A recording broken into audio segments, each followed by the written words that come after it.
I caught my golden child stepsister cheating while I watched her kids for free. Then Dad threatened to cut me off if I didn't help her cover it up. My parents divorced when I was 10, which was already a nightmare, but things became far worse after that. My father, David, did not remain single for long.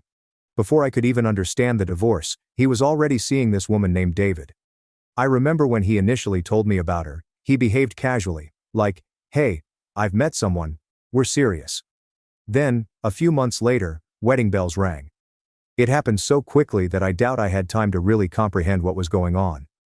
One minute it was just me and him, then the next David moved in, and I suddenly had a stepsister, Ashley, who was 2 years my junior. I know what you're thinking. Wonderful, a new family, right? But it wasn't like that at all. From the minute they moved in, I felt as if I no longer existed. Ashley became the show's star. It was almost as if the moment David and Ashley arrived, I was pushed to the side. My father treated Ashley like she was the best thing that had happened to him, and she knew it. Ashley was the type of girl who always had her way. My father would go out of his way to get her new clothes, mall trips, and special dinners if she asked for them. Meanwhile, I was lucky to get a good job when I received all A's. It was as if I wasn't present most of the time. I recall asking my father once if we could go to this amusement park that I really enjoyed. We hadn't done anything together in a while, so I figured it'd be a wonderful way to bond, you know? He answered, "Maybe," which I thought sounded good. But guess what? That following weekend, he took Ashley to a pricey art exhibit since she had suddenly decided she liked painting. It didn't matter what we had planned. If Ashley wanted something, it was her priority. It wasn't simply small things. My entire adolescence was spent watching Ashley have everything handed to her while I had to fend for myself. I can't tell you how many times I approached my father for help with something, only to be told, "Ask David," or, "Why can't you be more like Ashley?" That last one really stung, and it wasn't just my father. David was equally as terrible. She acted as if Ashley was a perfect angel who could do nothing wrong. Meanwhile, I couldn't get a break. If I did anything marginally wrong, such as arriving home late from school or leaving my room unclean, David would act as if the world had ended. What if Ashley did the same thing? Not a big deal. "Oh, she's just expressing herself," David would explain. It was quite aggravating. Everyone was aware that partiality existed. My buddies would say things like, "Wow, your stepsister really gets everything, huh?" Yes, no kidding. I was living it. What really sucked was that no one in my family appeared to care. When I tried to bring it up, my father would simply brush it off, and David would give me a phony smile and say, "We're all family here." It sure didn't feel like family to me. By the time I was 16, I was pretty much done with everything. Ashley had thoroughly established herself as the golden child, and I had come to understand that nothing I did would ever change this. I kept trying though. I tried talking to my father about how I felt ignored. I remember sitting down with him one night and telling him how much it hurt to see him always choose Ashley over me. How did he respond? He looked at me as if I was being overdramatic and said, "Ashley has had a difficult time adjusting, Emily. You need to be more patient." More patient? I had been patient for 6 years, seeing my father do everything for her while I was left to fend for myself. I simply wanted him to understand how much it hurt, but he wasn't listening, so I started to distance myself. I felt if I wasn't going to catch my dad's attention, I might as well quit trying. I concentrated on school, kept my head down, and devised my own ideas. By the time I graduated high school, I was ready to leave. College was my escape. I moved out when I was 18, and I was honestly relieved to be out of that place. It seemed like a fresh start. I could finally live my life without continuously being compared to Ashley or feeling like I wasn't important. I went to school, earned a degree in graphic design, and secured a decent job in the same city. I didn't travel back home often except for holidays, and even then I kept it brief. Ashley and I did not speak, and I was fine with that. We weren't close, and I didn't see the sense of pretending we were. However, a few months ago, everything began to alter again. Ashley and her husband Jason have moved to my city. I didn't think much about it at first. I mean, it was strange that she was now living so nearby after years of almost no communication, but I figured, whatever. Our lives don't have to collide simply because we're in the same location. Ashley called me a few weeks after they moved in and begged for a favor. She wanted me to help them get acquainted with the area, show them around, and possibly assist with the relocation. Because I'm not a complete jerk, I agreed. I didn't want to. But it seemed like the appropriate thing to do. So I took a few days to show them about, taking them to some nice neighborhoods and pointing out locations they would enjoy for groceries, schools, and other necessities. That was fine. Awkward, but okay. After that, I believed I was finished. Okay, I've helped. Now we can get back to our own lives. Nope. About a week later, Ashley began texting me, requesting assistance with the kids. At first, it was little issues. Hey, can you watch Olivia for an hour while I run to the store? Alternative. Can you take Max for a bit so I can unpack? Something like that. I believed it was just temporary while they settled, so I agreed. Then it happened more frequently. It went from once or twice a week to virtually every day, and not just for an hour or two. She'd drop the kids off at my house for hours, and I'd be stuck entertaining them while she went out doing who knows what. Don't get me wrong, I adore Olivia and Max. They're cute kids, but I'm not really a kid person. And honestly, I'm not that good with children. I never wanted to be anyone's personal babysitter, you know? I lead my own life. I work from home as a graphic designer, so I'm busy during the day and just want to unwind by the end of it. But instead of having that time for myself, I was now babysitting her children virtually every night. What is the worst part? She didn't even ask politely. After a while it shifted from, "Hey, can you help out?" to simply dropping the kids off at my door and leaving. Sometimes she didn't even inform me when she'd return.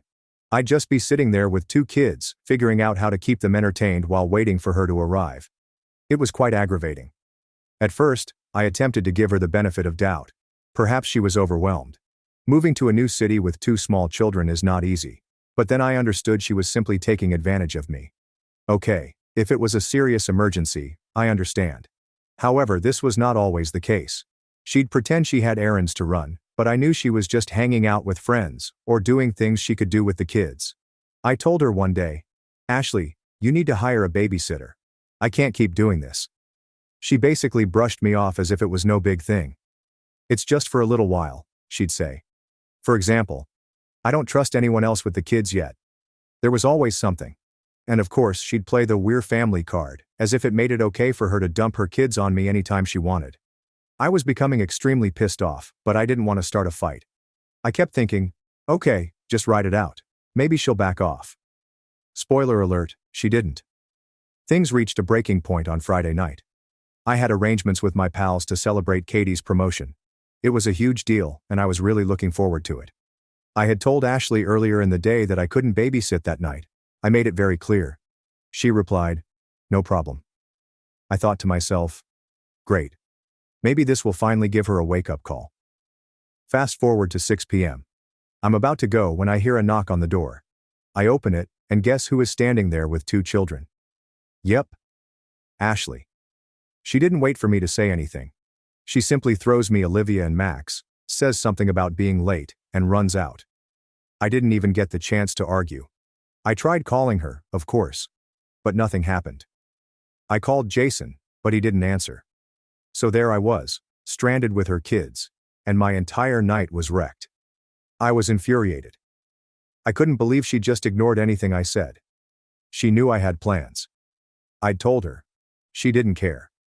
I ended up texting my friends to tell them I wasn't coming, and I spent the rest of the night babysitting two cranky and tired kids. When Ashley eventually returned around 9 or 10 p.m., I was about to explode. I informed her that this couldn't go on, and that she needed to find someone else to help her out. She looked at me as if I were the one acting unreasonable. "We're family," she said, as if that was expected to miraculously make things better. I told her right away, just because we're family doesn't mean I have to drop everything to help you. I have my own life too. She appeared astonished, as if she couldn't believe I was actually standing up for myself. She became defensive, of course. Said I was being selfish, that I should be assisting her more because she is new to town and does not know anybody else. But I wouldn't have it. I informed her that I wasn't her free babysitter and that if she wanted help, she should pay someone. I believe she expected me to back down or apologize, but I did not. I was done being taken advantage of. I had had enough of feeling as if my time didn't matter. Ashley departed in a huff, and I assumed that was the end of it. But nah. Things were about to get much worse. A few days after telling Ashley off, I was simply trying to get back into my normal routine, focus on work, and put the whole incident behind me. I didn't want to start any drama. But drama found me anyhow. It was Thursday afternoon when Ashley called. She didn't even say, hello. Instead she said, I can't believe how selfish you're being. I didn't even have a chance to say anything before she began ranting about how she needed me to help with the kids and how she was going through a difficult time. I took a big breath and told her, Ashley, I've already told you I can't babysit all the time. I have my own issues to deal with. And I assumed that was it. Is this the end of the conversation? Wrong. She started going on and on about how I should care more since we're family and how it's unfair for her to have to handle everything on her own. At this point, I wonder, is she even hearing me? I tried again to explain that I couldn't drop everything simply because she needed someone to care the kids. I told her that was not my duty, and she had to figure out her own daycare issue. You'd think she'd have gotten it by now. But, nah. Instead she becomes enraged and begins to weep, accusing me of abandoning her when she is most in need of assistance. It was like speaking to a brick wall. And the worst part? After she hung up, I assumed that was the end of it. But then my father called. Now let me tell you something about my father. He's always had a blind spot when it comes to Ashley. It's as if she can do no wrong in his eyes, whereas I've always had to deal with being second best. What about this phone call? This one took the cake. So my phone rings, and I realize it's my father. I suppose he's calling to check in or something. Perhaps to cool the situation down. But as soon as I pick up, I can sense his tone is odd. Emily, he whispers. We need to talk about what's been going on with Ashley. I roll my eyes, knowing just where this is going. Okay, what's up? I ask, attempting to maintain my composure. He quickly jumps in, stating Ashley is sad and has been struggling with the relocation and the kids, and that I should be more understanding. He's talking as if Ashley is some kind of saint who is simply overwhelmed and I'm the bad guy for not stepping up. I try to interrupt, but he continues, emphasizing how upset he is in me for not helping out more. I eventually get a word in and tell him, Dad, I have my own life. I can't just drop everything to babysit whenever Ashley wants me to. But he isn't having it. He says something like this. That's what family's for, and you need to be there for your sister. That was when I snapped. I informed him, Ashley's not my responsibility. She's an adult, and if she can't handle her own kids, she needs to figure that out without dragging me into it. I spoke quietly, but within I was boiling. But then my father slaps me with something unexpected. He says, if you don't start helping out more, I'm going to cut you off. Now, when I say cut off, it's not like my father has been paying my expenses or anything. I've been self-sufficient since I left for college, but we've always had this unspoken agreement that he'd assist me out if I needed it. He paid for my car insurance and helped pay my rent when I was suffering after college. So when he said, cut you off, I knew he meant it. No more assistance, no more financial support, nothing. My initial reaction was one of shock. I couldn't believe he was threatening me just because I refused to babysit for Ashley. Is that really where we are now? So I replied, are you really cutting me off over babysitting? And he did not hesitate. If you're not going to help your family, then yes. That was when I lost it. I replied, you know what? Fine. Cut me off. I don't need your money. If this is how you're going to treat me, then maybe it's better that we don't talk. He fell silent for a moment, as if he didn't expect me to actually speak up for myself. But he simply sighed and replied, I'm really disappointed in you, Emily. You've changed. Changed? I had not altered. I had finally hit my limit. I'd spent years watching Ashley receive everything handed to her while I struggled for scraps. And now I'm being told I'm selfish for declining to be her free babysitter? I decided not to argue anymore. I simply said, I'm done, he said before hanging up. Following the call, I felt a variety of emotions. Part of me was outraged, upset that my father was so oblivious to what was going on, irritated that Ashley had manipulated the situation to make me appear like the bad guy. But another part of me was just sad. Sad that my father couldn't understand how unjust he was being, and sad that I was losing what little relationship I had with him. I sat down for a bit, trying to comprehend everything. I considered texting Ashley and trying to reason with her. So, what was the point? She obviously did not care about me or my boundaries. She only wanted what she wanted, and if I didn't give it to her, I was the bad person. After a while, I decided it was enough. I wasn't going to allow their guilt get to me anymore. If my father wants to cut me off, great. Ashley could cry at not having me as her personal babysitter. But I wasn't about to let them walk all over me. I turned off my phone, cooked myself some dinner, and decided I was done with the drama. If they wanted to talk, they could, but I wasn't going to pursue them. I assumed that was the end of it. But of course, things weren't over. The very following day, Ashley texted me. It wasn't one of her typical passive-aggressive messages. Nope, this one was really aggressive. She stated something like this. I can't believe you'd turn your back on your family. You've always been selfish, and now you're showing your true colors. Don't bother coming around if you're not willing to help. Now, I'm not sure about you, but being called selfish by someone who has been using me as a free babysitter for weeks? That is an impressive sum. I was fed up with her attitude and refused to let her manipulate the narrative any longer. I responded back, telling her straight up, I've helped you more than enough, and you've done nothing but take advantage of me. I'm not your babysitter. Find someone else. I was pissed. But at the same time, I felt a strange sort of relief, as if I was finally telling her what I should have spoken a long time ago. No more skirting around her emotions, no more allowing her to walk all over me. I was finished. But then something strange occurred. Later that day, I received a call from one of my friends, Jessica. She seemed hesitant, as if she didn't want to talk to me about what she was going to say. She goes, Hey, so, I ran into Ashley earlier today at the mall, and she was with some guy. At first, I didn't think much about it. Ashley was married to Jason, so perhaps she was simply hanging out with a friend or something. But Jessica kept talking. She didn't see me, but they were acting really close. Like, too close. They were holding hands, and I'm pretty sure they kissed. I froze. What?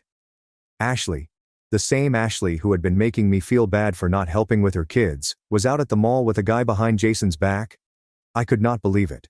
Part of me did not want to believe it. But Jessica was not the sort to lie or exaggerate. She was as astonished as I was. I thanked Jessica for telling me and hung up, my thoughts racing. I began repeating everything in my head. The sudden need for me to babysit all the time, the weird errands she had to run. Everything began to click. She was neither overwhelmed or struggling with being a mother. She was having me watch her kids so she could sneak around with this guy. The more I thought about it, the angrier I became. Here I was, feeling bad for not assisting her, wondering whether I was in the wrong, while she was simply using me to cheat on her husband. I couldn't let it go. Jason was a wonderful guy who didn't deserve to be abused that way. I wasn't going to sit there and let her get away with it. So I decided I was going to expose her. The following time Ashley called and asked me to babysit. I accepted. I wanted to catch her in the act, and this seemed like an excellent opportunity. She dropped off Olivia and Max as usual, and I pretended that everything was all right.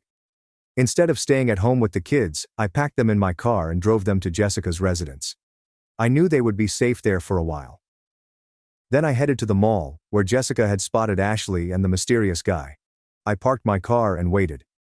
I did not have to wait long.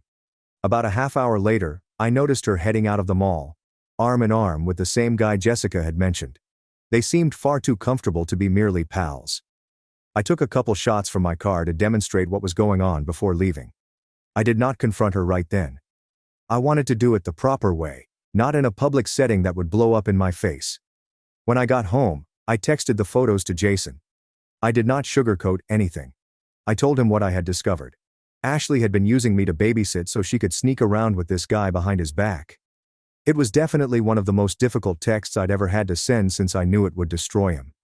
However, he deserved to know the truth. Jason did not reply right away. I didn't expect him to. I couldn't imagine what he was going through at that time. I just hoped he didn't try to ignore it or make excuses for her. He was a decent guy, and he did not deserve to be treated that way. A few hours later, I received a response. Jason thanked me for informing him. He said he was sad, but he suspected something was going on. He informed me he planned to confront her that night. Oh wow. Did he face her? The next morning, I was inundated with texts from Ashley. She was infuriated. She accused me of destroying her life and poking my nose where it did not belong. She tried to twist everything, claiming that I was only bitter and envious, and that I wanted to destroy her family. It was wild, as if I was the bad guy for telling the truth. I didn't bother responding. There was nothing more to say. Ashley's guilt-tripping would not change my mind about doing the right thing. Later that day, I received another SMS from my father. He wasn't pleased either. Ashley reportedly ran to him, weeping about how I had betrayed her and was attempting to destroy her marriage. And of course my father supported her because, why wouldn't he? He sent me a lengthy text about how disappointed he was in me, how I should have remained out of it, and how I was not acting like a member of the family. That's when I understood there was no way to rectify this. My father was never going to see things from my perspective. He had gone too far when it came to Ashley. Whatever I did, he'd always see me as selfish, so I sent him a quick and basic text back. I replied, "If you can't see that I did the right thing, then maybe it's better we don't talk." And that was all. I cut him off. I cut Ashley off. I was finished. Ashley started reaching out again less than a week after I introduced her to Jason. I was receiving texts like, "I know we've had our differences, but we're still family, and you can't just walk away from this." She was trying to guilt me, as she often does. It was the same old deceptive bullshit. She was not sorry for what she had done. She was only sorry she had been caught. Initially, I ignored it. What else was I expected to do? I wasn't about to deal with someone who had taken advantage of me and then turned the matter around to make me appear terrible. But she didn't give up. The texts continued flowing, and then the calls began. She would leave long, rambling voicemails about how I had ruined her marriage and how she didn't know what to do without me. Everything was so false. She was attempting to make me feel awful for standing up for myself, and honestly, I wasn't falling for it. However, Jason unexpectedly called me. I hadn't actually spoken to Jason since I sent him the images of Ashley and the other guy. After that, I kind of let him deal with his own issues. I believed he needed time to comprehend everything, and I didn't want to be engaged in the aftermath. But when I saw his name on my phone, I became scared. I wasn't sure whether he was phoning to thank me or to lash out. So I picked up, and to my surprise, Jason was actually very calm. He said, "Hey, I just wanted to say thank you." I felt put off. I had no idea what to expect, but thank you was not at the top of the list. He went on to say that when I told him about Ashley's affair, he confronted her and revealed everything. Ashley attempted to lie at first, but when he showed her the images, she couldn't keep up the facade. They evidently had a tremendous disagreement, and she admitted it all. Jason informed me that he was filing for divorce, and it had been a long time coming. I wasn't sure what to say. I felt awful for him, but I was also thrilled. He was finally sticking up for himself. He deserved better than what Ashley had put him through. Jason informed me he was intending to leave the city, take the kids, and start over somewhere else. He didn't want them to be around the drama, and he didn't trust Ashley to prioritize their needs. I did not blame him. After everything she'd done, it was obvious that she just cared about herself. We talked for a little longer, and then he said something that resonated with me. "You did the right thing, Emily. Don't let anyone make you feel otherwise." To be honest, that was precisely what I needed to hear. For so long, I had doubted myself, wondering if I was the problem or if I was being very severe. But hearing Jason say that, and him thanking me for exposing the truth, made me understand I wasn't the bad guy in this scenario. I was simply someone who had had enough. I felt lighter after hanging up with Jason, like if I could finally breathe again. However, things were not quite over. Ashley was not done yet. She continued to try to reach out by texting and leaving voicemails. She even tried to come to my flat a few times, but I wouldn't have it. I banned her number and instructed the building manager not to let her in. I'd had enough of the drama, and I wasn't going to let her guilt me back into her mess. The final straw, however, was when my father attempted to become involved again. I hadn't spoken to him since our previous dispute, but one night he called me unexpectedly. I did not respond, but he left a voicemail. In it, he sounded desperate. He was talking about how family is everything and how he did not want to lose me. He kept telling me how Ashley was going through a difficult period and that I should try to be more understanding. I listened to the voicemail, and something clicked for me. My father was never going to change. He was always going to prioritize Ashley, no matter what. He would always make excuses for her, while I would always be on the outside looking in. I realized I didn't need that type of negativity in my life anymore. So, I made a decision. I called him back. When he picked up, I kept things simple. I told him I loved him, but I couldn't keep on like this. I couldn't keep sacrificing my own peace of mind to keep the family together. I told him that if he couldn't respect my boundaries and view things from my perspective, maybe we shouldn't talk for a bit. He started to argue, but I stopped him. I assured him I was no longer mad. I was just exhausted. I was tired of always having to bend and give in. I was finished, and that was all. Following that call, I cut off contact with both my father and Ashley. I realize that sounds harsh, but it's what I needed to do for my own sanity. Sometimes you simply have to walk away, even if it is from your family. It's been a few months since all of this happened, and I'm considerably better off. I got my peace back. I got my life back. I am no longer dealing with the continual drama, deception, and guilt trips. I've started focusing on myself and my own happiness, and it feels really nice. Sure, I miss my father at times, but I do not miss the tension that he brought with him. I haven't heard from Ashley since, and I am absolutely okay with that. Sometimes you simply have to choose. My family abandoned me at 17. With a note saying, "You'll figure it out." Now they want back in. Because I'm a millionaire. So I took them to court. When I was 17, my family moved 2 states away without informing me. They left a letter that read, "You'll figure it out." 12 years later, after I'd made it without them, they reached out to reconnect. When I was 17, I returned to a completely vacant house with a note on the kitchen counter. It was the cruelest thing I had ever read. It simply said, "You'll figure it out." I wasn't sure what I had done wrong. I assumed they were tired of pretending they liked me. But the truth was that they had never pretended. When I was 13, I cooked a birthday cake for my mother by myself, only to have her describe it as clumpy. At 15, I taught my brother through his finals, while he called me a know-it-all and slammed the door in my face. At 16, I gave my entire paycheck to my father so he could pay bills, but when I brought it up later, he raged at me because he felt I was useless. I was always useful but not liked. My parents and brother, my only family, had packed up and relocated 2 states away without informing me. I found out from the landlord a week later. They canceled the lease early, so I had a week to move out. I spent 3 nights at a friend's house before running out of places to go. Eventually, I was sleeping in the rear of a storage container that I had rented with my last savings. I snuck into the YMCA and showered, ate peanut butter with a spoon for breakfast, lunch and dinner, used free library computers to apply for employment, and pretended everything was fine. Eventually, I was recruited as a diner server for the night shift. The manager was stern but fair, and he paid me cash beneath the table until I could obtain an ID. She let me take a nap in the break room once when I was practically exhausted. I fought my way through it, purchased a prepaid phone, recorded every single receipt, and watched free YouTube videos on budgeting and goal planning. I barely survived my first year, but I got through it. The turning point came when a regular at the diner gave me a temporary job cleaning office files. It paid 3 times what I made. I said yes. That job led to another, then another. I learned quickly, arrived early, and asked questions. By the age of 22, I was working full-time as a freelancer. By the age of 25, I had started a consultancy firm for myself, using a folding table and a borrowed laptop. By the age of 27, I had 5 contractors under my supervision, my own office, and a customer list that encompassed companies I had never imagined. By the age of 29, I had officially achieved millionaire status. Not an important millionaire, not a fake-it-for-Instagram wealthy, but true savings, a retirement account, no debt, a paid-off apartment, and affordable health insurance. I cried the first time I saw my bank app hit 7 figures. During those difficult years, my family never contacted me once. My brother once appeared in a suggested friends list. He is now married, and still lives in the state where they disappeared. I stared at the computer for a long time, wondering whether he ever informed his wife about me, if he said I fled, or if he said nothing at all.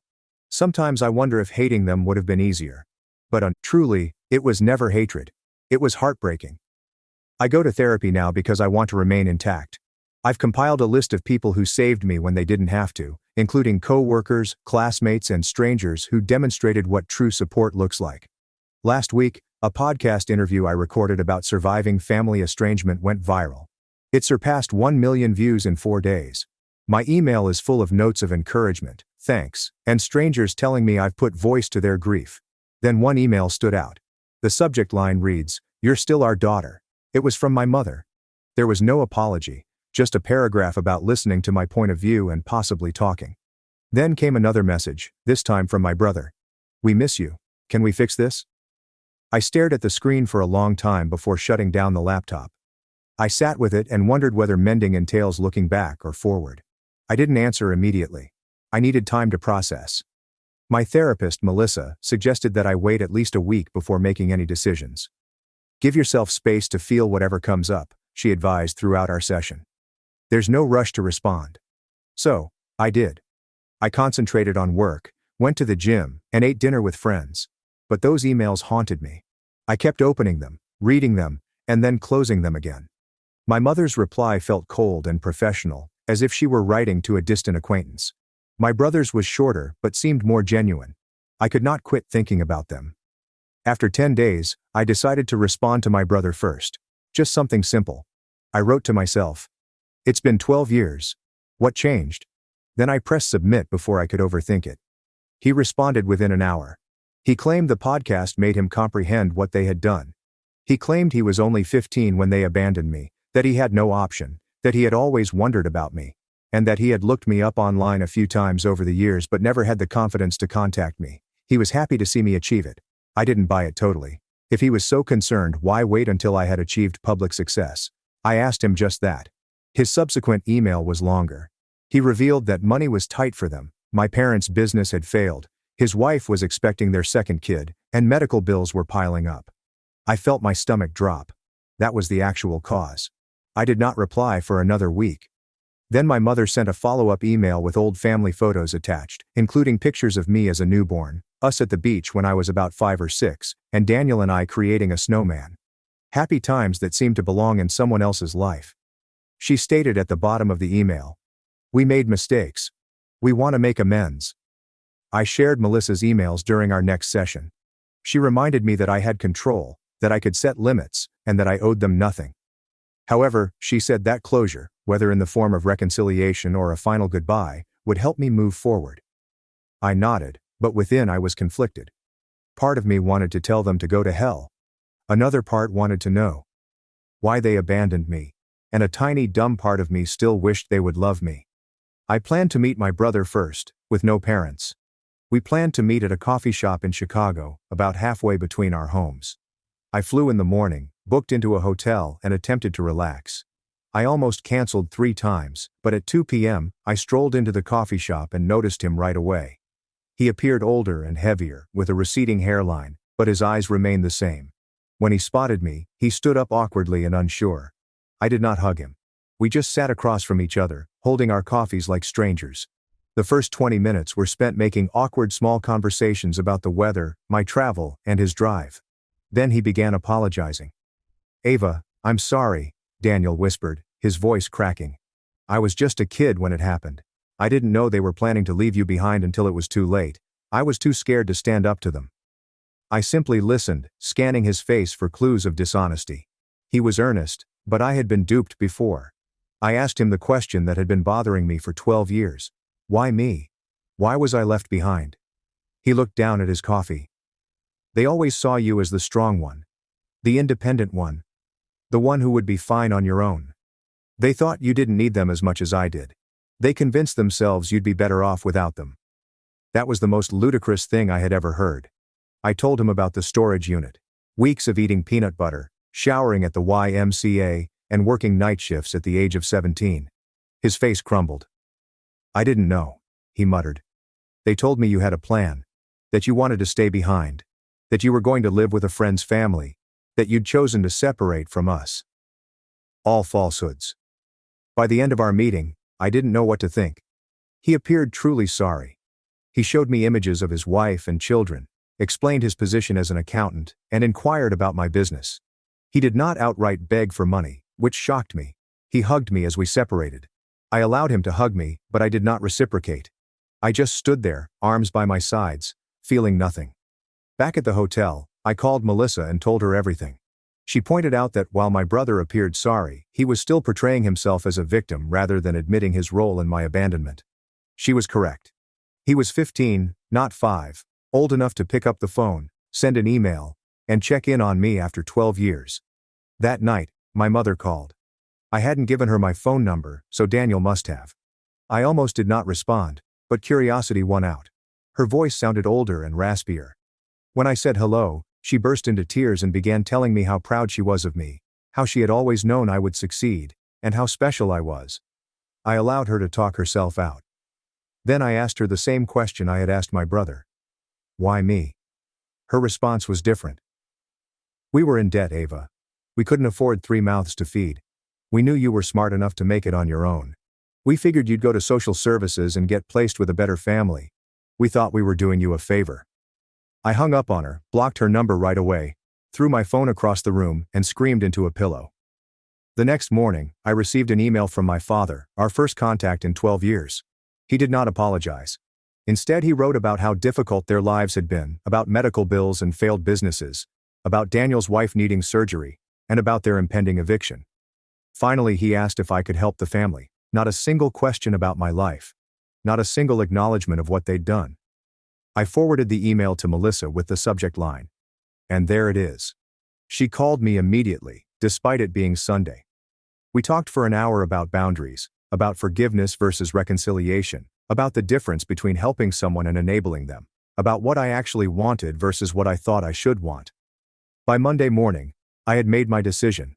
I emailed my brother, told him I was glad we'd met, that I understood he was in a difficult position when we were younger, that I was willing to have a relationship with him and his family but with clear boundaries.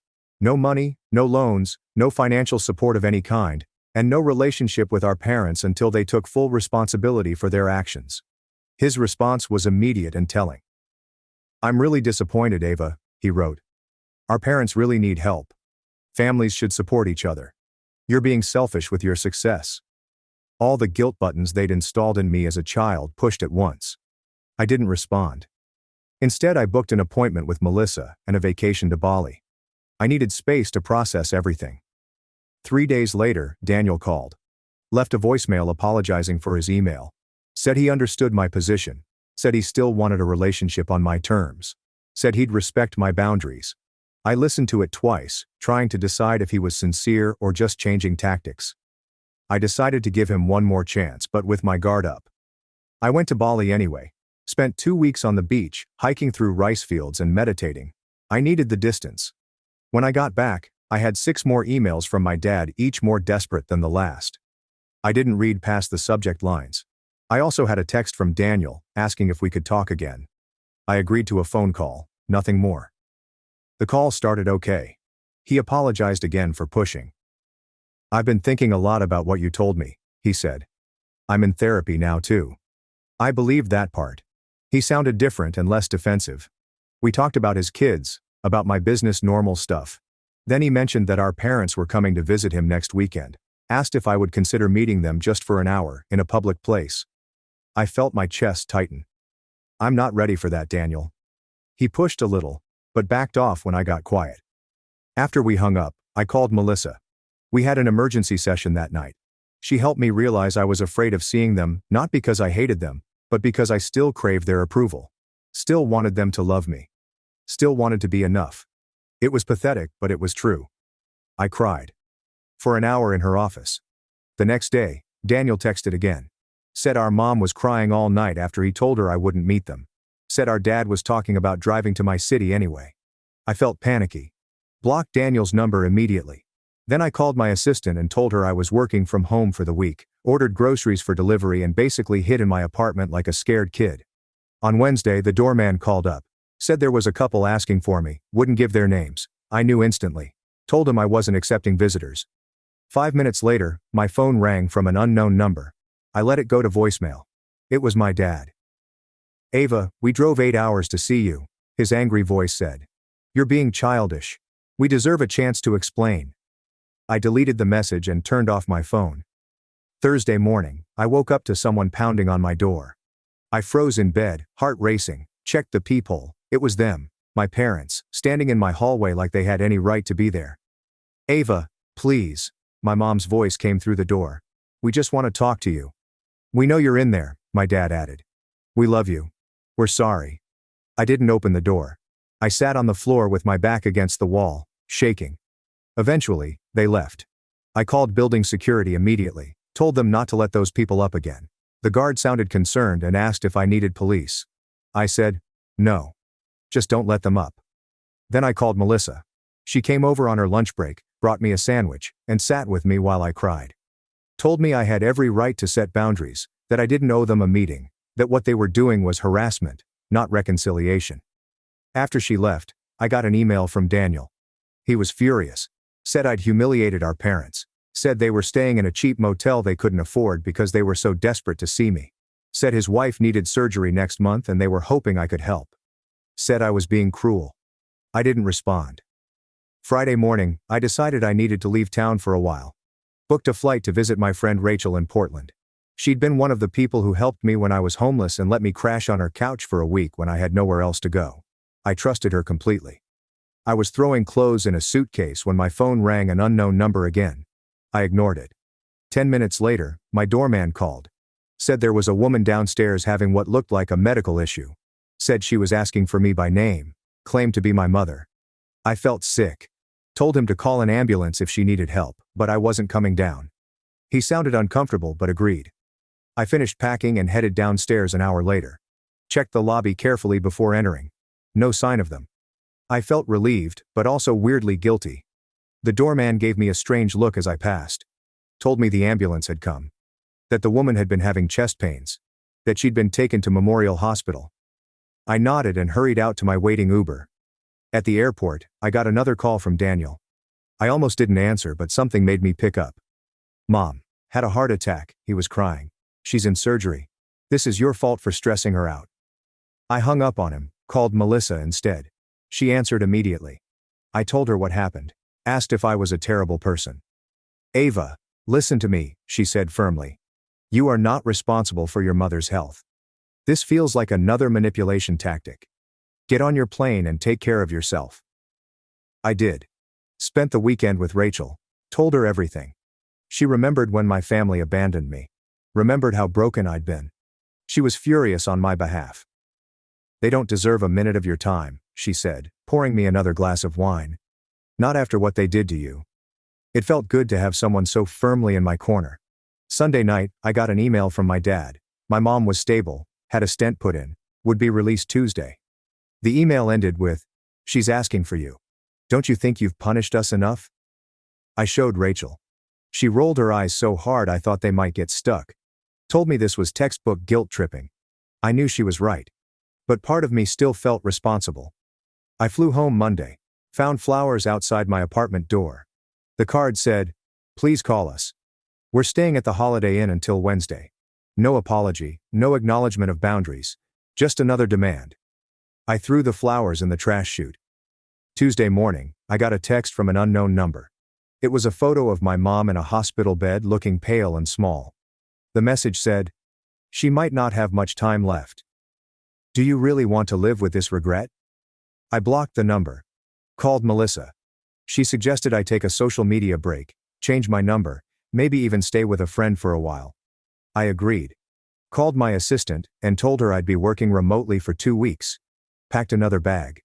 Before I could leave, my doorman called again. Said there was a young woman downstairs asking for me. Said she had a small child with her. Said she claimed to be my sister-in-law. I felt cornered. These people wouldn't stop. I told the doorman to send her up. Decided to face this head on. The woman who knocked on my door looked exhausted. Had dark circles under her eyes. Was holding a sleeping toddler against her shoulder. "I'm Rachel," she said quietly. "Daniel's wife. I came alone because I wanted to talk to you without family drama." I let her in reluctantly. Offer her water. She accepted gratefully. Rachel put her sleeping daughter on my couch, tucking a blanket around her. Then she sat at my kitchen table and started talking. "I only learned about you 3 years ago," she admitted. "Daniel told me you ran away at 17, cut contact with the family. I always thought it was strange but never pushed. Hearing your podcast was a shock. I confronted him, and he finally admitted the truth. I just listened, not sure what to believe anymore." Rachel seemed sincere. "I'm horrified by what they did to you," she continued. "I insisted Daniel reach out, but I had no idea they were going to ask you for money. I'm embarrassed and angry about that. Yes, I do need surgery for a thyroid condition, but we have insurance. Your parents are the ones in financial trouble, not us." I asked her why she'd come. She looked me straight in the eyes. "You deserve to know the whole truth," she said. "Your parents have been telling everyone you abandoned the family, that you were mentally unstable, that you stole money from them before disappearing, that they spent years looking for you, all lies to cover what they'd done." I felt like I'd been punched. How do you know this is true? She pulled out her phone, showed me Facebook posts from years back. My mom asking for prayers to find her troubled daughter. My dad claiming I'd taken their savings before running away. Posts about hiring private investigators, about checking homeless shelters, all carefully crafted to make them look like victims, all dated years after they'd abandoned me. Rachel apologized for being part of it, even unknowingly. Said she'd confronted my parents too. That they'd admitted everything to her when she threatened to tell the whole family the truth. That they were desperate now because their lies were unraveling. That my podcast had people asking questions they couldn't answer. Her daughter woke up to a cute little girl with curly hair. "This is Lily," Rachel said softly. "She's 3. I have another daughter on the way. I want my children to know their aunt, but only if you want that too. No pressure, no guilt, just an open door if you ever choose to walk through it." After they left, I sat in my apartment for hours, processing. Called Melissa again, told her everything Rachel had said. She wasn't surprised. "Abusers often control the narrative," she explained. "They create alternate realities where they're the victims." She asked what I wanted to do now. I honestly didn't know. That night I got another email from my dad. This one was different, angry, and threatening. Said if I told lies about them online, they would sue me for defamation. Said they had proof I'd stolen from them. Said they'd go to the media with their side if I didn't take down the podcast and issue a public apology. Said they expected financial compensation for the damage to their reputations. I forwarded it to Melissa, then to my lawyer, Marcus. He called me immediately. "This is empty threatening," he assured me. "Truth is an absolute defense against defamation. Save everything but don't respond. I'll handle it if they actually file anything, which I doubt they will. People who are actually going to sue don't usually announce it first." The next day I got a call from Daniel. I let it go to voicemail. He sounded panicked. "Ava, Rachel told me she visited you. Our parents are furious. They're saying terrible things about her now too. I'm scared they're going to try something desperate. Please call me back on Rachel's phone, not mine." I didn't know what to believe anymore. Called Marcus again. He suggested meeting Daniel and Rachel somewhere public, with him present as my lawyer just to hear them out. I agreed reluctantly. We set up a meeting at a restaurant near Marcus's office for the next day. They showed up on time. Both looked terribly stressed, exhausted. Rachel had a bruise on her arm she kept trying to hide. Daniel couldn't make eye contact. "I'm Marcus, Ava's attorney," he said as we sat down, which made Daniel flinch. But we sat down, ordered coffee, and they started talking. The story that came out was worse than I'd imagined. My parents had been living off Daniel for years, moving in and out of his house, taking money for emergencies, watching his kids while criticizing his parenting. When Rachel confronted them about me, my dad had grabbed her arm hard enough to leave marks. Daniel had kicked them out. They were now staying in a motel, calling constantly, showing up at his work. I listened without interrupting, watched my brother break down as he described how our parents had controlled him his entire life. How they'd convinced him I abandoned them. How he'd been too scared to question their version of events. How he'd been trapped in their web of manipulation and lies for 12 years. How he was terrified they would hurt Rachel or the kids. Marcus asked careful questions about financial entanglements, about house titles and bank accounts, about whether my parents had keys to their house. Daniel answered everything. Said they'd co-signed his mortgage. Said his dad was still on his bank account from when he was in college. Said they had spare keys. Said they knew all his passwords. Marcus took notes, occasionally glancing at me.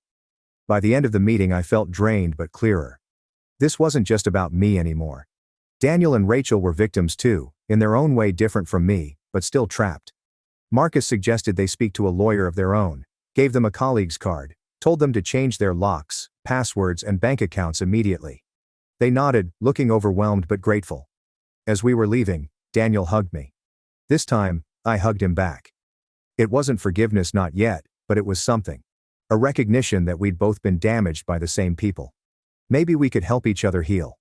That night, I got a series of increasingly unhinged texts from my parents' numbers, accusations, threats, guilt trips. I blocked them all. Then I called Rachel and asked if they were safe. She said yes. They'd changed the locks, stayed with friends the night before, were looking into a restraining order. I felt relieved but still worried. The next morning I woke up to my phone ringing. It was Rachel, hysterical. "They broke into our house," she sobbed. They took Lily's baby photos, important documents, and Daniel's laptop. They left a note. Family matters should stay in the family. I told her to call the police immediately, said I'd meet them at their house. Called Marcus on my way. When I arrived, there was a police car outside their house. An officer was taking statements in the living room. The place was a mess, drawers pulled out, papers scattered. Daniel was sitting on the couch, head in his hands. Rachel was pointing out missing items to the officer. I introduced myself as family, there to help. The officer seemed skeptical that grandparents would break in. "Are you sure they didn't just use a key?" he asked. "Maybe this is a misunderstanding." Rachel showed him her bruised arm, told him about the escalating behavior, about the threats, about how they'd been stalking them. He took notes but didn't seem convinced. Said without evidence it would be hard to prove who did this. After the police left, we cleaned up together. Found more missing things, photo albums, financial documents, the spare key to their car. Daniel looked defeated. "This is my fault," he said. "I should have protected my family better. Should have stood up to them years ago. Should have looked for you harder." I didn't disagree, but I didn't pile on either. We were beyond that now. Marcus arrived as we were finishing. Looked around grimly. Said this changed things. That we needed to document everything. That breaking and entering was a serious crime. That we should all stay somewhere else for a few days. That he'd help us file for emergency restraining orders in the morning. We nodded, too exhausted to argue. Rachel packed bags for them while Daniel and I secured the house as best we could, changed locks again, checked windows and discussed security cameras. It felt surreal, taking these precautions against our own parents but also necessary. They'd crossed a line that couldn't be uncrossed. As we were leaving, Daniel got a text from our dad. Just 3 words. "We're watching you." He showed it to me, hands shaking. I took a screenshot, sent it to Marcus. Then I made a decision. Told them they were coming to stay with me. My building had security cameras, a doorman who already knew not to let our parents in. They accepted gratefully. That night, the 4 of us ate takeout in my living room. Lily played with toys Rachel had packed. We talked quietly about the next steps, about restraining orders, about police reports, about changing phone numbers and email addresses, about possibly moving to a new house, about how to protect ourselves long term. It wasn't the family reunion I'd ever imagined, sitting there with the brother who'd let me be abandoned, his wife who'd believed lies about me, and their daughter who was innocent in all of this. But somehow it felt right. Like we were finally facing the truth together.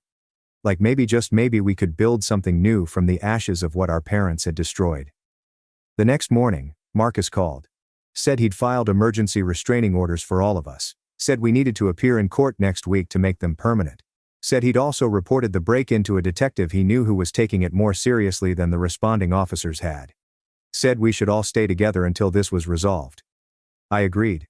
Called my assistant, told her I'd be working from home indefinitely because of a family emergency. She understood, rearranged my schedule.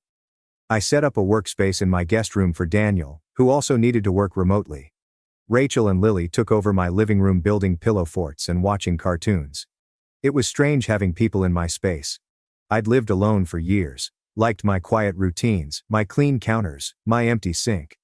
But there was something comforting about the noise too, about Lily's laughter, about Rachel's quiet humming as she folded laundry, about Daniel's typing from the other room. It felt like family.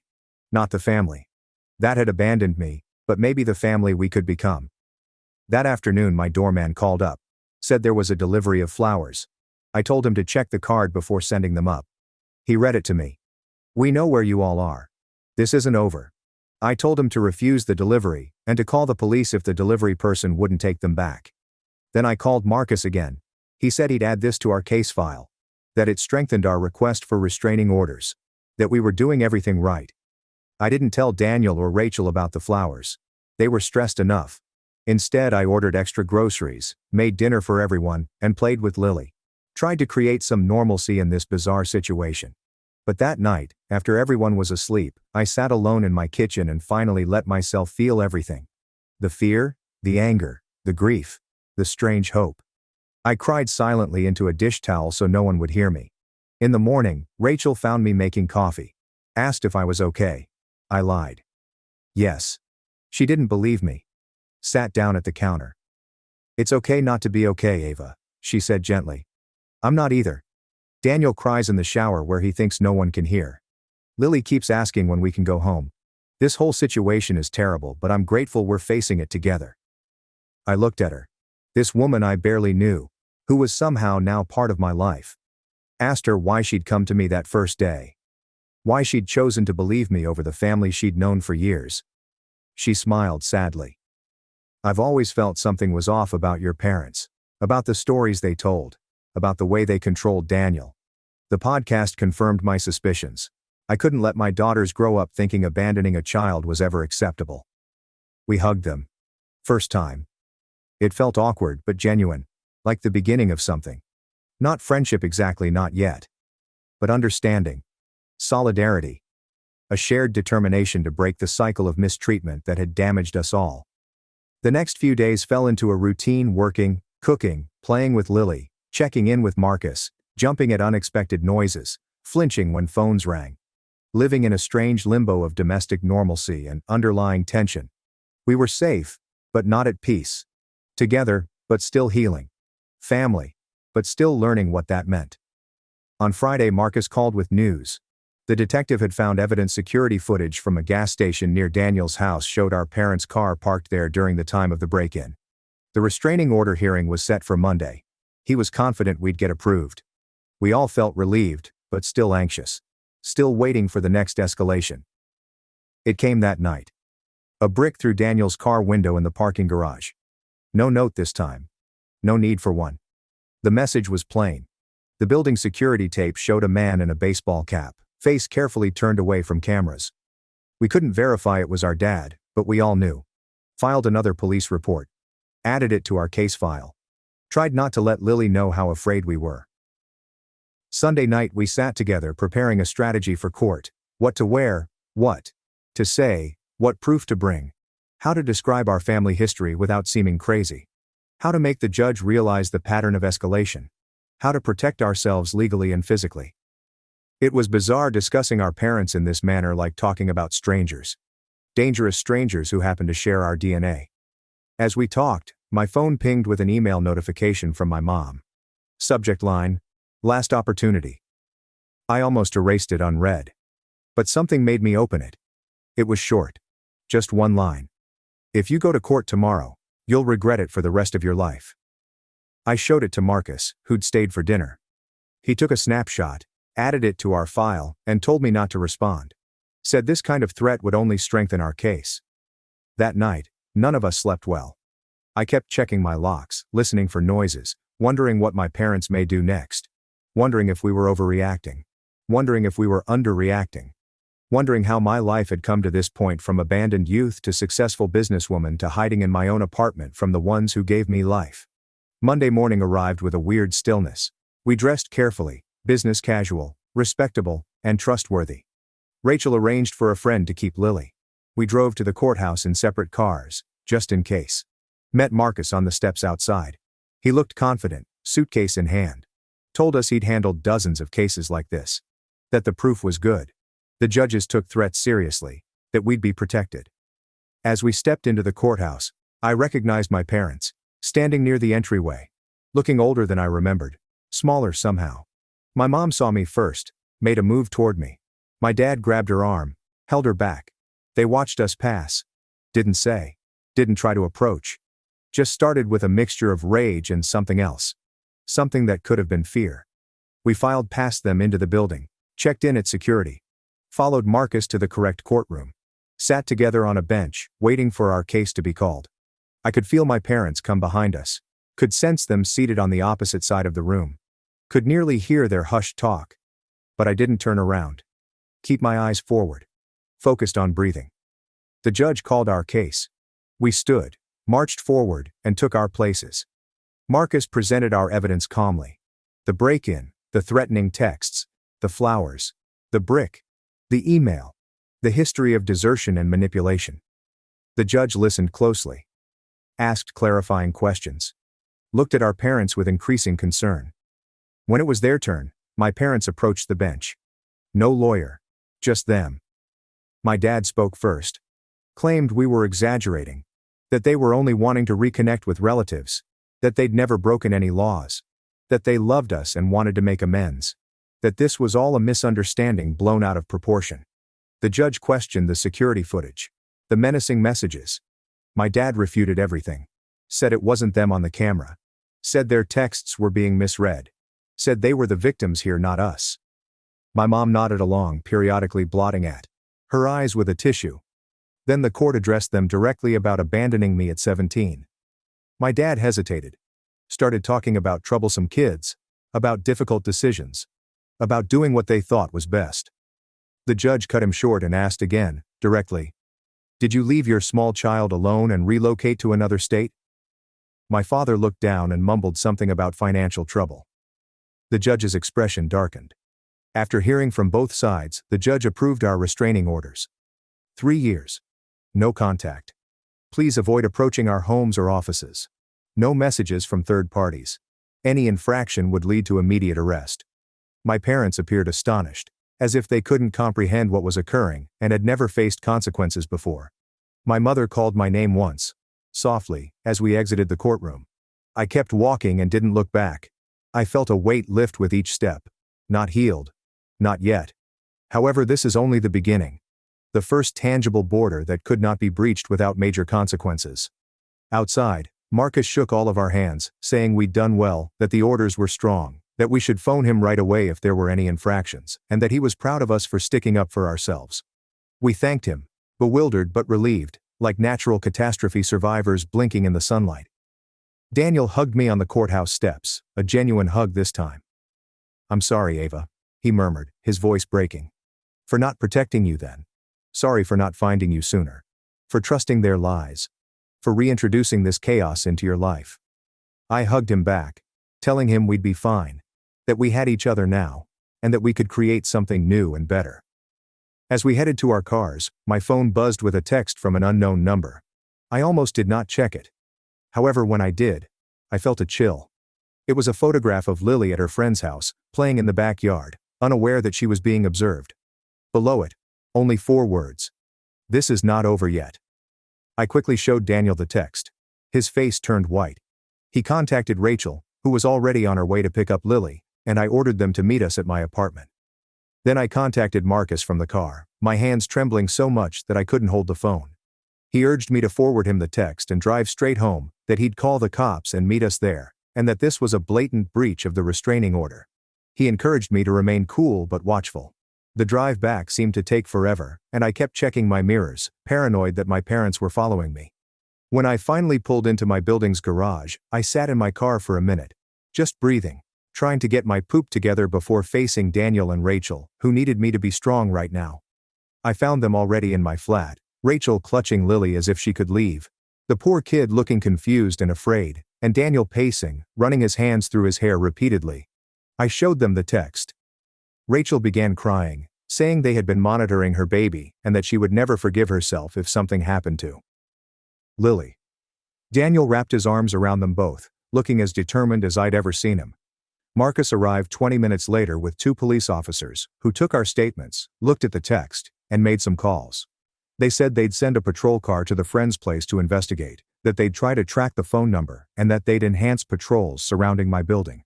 They said all the right things, but I could tell they didn't realize how dangerous my parents could be, how unpredictable and desperate they were. After the cops had departed, we sat in my living room, trying to figure out what to do next. Rachel proposed staying at a hotel with different names, while Daniel recommended driving to his cousin's house a few states away. I sat there, becoming angry by the minute. This was just bullshit.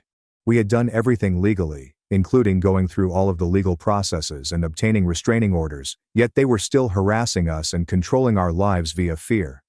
I stood up abruptly. "I'm done running," I responded, "and hiding. I'm done having others determine how I live my life. They have already stolen my childhood. I'm not giving them my adulthood either." Daniel looked at me like I was insane. "What are you going to do?"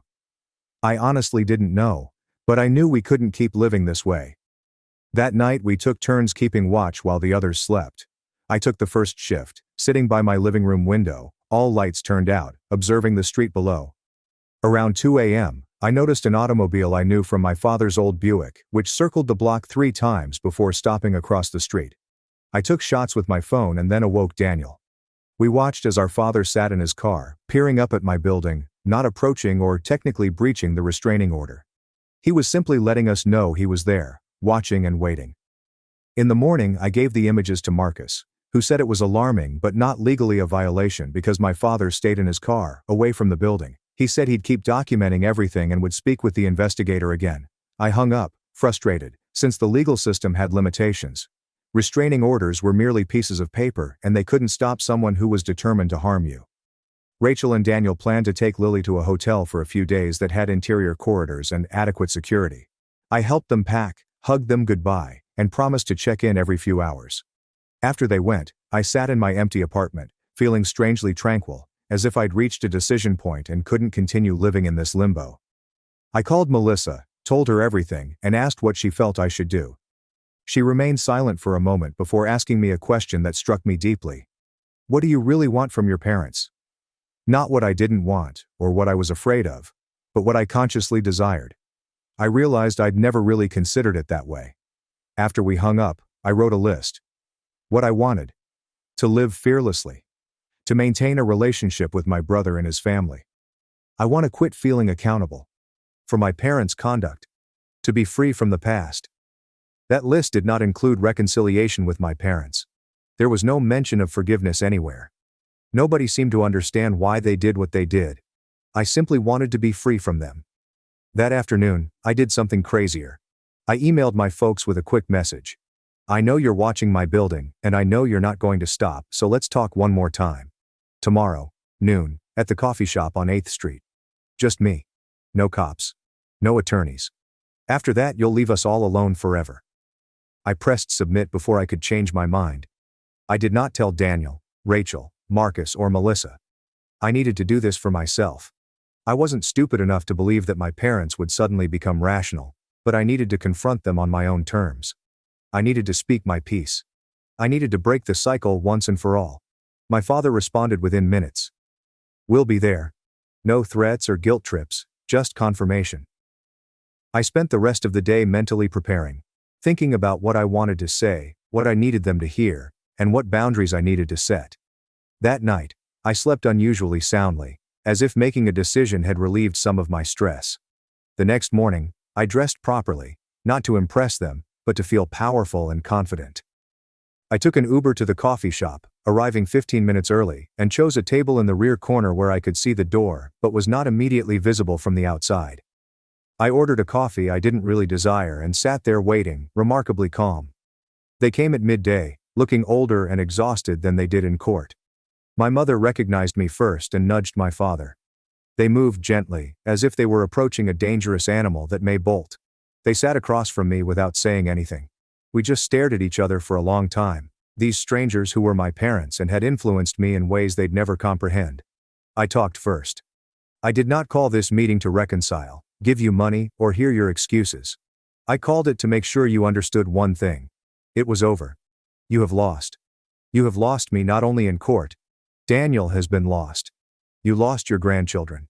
We lost any possibility of including you in our lives. And if you won't accept it, if you keep chasing us, threatening us, and attempting to push your way back in, I will destroy you. My father began to interrupt. I raised my hand. I'm not finished. Then I brought out my phone and showed them copies of all their threatening texts, Lily's photo and emails. I have emailed copies to everyone in your life, including your family, church, neighbors, and employment. Everyone. Not yet. But I will. If you contact any of us again, visit our homes, or even mention our names to anyone we know. My mother started crying. We simply want our family back. We made mistakes, but we deserve another opportunity. We're becoming old, and we do not want to die alone. I gazed at her for a long time. You should have considered this before abandoning your 17-year-old daughter. Before lying to everyone about what you did. Before breaking into Daniel's home. Before you threaten your own grandchildren. That enraged my father. You are ungrateful. You have always been challenging. You have turned your brother against us. You owe us because we raised you. I just laughed, right in his face.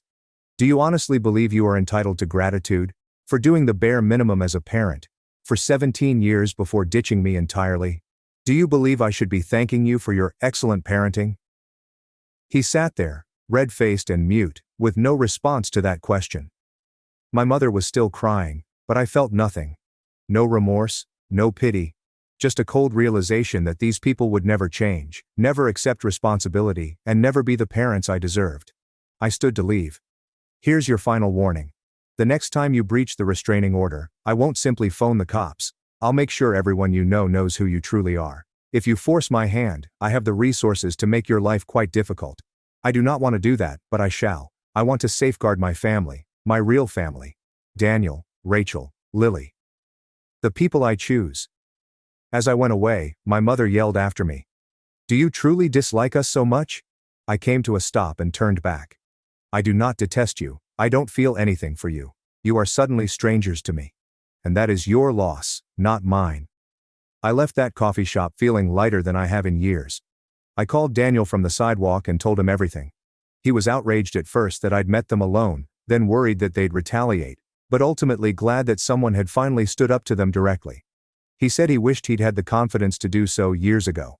I returned to my flat, grabbed a suitcase, and decided to stay with Daniel and his family at their hotel for a few days to ensure their safety.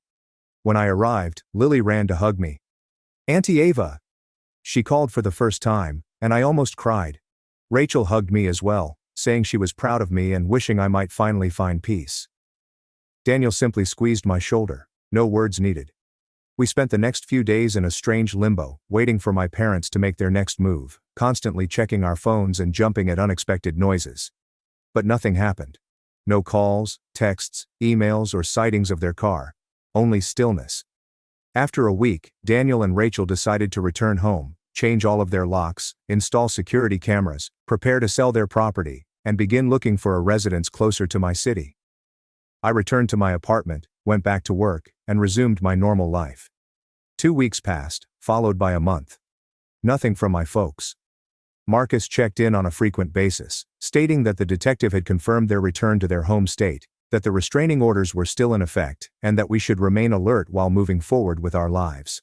Slowly, we did. Daniel acquired a new job in my city, Rachel enrolled Lily in preschool, and they purchased a home 20 minutes from my apartment.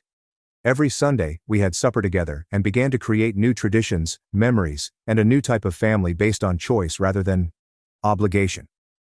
I kept expecting to feel something about my parents' grief, perhaps remorse or rage, but overall, I felt relieved, as if I'd finally let go of a huge burden I'd been carrying since I was 17, and that I could now focus on the future rather than the past.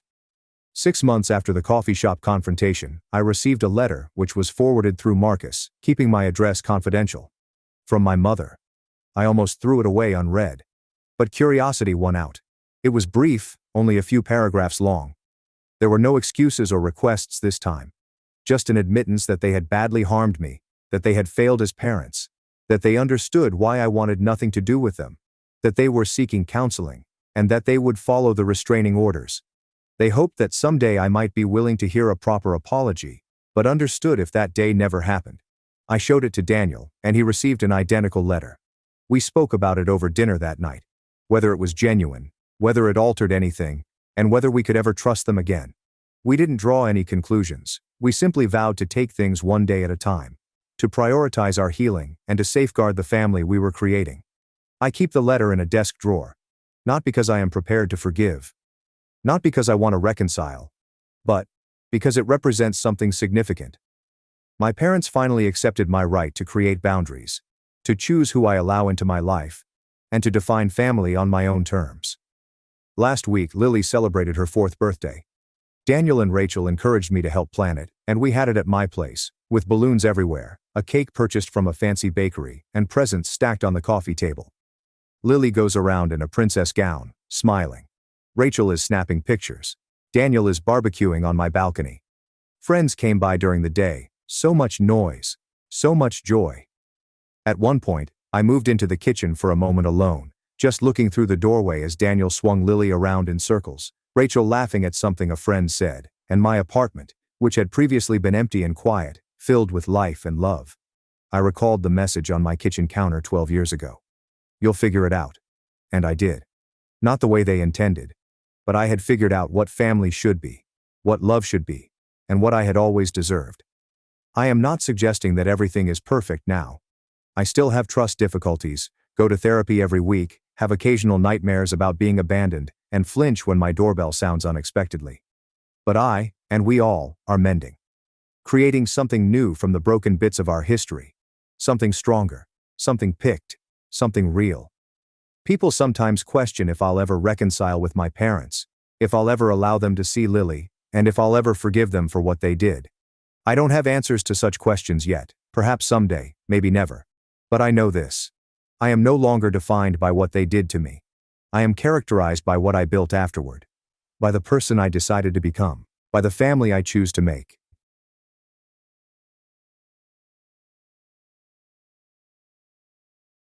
My parents secretly replaced my furniture for months. Then I caught them red-handed planning for my sister to move in without telling me. I'm 33 years old and live in a great one-bedroom apartment that I've been renting for about 3 years.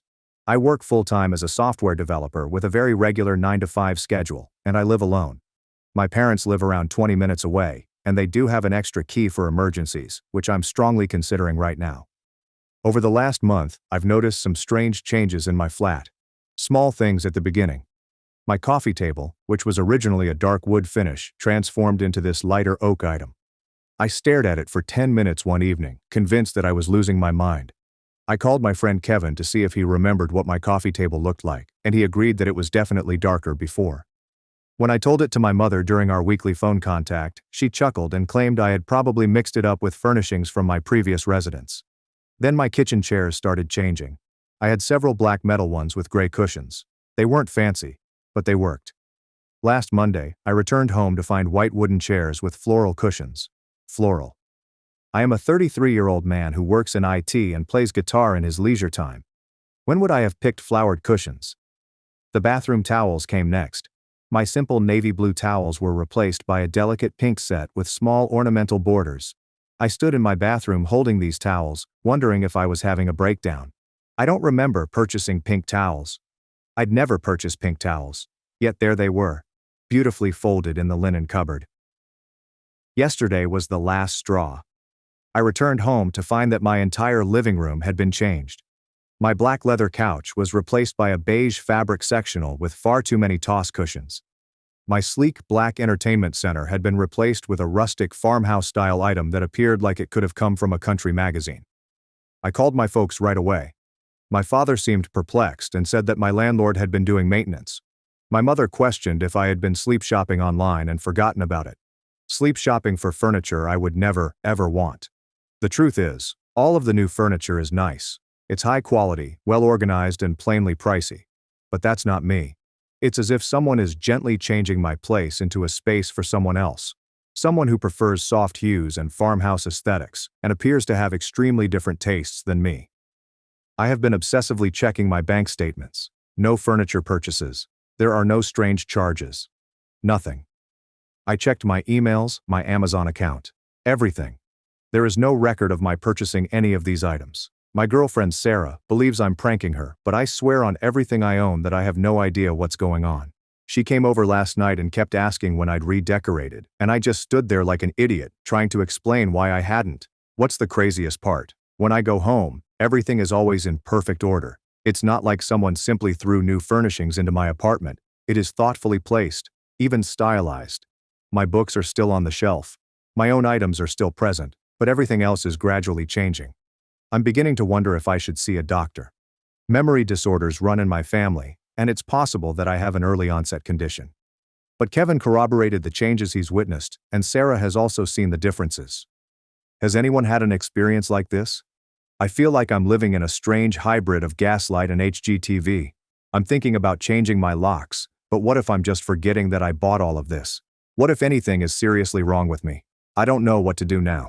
Any advice would be greatly appreciated. Update 1. You folks were right about the cameras. First and foremost, I want to thank everyone who advised me to install security cameras instead of presuming I was having a mental breakdown.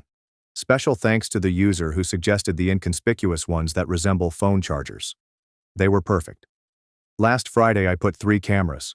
One in the living room disguised as a phone charger, one in the bedroom that seems to be a digital clock, and one in the kitchen concealed as a small speaker. I felt ridiculous doing it, half assuming I was going to record a video of myself sleep decorating or something equally embarrassing. On Wednesday afternoon, everything changed. I was at work, debugging some code around 2 p.m., when I received a motion alert on my phone. I launched the app, expecting to see my cat, which does not exist, or perhaps a maintenance worker I had forgotten about. Instead, I watched my parents walk into my apartment as if they owned it. My mother was holding what appeared to be a catalog or magazine, pointing and chatting to my father. I couldn't hear what they were saying, but her body language was very much, "This goes here, that goes there." My father was measuring my current bookcase with a tape measure. They spent 45 minutes in my apartment. 45 minutes. They went through each room with my mother taking photos of various artifacts with her phone and my father writing notes in his notebook. At one point, my mother sat on my new beige couch and spread out what I now recognize were fabric samples on the coffee table. I saved all of the tape and confronted them that evening, arriving at their residence with my laptop and ready for questions.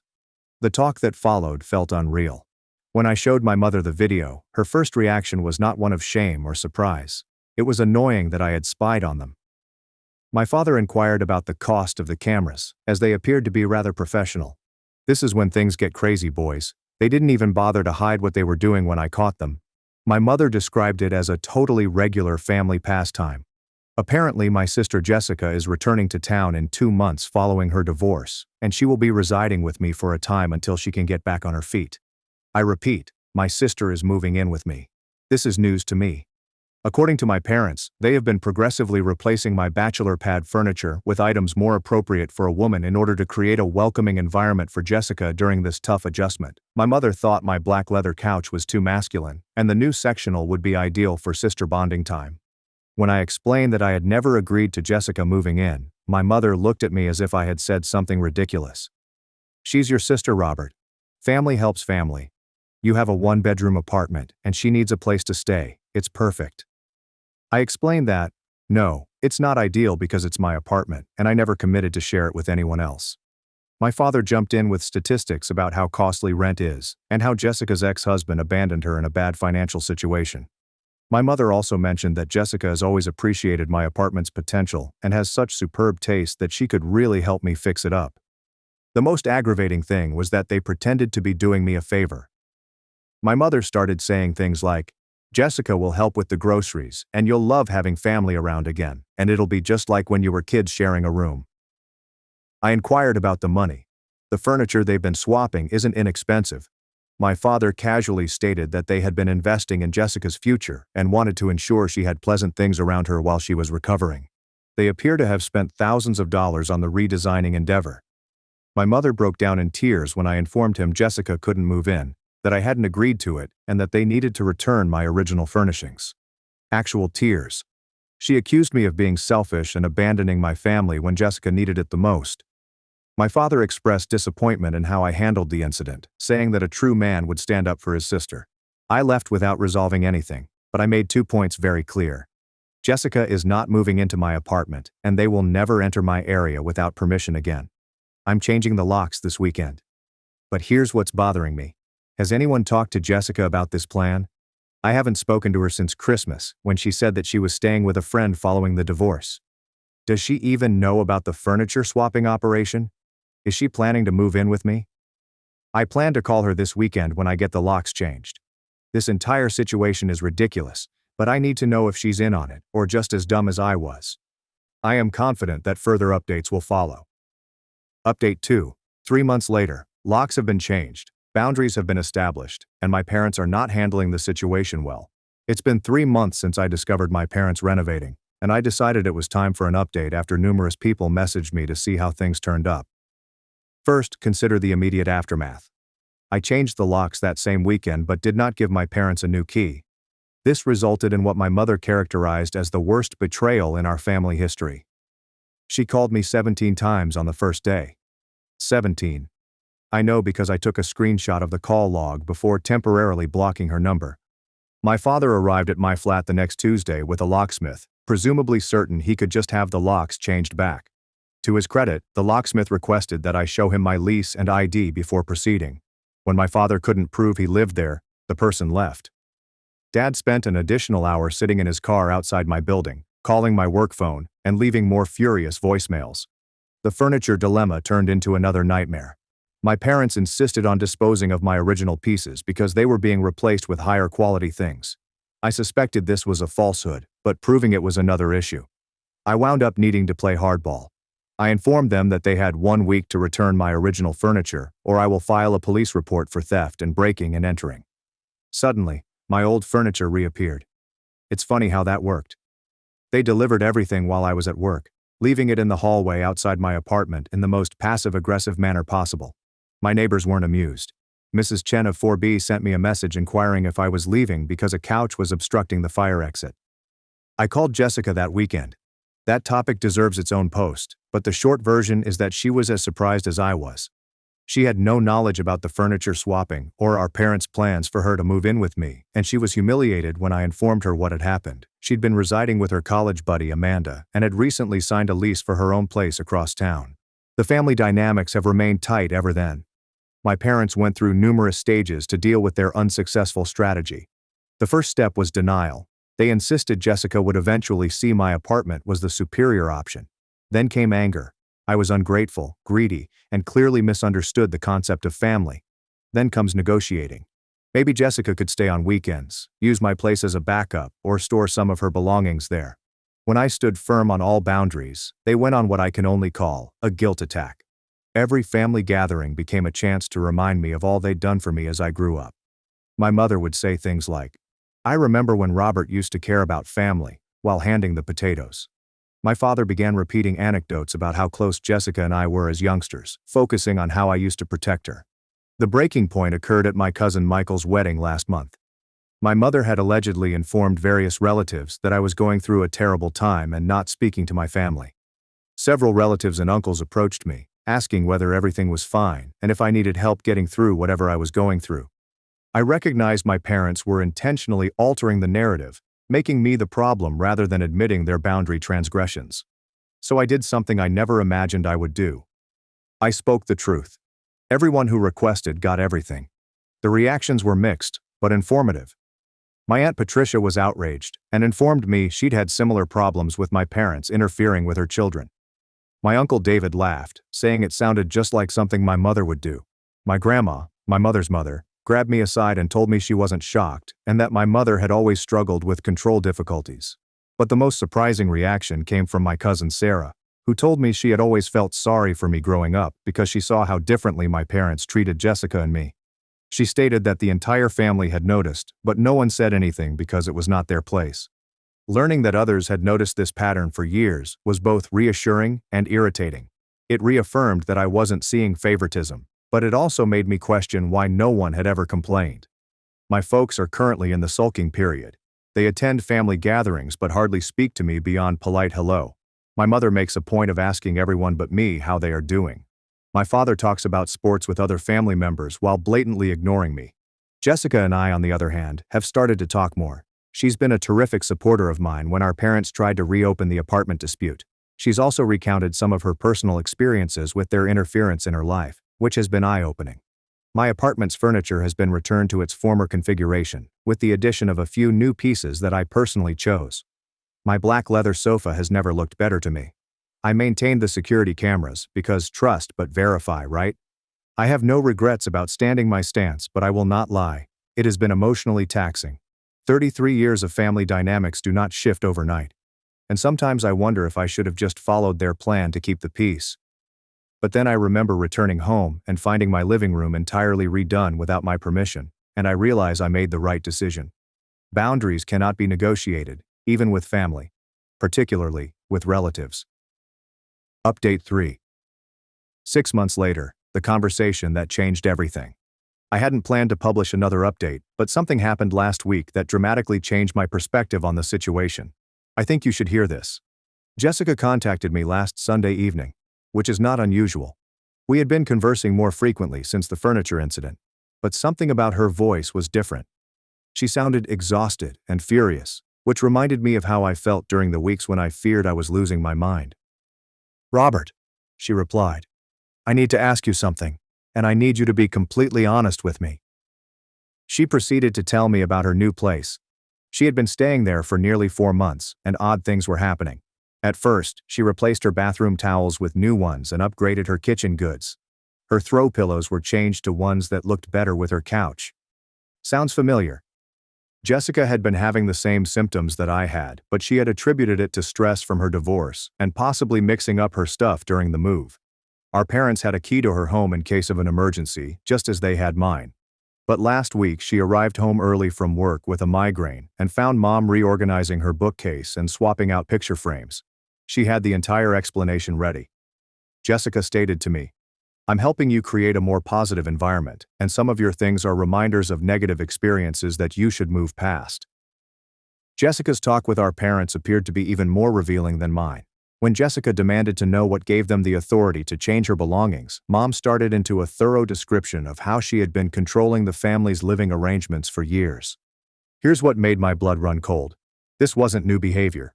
According to our mother, she had been doing this with both of us for years, and we had never realized it. She told Jessica about instances when she changed out my college dorm decorations because they were too immature. She discussed modifying Jessica's apartment setting when she first married because it didn't work well for entertaining. She remarked that she had updated both of our closets throughout the years, removing ugly outfits and replaced them with nicer options. Jessica and I spoke on the phone for 3 hours that night, exchanging our experiences. Remember how I sometimes couldn't find my favorite shirts or jackets? Remember how Jessica's apartment always seemed to have different accessories whenever I visited? We both attributed these incidents to ordinary forgetfulness or misplacing objects. Our mother had been planning our living areas for years, quietly and confidently, and we'd never questioned it. The furniture swap at my house was not a unique case of excess. It was the inevitable progression of a trend that had been ongoing since we were teenagers.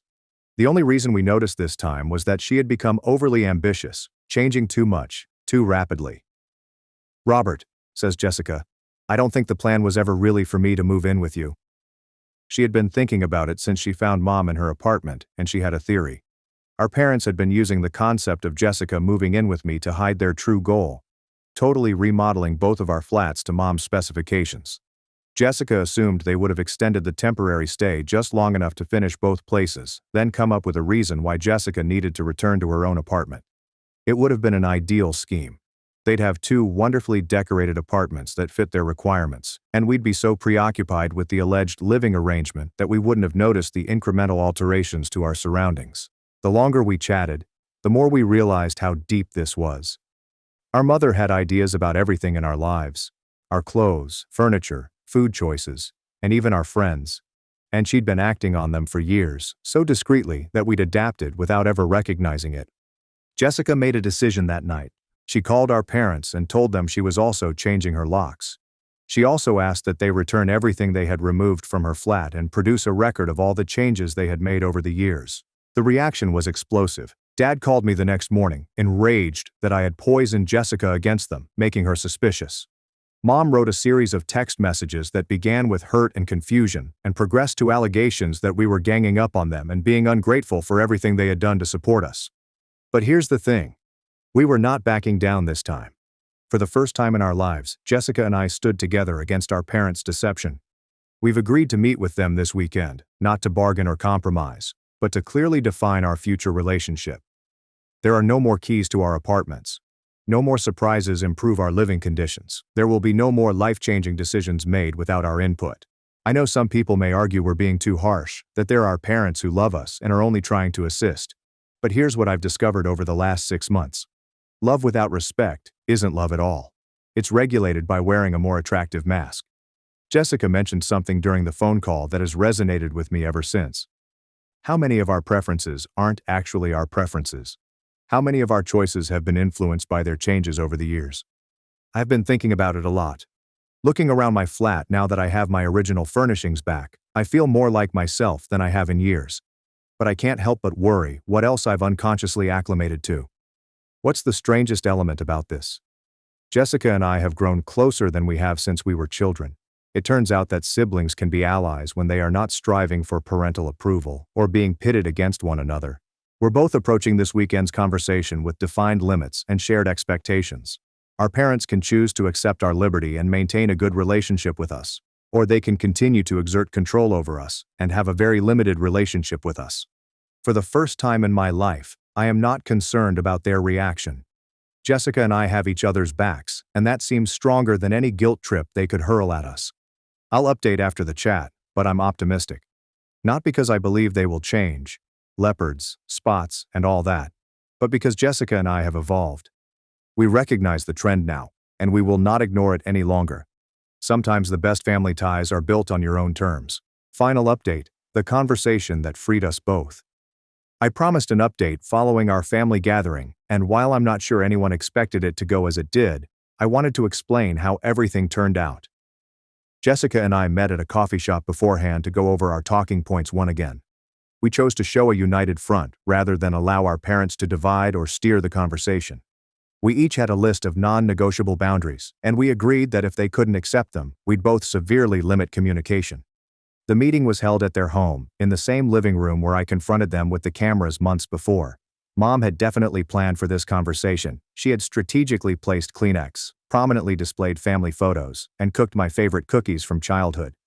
Classic emotional manipulation setup. Dad began by saying how delighted he was that we were finally sitting down as adults to straighten out this misunderstanding. He mentioned the word misunderstanding 4 times in his opening statement. Jessica leaped in first, which shocked me. She has always been more conflict-averse than I am, but something has changed in her since learning the depth of their influence.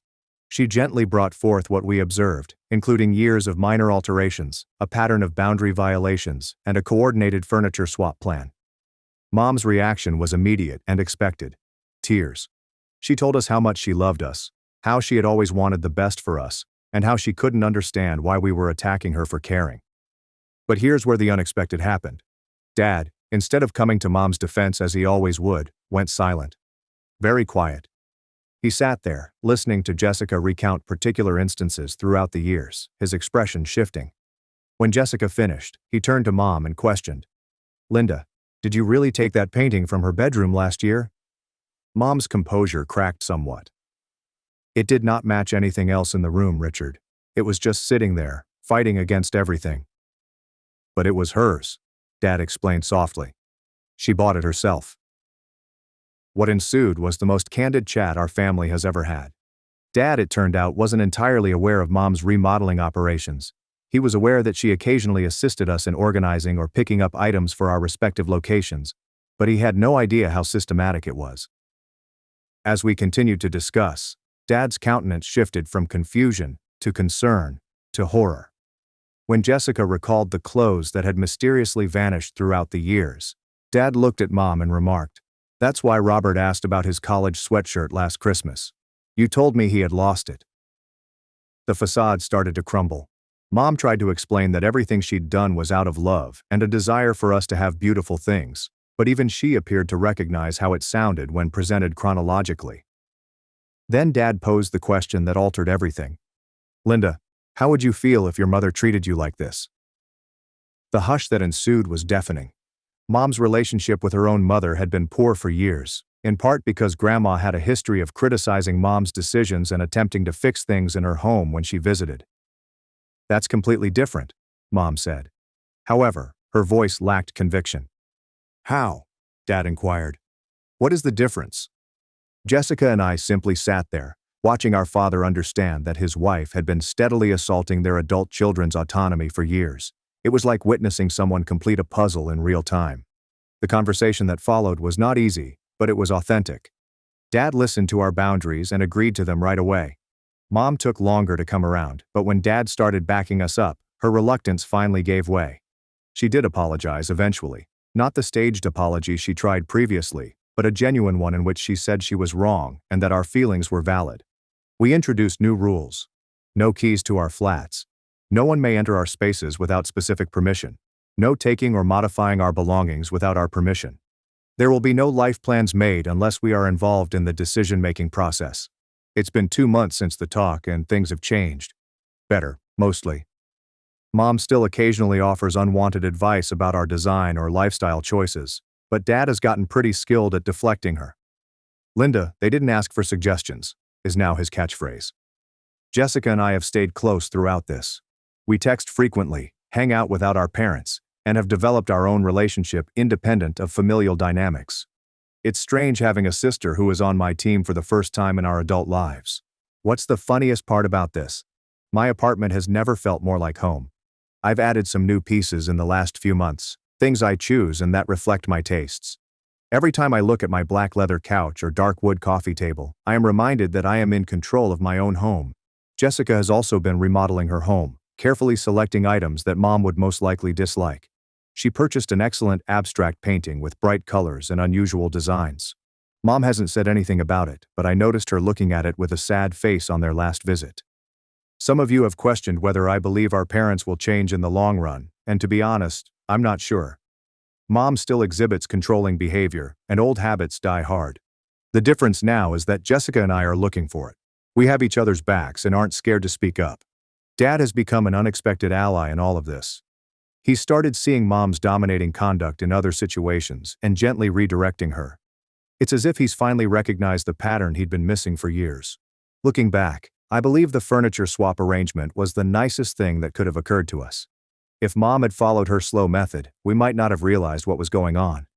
However, she became greedy and made a major move too quickly, unwittingly exposing years of boundary infractions. Our connection with our parents isn't perfect, but it's honest. We're all adults who have chosen to be in each other's lives on our own terms, rather than acting under some inherited family dynamic that none of us have really explored. And, honestly, I prefer them this way. Mom now asks for permission before offering decorating recommendations. When Dad wants to help me with something, he first makes sure I want it. It's a minor adjustment, but it makes all the difference. Jessica and I have discussed creating a book called How Our Mother's Interior Design Obsession Accidentally Taught Us About Boundaries. We probably won't do it, but the title makes us chuckle. For anyone coping with similar family boundary concerns, here's what I learned. It is sometimes necessary to put the relationship at risk in order to save it.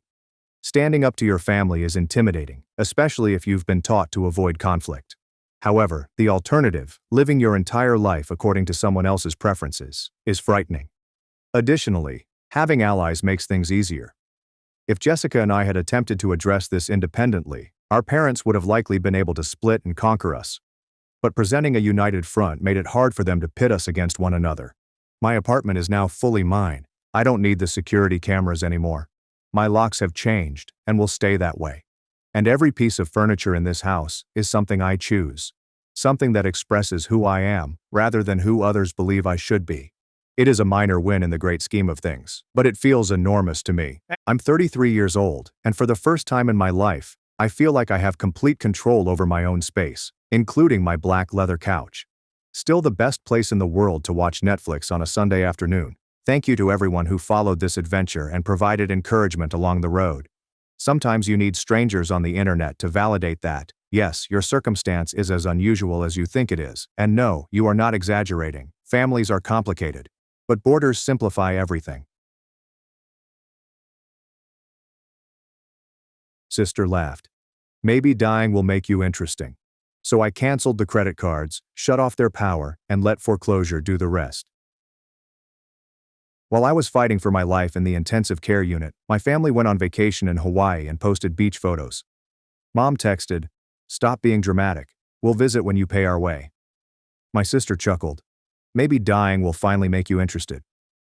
I took screenshots. A week later, they received canceled cards, shut-off utilities, and foreclosure notices. That's when the calls began, non-stop begging. The steady beeping of the heart monitor was the only thing I heard in the sterile ICU room. Pneumonia had progressed into sepsis faster than anyone had anticipated, and here I was, 26 years old, fighting for my life while hooked up to more equipment than I could count. The doctors had been brutally honest. The first 72 hours were fraught with uncertainty. I called my family as soon as I was admitted. Mom, Dad, and my sister, Isabella, lived only 2 hours away. I assumed they would drop everything and rush over. Instead, I received a text from Mom. "Sorry, honey, we're at an airport. The Hawaii trip is already paid for. We'll see you when we're back. Hawaii excursion." This was the first I'd heard about it. As the days passed in that ICU bed, my phone served as a window into their vacation paradise. Isabella's Instagram story featured stunning beaches, Mai Tais, and sunset meals. Mom uploaded Facebook images of herself in a new swimsuit with the message, "Living my best life at 52." Dad posted golf course selfies with the hashtags vacation vibes and paradise found. There was no mention of their daughter's life-threatening situation at home. On day 3, when my fever finally dropped and I could think straight again, I texted a group. "Hey guys, I'm stable now, but still pretty sick. The doctors think I'll be here for at least another week. Could someone please come over? I'm quite terrified and alone." Mom responded an hour later. "Stop being so dramatic, Clara. You're okay if you're texting. We'll come when you pay for our tickets home and reimburse us for the vacation time we'd have to sacrifice." I stared at that letter for 10 minutes, rereading it to ensure I wasn't hallucinating due to the drugs. Isabella's response was much worse. LOL. Mom is right. You've always been an attention seeker. Perhaps dying will make you fascinating for once. Smiley face emoji. I took a screenshot of both texts instantly. That's when something inside me changed. Not broken, shifted like a puzzle piece suddenly clicked into place, revealing a picture I'd previously been unable to view. My family had always treated me like a personal ATM. I was the responsible one, the one who went to college on scholarships, did 2 jobs, got into technology early, and now, at 26, was earning a 6-figure income as a senior software engineer. Meanwhile, Isabella dropped out of community college to become a social media influencer with 847 followers. My parents had retired early at 52 and 54, respectively, relying on their funds and, increasingly, my generosity. I had been paying their mortgage for the past 2 years. When Dad's 401k suffered a setback, I paid Isabella's car payments and insurance. I gave Mom $15,000 for an emergency breast augmentation. I paid for family trips, holiday gifts, and even their grocery bills when they claimed to be financially strapped. And here they were, on a Hawaiian vacation that I had paid for without realizing it, urging me to quit being theatrical while I nearly died alone. The next 3 days in the hospital allowed me plenty of time to ponder and plan. I could access anything from my laptop, including banking, investment accounts, and all the financial strands I'd weaved to sustain my ungrateful family. First, I logged into my bank account and canceled any automatic transfers to my parents' accounts. The mortgage payment due for the 15th was canceled. Dad's automobile payment was terminated. The credit card I had given them for emergencies, which they used for everything from gas to groceries, was canceled and reported stolen. Then I called my investment advisor, Luna, who had been looking after my portfolio for 5 years. "Clara, how are you feeling? I heard you were in the hospital." "Much better. Thanks for asking." "Luna, I need to make some changes to my accounts. I want to remove my parents and sister as beneficiaries and emergency contacts on all my accounts." "Of course, honey. Are you sure you want to do this while you're still recovering?" "I've never been more sure of anything." Next, I contacted my lawyer, Tom, who had assisted me in preparing my will and power of attorney forms. "Tom, I need to revoke the power of attorney I gave my parents and change my will entirely." "That's a significant change, Clara. Can I ask why?" I told him everything. He remained silent for an extended period of time toward the conclusion. "I'll draft the new documents immediately. And Clara, I'm sorry your family failed you when you needed them most." But I wasn't finished. My family had no idea that I had not only been generous with my money, but also stupid with it. I'd co-signed loans, put my name on credit cards, and even helped them acquire a house by acting as a co-borrower when their credit wasn't good enough, giving me the authority to cancel everything. I spent the following 2 days painstakingly removing the financial safety net I had created for them. The utilities I put in my name to boost their credit were discontinued. The family phone plan they were all on, under my account, was canceled. The car insurance coverage I paid for, which covered all of their vehicles, was terminated effective immediately. The mansion was the standout feature. Because I was on the mortgage, I had the right to demand quick repayment of the debt. I contacted the bank and said that I wanted to remove myself from the mortgage, and that if my parents were unable to qualify for a new loan or pay off the remainder, they would have to sell. The bank was incredibly accommodating, especially when I mentioned that I was recovering from a life-threatening illness and needed to protect my financial future. Meanwhile, the posts from Hawaii kept coming. Isabella shared a video of herself enjoying a couple's massage with a man she supposedly met at the resort. Mom posted images of extravagant dinners and shopping sprees. Dad sent golf images with captions about retired life, as I slowly recovered alone in a hospital bed. On day 7, I was finally released. I had lost 15 pounds and felt as weak as a kitten, yet I was still alive. I drove back to my peaceful apartment, ordered soup from my favorite restaurant, and waited. The first call arrived at 6:47 p.m. Clara. Mom's voice was panicked. There's something wrong with our credit card. It was declined at dinner. That's strange, I replied quietly. Maybe call the bank. We tried. They said the account was closed. Did you close our credit card? I reported it stolen when I was in the ICU, and you were posting vacation photos. Seemed like someone else was using it. The line became quiet. Then, Clara Elise Carter, you reopen that card right now. We're stuck in Hawaii without money. I thought you paid for this vacation yourselves. That's what you told me. Click. I hung up. Isabella called 10 minutes later, screaming, You psycho! You left us stranded. The hotel wants us to pay for another night, and we can't. Maybe ask your new boyfriend to help, I said. The one from the couple's massage video. You've been stalking our social media. You're sick. I've been watching my family live it up while I nearly died. There's a difference. She hung up on me too. Dad called next, attempting to be the rational one. Clara, sweetie, there's been a misunderstanding. We can explain everything when we get home. Can you please reinstate our card so we can book flights back? No misunderstanding, Dad. You chose a vacation over your daughter. Live with that choice. The calls continued throughout the night, each one more urgent than the previous. I turned off the phone and slept better than I have in years. They made it home somehow. I subsequently found out Isabella had to borrow money from her Instagram boyfriend, and my parents maxed out an old credit card they had stored away. The real fun began when they arrived home. Mom called at 7 a.m. the day after they returned. Clara, the power's been shut off, and the gas. What did you do? I canceled the utilities that were in my name. You're adults. You can set up your own accounts. With what money? You canceled. Everything. Figure it out. The foreclosure notice came 3 days later. The bank had operated efficiently. That was when the begging really began. Isabella arrived at my flat first, crying and apologizing. Clara, I'm so sorry. I was drunk when I wrote that text. I didn't mean it. Which text? The one where you said maybe dying would make me interested? That text. I was just joking. You know how I joke. Get off my property.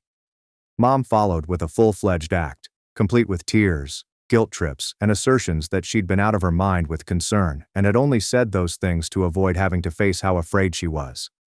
Then why did you post 47 photos and videos of your vacation while I was in the ICU? I requested an explanation. We were trying to stay positive. Get out. Dad attempted a sensible approach. He presented them with a package of documents outlining their financial predicament, stressing how losing the house would wreck their credit and leave them with nowhere to go.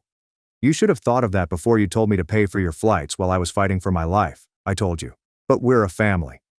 No, we're not. Family shows up. Family cares. Family doesn't mock their daughter for nearly dying. The calls grew frequent, 20 to 30 times a day.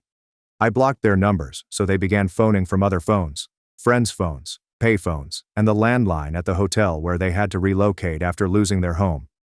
Each call brought a new strategy. Fury, bargaining, more false tears, suicide threats, and accusations that I was destroying the family. You already destroyed it, I informed Mom during an especially depressing phone chat. I just stopped pretending otherwise.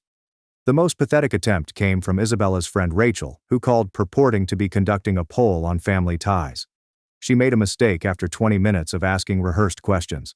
So, hypothetically, if your sister was really truly sorry and maybe wrote you a letter explaining everything, would you consider? Tell Isabella I said no, Rachel. And telling her using you as a middleman is exactly the kind of manipulative behavior that got her into this mess. Then there was an attempted ambush at my workplace.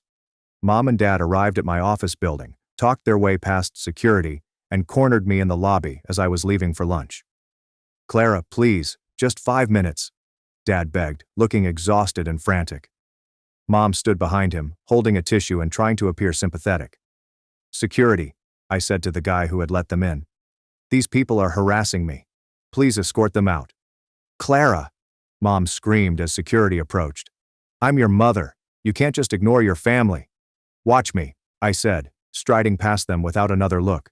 The security film from that incident somehow made its way to my coworkers, who were both shocked by my family's actions and pleased by my poise. The day Clara family attempted an intervention in the company foyer and was taken out by security became something of an office legend. My favorite desperate attempt came when they tried to exploit my hospitalization against me. Isabella shared a lengthy Instagram story about how I was mentally unstable following my sickness and that my erratic conduct was a cry for help. She stated that I was experiencing a breakdown and required family intervention. The post backfired catastrophically when several of my friends replied about their own hospital visits, noting how afraid and alone I was, how they gave me food, books, and comfort while my family posted vacation photographs. Bella's admirers began to draw the dots, and the comments section devolved into a scathing critique of her character. She removed the post within hours, but not before I screenshotted the entire thing. They were also facing increasing financial pressures. Sebastian told me that Dad had tried to acquire a loan using my previous contact information as a reference. When the bank contacted me to check his work and income, I was brutally honest about his circumstances. Mr. Carter is unemployed and has recently lost his home to foreclosure, I informed the loan officer. He has no stable income that I'm aware of, and I would not recommend extending him credit. Thank you for your honesty, Miss Carter. May I ask your relationship to the applicant? He's my estranged father. Unsurprisingly, the loan was denied. Around this time, I also discovered that Mom had been telling people that I was financially abusing elderly parents in an attempt to portray herself as the victim of a harsh daughter who had abandoned them in their time of need. She even reported me to Adult Protective Services for elder abuse, claiming I had stolen their life savings and left them destitute. The social worker who contacted me was professional, but definitely dubious from the beginning. Miss Carter, we've received a complaint that you financially exploited your parents. Can you help us understand the situation? I invited her to my home office, and we spent 2 hours going over every financial transaction, screenshot, and piece of evidence. I showed her the text from Hawaii, social media posts, and a timeline of events. So, let me make sure I understand this correctly, the social worker stated as she reviewed her notes. Your parents voluntarily put you on their accounts. You helped them financially for years, and when they chose a vacation over visiting you in the ICU, you removed your financial support. That's correct. And they're claiming this constitutes elder abuse? Apparently. She closed her notebook and looked directly at me. Miss Carter, what you describe isn't elder abuse. It's a boundary setting. Adult children have no legal obligation to financially support their parents, especially parents who are capable of working but choose not to. The complaint will be closed as unfounded. As she was leaving, she lingered at my door. For what it's worth, I'm sorry your family put you through this. What they did while you were hospitalized was unconscionable. The failed APS report appeared to have broken something in Mom's mind. Her conversations got increasingly erratic, filled with conspiracy ideas about how I was poisoning people against them and conducting an extensive operation to destroy their lives. You think you're so smart, she cried during a late-night phone call that jolted me out of a deep slumber. But karma is coming for you, Clara. You can't treat a family like this and expect to get away with it forever. Karma already came, Mom. It came in the form of a daughter who finally realized her worth. The breaking point came when they attempted to contact Tom's family directly, claiming that I was unstable and that our relationship was harmful. Mom had found Carol's Facebook profile and sent her a lengthy note regarding my mental health difficulties and troubling behavior patterns. Carol forwarded the message to me immediately. It was 3 pages of pure deception, with allegations that I had always been difficult, that my sickness had made me paranoid and vengeful, and that I was isolating myself from family who only wanted to assist. Honey, Carol contacted me that night. I hope you know that none of us believe a word of this nonsense, but I think you should be aware that this woman is actively trying to sabotage your relationships. That's when I decided to pursue legal action. I contacted Tom about obtaining a restraining order against the 3 of them. Harassment, stalking, attempted interference with employment, defamation. You've got grounds for multiple legal actions, Tom told me. But are you sure you want to go that route? It'll make the situation very public. I'm sure. They've crossed every line there is to cross. It's time for legal consequences. The restraining order hearing was planned for Thursday morning. All 3 of them arrived dressed in their finest attire, still assuming they could charm their way out of danger. The judge first heard their version, which was a well-manufactured story about a daughter who had a mental breakdown following a minor illness, and was now punishing them for being unable to afford to visit her in the hospital. I then submitted my proof, which included screenshots of the Hawaii vacation posts, copies of the harsh texts, documentation of the harassment, the workplace ambush, the bogus APS report, and attempts to damage my relationships. Your Honor, I said while reciting my prepared statement, these people didn't just abandon me when I nearly died. They mocked me for it.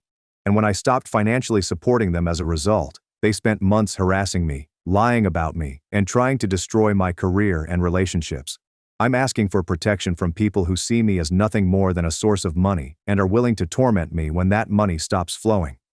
The court issued a temporary restraining order on the spot and set a hearing for a permanent injunction. As we exited the courthouse, Mom made one final desperate plea. Clara, please. We can work this out as a family. You don't need lawyers and judges. You made lawyers and judges necessary when you chose harassment over accountability, I told you. The permanent restraining order was issued 3 weeks later. They were not allowed to contact me directly or indirectly, come within 500 feet of my house or business, or post about me on social media. Violation of the order would result in immediate arrest. The silence that followed was beautiful, but this is where the story really shines. About 3 months after the Hawaii event, I received a call from my supervisor, Mark. Clara, I know you're still recovering and working remotely, but we've got a situation. The client you handled last year, Technova Industries, they want to hire you away from us. Technova was offering me a VP position with a salary nearly double what I was earning, stock options, full benefits, and the opportunity to start their whole cybersecurity business from scratch. They specifically asked for you, Mark continued. Apparently the security system you designed for them saved them from a major breach last month. They credit you with saving the company millions. I accepted the job. The transition time was particularly noteworthy because it coincided with my family's growing desperation. As I was discussing my new salary and stock options, they were being evicted from their motel room due to non-payment. Bella contacted me from a payphone, crying profusely. Clara, please, we're literally homeless. We're sleeping in Dad's car. Mom's blood pressure medication ran out and we can't afford to refill it. Have you considered getting a job? I inquired gently, examining my new work contract. I have a job. I work at Target now. 20 hours a week at Target doesn't constitute a career, Bella. What about Mom and Dad? Dad's applying for places, but no one wants to hire someone his age. And Mom's too stressed to work. Too stressed to work, but not too stressed to post Facebook rants about what a terrible daughter I am? The line became quiet. They hadn't understood I could still view Mom's public posts. That's different. She's just venting because she's upset. She's spreading lies about me to strangers on the internet while claiming she can't work due to stress. The math doesn't add up, Bella. My first day at Technova was all I hoped for. I had a corner office, a team of 12 excellent engineers, and a budget that left my mind spinning. During my welcome lunch with the executive team, the CEO personally praised me for the work I had completed as a contractor. Clara, I want you to know that your security protocols didn't just save us money, they saved jobs. When hackers tried to breach our system last month, your safeguards held. Without them, we would have lost client data, faced lawsuits, maybe even gone under. You literally saved this company.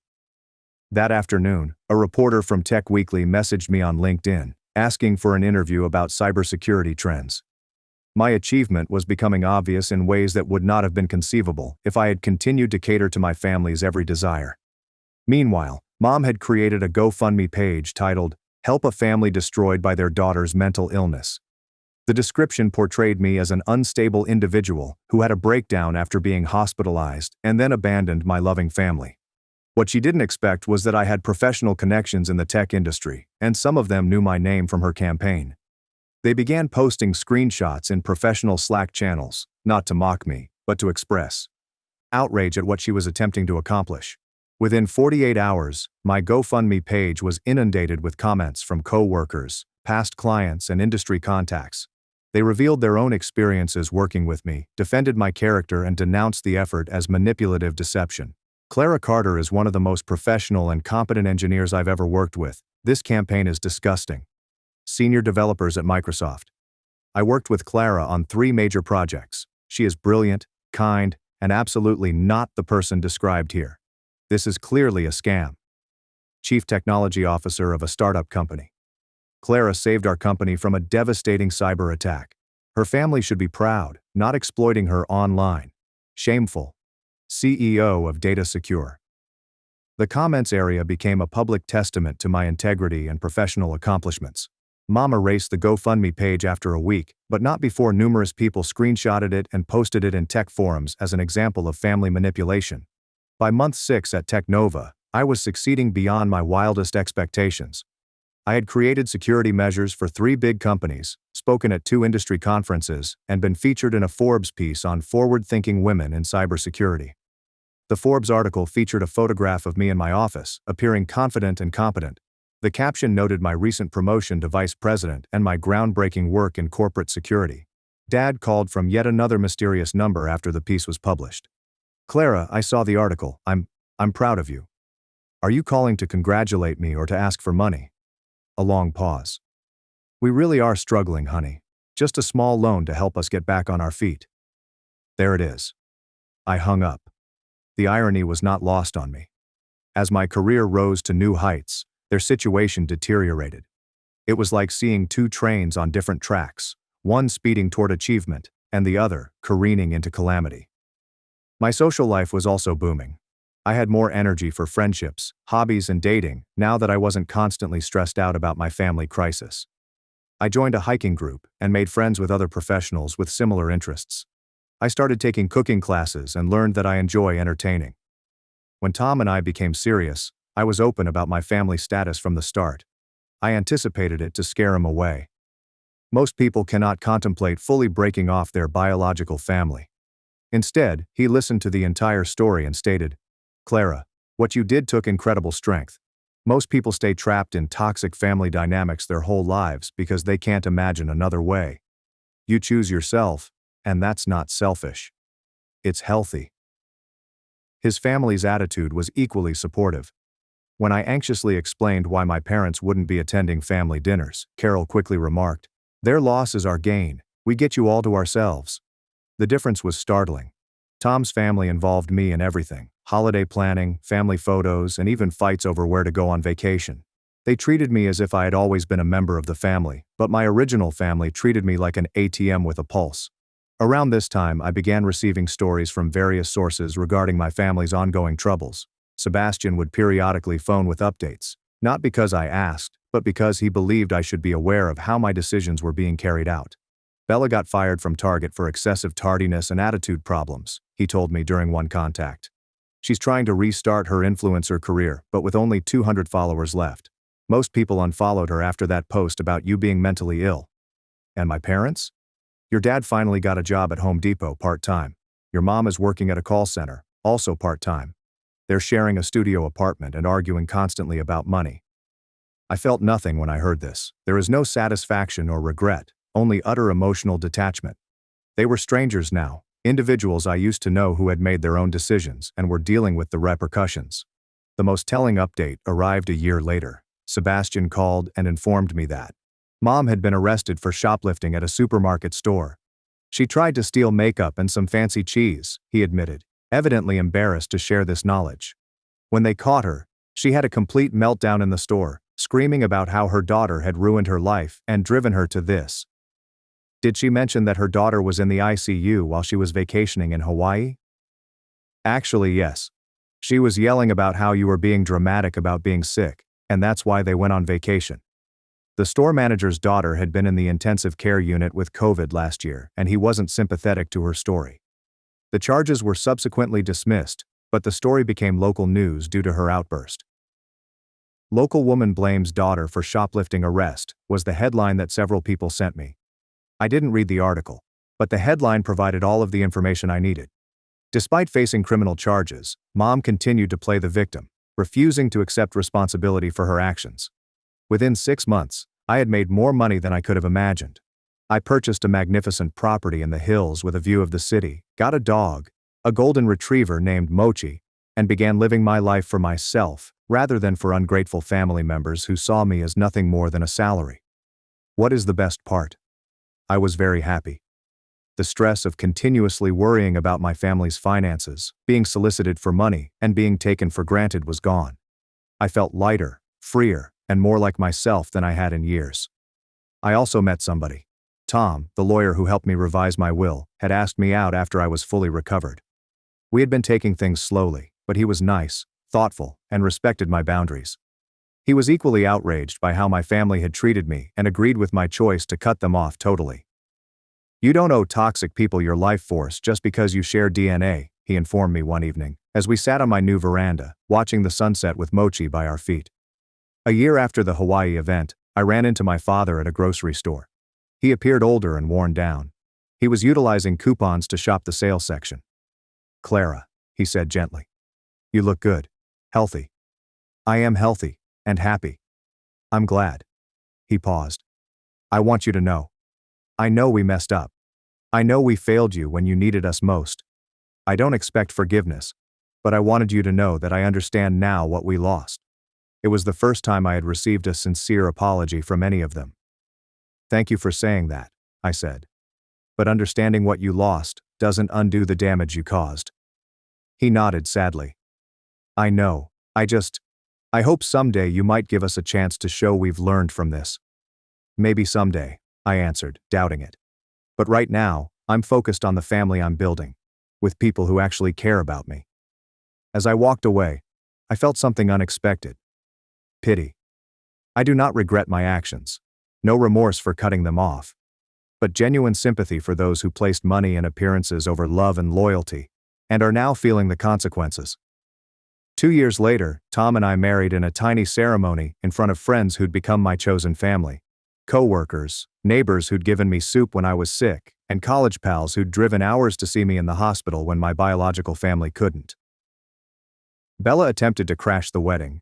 The restraining order had expired by then, and she had reportedly been monitoring me on social media using fictitious accounts to learn about the event. Security escorted her out before she could cause a scene, but not before she screamed loudly enough to be heard. "She's not even really sick, she's just a dramatic attention seeker." The irony was not lost on anybody. Here was a lady who had based her entire identity on social media attention, labeling someone else theatrical. Carol, my new mother-in-law, wrapped her arm around me thereafter. "Honey, I don't know what your sister's problem is, but I want you to know that Tom's family is your family now. We'll never let anyone treat you the way she just did." That was when I finally burst into tears. Not from sadness or rage, but from relief. I had spent so many years trying to earn affection from those who were incapable of giving it, and suddenly I was surrounded by those who freely gave it. The story's final chapter occurred 6 months ago. I received a call from a number I did not recognize, but I responded because I expected a business call. "Clara, it's your cousin, Sebastian." Sebastian was Dad's nephew, someone I'd always liked but rarely spoke with. "I hope you don't mind me calling," he added. "I got your number from your old coworker, Luna. I wanted to reach out because, well, I think you should know. Your mom's been telling everyone who'll listen that you abandoned the family when they needed you most. She's been spreading this story about how you got a little sick and then cut them off financially to punish them for not visiting immediately." My blood boiled. "A little unwell. Is that exactly what she is saying?" "But Clara," he replied, "I wanted you to know that not everyone believes her. Some of us remember the photos they posted from Hawaii while you were in the ICU. Some of us think what you did was exactly what they deserved. Thank you for telling me, Sebastian. There's more. They're not doing well. Bella is working at a retail store and living in a studio apartment. Your parents are renting a room from someone, and your dad's working at a hardware store. Your mom, she's been asking family members for money using the same story about how you abandoned them, and no one's giving her anything. Word gets around. You know, people remember how they treated you." After I hung up, I reflected about this for a long time. Part of me felt vindicated. They were now facing the repercussions of their conduct. But primarily, I didn't feel anything. They were strangers to me now. People I used to know had made their decisions and were living with the consequences. I never reached out to them again. I never forgave them or attempted to repair the connection. Some people could describe it as frigid or merciless. I call it self-preservation. Because while I nearly died alone while my family vacationed in paradise, I learned that some people just regard you for what you can give them, not who you are. And the moment you stop providing, their actual nature becomes obvious. I discovered that creating limits isn't harsh, it's important. I discovered that blood does not automatically make someone family. And removing toxic individuals from your life, including relatives, can be the healthiest thing you ever do for yourself. Most significantly, I realized I deserved better. I deserved to be surrounded by individuals who would drop everything to be by my side in a crisis, rather than people who would mock me for almost dying. Today, I am 29 years old. I am married to a man who loves me absolutely. I have a job I love, a home I enjoy, and a puppy who greets me as if I'm the most important person in the world every time I walk through the door. I have friends who check on me when I'm unwell, who celebrate my accomplishments without jealousy, and who encourage my aspirations without demanding anything in return. My mother-in-law calls me her daughter, and she means it. I've selected a family who will go to any length to aid me if I ever need it again. And occasionally, as I sit on my veranda at twilight with Tom and Mochi, watching the city lights glitter below us, I remember that fearful, lonely girl in the ICU bed, battling for her life while her family posed for vacation photos. I think about how she screenshotted those horrible texts and made a decision that changed everything. I smile. Because she picked herself. Finally, after years of putting others first, she picked herself. And it made all the difference. The weird thing about revenge is that the best type does not involve harming those who have wronged you. It's about creating a life so fulfilling that their absence is a blessing rather than a loss. They assumed losing me wouldn't be a huge issue. They expected me to return, checkbook in hand, pleading for forgiveness. Instead, they lost the greatest thing that had ever happened to them. And I got the life I always wanted, but was too busy caring for them to know I didn't have. That is a trade I will make every time.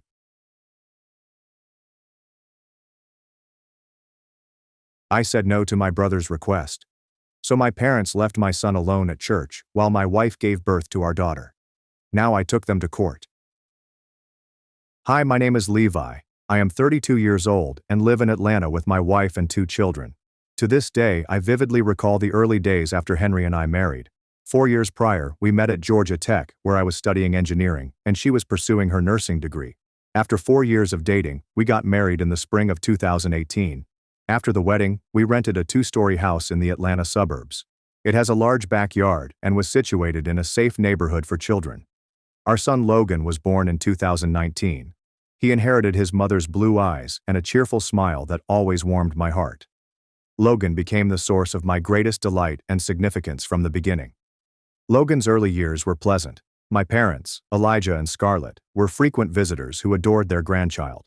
They would bring toys, read him stories, and occasionally ask to keep him overnight so Henry and I could spend time together.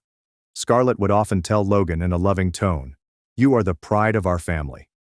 Logan would giggle and run into her arms whenever he heard that. When Logan turned 5, Henry and I discussed having another child. We both wanted Logan to have a sibling to play with and learn how to share. A few months later, Henry informed me that she was pregnant with our second kid, which made me even happier. I honestly believed that our lives were ideal at the time, and I could not have wished for anything more. To help you understand the later dispute, let me tell you about Mateo, my younger brother, who is 4 years younger than me. Mateo was spoiled by our parents in ways that I never had the opportunity to experience.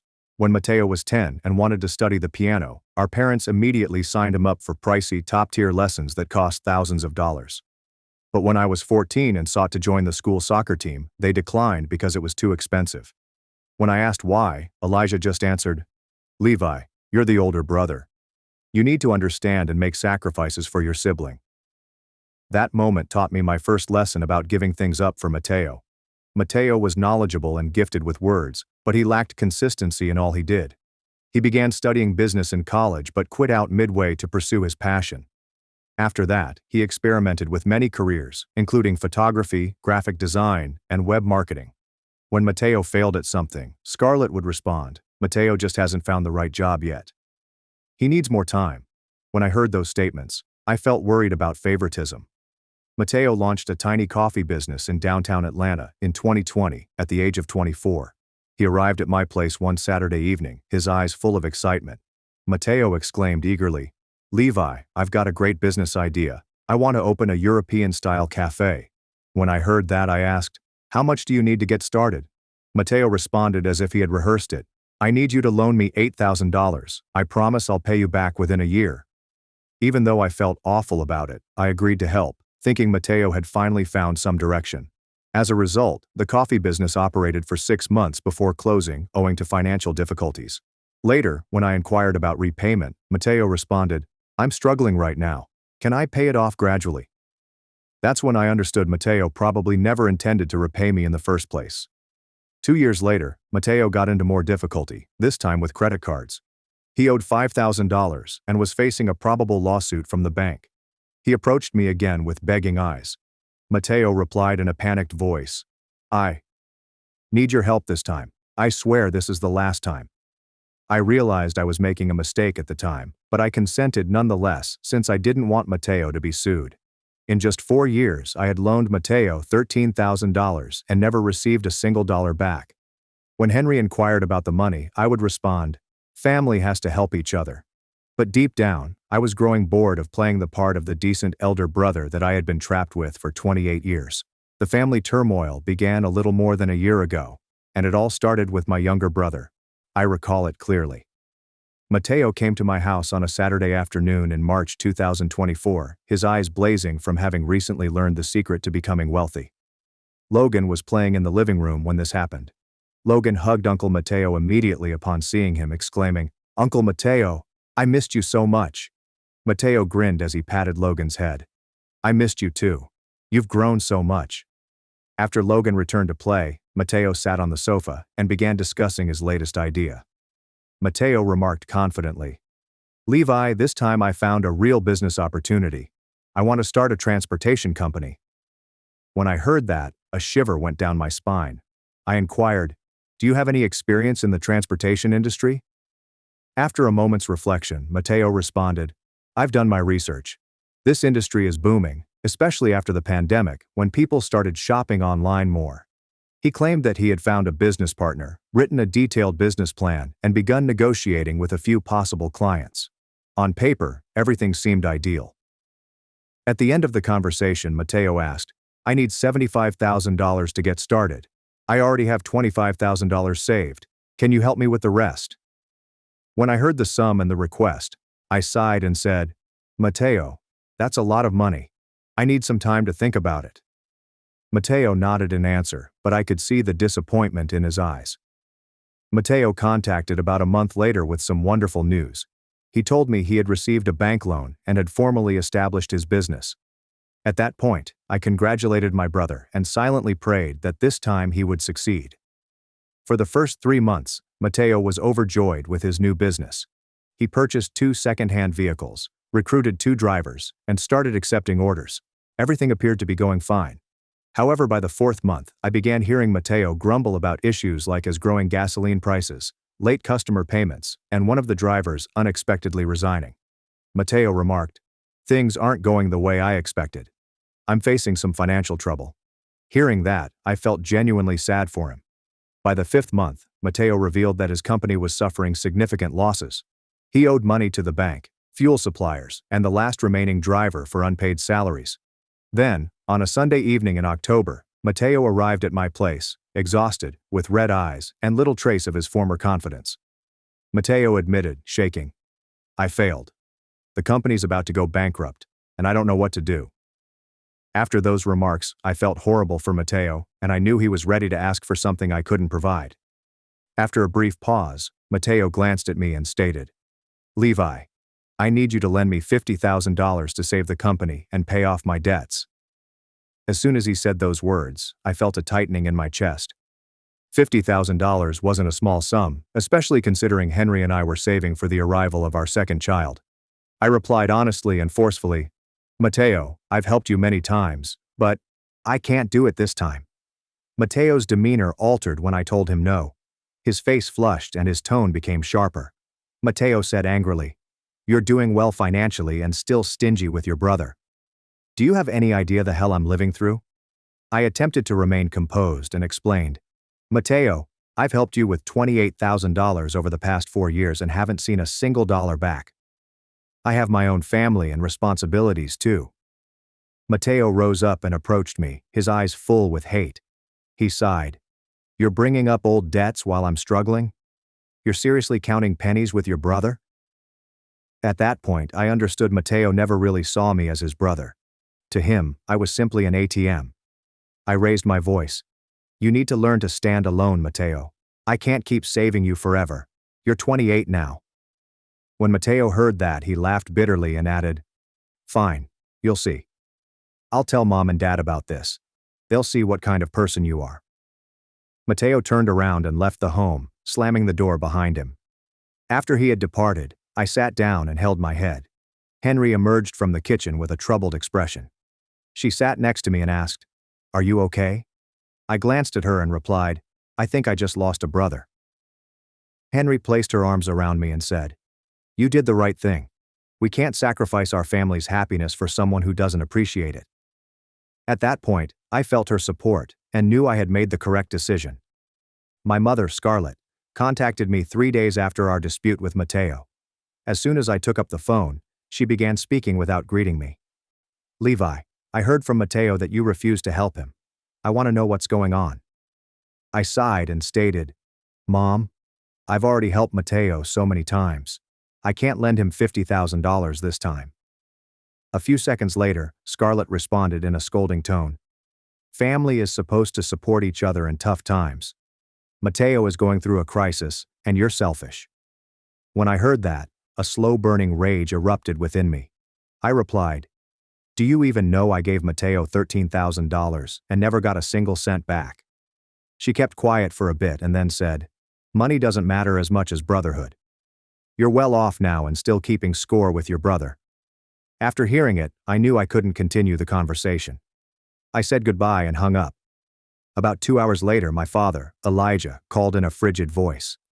Elijah said, Levi, you've disappointed me. You only care about your wife and have forgotten your real family. Those comments caused my heart to halt for a second. I attempted to explain. Dad, I haven't forgotten my family, but I also have responsibilities to my wife and kids. Following a brief silence, Elijah responded, Mateo is your brother. If he goes bankrupt, you'll blame him for not helping. And with that, he hung up before I could answer. After the call, I sat in my living room, feeling empty. Henry was working the overnight shift at the hospital. Logan had already fallen asleep, and I felt more alone than ever. 2 days later, Scarlett called again. This time her tone was milder but still forceful. She said, Levi, I don't want our family to fall apart over money. Please reconsider. Hearing that, I responded forcefully, Mom, I've decided I can't keep rescuing Mateo forever. Scarlett fell silent as soon as I said those words. Then she said something that sent shivers down my spine. If you don't help Mateo, don't expect us to forget this. At that point, I recognized I was at a crossroads. Either I remained a slave to my family, or I ventured to draw the line. Henry's 8th month of pregnancy began in September 2024. Despite the tensions within my own family, I attempted to concentrate on preparing for the arrival of our new baby. Logan was ecstatic about the prospect of becoming a big brother. Every night before bed, he would put his hand on Henry's belly and chat to his little sister. Logan would frequently say with an innocent voice, Baby, I'm waiting for you to come out so we can play together. Henry would grin and softly massage Logan's head during these times. Times like that helped me forget about the stress surrounding Mateo and my parents. We had decorated the baby's room in soft pinks, purchased all of the necessities, and even allowed Logan help select his sister's first toys. During that time, Elijah and Scarlett called sometimes but never longer mentioned Mateo. Instead, they inquired about Henry's pregnancy and expressed interest in Logan. On a weekend evening, Scarlett called and said, I want to visit Logan. I miss him so much. When I heard it, I felt relieved, as if everything was finally behind us. I agreed to allow my folks to visit the next weekend. When Elijah and Scarlett arrived, they brought Logan gifts and appeared really happy. They inquired about Henry, played with Logan, and even helped make dinner. Seeing the family so joyful, I thought we might have made it through the crisis. But I had no idea our family was about to confront an awful storm. About 2 months later, while I was getting ready for work on a Monday morning, Henry screamed from the bathroom. I went in and found her clutching her stomach, her face twisted in misery. I knew the baby was on the way right then. We went directly to the hospital. When we arrived, the nurses swiftly led Henry to the delivery room. The doctor inspected her and informed us that the baby will be born in a few hours. While waiting for Henry to give birth, I suddenly recalled something important. We needed to pick up Logan from school that afternoon. Right away I remembered my folks. I needed their help. Without hesitation I called Elijah. When I inquired if they could pick up Logan, they immediately said yes. My father told me, "Don't worry about anything, just focus on Henry at the hospital, we'll take care of Logan." Hearing that made me feel extremely grateful. Nothing was more important in such an urgent situation than having family support. After I hung up with my father, I quickly contacted Logan's school to let them know that his grandparents would be picking him up instead of us. The teacher acknowledged the news and wished Henry a smooth delivery. My daughter, Sophia, was delivered at 2:30 p.m. after 6 hours of labor and weighed 3.2 kilograms. She was in good health, with blue eyes like her mother and silky blonde hair. I couldn't fight back my tears when the doctor placed Sophia in my arms. I whispered to Henry, shaking with emotion, "Thank you for giving me such a beautiful gift." Henry grinned, fatigued but thrilled. I called my folks to let them know Henry and Sophia had been transferred into a standard room. I said excitedly, "Sophia's here, the baby is healthy and doing well." Scarlett exclaimed enthusiastically, "Oh my God, we have another granddaughter." Following that call, I reminded them to pick up Logan that afternoon. They confirmed their memory and said they'd take Logan to the hospital that evening to see his little sister. I instantly thanked them, unaware that just a few hours later, I would experience something I would never forget for the rest of my life. Around 6 p.m., when I hadn't heard from my parents to confirm they had picked up Logan, I called them. However, after nearly 20 calls to my mother and father, no one responded. Nobody responded to my messages either. At that point, I was overcome with emotion. I was nervous, restless, and filled with dread. By 6:30, while I was still attempting to reach home, my phone rang unexpectedly from an unknown number. When I answered the phone, I heard a calm male voice speak. "Hello, this is Pastor Williams. I'm looking for Mr. Levi Morrison." The instant I heard that, my heart almost stopped. I responded, "Yes, this is Levi." "What's going on, Pastor?" Pastor Williams immediately responded with concern in his voice. "We found a boy named Logan sitting alone in the church. He has a wristband with your name and phone number on it." At that point, it felt like my entire universe had crumbled around me. "My son is there. Is he hurt?" I nearly yelled. After a few seconds, Pastor Williams said, "He's not hurt, but he's terrified and has been crying a lot." With my voice cracking, I said, "Pastor, I'm on my way. Please don't let anyone take my son away."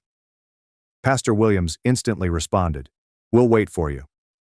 He's safe here." After I hung up the phone, I turned to Henry and said, "My parents left Logan at a church. I need to go get him now." Henry burst into tears at hearing this. How could they do that to Logan? I kissed her forehead and told her, "Stay here with Sophia. I'll get Logan home right away." About 30 minutes later, I arrived at the church. Those 30 minutes seemed to go forever. When I arrived, Pastor Williams was waiting at the main entrance. He appeared to be in his 50s, with a gentle face and concern-filled eyes. He spotted me and said, "Mr. Levi, the boy is in my office." I walked into the office and saw Logan curled up in a huge chair, clutching the teddy bear Henry had given him. His eyes were red from sobbing, his hair was messed up, and his clothing were disheveled. Logan ran into my arms as he saw me and sobbed. "Daddy, I was so scared. Grandma and Grandpa said you didn't love me anymore." Hearing those words, I clutched Logan close and felt my heart break into 1,000 pieces. At that point, I realized I'd never be able to forgive my parents for what they had done. After returning Logan to the hospital and assuring that he had calmed down, I approached my parents immediately. It was nearly 10 p.m., but I couldn't wait until the morning. I drove to their house, filled with wrath. When I arrived, I rang the doorbell repeatedly until Elijah opened it. He did not seem shocked to see me. When I spotted him, I shouted, "How could you do that to Logan? He's only 6 years old." Elijah looked at me coldly and said, "You prioritized money before family." Scarlett entered from the living room with a frigid expression and said, "I raised you for 32 years. Now you know what it feels like to lose one." As soon as those words left his mouth, I felt as if someone had put a knife straight into my chest. "If you don't help your brother when he's in need, I won't care about your child." Hearing that, I felt as if I were standing before two strangers. With rage in my voice, I demanded, "Logan is your grandson. How could you use a child to exact revenge?" Elijah replied coldly, "We merely wanted to teach you the value of family, but you're too selfish to comprehend." At that time, I understood the folks in front of me were no longer the parents I had known. After a few seconds, I looked them both in the eyes and declared, "From this day forward, I shall consider myself parentless, and I will take you to court for child abandonment." When I finished speaking, Elijah exclaimed, "You're taking your parents to court? Go ahead and do it." I turned around and exited the house, slamming the door behind me. Inside, I knew I had recently lost my biological family, but I also knew I needed to defend my own. At that moment, I felt both deep pain and a strong feeling of resolution. Logan would never experience anything like this again. When I arrived at the hospital about midnight, Henry was still awake. She sat alongside the bed, cradling Logan while he slept in her arms. Henry glanced up and inquired in a worried tone, "How did it go?" I sat alongside her and told her everything about my encounter with my parents. Henry appeared stunned by what she had just heard. She said nothing. She simply gripped Logan even more. Henry called her parents the next morning to explain what had transpired. Henry's parents, Thomas and Linda, were left speechless after hearing the account. Thomas then stated, "We're driving up immediately. We can't let this go." Thomas and Linda arrived at the hospital that afternoon. Thomas was a retired engineer, and Linda had worked as an elementary school teacher. They were both wonderful folks who cared greatly for their family. When Linda spotted Logan, she wrapped her arms around him and said, "Sweetheart, Grandma and Grandpa will protect you." Logan grinned and ran into her arms. Thomas sat alongside me and said, "Levi, we can't believe your parents would do such a thing to a 6-year-old. That's not something people with hearts would ever do." Hearing those things made me feel better because I knew some people understood and supported me. After that, Linda continued, "We'll support you through the legal process. This can't be ignored."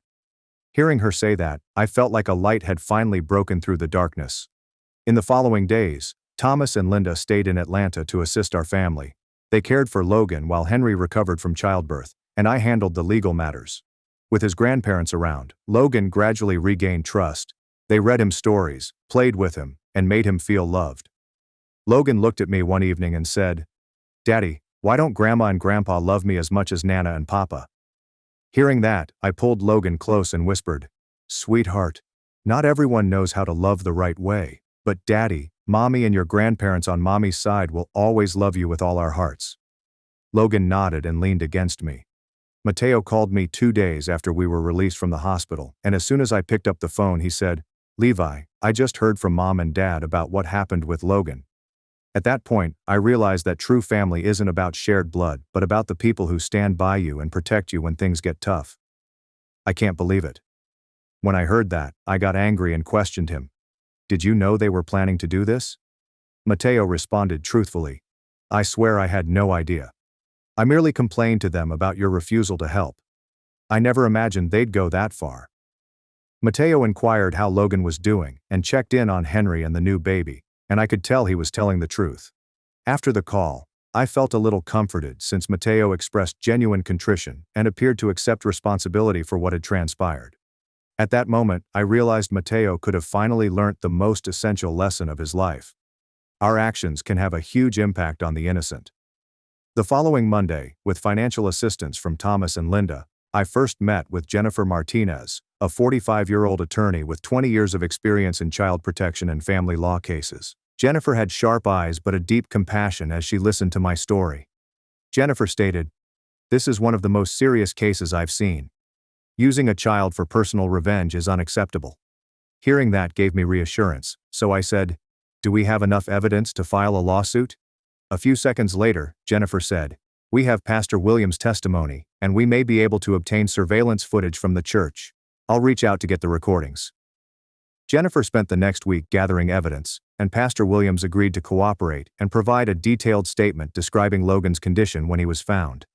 At the same time, the church's security camera captured footage of Elijah and Scarlett dropping Logan off at 5 p.m., and they left without saying anything to the church staff.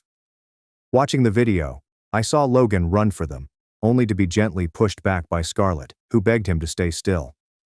That moment shattered my heart into 1,000 pieces.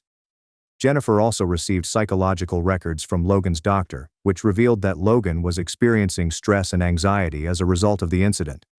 After 2 weeks of preparation, Jennifer filed a lawsuit against Elijah and Scarlett, accusing them of child endangerment, emotional abuse, and abandonment. When Elijah and Scarlett received notice of the complaint, they hired an attorney and attempted to refute all of the charges. Later, their lawyer phoned Jennifer to advise resolving the case quietly, but I declined. At that point, I informed Jennifer, "I want this resolved in court. No one should be allowed to harm a child without facing the consequences." Jennifer nodded in agreement, and we proceeded with the case. The trial was held at Fulton County Court 3 months later, and because of the gravity of the situation, several local reporters were present to cover the proceedings. I sat in the front row with Thomas and Linda that day, and Logan was not permitted to attend to protect his emotional well-being. Henry remained at home to care for Sophia. Elijah and Scarlett sat on the opposite side with their attorney, and I observed that they both avoided looking at us. The case was presided over by Judge Patricia Henderson, a 55-year-old woman with 25 years of experience in family court. Jennifer began the trial with a forceful statement. "Your Honor, this case is not solely about child abandoning. It is about manipulating an innocent youngster to exact personal vendetta." Hearing Jennifer speak encouraged me that taking them to court was the correct decision. Following that, Elijah and Scarlett's attorney attempted to defend them. "Your Honor, my clients merely wished to teach their kid the importance of family. They had no intention of harming their grandson." As soon as the statement ended, Jennifer stood and answered aggressively. "Your Honor, abandoning a 6-year-old child in a public place cannot be considered a life lesson." Pastor Williams was asked to testify, and he recounted Logan's condition when he was discovered in detail. Following that, the church's security tape was shown in court, and the scene of Logan chasing after his grandparents only to be left behind moved many people in the audience to tears. My brother Mateo was then called to the stand. He admitted to pressuring our parents but insisted he was unaware of their plan. Logan's psychologist also presented findings on the emotional impact of the incident on him. And finally, Elijah and Scarlett were called to defend themselves, continuing to justify their actions. My mother went on, "We only wanted Levi to understand that family matters more than money." Hearing those remarks pained her greatly since she still couldn't recognize the damage she had done. After both sides had presented their cases, Judge Henderson ordered a 30-minute respite before giving her verdict. When the court began, she read the ruling in a harsh tone. The court concludes that the defendants committed child abandonment and caused significant psychological harm. The court sentences Elijah and Scarlett Morrison to 18 months probation each, a $15,000 fine, and 3 years of no contact with their grandson, Logan Morrison. Hearing the verdict felt like a huge weight had been taken off my shoulders. I knew Logan was secure, and justice had been served. 1 month after the trial, we chose to stay in Atlanta, but we radically changed our way of life. Rather than fleeing sad memories, we created new ones in the same house. Henry quit her job at the hospital to care for our 2 children. Henry spoke gently to Logan, saying, "From now on, Mommy will be home with you and baby Sophia every day." Logan held Henry firmly and shouted, "I love having Mommy at home." Thomas and Linda then relocated to Atlanta to be closer to us. They sold their old home and purchased a new one only 15 minutes away, devoting all of their devotion to their 2 grandkids. Logan spent every weekend at their house, where Thomas taught him how to ride a bike and helped him in the garden, while Linda read stories and cooked Logan's favorite foods. Linda frequently told Logan, "Grandma and Grandpa adore you and Sophia more than anything. You two mean everything to us." Logan smiled broadly and responded, "I love you too, Grandma and Grandpa." Logan adored his newborn sister and was always willing to assist us in caring for her.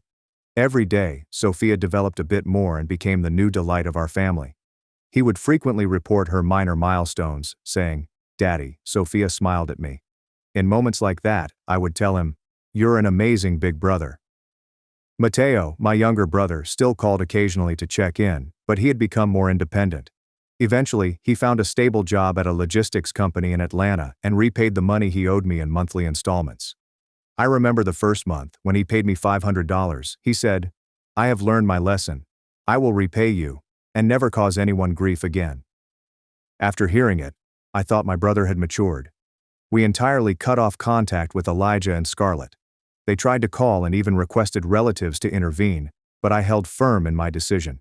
Even when some family members said, "Levi, no matter what, they're still your parents," I was ready to respond, "Real parents would never hurt their children or grandchildren." Logan totally recovered and became a joyous, brilliant little boy, while Sophia grew up healthy and brought fun to our home every day.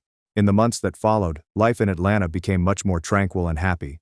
About 3 months later, we renovated the house, repainted the walls, and replaced the furniture to create a more positive and refreshing space. And most importantly, we filled the home with love from our small family and grandparents, who never left us. Every evening, when both kids had gone to bed, Henry and I would sit in the backyard, sipping coffee and talking about the future. She would occasionally ask if I ever regretted my decision, and in those instances, I would always respond firmly, "No." That is the end of my story. What do you think? Was I wrong to take my parents to court? Please leave your thoughts in the comment section below. I sincerely want to hear from you. After 8 years of being excluded, I bought a beachfront resort, then booked it full, told my mom, "Just like your house, mine's out of room." My name is Amelia, and I'm a freelance graphic designer. Olivia, my sister, is 35 and married to Mike. They have 4 children: Jack, 12, Ava, 10, James, 8, and Aria, 6. Evelyn, our 62-year-old mother, has always played favorites. Guess who was not a favorite? For the past 8 years, our family has had the custom of spending 2 weeks each summer at Mom's beach cottage in North Carolina. It's a nice-sized home with 4 bedrooms, 3 bathrooms, and a lovely view of the beach. There's plenty of space for a typical family gathering, right? Wrong. Every year, without fail, Mom would call me in March with the following speech. "Amelia, honey, I'm so sorry, but there's just not enough room at the beach house this year. Olivia's family is so big now, and you know how the kids need their space. Maybe next year we can work something out." Meanwhile, Olivia would receive royal treatment. Mom would spend weeks preparing for their arrival, equipping the house with all of their favorite delicacies, purchasing new beach toys for the kids, and essentially spreading out the red carpet.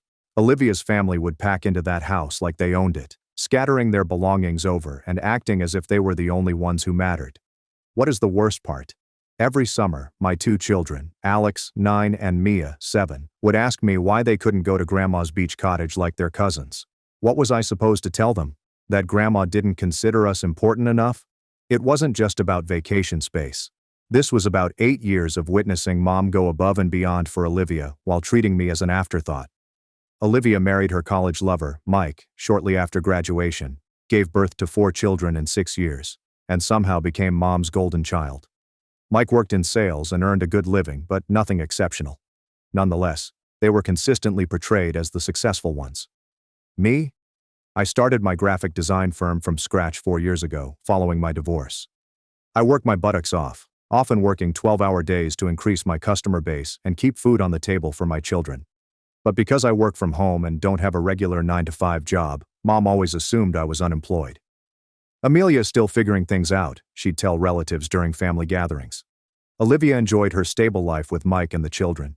She would make tiny remarks anytime we were together. "Must be nice to have such a flexible schedule," she'd say, flashing a phony, charming smile.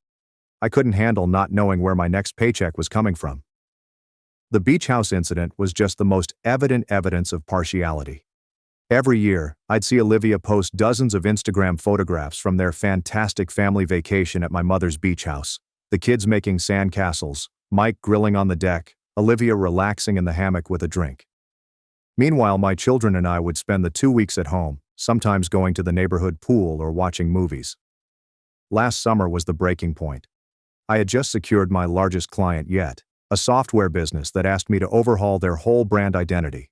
It was a 6-figure contract that would set us up well for the year. I was eager to announce the news during Mom's birthday party in June. "That's wonderful, dear," Mom exclaimed when I told her about the deal. "Maybe now you can think about getting a more stable job." Olivia laughed. "Come on, Mom. Amelia likes playing around on her computer. It's not like she's ready for a real career." I kept my mouth shut, like I always do. However, later that evening, while Mom was giving her yearly, "sorry, not enough room" speech about the beach house, Olivia decided to twist the knife. "You know, Amelia," she remarked in a voice that everyone heard, "maybe if you had a real job, you could afford your own vacation. The rest of us shouldn't have to sacrifice our family time because you can't get your life together." Mom gave a nod. "Olivia has a point. Honey, Mike works so hard and those kids deserve their vacation. Maybe when you're more established." I smiled and nodded, like I did for the previous 7 years. "Of course, I understand. I hope you all have a good time." But within, I was done. Absolutely finished. That tech startup deal was only the beginning. Word spread about my work, and I soon had more clients than I could handle. I boosted my fees, became more choosy about clients, and began to establish something larger than a freelance firm. By October, I had a stable enough income to recruit 2 people. By December, I'd secured 3 additional significant corporate clients. By February, I was looking for office space and thinking about expanding into digital marketing services. The money was coming in, but I hadn't told anyone in my family. I continued to drive my old Honda, live in the same modest house, and dress the same way I always did. As far as they knew, I was still fooling around with my computer. In March, right around the time Mom would call with her "not enough room" lecture, I made an offer on a tiny resort property approximately 2 hours from the beach house. It wasn't huge, only 12 rooms, a restaurant, and a magnificent stretch of private beach, but it was ideal for my needs. The previous owners had driven it to the ground and were desperate to sell. I purchased it for a fraction of its value and immediately engaged a management business to handle day-to-day operations while I worked on renovations. By May, the resort had been transformed. I had spent about $200,000 on enhancements, including new furnishings, entirely refurbished rooms, a stunning infinity pool overlooking the beach, and a children's play area that would make Disney jealous. The restaurant served 5-star cuisine, and the entire setting looked like something out of a luxury travel magazine. I named it Seaside Haven Resort, and it was simply stunning. Most importantly, it was mine. All mine. It soft opened in June with a few paying customers to iron out any issues. Everything went smoothly. The reviews were fantastic, and bookings for the summer were already coming in fast. Meanwhile, Olivia was sharing her typical pre-vacation stuff on social media. Photographs of the kids shopping for beach attire, Mike loading the car, and eager notes about their annual family tradition at Grandma's place. Mom called me in late June, delivering her anticipated spiel. "Amelia, honey, I'm so sorry, but..." "I know, Mom, not enough room. No worries at all. Alex and Mia and I have other plans this year anyway." "Oh, that's wonderful, dear. Where are you going?" "Just a little place I found. Nothing fancy." In the first week of July, I drove to Seaside Haven with my children. I had reserved us the greatest suite in the hotel, a 2-bedroom beachfront room with a private balcony and direct beach access. Alex and Mia could not believe it. "Mom, this place is incredible," Mia exclaimed as she ran around the suite. "Are we really staying here for 2 whole weeks?" "We sure are, baby girl." We spent our days on the private beach, eating delicious food at the restaurant, swimming in the infinity pool, and participating in all of the activities I had planned, including horseback riding, deep sea fishing, and kayaking. We'd never been able to afford this vacation before, and having my children enjoy it was well worth the money I invested. But the best was yet to come. In August, I began making telephone calls. First, I contacted my Uncle Benjamin and Aunt Carol, Mom's brother and sister-in-law. They'd always been kind to me and my kids, and they had 3 children about Alex and Mia's age. "Hey, Uncle Benjamin, I wanted to invite you guys to spend Labor Day weekend at this resort. I know. All expenses paid, food, activities, everything. I just want to treat the family to something special." "Amelia, that's incredibly generous, but we couldn't possibly..." "I insist. I've had a really good year business-wise, and I want to share it with the people who matter to me." I then contacted my cousin David, Mom's nephew, and his wife Jennifer. They had 2 teenagers who never got to have fun since money was tight. "Dave, how would you guys like to spend a long weekend at a 5-star resort?" "My treat. I know money's been tight since Jennifer got laid off, and I thought the family could use a break." I contacted my father's sister, Aunt Nancy, and her husband. I contacted my second cousins, the Martinez family, who had always struggled but were the nicest people you'd ever meet. I contacted everyone who had ever been good to me and my children, who had made us feel included and appreciated. By the time I was done, I had invited 22 members of our extended family to spend Labor Day weekend at Seaside Haven. I booked the entire resort, hired a private chef to prepare all of the meals, and scheduled activities for people of all ages. I did not invite Mom or Olivia. Labor Day weekend was fantastic. All of my relatives were astounded by the resort, often wondering how I could afford such a magnificent setting. I simply smiled and said I had a good year. On Saturday evening, Uncle Benjamin called me aside. "Amelia, this is unbelievable. You've really done something special here. Your mom must be so proud." "Mom doesn't know about it," I stated casually. "What do you mean?" "I mean, I didn't invite her. Or Olivia." Uncle Benjamin appeared confused. But why? This is a family gathering. Benjamin. For 8 years, Mom has told me there's not enough room at her beach house for me and my kids. Every single summer we've been excluded from the family vacation because Olivia's family takes up too much space. So this year, I decided to host my own family gathering, and unfortunately, there's just not enough room for everyone. The truth quickly spread throughout the group. Everyone was aware of the beach house predicament. They had heard Mom's justifications and Olivia's remarks over the years. Some of them had even quietly questioned Mom why I wasn't included in the summer vacation. Monday morning, while everyone was checking out and heading home, my phone began to ring. It was Mom. Amelia, where are you? Benjamin just called me with some ridiculous story about you owning a resort. That can't be true. It's true, Mom. What? How is that possible? You don't have that kind of money. Apparently I do. There was a prolonged pause. Amelia, I'm confused. If you could afford something like this, why didn't you tell us? Why didn't you invite us? You told me there wasn't enough room at your beach house. I'm telling you there's not enough room at my resort. That's completely different. The beach house is what, Mom? Not big enough for everyone? Well, guess what? Neither is my resort. But Amelia, we're family. Funny how you remember that now. I hung up. 20 minutes later, Olivia called. What the hell is wrong with you? She exclaimed into the phone. Mom is crying her eyes out. How could you do this to us? Do what, Olivia? Have a family gathering? I thought you'd be happy. You always said I should be more successful. You know what I mean. You deliberately excluded us. The way you excluded me and my kids for 8 years. That was different. The beach house really isn't big enough for everyone. And my resort really isn't big enough for everyone either. Funny how that works. This is petty and vindictive. Amelia, you're better than this.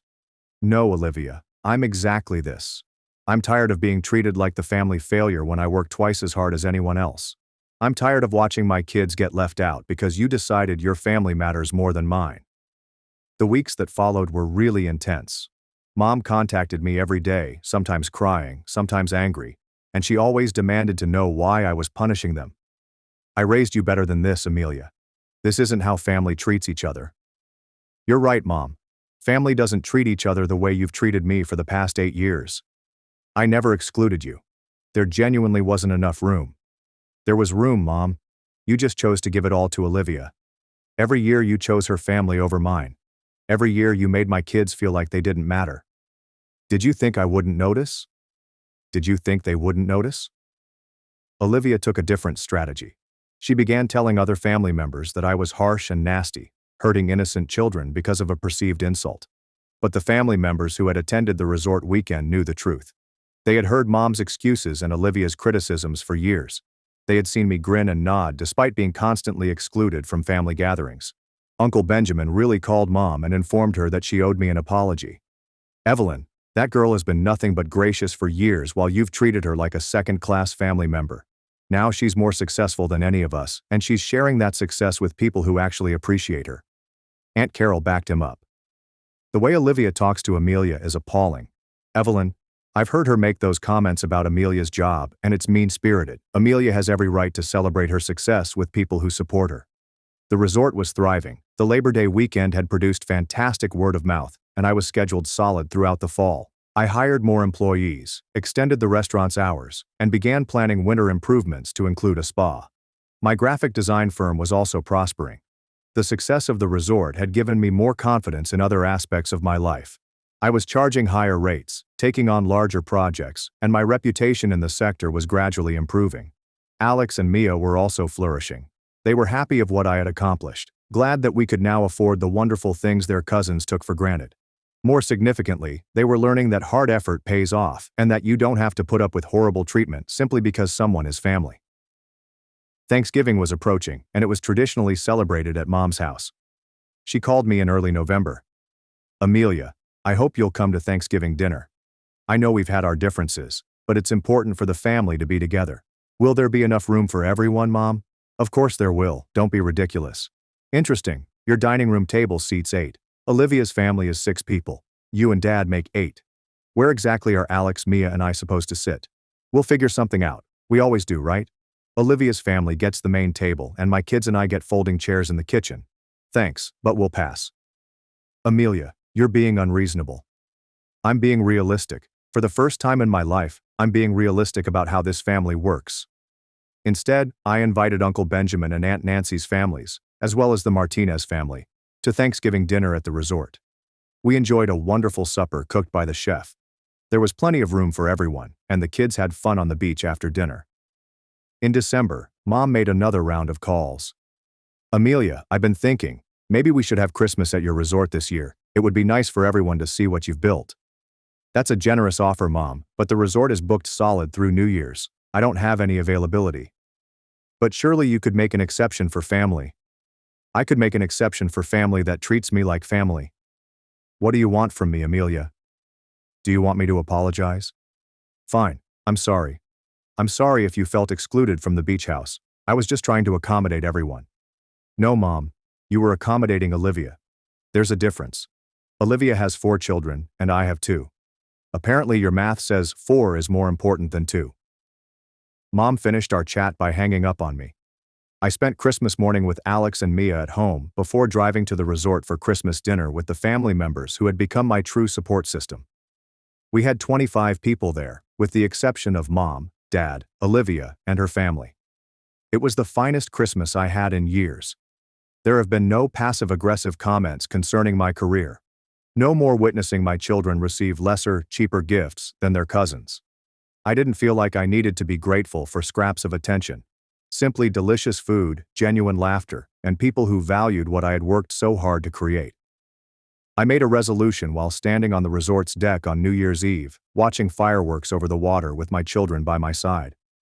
I was finished apologizing for my accomplishment. I'd had enough of shrinking myself to make others feel comfortable. I had had enough of receiving crumbs from those who should have been celebrating my accomplishments.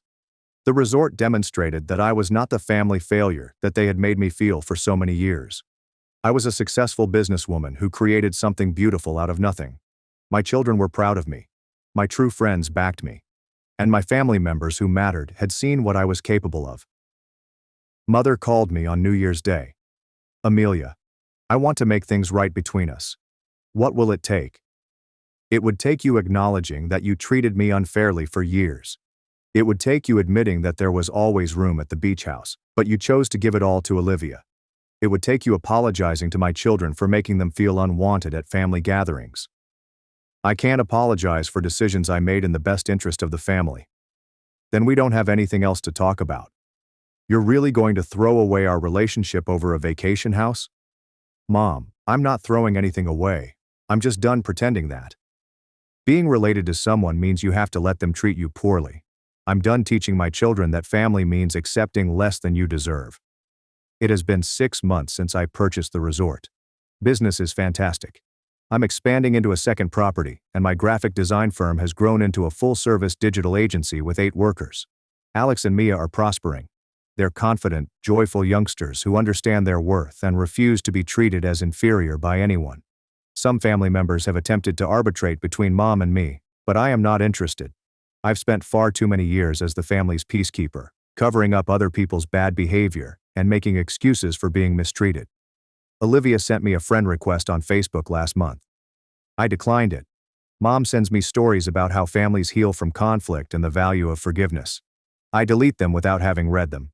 By June, the resort was fully booked until September. I had waiting lists for every weekend, and corporate groups booked us for retreats months in advance. The success was overwhelmingly positive. Alex finished 4th grade with all A's, while Mia excelled in 2nd grade. They both joined the local swim team and made friends quickly. For the first time in years, they weren't wondering why they couldn't attend family reunions, or why Grandma didn't seem to like them as much as their cousins. Mom, Alex said one evening as we ate supper on the resort's veranda, Jack asked me at school why we don't come to the beach house anymore. Jack was Olivia's oldest kid, and he went to the same school as Alex. I was wondering when this conversation would come up. What did you tell him? I told him we have our own place now. He said it looked way cooler than Grandma's house when he saw the pictures on Instagram. I smiled. The resort had a great social media presence, and I posted frequently about activities, stunning sunset photos, and happy families enjoying their visits. It wasn't meant to be petty, but I'll be honest. It felt wonderful knowing Olivia undoubtedly saw every message. He asked if he could come visit sometime, Alex said. I told him I didn't know if his mom would let him. It stung a little. The kids were innocent in all of this, and Jack had always been nice to Alex and Mia, but I wasn't about to open that door. Rachel, the daughter of my cousin David, announced her engagement in July. The wedding was scheduled for October, and it would be the first major family gathering since everything had exploded. David called to personally invite me. Amelia, I know things are complicated with your mom and Olivia right now, but Rachel really wants you there. You've been so generous to our family, and she considers you one of her favorite aunts. Will Mom and Olivia be there? Of course. It's a family wedding, but Rachel specifically asked me to make sure you knew how much she wants you to come. She said, if anyone deserves to celebrate with a family, it's you. I thought about it for a week. Rachel was a beautiful girl who had always been kind to me and my children. She did not deserve to have her wedding day ruined by family strife. I'll be there, I assured David. But I'm bringing security. Security? Just one guy. Someone to make sure things don't get out of hand if Olivia decides to make a scene. The wedding was gorgeous. Rachel looked stunning, and the wedding was held in a beautiful vineyard approximately 1 hour from the city. I arrived with Alex and Mia, dressed to the nines. I purchased Mia a lovely navy blue frock and Alex a crisp little suit. They looked like they belonged at any upscale occasion. Mom noticed us instantly during cocktail hour. She approached with caution, as if she didn't know what to expect. Amelia, you look wonderful. The kids have grown so much. Thank you. How have you been? I heard the resort is doing very well. It is. She waited for me to elaborate, but I did not. After a few awkward seconds, she attempted again. I've been thinking a lot about our conversation at Christmas. Maybe we could talk sometime soon. Maybe. Olivia appeared at Mom's shoulder, appearing as if she'd rather be somewhere else. Hi, Amelia. Olivia. The kids look nice, she observed, staring at Alex and Mia, who were talking with their second cousins near the appetizer table. They do. The talk was painfully unpleasant. Other family members continued approaching our small group, evidently thinking we'd resolve things right there at the wedding. But I was no longer interested in making others feel comfortable at my expense. When dinner was served, I observed something intriguing. The seating arrangement had assigned me and my children at the main family table, directly between Uncle Benjamin's family and Aunt Nancy's family. Mom and Olivia sat at a separate table with Olivia's children and Mike. Rachel had made a decision that wasn't in Mom's favor.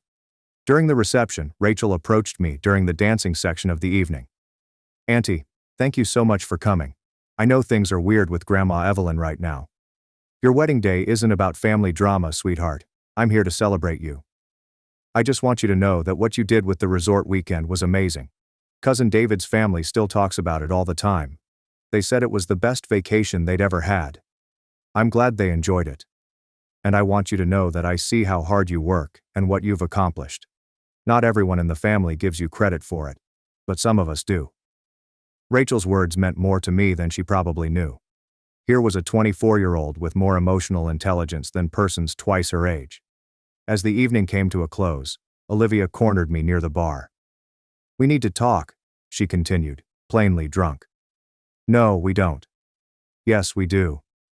This has gone on long enough. You're tearing the family apart. I'm not tearing anything apart, Olivia. I'm just not participating in my own mistreatment anymore. Oh, please, mistreatment. You're being dramatic. 8 years, Olivia. 8 years of being told there wasn't room for my kids at family vacations. 8 years of listening to you make comments about my career and my life choices. 8 years of watching my children feel excluded while your kids got treated like royalty. Those weren't personal attacks. I was just being honest about your situation. My situation?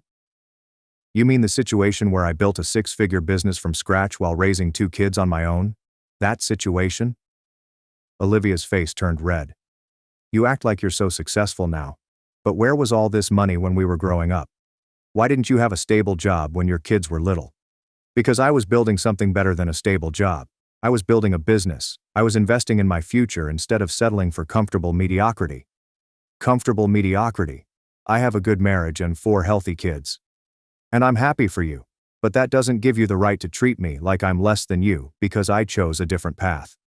Olivia looked around to ensure no one was listening before leaning in. You want to know the truth? Mom was trying to protect you.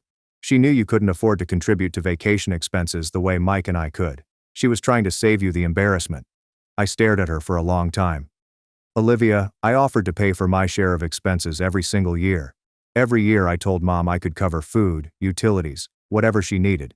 She never once asked me to contribute anything. That's not how I remember it. That's because you were never part of those conversations. You just assumed I was broke because it made you feel better about excluding me. Marcus, a lovely guy who does event security as a side company, appeared at my elbow. I'd asked him to keep an eye on things and intervene if any discussions were too hot. Everything okay here, Miss Amelia? Olivia seemed astonished. You really brought security to a family wedding? I brought insurance against drama. Looks like it was a good investment. I went away before she could reply. My phone began to ring early on Monday morning following the wedding. It was Uncle Benjamin. Amelia, I heard there was some tension at the wedding. Are you okay? I'm fine, Uncle Benjamin. Olivia had a few drinks and decided it was time for a heart-to-heart. David told me you handled yourself well. He also mentioned that you brought security. Just a precaution. I wanted to enjoy Emma's wedding without worrying about anyone making a scene. That's actually pretty smart. I might steal that idea for future family events. Uncle Benjamin's remark made me giggle, but it also got me thinking. Perhaps I wasn't the only one who became tired of walking on eggshells around certain family members. By October, I was actively hunting for a second property. My business partner, Robert Chen, a hotel management specialist who approached me after learning about Seaside Haven's success, had discovered a mountain retreat property in North Carolina that was ideal for development. The Mountain View Lodge was a 20-room hotel featuring a spa, meeting facilities, and breathtaking hiking paths. It was in foreclosure and required extensive renovations, but it had tremendous promise. Amelia, this could be the flagship property for a whole chain, Robert said to me as we toured the grounds. Seaside Haven proves you understand the luxury family market. This place could capture the corporate retreat and spa weekend market. I made an offer that week. While the lawyers finalized the acquisition deal, I concentrated on the holiday season at Seaside Haven. We were booked solid from Thanksgiving to New Year's, and I'd established a waiting list for Christmas 2026. Mom called in early November, as she had the year before. Amelia, I want to try something different this year. What if we had Thanksgiving at Seaside Haven? I could pay for everyone's accommodation, and we could have the whole family together. The resort is fully booked, Mom. But surely you could make some adjustments. Cancel a few reservations. I'm not going to disappoint paying customers to accommodate people who spent years making it clear I wasn't a priority. Amelia, I'm trying to make things right. No, you're trying to make things convenient. There's a difference. What do you want from me? I want you to admit that you were wrong. I want you to acknowledge that you played favorites for years and that it hurt me and my children. I want you to apologize for making my kids feel unwanted at family gatherings. I never intended for the kids to feel unwanted. But they did feel unwanted, Mom. Intent doesn't erase impact. There was a prolonged pause. I don't know how to fix this, Amelia. Maybe you can't fix it. Maybe some things are broken beyond repair. I don't accept that. Then you're going to be disappointed. Mountain View Lodge debuted in March with a soft opening for friends and family. I invited the same group that had attended the Labor Day weekend the previous year, as well as a few additional relatives who had been supportive. The property looked lovely following the modifications. We transformed it into a luxury wellness retreat complete with a world-class spa, gourmet restaurant, and a variety of activities such as guided hikes, yoga classes, and wine tastings. Uncle Benjamin and Aunt Carol were among the first attendees. Amelia, this is incredible, Carol exclaimed as we sat in the spa's relaxation area. 2 years ago you were worried about making ends meet, and now you own 2 resorts. Hard work pays off, I explained plainly. It's more than that. You have vision. You saw opportunities where other people saw problems. That evening, as we gathered for supper at the Mountain View restaurant, Uncle Benjamin stood up to toast. I want to say something about Amelia, he told me. 2 years ago, some people in this family thought she was struggling to find her way. They were wrong. She wasn't struggling. She was building. She was creating something amazing while the rest of us were comfortable with the status quo. He raised his glass. To Amelia, who proves that success isn't about following someone else's path. It's about having the courage to build your own. Everyone raised their glasses, and I felt a warmth that wasn't related to the wine. Olivia called me a week after Mountain View opened. She sounded different, less defensive and more exhausted. Amelia, can we talk? Really talk. Not like at the wedding. What do you want to talk about? I want to apologize. It astonished me. Okay. I've been thinking a lot about what you said at Emma's wedding, about the vacation expenses, and Mom never asking you to contribute. I called Mom to ask her about it, and she admitted that you offered to pay every year. She said she thought it would be easier to just have one family there instead of trying to coordinate with everyone. Easier for who? That's what I asked her, and she couldn't really answer. Olivia was silent for a moment. I also asked her why she always made those comments about your job not being real work. She said she was worried about your financial stability and thought she was encouraging you to find something more secure by insulting what I was building. I know it doesn't make sense, but I think she genuinely thought she was helping. What do you think, Olivia? Another pause. I think I was jealous. Jealous of what? Of your freedom? Of your creativity? Of the fact that you were building something that was entirely yours? Mike and I have a good life, but it's predictable. We do the same things every year, go to the same places, have the same conversations. You are creating something new. So, you decided to tear me down instead of supporting me. I decided to make myself feel better by convincing myself that what you were doing wasn't real success. It was easier than admitting that maybe I was playing it too safe. It was the most candid chat Olivia and I had ever had. I'm sorry, Amelia. I'm sorry for the comments about your job. I'm sorry for supporting Mom's decision to exclude you from vacations. And I'm sorry for making you feel like you weren't successful enough to deserve respect. Thank you for saying that. Is there any chance we could start over? Not go back to how things were, but maybe build something new? I thought about it. Maybe, but it would have to be different.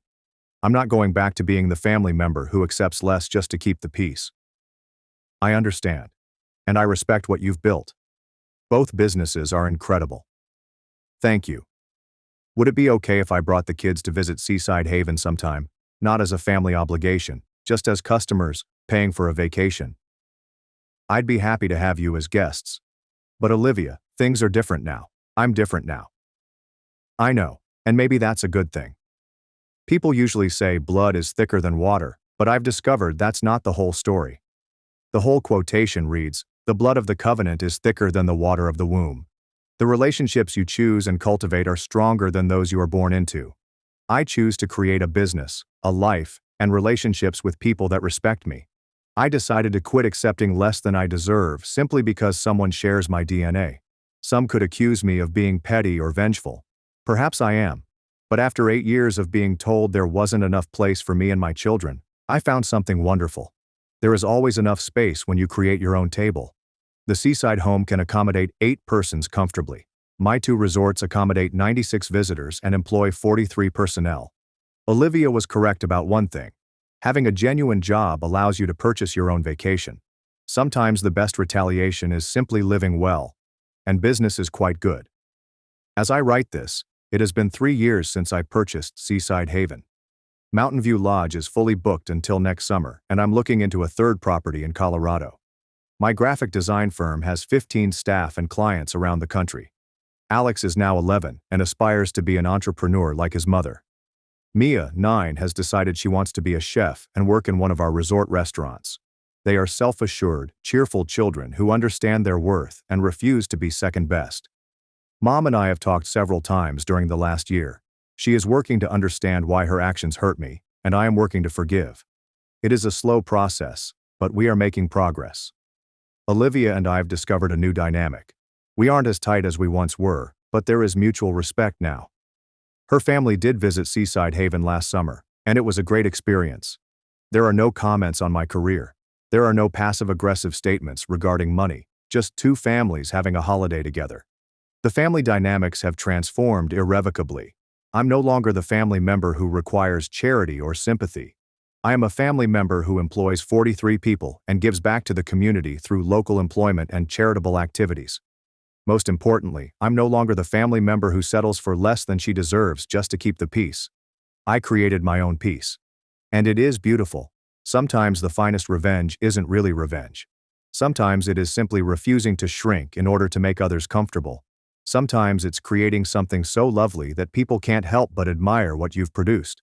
And occasionally, when someone tells you there isn't enough room, the best response is to go build your own room. Then make another one. Then construct an empire. When you have the blueprints, there is always enough room.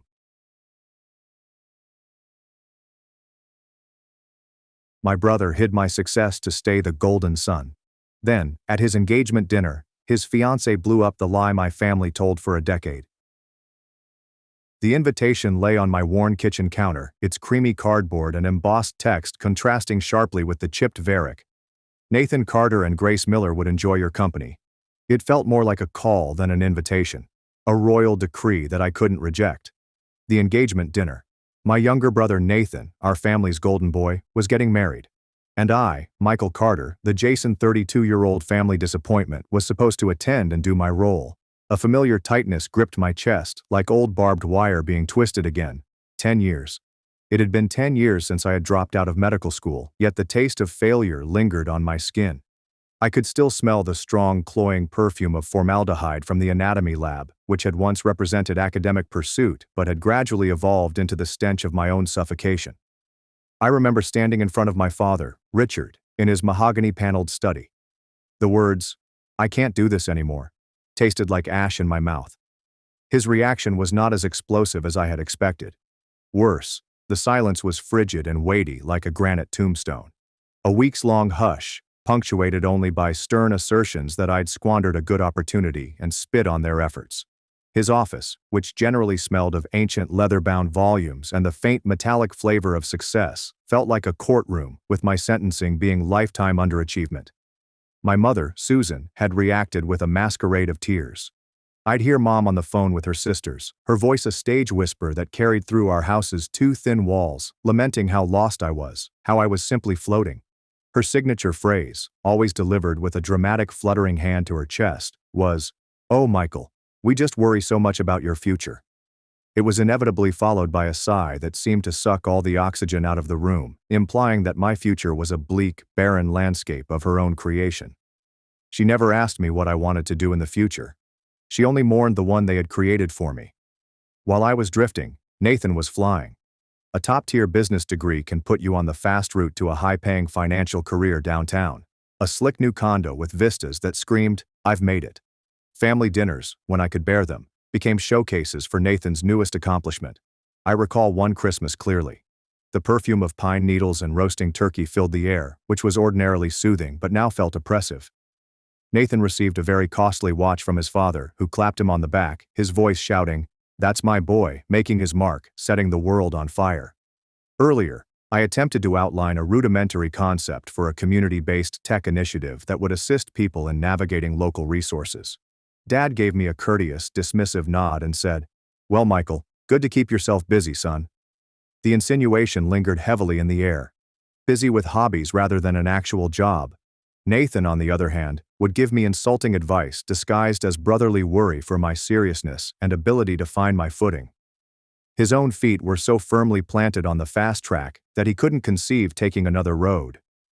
The first several years following medical school were a haze of cheap apartments smelling like instant noodles and dreary loneliness. Part-time employment provided the finances but ate away at my soul. The question plagued my restless nights. Were they correct? Was I a failure? The weight of their displeasure felt like a physical burden, a garment that I couldn't remove. The concept for Access Path did not emerge in a stroke of heavenly inspiration. It was a slow burn, sparked by an experience working at a local disability resource center. I witnessed firsthand the everyday, soul-crushing difficulties of people entangled in bureaucratic red tape, fighting for basic healthcare information, access to specialists, and a semblance of dignity. I began small, with a side project powered by black coffee and a determined reluctance to think things couldn't be better. I taught myself to code properly and created a modest, shareable database of local healthcare providers. The job was all-consuming, carried out in the quiet solitude of my small apartment. The glow of my monitor was my only friend during numerous late hours. The sound of the ancient desktop computer provided a constant, soothing presence. Then the first email arrived. "Your tiny application assisted me in finding a doctor who knows my problem. Thank you." A spark, a warm sensation that spread through my chest, a sense of purpose so strong that it temporarily overshadowed the years of familial rejection. I met David Chun at a local tech meetup, surrounded by a presenter's drone and the scent of tepid pizza. He was a far better coder than I was. But, more importantly, he recognized Access Path's promise when my own family couldn't or wouldn't. He saw the mission. We became co-founders and partners. Our first shared office was a glorified closet above a noisy print shop, small, crowded, and constantly smelled of industrial ink and David's Too Strong coffee. However, it exuded an exhilarating energy and sense of creativity. It was our refuge. Access Path evolved softly and steadily. 10,000 users. 50,000. Our first little grant. We began by onboarding our first nonprofit clients and gradually expanded across states. Each milestone represented a personal success, a silent challenge to the story my family had created for me. I tried several times to share my results. I remember joyfully telling Mom about a great trial program we'd started in a neighboring state, which was expected to benefit thousands. She had listened with that familiar preoccupied tone, her eyes glazing over. "That's nice, dear," she responded, her gaze already changing. "Did you hear Nathan just got a huge promotion? He's thinking of buying a boat. He's taking us all out to a fancy dinner to celebrate." The deflation was immediate, and I felt a familiar cold fist clench in my gut. It was always back to Nathan, and now it's Nathan's engagement dinner. When he tweeted the photo of Grace with her hand beautifully presented and the diamond winking ostentatiously, the family group chat erupted in exclamation points and loving emoticons. I typed a terse, "Congratulations," and turned off the notifications. The bright den felt a million miles away from my reality. The dread for this supper was intense, a knot in my gut that had been forming for weeks. I was familiar with the script. I'd be the living incarnation of Nathan's before and after pictures. Dad would make subtle, and not so subtle comments about my apparent lack of growth. Mom's concerned stares and sighs punctuated his assertions. Nathan, bless his heart, would express the kind of patronizing sympathy that only a successful younger sibling can conjure. But as I stood before my wardrobe that evening, a tiny rebellious flame flared within me, weariness with their story. Before shutting off my phone, I reviewed the Access Path statistics. 80,000 active users. Real people whose lives were made a little simpler because of something I created. A little, almost undetectable smile appeared on my lips. I rarely allowed myself to feel proud. Instead of the drab, safe suit Mom always quietly pressed me to wear, the one that made me feel like an undertaker at my own funeral, I opted for the newer charcoal gray one I'd purchased with a modest bonus after we'd concluded a particularly difficult but profitable transaction. It fitted well. It helped me feel capable. It was a modest, almost thoughtless act of rebellion, but it felt like a breath of fresh air before entering the golden cage. The name Laytoy, as well as the star, exuded the ostentation that my parents admired. As I handed over my keys to the valet, the aroma of costly perfume and much more expensive food came from the grandiose door. Inside, the restaurant was a hushed symphony of clinking crystal, whispered talks, and the faint scrape of silver against porcelain. It was the type of restaurant where you could tell the maitre d' was silently assessing your financial balance. My collar, which had been perfectly comfortable minutes before, suddenly seemed to tighten around my throat. I recognized them almost immediately, seated at a prime circular table in the center of the room, a tableau of familiar happiness for public consumption. My father, Richard, was holding court, his voice a deep growl as he regaled Grace's parents with what was most likely a story about his own financial prowess. My mother, Susan, flitted around Grace like an anxious hummingbird, adjusting an imaginary stray hair on her perfectly coiffed head. And Nathan, my younger brother, looked like the young master of the universe, dressed flawlessly in a suit that probably cost more than my first automobile. A confident, almost predatory sneer appeared on his lips, his hallmark expression of arrogant superiority. "Michael, I'm glad you could make it," Dad remarked. His greeting was brief, and his gaze was immediately drawn to someone more important in the room. The unspoken addendum, "Don't embarrass us," hovered between us. Mom enveloped me in a hug that was too tight and too brief, smelling faintly of her preferred lily-of-the-valley perfume, a scent I now connect with anxious family gatherings. "Oh, Michael, you look neat," she chirped, her eyes roving over my suit with an expression I couldn't make out. Surprise? Relief that I wasn't wearing a soiled t-shirt? "Grace, darling, this is our Michael." Grace Miller turned and extended a hand. Her smile was sincere, her handshake solid, and her hazel eyes warm and direct. "So nice to finally meet you, Michael," she said to me. And for a tiny moment, I felt something other than dread. She appeared normal, grounded, a sharp contrast to the sometimes strained formality and underlying tension that marked Carter family reunions. I managed a faint, embarrassed smile in response. "You too, Grace. Congratulations to you both." The conversation, or rather, the monologue, immediately led by my parents, centered on Nathan. His latest financial success at the firm, his imminent advancement to vice president at such a young age. Grace belonged to a fantastic old money family. Each word felt like another perfectly placed stone in the wall that kept me apart from their bright world. Nathan's golden image has received another layer of varnish. When Grace's father, a cheery man named Arthur, respectfully asked me what I did, Dad interrupted before I could finish my statement. "Michael's our free spirit," he said with a loud laugh that didn't quite reach his eyes. "Still chasing butterflies, eh, son?" He smirked at Arthur as if sharing an inside joke, the sort that turns you into a punchline. I felt a familiar heat rising in my neck. "I run a tech company," I mumbled. My words felt insufficient and fragile in comparison to their grandiose statements about Nathan. Mom, ever the great conversational navigator, away from uncomfortable issues, particularly me, quickly interjected. "Oh, but Nathan's new role, Arthur. It involves managing a portfolio worth tens of millions. He tries to explain it to us, but it's also terribly complex and important. Isn't it, dear?" She smiled at Nathan and gave me a look that clearly said, "See, Michael, this is what true success sounds like." Nathan, who never passes up an opportunity to discreetly demonstrate his power, reclined back in his chair. "Yeah, the market's been volatile, a real beast, but we're navigating it pretty well. Big responsibilities, you know." He looked at me with that old contempt in his eyes. Not everyone's cut out for that kind of pressure. Pressure. I nearly scoffed. I remembered David's frantic all-nighters when our primary server collapsed just as we were launching a vital upgrade for a state healthcare partner, with the livelihoods of thousands of our users on the line. I remembered the heavy weight of payroll when we first started, the persistent, gnawing anxiety of disappointing our little staff. But I didn't say anything. I concentrated on the intricate pattern of the bread dish before me, the flavor of the pricey, carefully placed food fading in my lips.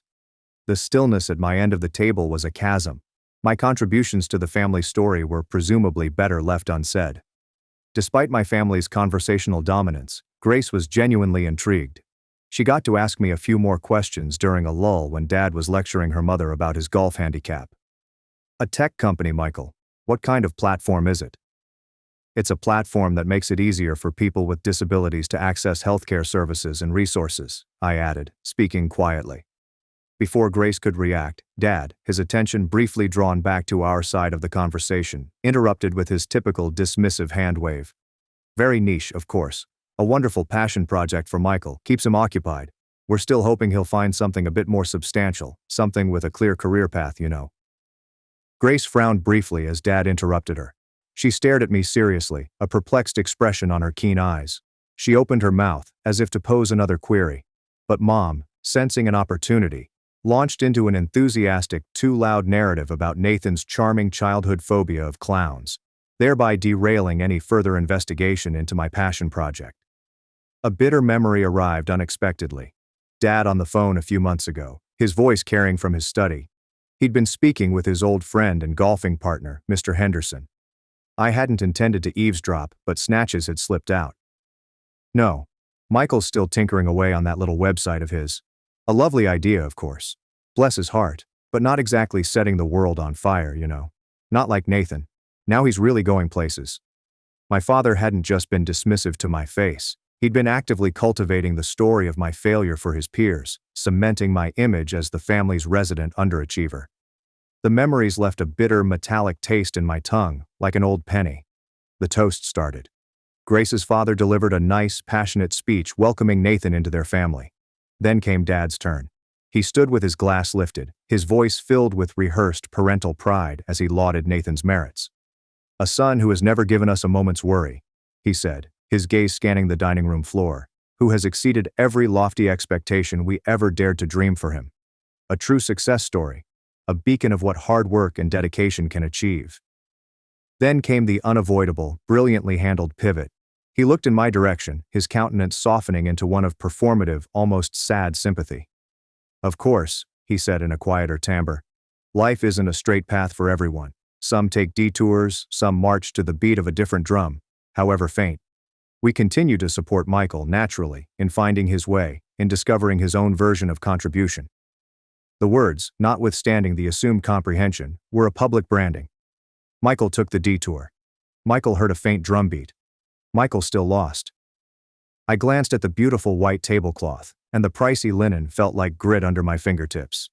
I could hear Mom's gentle, perfectly timed sniffle next me, her supporting role in this family drama. The air was thick with unspoken judgments and the weight of their combined disappointment. Grace's eyes were fixed on me, posing a silent, searching question. And in that moment, a flood of complete surrender washed over me. A voice muttered in the depths of my mind, "So this is it again. Maybe they are right.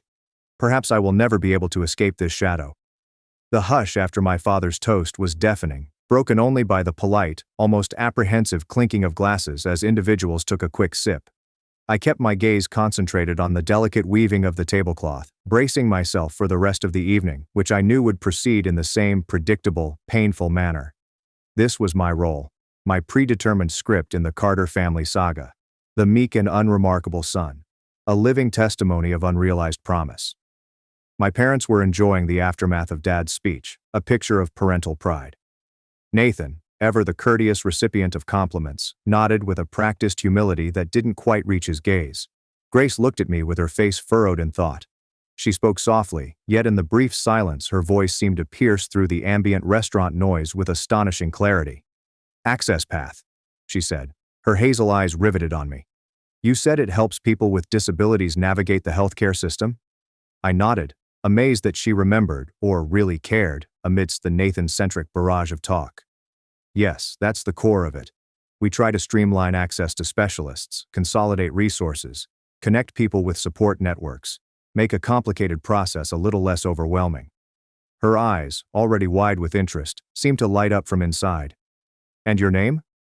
"It's Michael Carter?" she asked, leaning in slightly, her voice lowering to a conspiratorial whisper that made the air surrounding our table crackle with new attention. "Wait a minute." Her breath caught. "Are you Michael Carter? The CEO of Access Path?" The sound of a fork clattering against a china dish across the table was abnormally loud in the sudden profound silence that enveloped our company. I looked up, surprised by the passion in her voice. My father, who had been taking a self-important drink of his wine, halted with the glass halfway to his lips, his eyes wide and unblinking. My mother's flawlessly painted grin was gone, replaced by slack-jawed perplexity, her hand reflexively reaching for the pearls at her throat.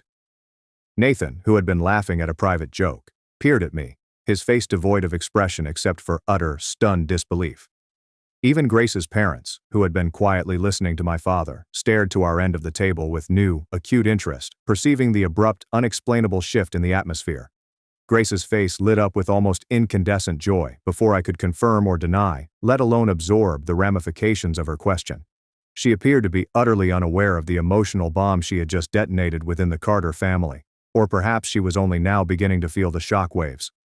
"Oh my God, it is you!" she cried, her voice growing in volume and liveliness with each word. "Access Path is incredible. My brother, Mark, was paralyzed in a car accident 3 years ago. Your platform has been an absolute lifeline for him. The doctors at his rehabilitation hospital, they recommend it to all their long-term care patients."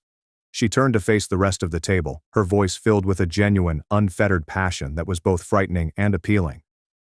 "You have no idea what a difference it makes. Trying to find specialists who understood his specific needs, coordinating care between multiple doctors, navigating the insurance nightmares. It was a constant, exhausting battle for our whole family.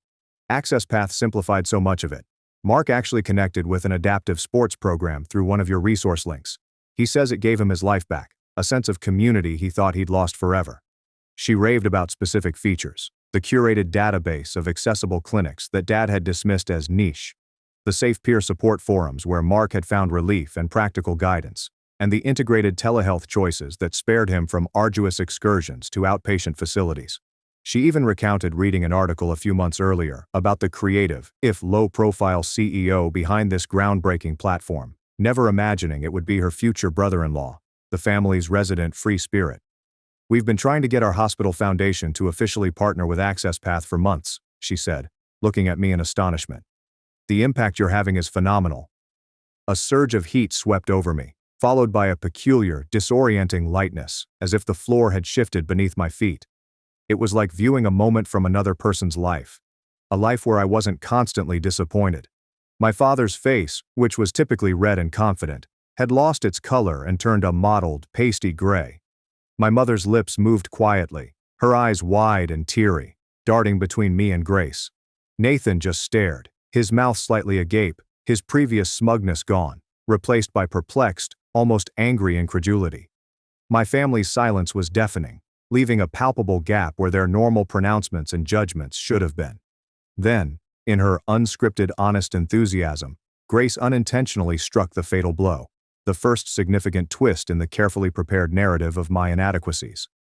"It's funny, actually," she remarked, a little frown forming on her face as she remembered something.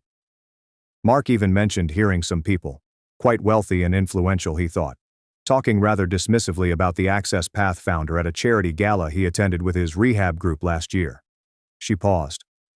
"Someone named Henderson. I think he said they were apparently praising their son to the heavens, some finance whiz.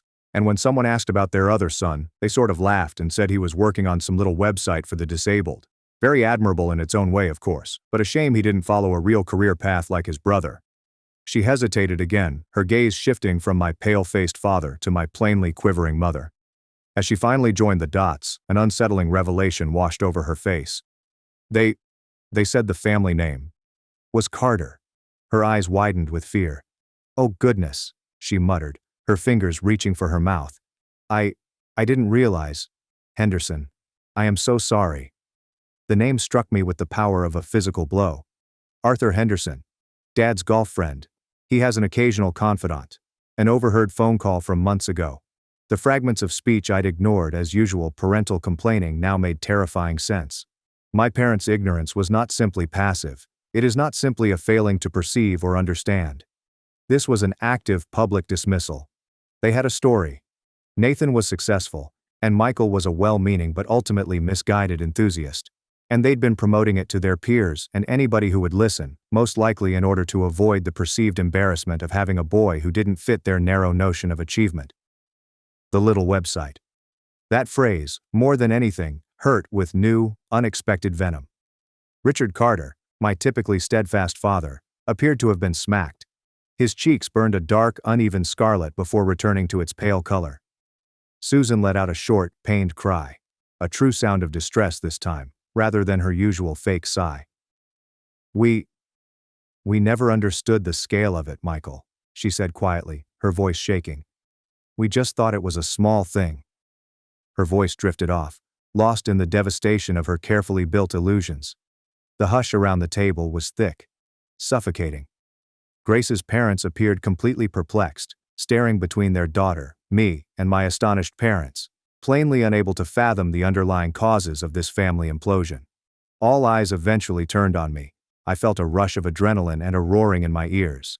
However, underlying that, a profound, surprising peace began to emerge. Years of tightly concealed hatred, feeling invisible, and fighting the heavy weight of their condemnation began to ebb like a tide going out. I glanced straight at my father, then my mother, then Nathan. When I finally spoke, I kept my voice quiet. Measured. There is no triumph or accusation, only a weary, irrefutable reality.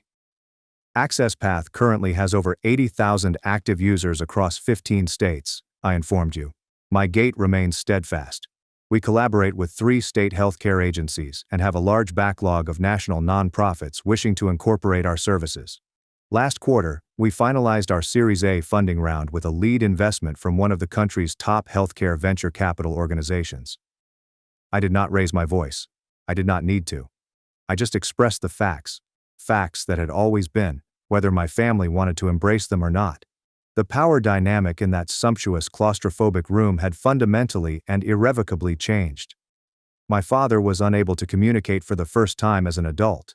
He simply stared at me, his mouth moving silently. A man is unexpectedly presented with a reality he had previously refused to acknowledge. The rest of the engagement meal was a fog of painful embarrassment. It was like a bomb had gone off, and we were all picking through the emotional rubble. Grace's parents, to their credit, attempted to salvage the evening with polite, if strained, conversation, now directing the majority of their access path inquiries to me with renewed, almost ardent respect.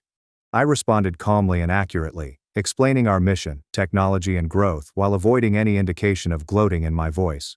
There was no reason for it. The truth was powerful enough on its own. My father stayed unusually quiet for the remainder of the lunch. His expression was a shifting scene of amazement, humiliation, and, just possibly, a dawning, uneasy flash of respect. He fumbled with his water glass, cleared his throat many times, but made no further statements. My mother, on the other hand, appeared to withdraw within herself. She made a few futile attempts to explain their prior ignorance, her words collapsing into emotional, incoherent sentences such as, We always wanted the best for you, Michael. We just didn't realize." It was incredibly significant. Her trademark signs were still there, but they had lost their theatrical impact. They now sounded more like the gradual deflation of a punctured balloon. Nathan exemplified sullen discontent. He picked at his nicely prepared, obviously costly dinner, his jaw tightening and avoiding my look completely. The golden child smirk had vanished, replaced with a furious bewilderment that curdled his expression. He looked like a deposed king, perplexed by the quick shift in the kingdom's loyalty. I excused myself as gracefully as possible. The rich dish that I had hardly touched tasted like cotton in my mouth. The goodbyes were stiff and rushed, reflecting our common wish to escape the oppressive mood that hung over us all. Walking out of Lille into the chilly night air seemed like coming up for air after being submerged for too long. In the days that followed, my phone buzzed at an unusual frequency. My mother called several times, her voice heavy with unshed emotions and a strange, almost sickening tenderness. "Michael dear, we should discuss. Your father and I are so very proud of you. We are just... Well, we didn't always demonstrate it correctly, did we?" Her habitual sighs seemed hollow, devoid of their manipulative edge. My father, who usually communicated through statements or dismissive grunts, really left a voicemail. His tone was rough as usual, but with an unexpected hint of hesitancy, almost humility. "Michael, it's your dad. Your mom and I. We would like to learn more about this, Access Path. Your firm. Call me when you have a free minute." I let the calls go to voicemail. I listened to their messages with an unusual detachment. The confirmation I had sought from them for so long, approval I had once believed was crucial to my self-worth, had now arrived, gift-wrapped in their stunned awareness. But now that it was here, it seemed underwhelming. Less essential, apparently, than the calm, consistent validation I'd already received for my work. In appreciation to Access Path users, Grace provided an unexpected, objective affirmation. I needed some room. It's time to analyze not only their emotions, but also my own. I chatted with Grace. She called, her voice filled with real remorse, apologizing profusely if she had caused any family conflict. I reassured her and expressed my genuine gratitude. "You didn't do anything wrong, Grace," I said. "You just told the truth, something they hadn't wanted to hear from me." During that call, we created an unexpected alliance based on mutual respect. She stated, almost as an aside, that Nathan had been extremely defensive and frankly impossible to communicate with since the dinner, snapping at her over petty matters. The comment about Nathan lingered. I knew I needed to speak to him. Not for an apology, I wasn't convinced he could provide one, but for my own comprehension. To conclude that very terrible chapter. A few days later, I met him for coffee in a neutral, impersonal cafe in downtown. He was quickly on the defensive, his old smugness making a faint comeback. "Look, I understand, okay? You're a huge deal now, Mr. Tech Genius. There's no need to emphasize it." The remarks were venomous, tinged with envy that he didn't care to hide. I kept my voice level and calm. "Nathan, this is not about rubbing it in. This is not a competition. I simply want to understand stuff. Did you know anything about Access Path? What about its growth and impact?" He scoffed, stirring his latte with excessive zeal. "How do I know? You were always so private about your small pursuits, off in your own world." "I wasn't secretive, Nathan," I responded, my patience running out. "I tried telling you, I attempted to notify all of you several times. You just weren't listening. I explicitly reminded him of the TechCrunch piece I had emailed him the prior year, which detailed our initial investment round. The one where I honestly inquired about his financial ideas on scaling. His response at the time, a recollection that still stings, was a cavalier one-line dismissal. "Tilder, bro. This sounds like nerdy stuff. Stay with what you know and let me handle the actual money." His facade had finally crumbled. He looked down into his coffee cup, as if seeking answers in the whirling froth. "All right, fine," he mumbled, his voice barely audible. "I saw the article. I even looked up Access Path after that. I knew it was becoming large. Bigger than I expected." I waited, letting the silence linger. "I didn't tell Mom and Dad the full extent of it," he finally said. The words came out quickly, his cheeks flushed with deep, unseemly humiliation. "You were always the artistic one, the sensitive one, the one who needed sheltering. I was the smart one, the responsible one, the one who was going to make them proud financially. If you suddenly became this tech millionaire or whatever, where would that leave me? What would my role be then?" He looked down. "It was just easier to let them keep thinking you were struggling a bit, keep things simpler." A feeling of tremendous sadness washed over me, erasing any fury I could have had. My own brother. This was the second, and possibly most painful twist. He made a purposeful and calculated decision to conceal my success, to keep his preferred rank, to safeguard his fragile ego. This, I realized, was my true low point in terms of my previous family dynamic. The final heartbreaking understanding of how terribly faulty and conditional their love and support had always been. My early fantasies about familial loyalty collapsed to ashes. I felt a hollow ache in my chest, a void where the illusions used to be. Armed with this awful insight, I had one final unpleasant chat with my parents, together. I did not shout, did not make an accusation. I gently and calmly explained how their words, actions, constant comparisons, and dismissiveness had made me feel over the last decade. "Your definition of success was so narrow," I informed them, my voice firm despite the quiver I felt deep inside. "And because I didn't fit into it, I was made to feel inadequate, like a constant disappointment.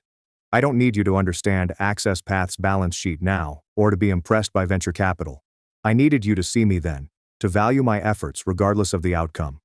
I informed them that I needed space, a significant amount of room, to reinvent our connection on my terms. My mother shed more tears. My father maintained a surprised, uncomfortable quiet. But when I walked away from that conversation, I felt a deep feeling of relief.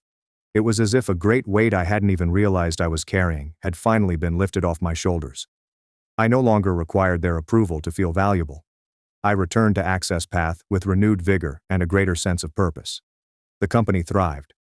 My relationships with David and my dedicated team, my chosen family, grew stronger. My encounters with my parents became infrequent, courteous, and carefully controlled by me, determined by my own level of comfort. The old toxic power dynamic had cracked, smashed on the floor of that fancy eatery. Months later, I went to Nathan and Grace's wedding. I was polite to my parents. I exchanged a cordial, albeit distant nod with Nathan. But I had a truly pleasant and fascinating talk with Grace, who greeted me with an open smile and genuine compassion. As I watched my parents study me from across the reception hall, I noticed a complex mix of emotions in their eyes: regret, uncertainty, and perhaps, for the first time, a budding, if distant, respect. I felt peaceful. I was no longer the family pariah or perennial failure. I was simply Michael, a man who was content in his own skin, defined by his own accomplishments, and following his own path. The concluding scene in this chapter of my life does not take place in a stressful family dinner or a sterile meeting room.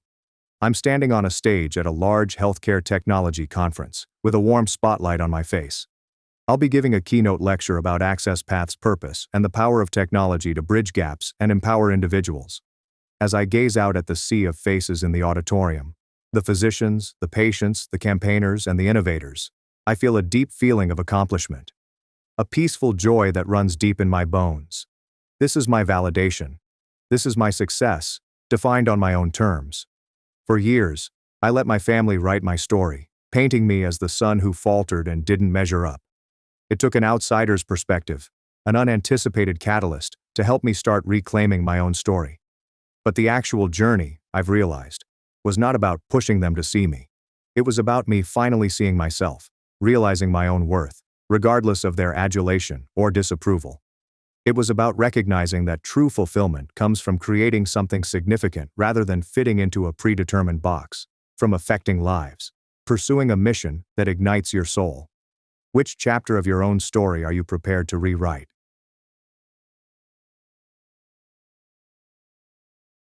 You don't need all this space. My sister illegally moved in with 3 kids using a spare key, so I called the cops and had them thrown out. Hello, Reddit.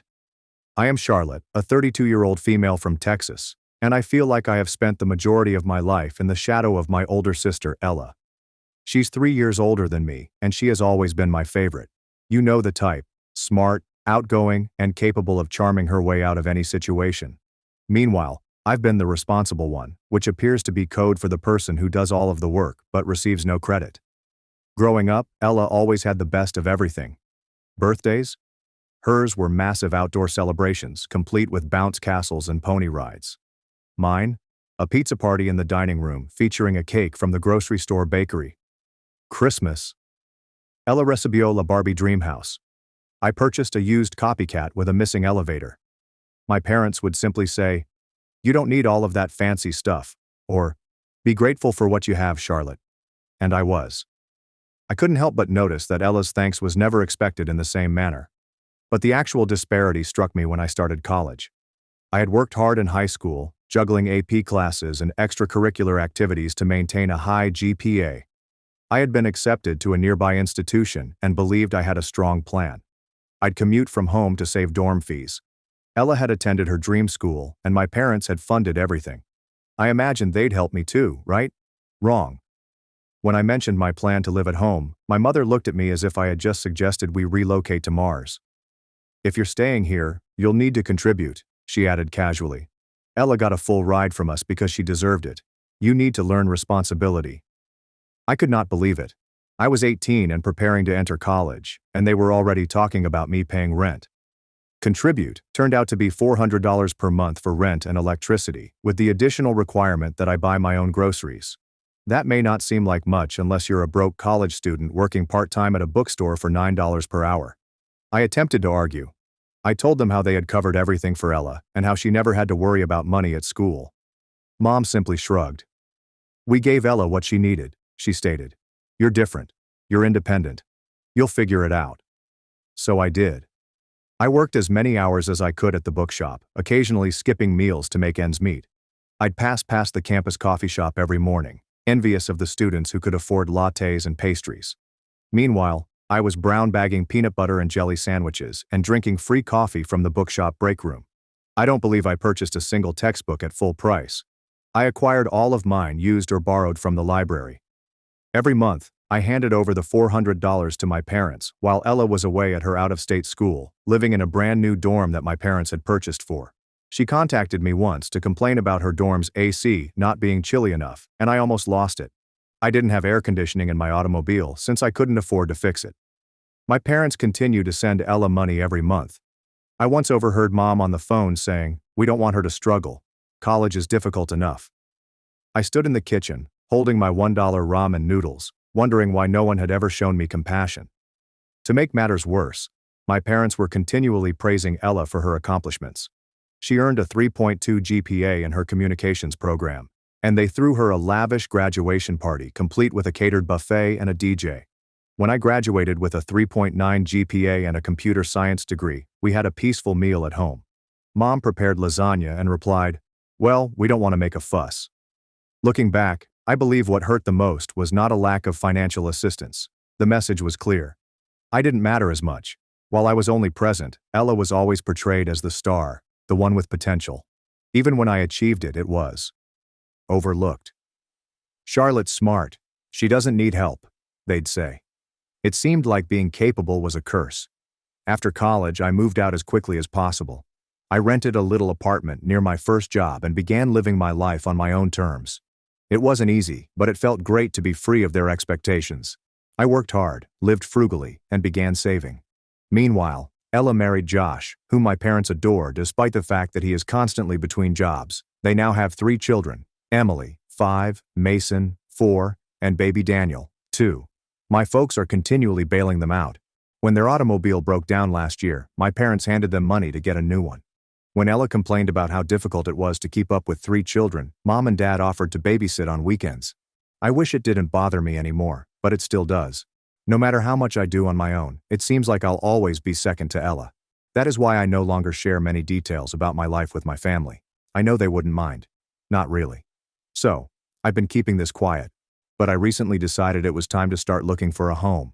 I've been renting this tiny apartment for years, paying way too much for what is essentially a glorified shoebox, and I've been saving for what seems like an eternity. I eventually got to the point where I was like, you know what? I deserve this. Okay, here's the thing. I didn't tell my family. Not because it's a big secret, but because they can't simply be pleased for anyone. Everything becomes a group project with them. If I addressed anything, I knew they'd start making it about Ella and her children, and how whatever I get should help them. So I decided it was easier to keep my lips shut until all was said and done. Apparently that was overly hopeful. I'm not sure how this happened, but a woman I work with, let's call her Lisa, managed to let it slip. Lisa is one of those persons that is constantly involved in other people's lives. And I believe she casually revealed to someone that I was house searching. That person happened to be Ella's neighbor, and the word spread like wildfire. The delights of small-town Texas. A few days later, my mother contacted me. "Charlotte," she remarked, her tone excessively pleasant. "Why didn't you tell us you're looking for a house?" I should have known better, but I chose to play dumb. "Oh, I'm just browsing around right now. Nothing serious." "Well, Ella and I were talking, and we have some great ideas for you. You're going to need something big enough for everyone. You know, at least 4 bedrooms. For the kids, of course." "What? What children?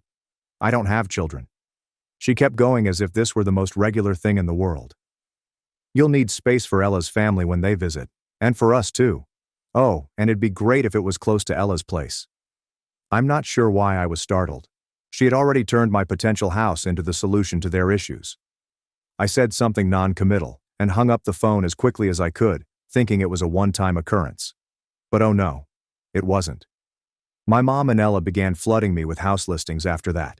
I'm not exaggerating when I say it felt like a part-time job for them.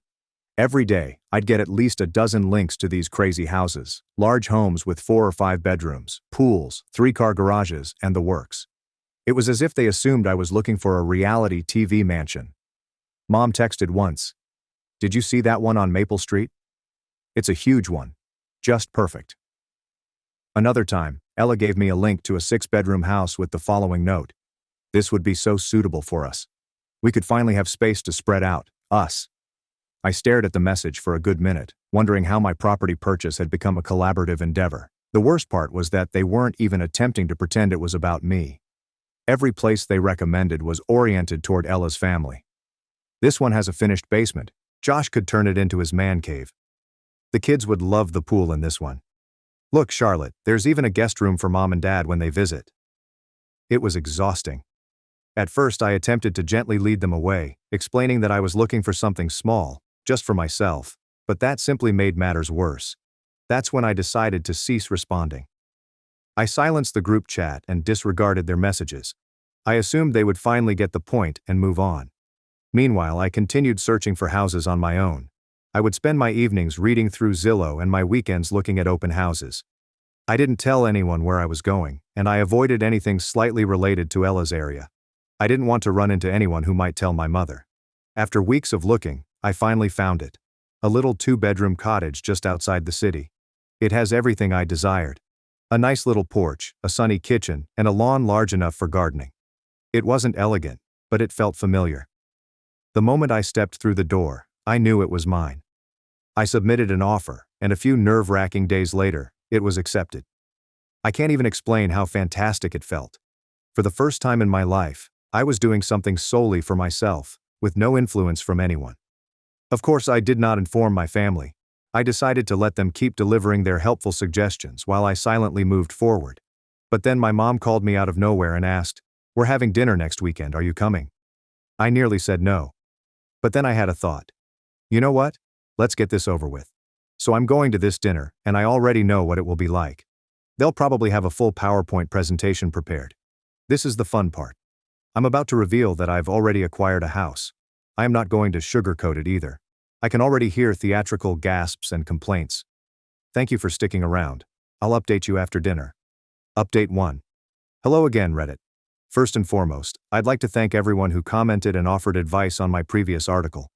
I've read the majority of them, and they've been both informative and entertaining. Many of you expressed surprise at how entitled my family sounds, and believe me, I share your sentiments. Others shared their experiences with similar situations, and it's reassuring to know I'm not alone. Anyway, I promised you an update after supper, so here we go. Buckle up, because this was a lot. So I arrived at my folks' house last Saturday at precisely 6 p.m., attempting to mentally prepare for whatever garbage they were about to hurl at me. The moment I went in, there was already commotion. Ella's kids were screaming, Josh was sitting on the couch watching TV, and my mother was hurrying around the kitchen. She looked over and said, "Oh good, you're on time for once. We are off to a good start, right?" We sat down for supper, and the conversation began with the normal small talk. Dad complained about gas prices. Josh vented about something at work, while Ella complained about how difficult it is to manage 3 children. Daniel keeps waking up in the middle of the night, she explained, scooping mashed potatoes onto her plate. We're just so cramped. I feel like I'm losing my mind. I knew where this was going, but I played along by nodding compassionately while concentrating on my lasagna. My mother then cleared her throat, as she does when she is about to make an announcement. "Charlotte," she added with a huge smile. "We've been talking, and we think we found the perfect house for you." I almost choked on my water. Of course, they'd arrive with a plan. "Oh?" I asked, keeping my tone as neutral as possible. "Yes," Ella chimed in. "It's a beautiful place, and it's only a few blocks from us. It has 5 bedrooms, a huge yard for the kids, and even a guest suite." Mom interrupted before I could respond. "It's perfect for everyone. There's enough space for the kids to finally have their own rooms, and Josh could even set up an office. Plus, it's in such a great neighborhood, close to good schools." I just stared at them, bewildered. They weren't even pretending it was about me anymore. "So," Ella replied, beaming as if everything was settled. "We can go see it tomorrow if you want." That's when I decided I'd had it. "Actually," I responded, setting down my fork, "I've already bought a house." The room went completely silent. Even the children stopped making noise. "What?" Mom asked, her voice harsh. "I bought a house," I reiterated. "It's a small 2-bedroom cottage just outside the city. It's perfect for me." For a little moment, I considered whether they would be pleased with me. Mom's face turned red and Ella's mouth virtually dropped to the floor. "A cottage?"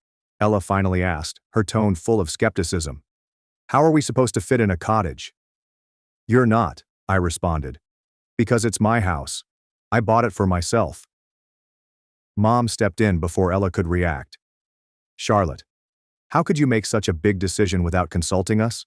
We've been working so hard to find the perfect place for you." "No," I replied, trying to maintain my cool. "You've been working hard to find the perfect place for Ella and her family. I didn't need your help. I knew what I wanted, and I bought it."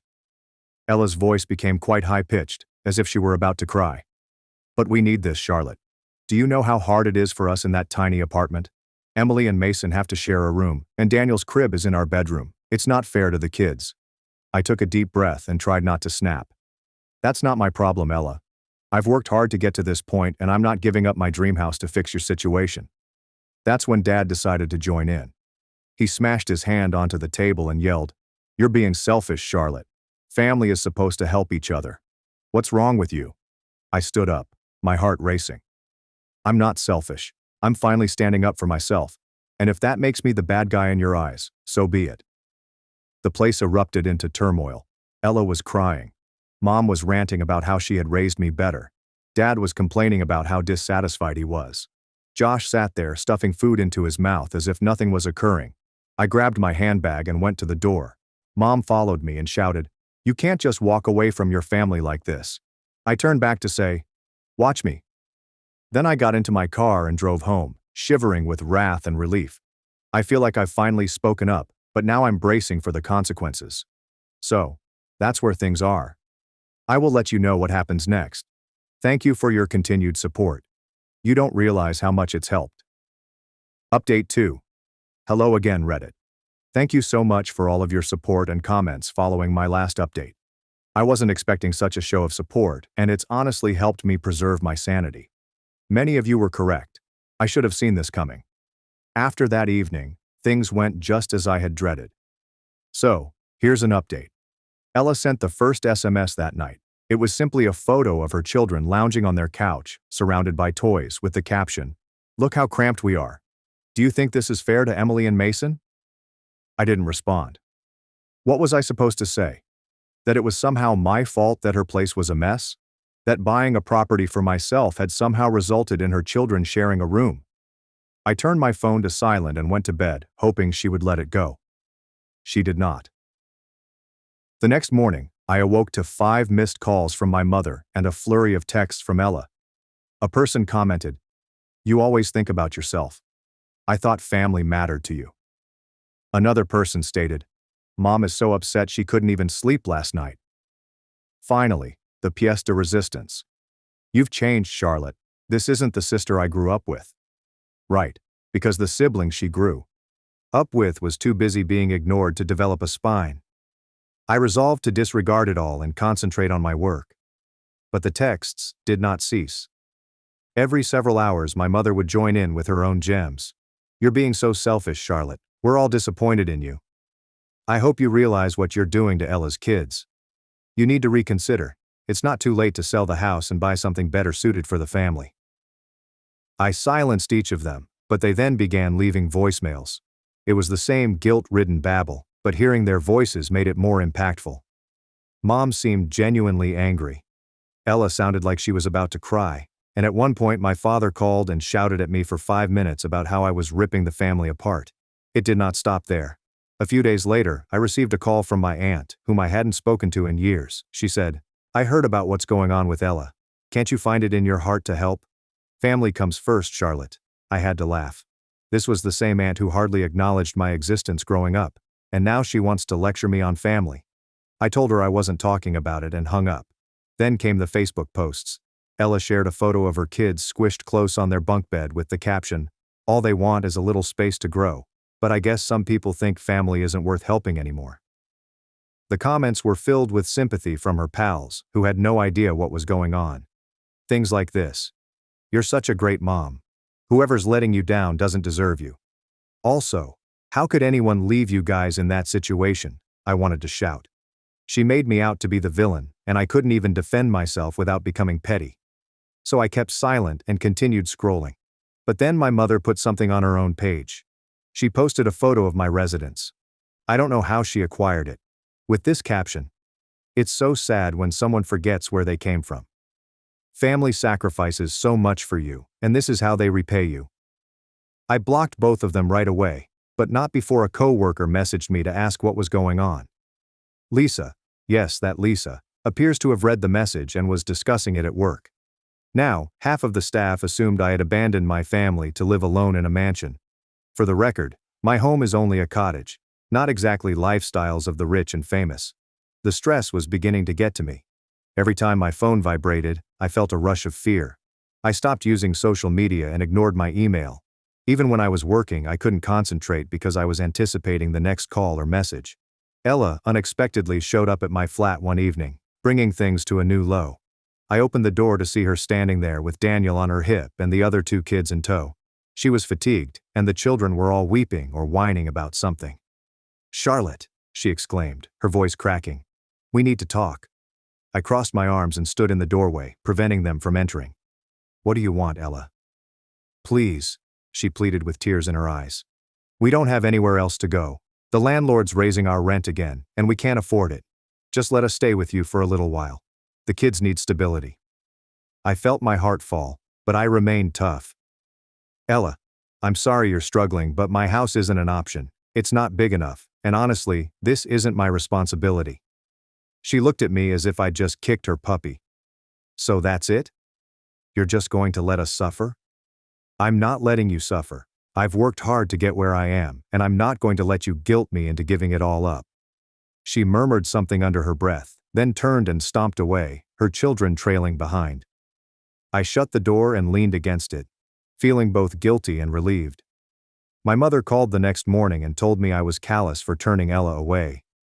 She scolded me for being cold and ungrateful and warned that I might come to regret it eventually. I hung up without saying anything. Even as I write this essay, their SMS keeps flashing up on my phone.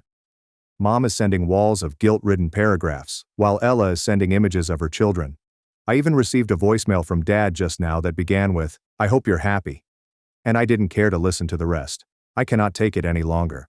The first thing I'll do tomorrow morning is change my phone number and give it exclusively to trusted friends and coworkers. It is evident that they will not stop unless I entirely cut them off.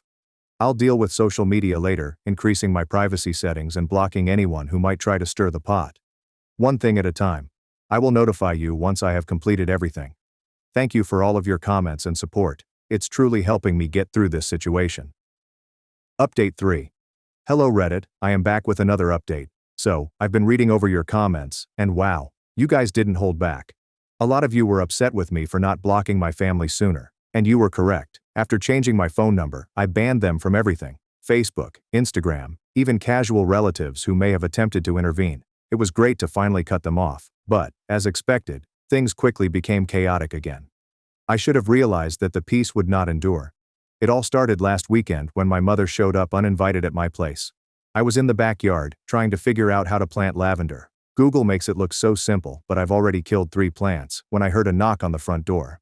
At first, I assumed it was my neighbor, or a delivery boy. But when I got to the door, there she was, my mother, standing on my porch with a pie in her hands and the fakest smile I'd ever seen. "Hi Charlotte," she said, as if she had just dropped by for a casual visit and not after weeks of me disappearing. Hi," I answered, quite taken aback. I stood there for a second, contemplating whether I should even let her in, but she threw the pie at me and shouted, "I thought I'd stop by and see how you're doing. I brought your favorite, apple." I wasn't sure whether to laugh or cry. "My favorite is cherry, but that's good, Mom." Against my better judgment, I allowed her in. I did not want to cause a scene. She placed the pie on the counter and gazed about the home as if she were taking inventory. "This is lovely, Charlotte," she commented, sliding her hand along the back of a chair. "You've done a great job."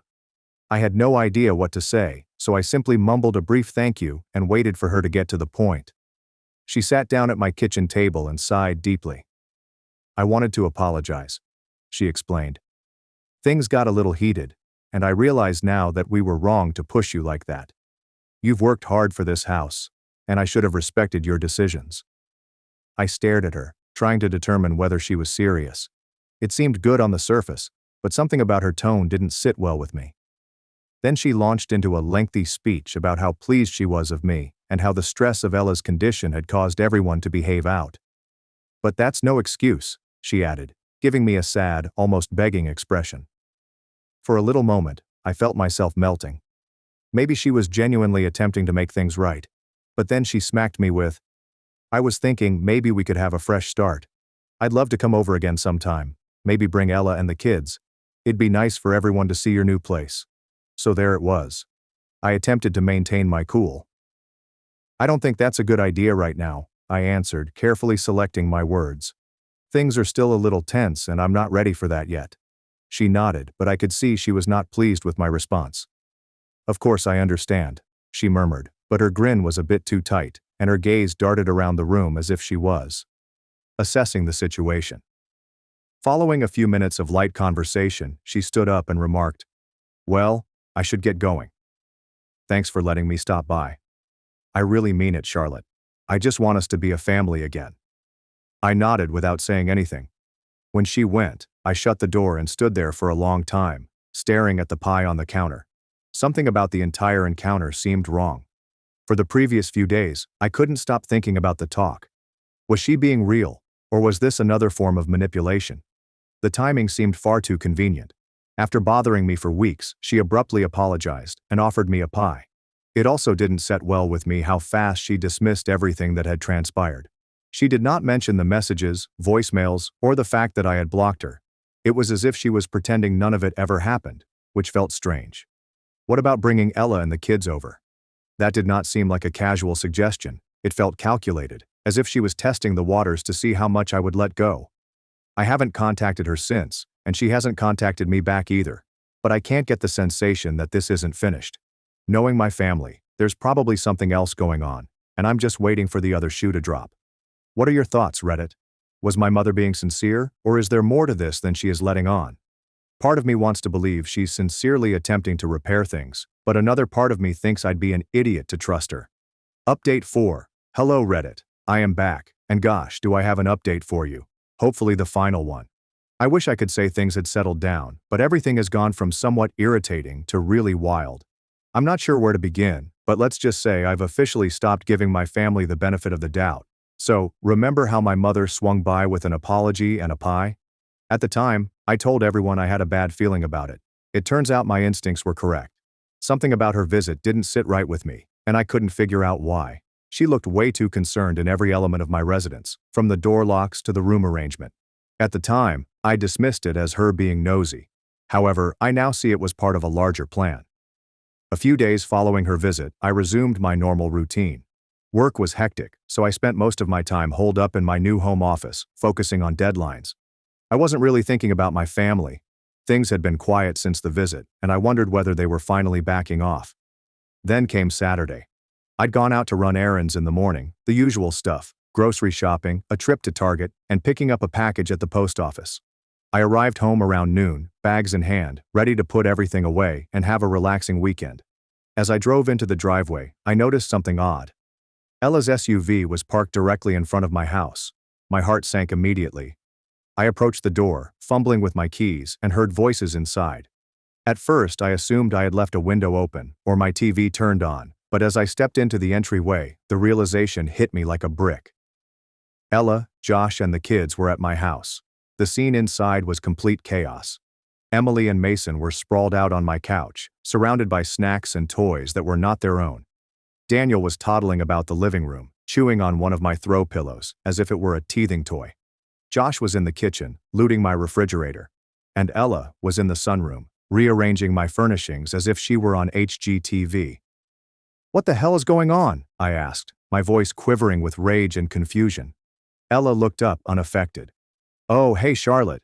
We figured it'd be easier to just move in while you were out." I glanced at her, trying to understand what she had just said. "Move in? Are you serious?"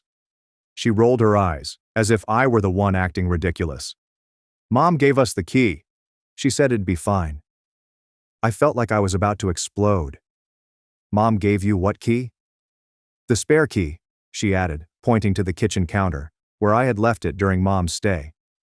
"We really needed the space, and your house is perfect for us. It could have been bigger if you'd listened to us, but it'll do, and Josh can finally have an office." "Get out," I murmured, my voice dangerously calm. "Charlotte, don't be like that," Josh interjected, leaning against my fridge with a sandwich. "You're single. You don't need all this space. This house makes way more sense for us." I couldn't believe what I heard. They were talking about my house as if it were just another handout from my parents for Ella. "Get out of my house," I repeated louder this time. Ella scoffed. "We're family, Charlotte. Stop being so dramatic. We've already started settling in, and the kids love it here. It's not like you're using all this space anyway." I didn't know how to answer. I was so enraged that I couldn't think clearly. Instead of arguing, I took out my phone and dialed 911. "Seriously?" Ella preguntó, su voz llena de asombro. "You're calling the cops on your own family." "Watch me," I said, holding up the phone for her to see. When the dispatcher answered, I gently stated the situation. My sister and her family had broken into my home and refused to leave. Ella and Josh attempted to argue with me while I was on the phone, but I ignored them. By the time the cops arrived, I was shivering from adrenaline, but I was also determined not to let them get away with it. The cops were professional but firm. They questioned Ella and Josh why they were in the house, and their explanation was as ludicrous as you'd imagine. "We're family," Ella stated as if it were a solid legal argument. Josh kept saying I had plenty of space and it was the right thing to do. The officers wouldn't have it. They informed Ella and Josh that they were trespassing and that they should leave immediately. Ella burst into tears, claiming she had no idea it was such a huge issue, and Josh muttered something about my being selfish. I remained silent during the incident, letting the officers handle it. It was rather nice to see Ella and Josh pick up their belongings, including the food they had grabbed from my pantry, and shuffle out the door. After they went, one of the officers approached me and asked if I wanted to file charges. I considered it briefly, but honestly, all I wanted was for them to leave. I told the officer that I did not want to seek charges as long as they stayed away from my property. He nodded and promised to file a report if anything else happened.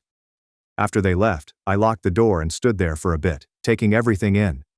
My house felt different suddenly, almost like it had been defiled. The thought of them just letting themselves in without asking, without caring how I felt, made my skin crawl.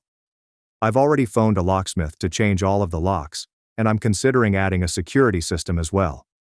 I am done giving them the benefit of the doubt. This was not a misunderstanding or an act of desperation. This was entitlement, plain and simple. I'm still struggling to process the reality that my own sister believed this was okay. And the fact that my mother gave them the key? I don't even have words for it yet.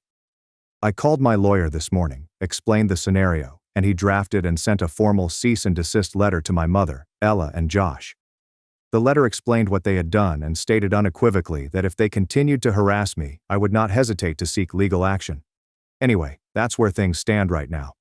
I'm still outraged, but I'm also feeling numb. Part of me wonders if this is truly over, or if they'll attempt anything again. Thank you again to everyone who has followed and supported me during this wild adventure. Your wisdom, validation, and sometimes tough love have meant more to me than I can express. Take care, Reddit. My sister faked stage 3 cancer, took over my room, and got me labeled a narcissist, so I caught her lying with 17 audio tapes. Growing up, I always wanted to be best friends with my older sister Mia. I bought all of my clothes based on what she wore, and anytime she adopted a pastime, I would follow suit. But instead of wanting to be my greatest friend, she began to perceive me as her #1 adversary. I copied her whenever she came home after receiving an award for jogging, dancing, or any other hobby she enjoyed. I was the first person she told. Bet you couldn't do this, could you? She'd wave the prize in my face, but instead of crying or becoming envious, I'd hold her tightly and tell her how proud I was of her. But this only made her furious, and she'd shove me away, sometimes so violently that my entire body fell on the floor. But it wasn't until my 12th birthday that I gave up trying, when our parents bought me a pink, glittering bike that Mia had always wanted. As soon as I unpacked it, I dashed up to her room and knocked on her door. When I walked her into the back garden and showed her what I had, I asked if she wanted to be the first to ride it. Sure, she replied with a sneer on her face. She said she wanted to ride it on the road, and because she was 16, I assumed she was mature enough to ride responsibly. Instead of sitting in the seat, she locked eyes with me and hurled it onto the wide road, just as a truck drove by and crushed it. My heart broke, and that's when my childhood ended. I resolved never to tell her about my accomplishments or any other aspects of my life. Unfortunately, when I was 14, I took first place in the regional cross-country championships. Because Mia hadn't moved out for college yet, she overheard my parents discussing it. To my amazement, instead of freaking out, she asked to attend my awards ceremony. I excitedly said yes, since I assumed she was attempting to re-establish our friendship. On the big day, the coach revealed the winners in order of lowest to highest, but he never spoke my name because Mia collapsed onto the floor just before he could. Everyone turned to face my family, asking whether she was all right. She didn't wake up again until you could hear the ambulance sirens outside. "Oh, sorry everyone," she said, jolting upright. "I just didn't eat enough food today." Everyone was relieved to discover she was fine. I rolled my eyes. From there, I kept almost everything in my life a secret, not just from my sister and dad, but from the rest of my family. It made life more lonely, and it took a lot to overcome the impulse to rush to my parents when I received good news. Fast forward to when I was 17 and was accepted to an Ivy League university. My parents discovered the acceptance letter before me. When I went home, my mother exclaimed, "Honey, we are so proud of you." They immediately began snapping pictures of me with my acceptance letter to post on their social media. And for the first time in years, I let them be pleased for me, knowing that Mia couldn't destroy it. But once again, I was mistaken, as I awoke the next morning to my parents barging into my room and tossing all of my belongings into black garbage bags. "Your sister has just been diagnosed with stage 3 ovarian cancer. She'll need 1 room for her belongings and 1 to sleep in." My mother's voice was quivering, and my father was in tears. I knew she was faking it. I only wanted some evidence. Mia smirked as she returned home later that day. Her hair was entirely bald, which is interesting because I saw a photo of her hair floating in the breeze on her account just a month ago. Nonetheless, she lay down and slept. That the cancer was exhausting her. That night, I prepared her favorite supper, lulling her into false security. After 2 weeks of me sleeping on the couch, Mia threw a party to honor her own courage. She invited everyone we knew, including several females from my class. Perfect. Halfway through, I tapped my Fanta glass with a fork. "Mia, make a speech. We're so proud of you." She instantly made a speech. I'd seen her practice dozens of times in the bathroom mirror. I approached her and hugged her as she was halfway through her phony tears. And just as I was going to pull away, I removed the bald cap. Her blonde hair trailed down to her waist. Mia yelled. My mother gasped so fiercely that I thought her lungs would shrivel up. While everyone processed what was going on, I switched on the television at maximum volume. I showed a video I had taken of Mia rehearsing her speaking in the mirror while she thought no one was looking. Instead of eventually admitting to her lies, she stormed out of the house and drove away. I went upstairs to my room and let my parents cope with saying farewell to all of the guests. The next morning, I awoke to my mother hitting me across the face. "How could you have embarrassed Mia like that while she's battling with cancer?" I simply stared at her, my cheeks blazing. My mother said Mia informed them I had taken out her hair extensions. She had spent thousands on realistic ones since she didn't want others to feel sorry for her because she was bald. She did not want to show off her affluence by acknowledging she could afford such expensive extensions. I couldn't think my folks would buy that narrative, but they did. They were fully convinced that their cancer-stricken daughter had concealed hair extensions, which I mercilessly disclosed. The situation worsened over the next few days. Mia returned with a stack of medical records. She had appointment cards, test results, and a treatment plan. I'm not sure how she produced them, but they appeared genuine enough to persuade my parents. The letterhead appeared to be legitimate. Then she started telling them I was emotionally abusive and had been tormenting her about her cancer diagnosis. She claimed I was jealous of the attention she was receiving and was attempting to make everything about my college acceptance. My parents set up an emergency therapy appointment for me. They informed the therapist that I was showing signs of narcissistic personality disorder and needed immediate assistance. The therapist appeared hesitant at first, but my parents were convinced, so she agreed to meet me twice a week. These sessions were harsh. I had to sit there while this woman questioned why I felt compelled to hurt my ailing sister. She wanted to investigate my jealousy issues and demand for attention. I attempted to explain that Mia was lying, but it only made me look worse. The therapist would nod and make notes on my denial. Meanwhile, Mia had taken over the house. She'd organized these small events where extended relatives would come to see the heroic cancer patient. She'd make these subtle remarks about how difficult it was to have an unsupportive sister, nothing clear enough to call out, but enough to turn everyone against me. I began capturing everything. I took notes whenever she made a mistake or contradicted herself.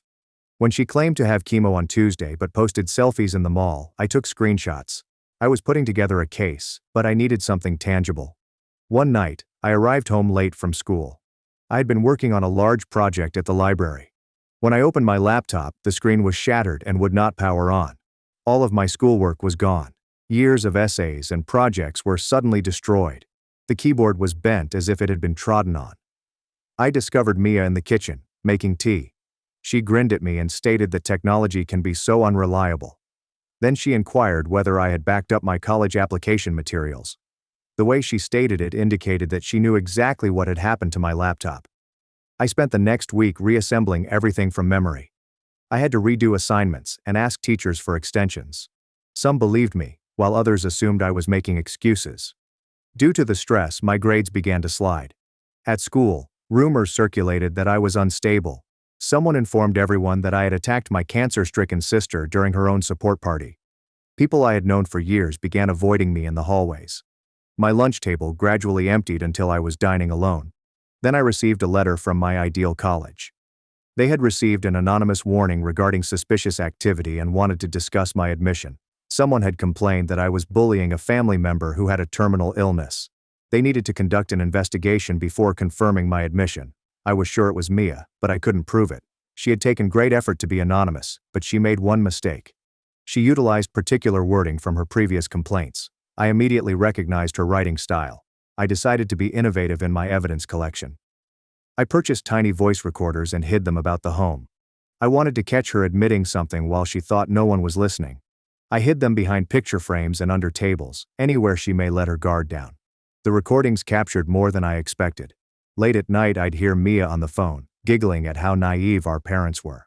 Her voice cut through the thin walls between our rooms, oozing with scorn as she portrayed their anxious expressions. She'd gloat to her friends about taking my room and derailing my college ambitions, punctuating each disclosure with nasty chuckles. She'd even mimic our mother's anxious tone, intensifying it until her buddies cackled on the other end. I saved every single file to different cloud accounts, creating backup after backup with trembling hands. Each tape was labeled with the date and time and stored in folders that chronicled weeks of deception. But I wanted someone who would really listen. My parents were in denial, their eyes glazing over whenever I tried to point out contradictions in Mia's statement. When I addressed her behavior, they would change the conversation or suddenly remember important errands. That's when I remembered Aunt Amelia. She'd always been suspicious of Mia, even when we were youngsters, catching her in minor lies at family gatherings. She was the only one who recognized Mia's claim to have won a spelling bee at a school that didn't even have one. Amelia was 2 hours away, but perhaps she could help. Mia was monitoring my cell phone, so I contacted her from a payphone at school. The phone booth, hidden behind the gymnasium and out of sight, smelled of rust and old gum. The metal receiver felt cold against my ear as I inserted quarters into the slot, my hands groping for the coins. Amelia answered on the third ring, and her pleasant voice immediately made me feel safer. I told her everything as quickly as I could, words crashing over each other like water breaking over a dam. She remained silent for a long time, breathing steadily on the other end, before admitting she had feared something was wrong when Mia's cancer narrative kept shifting. It began as lymphoma, then leukemia, and finally a rare variety that changed nomenclature several times. Amelia agreed to visit that weekend. She said she'd pretend it was to support Mia, but she truly wanted to see the proof I had gathered. Her voice retained the hard edge I recalled from when she assisted me with arithmetic homework years ago. Finally, somebody believed me. I hung up, feeling optimistic for the first time in weeks. The spring in my step drew curious glances from passing pupils. When I went home that Friday, I discovered that my recordings were missing. Every device has vanished from its hiding spots. The drawer under my desk was empty, with dust outlines indicating where the recorders had been. The box in my closet has been emptied out. Even my backup USB discs, which I had placed in an old shoe, were missing. Mia sat on the couch, reading a magazine as if nothing had happened, her legs tucked beneath her. Her fingers slowly turned the pages of a celebrity gossip magazine. When I questioned them, she stated she had no idea what I was talking about, without even looking up from her book. Her voice sounded innocent and practiced, as if she had prepared for this moment. I still had my cloud backups, but now I was nervous. That night, I reset my passwords and enabled two-factor authentication on everything. I even set up dummy accounts with fake proof in case she got into those as well. My fingers moved quickly over the keyboard as I added layer after layer of digital security. I utilized password managers and security questions that only I could answer, such as references to novels Mia had never read or places she'd never visited. Amelia arrived on Saturday morning with a casserole and a concerned countenance. She wore her good pearls, which she kept for special occasions, and her gray hair was newly styled. She hugged Mia and told her how brave she was, saying her acting talents were better than any I'd seen before. Mia ate it up, talking about her treatment and how difficult it was. She even managed to make her voice quaver at precisely the proper times. I watched from the kitchen, biting my tongue so hard it tasted like copper. The casserole sat on the counter, still warm, and smelled like childhood comforts I couldn't get. Amelia later asked to see my room so she could help me reorganize it after I gave it up for Mia. It was a brilliant excuse that would avoid suspicion. When we were alone, I showed her everything on my phone, including the recordings, screenshots, and timeline of lies I had meticulously documented. Every piece of evidence was annotated with context and cross-references. Her expression darkened with each piece of evidence, and her jaw tightened as she heard Mia's malicious laughter. She had to sit on my bed when she learned about Mia's intention to intercept my college acceptance letter.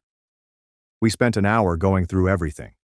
Amelia pointed out discrepancies I'd overlooked, such as how Mia claimed to get chemo every Monday but was never sick on Tuesdays, or how her medical records all had the same watermark pattern, although being from various offices. She showed me how the typefaces matched perfectly and the margins were identical. She also noted that the medical terminology was somewhat incorrect, as if someone had studied terms online rather than copying from actual sources. Her years at a law company managing medical malpractice lawsuits had honed her eye for genuine medical documentation. Amelia said she'd speak with my parents, but we needed to be strategic. If we came on too strong, they'd become defensive and shut down entirely.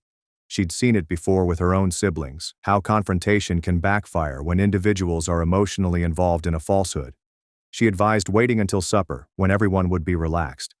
I agreed, even though waiting felt impossible and my stomach was churning with anxiousness. We spent the afternoon pretending everything was fine, assisting Mom in the kitchen and listening to Dad's work stories. At dinner, Mia was in full performance mode. She pushed food around her plate, sighing about how the treatment had reduced her appetite. She'd taken precisely 3 small bites of chicken, slicing it into tiny pieces for maximum effect. My mother instantly offered to cook her something different, leaping up from the table. Dad massaged her shoulder and told her she was very strong, his voice full of emotion. The dining room was oppressive from all the manufactured pity. Amelia started casually. She inquired about Mia's treatment plan and the hospital she was using. Her tone was conversational, as if she were inquiring about the weather. Mia provided vague responses regarding privacy and not wanting to burden everyone with details. Amelia pushed a little harder, stating that she had a friend who was an oncologist and could help. She even got out her phone, as if she was ready to make the call right then. Mia's eye twitched, but she concealed it by wiping away artificial tears. She responded she appreciated the offer, but her team was taking care of everything. When Amelia asked for the oncologist's name so she could send a thank you letter, Mia suddenly needed to go to the restroom, her chair scraping across the floor. She went slowly, emphasizing her weakness, one hand dragging along the wall for support. Amelia glanced at my parents as she departed. She inquired whether they had attended any appointments with Mia. My mother said they hadn't since Mia insisted on her independence. She looked ashamed and twisted her napkin in her lap. Dad said that Mia was shielding them from the hard reality, his hands folded tightly on the table. His knuckles were white from strain he hadn't realized he was holding. Amelia took out her phone and showed them my evidence. They initially refused to look, turning their heads aside as if they were toddlers avoiding vegetables. Amelia insisted on looking through each recording and screenshot painstakingly. She had them sorted into a presentation that was professional and undeniable. My mother's face became white when she heard Mia joking about deceiving them, and her hand flew to her lips. Dad's countenance evolved from amazement to horror to wrath in the space of 30 seconds. Mia returned to find all of us staring at her. The silence was terrible, interrupted only by the tick of the grandfather clock in the hallway. She instantly began crying about how we were ganging up on a cancer sufferer. When it didn't work, she accused me of using artificial intelligence to create fake recordings. Then she claimed I had drugged her to make her say those things, and her falsehoods became more frantic and crazy. Every new reason contradicted the previous one, like a house of cards toppling in real time. My father stood up slowly, his chair creaking with the weight change. He asked her directly if she had cancer. His voice had the same tone as when I was younger, and he had caught me smuggling cookies. Mia tried more tears, but he simply repeated the inquiry, his voice steady and forceful. Finally, she exploded. She screamed that we all admired my accomplishments more than hers, and that my dumb college acceptance had diverted her parents' attention. Years of hatred spilled out of her mouth. The facts poured out in a torrent. She admitted to faking everything, but blamed us for making her feel invisible. She had spent years as the older sister, but I got all the credit for emulating her. She said that breaking my bike was the only time she felt powerful, her face contorted with years of buried wrath. She even admitted to lesser things I hadn't suspected. I hid my library books to avoid penalties, told kids at school humiliating stories about myself, and deleted my essays from the family computer. My mother began sobbing, loud, painful cries that shook her entire body. Dad had to sit back down because his legs were giving out, grabbing the edge of the table. The wood moaned beneath his fingers. Amelia videotaped the entire confession on her phone, just in case Mia tried to dispute it later. I felt numb as I watched my family fall apart, as if I were floating above it all. The untouched food on the table seemed ludicrous in the face of such devastation. Mia was not done, however. She lunged at me, yelling that I had wrecked everything. When she attempted to get between us, her claws gripped my mother's arm. When blood poured down Mom's wrist, everyone snapped out of their shock. The red drops hit the white tablecloth and spread like miniature roses. Mom glanced at her arm, as if she didn't understand what had occurred. Dad grabbed Mia and dragged her back. She was thrashing and screaming about how much she despised me, how I stole her life by being born, and how every accomplishment I had was designed to make her appear horrible. Years of wrath erupted in one terrible blast, her voice raw and savage. The neighbor's dog began barking, sensing the pandemonium through the walls.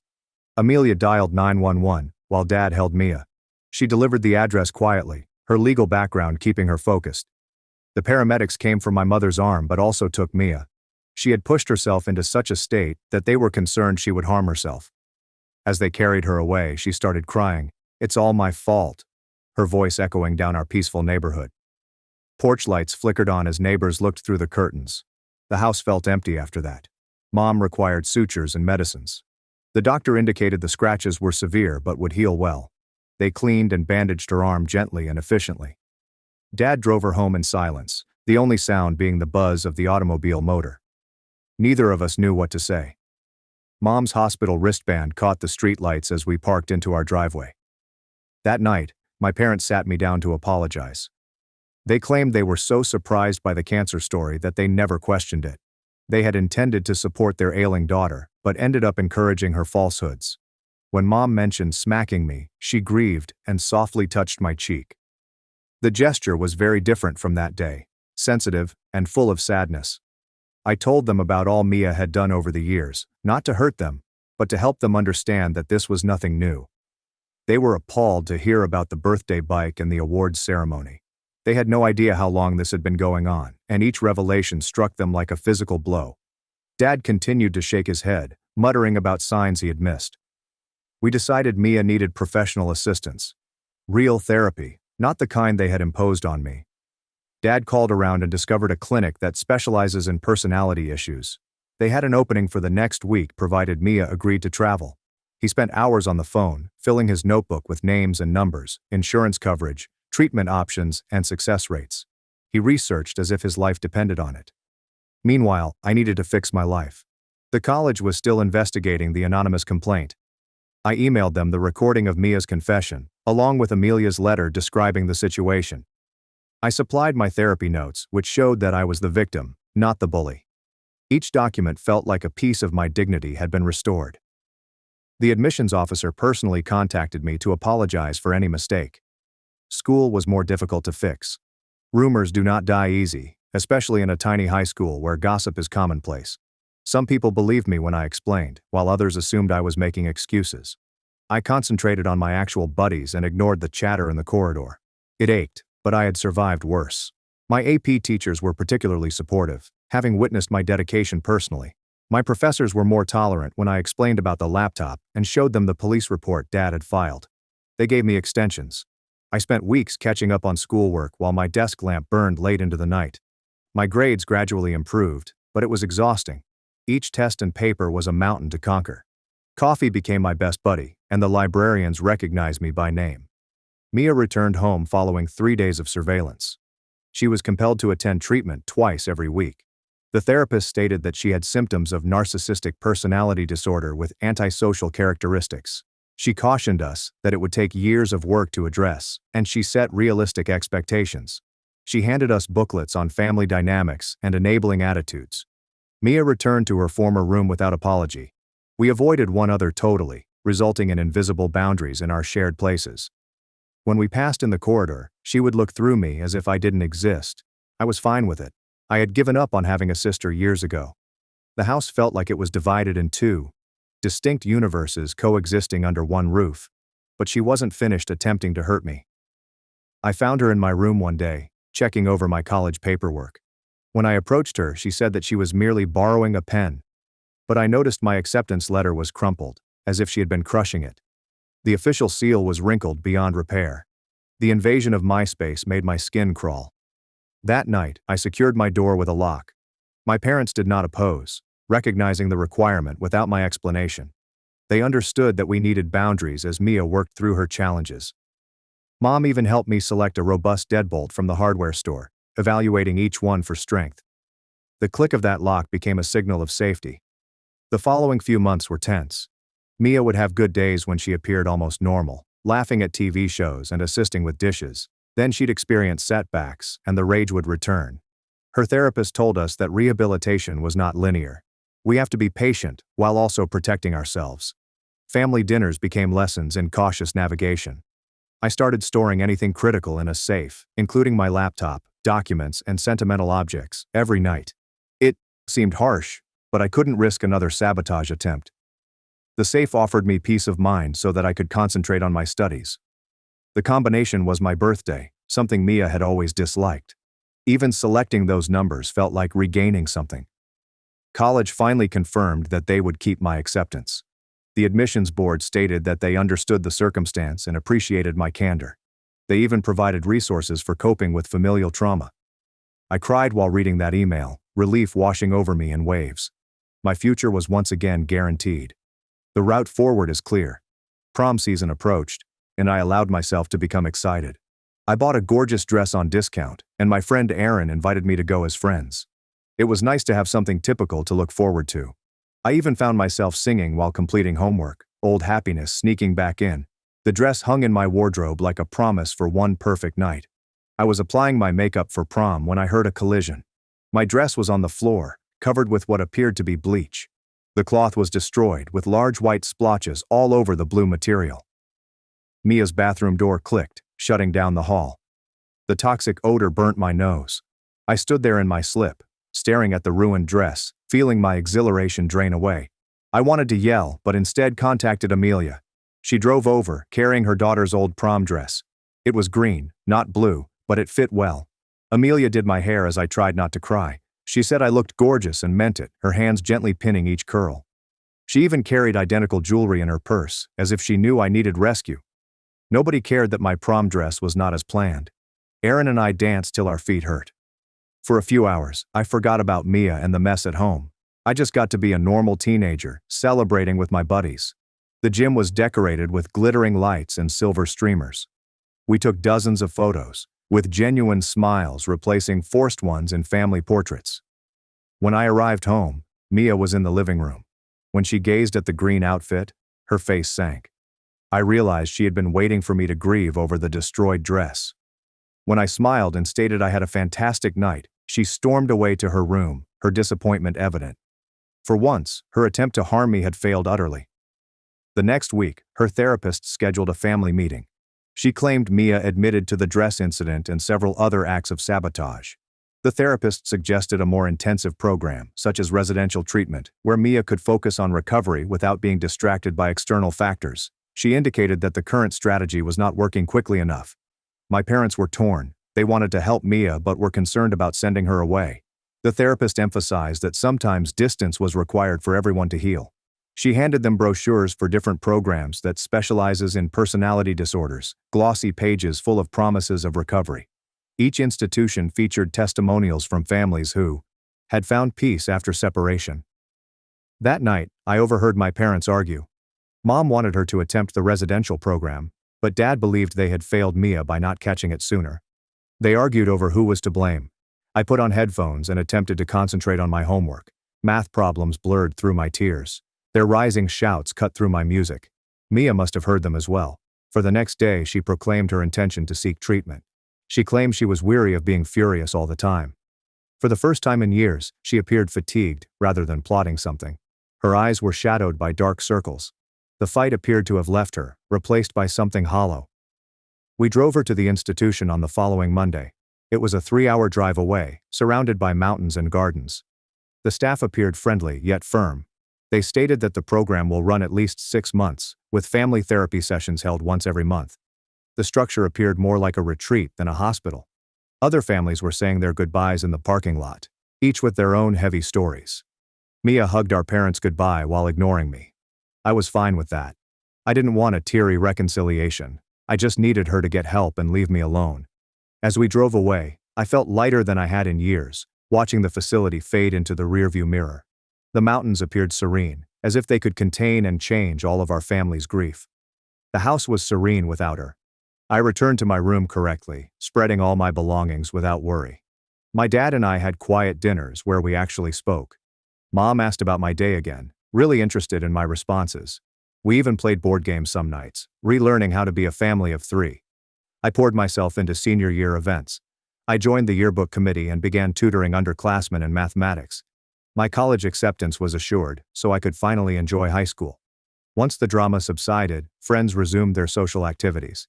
My calendar was full with typical adolescent events such as study clubs, movie evenings, and college preparation sessions. Life became delightfully ordinary. The first family therapy session was difficult. Mia had to admit the harm she had caused. She read off a list in monotone, apparently upset.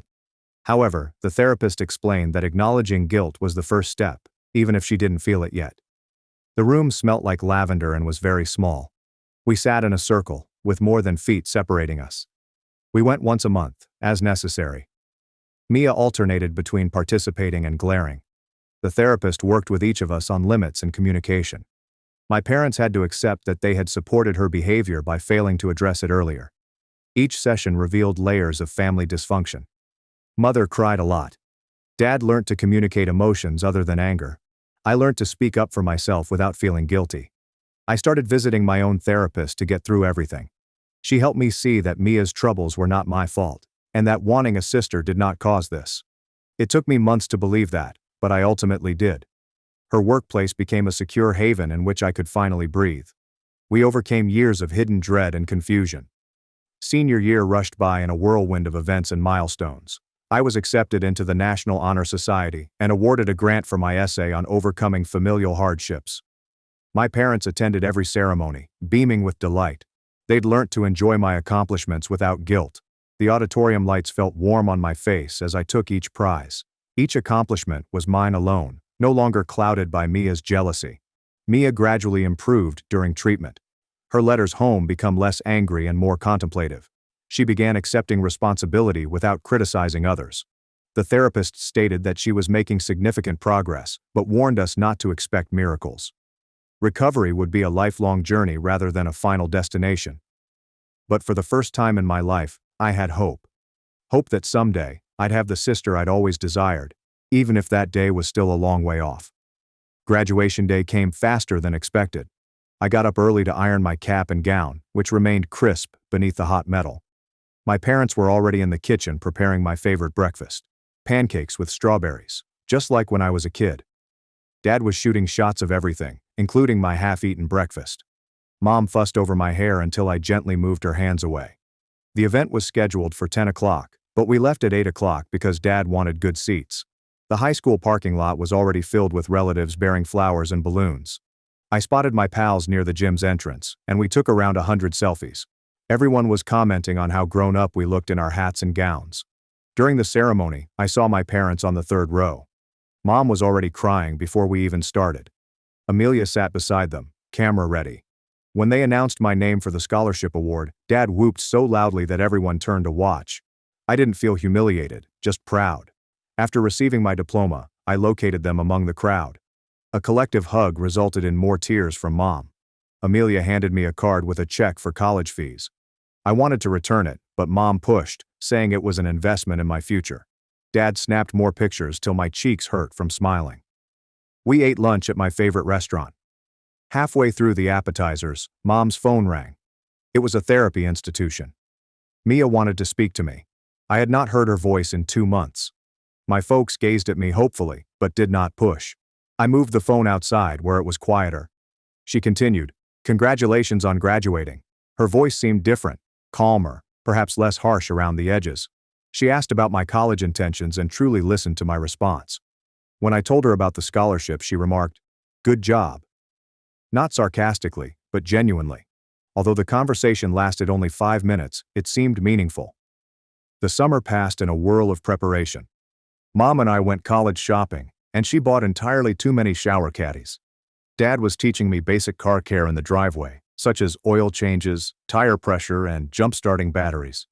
He made me practice everything twice. Amelia arranged a going-away party complete with all of my favorite foods. Before I departed for school, the treatment institution contacted me to schedule a special family session. They stated that Mia had something essential to convey. We drove up on a Saturday. The mountains were green from summer growth. The building seemed less scary now. Families sat in the garden areas and talked peacefully. In the session room, Mia appeared healthier. She had gained weight, and her skin had regained its color. She read from a page, her hands trembling slightly. It was a true apology. She recounted particular occurrences and acknowledged how they had harmed me: the bike, the laptop, and the outfit. Each recollection is carefully investigated. She stated that she had been diagnosed with narcissistic personality disorder and borderline characteristics. That was not an excuse, but an explanation. She was learning how to control her emotions without hurting others. The therapist nodded encouragingly as she continued. After she finished, we all sat silently for a time. I did not forgive her. Not yet. But I thanked her for the apologies and added, I hope the treatment continues to help. That was all I could give at the time. The therapist said that was totally okay. Forgiveness could not be forced or hastened. Everyone had their own timetable for recovering. We ate lunch at a local cafe. Mia arrived with the supervision of a staff member. She ordered soup and ate it. We discussed safe things such as movies and weather. When she inquired about my roommate assignment, I showed her the email. She stated the girl appeared decent, based on her Facebook page. The drive home was silent. My parents were exchanging looks in the front seat. Finally, Mom stated that they were proud of how I conducted myself and that I had demonstrated maturity above my years. Dad added that I owed Mia nothing. Whatever my feelings were, they were valid. 2 weeks before college, I was packing when I discovered something unexpected. A little wrapped box in my desk drawer. Inside was a necklace featuring my birthstone. The ticket stated that Mia had ordered it through the treatment facility's craft program. A small inscription read, "For your new beginning." I stared at it for quite a while. I did not wear it, but I packed it. Maybe someday I will, maybe not. But the gesture meant something, even if I wasn't ready to accept it completely. I gently wrapped it in tissue paper and placed it in my jewelry box. Progress was made in little stages. Move-in day was chaotic. Dad persisted on carrying everything himself till his back arched. Mom organized my dorm room 3 times.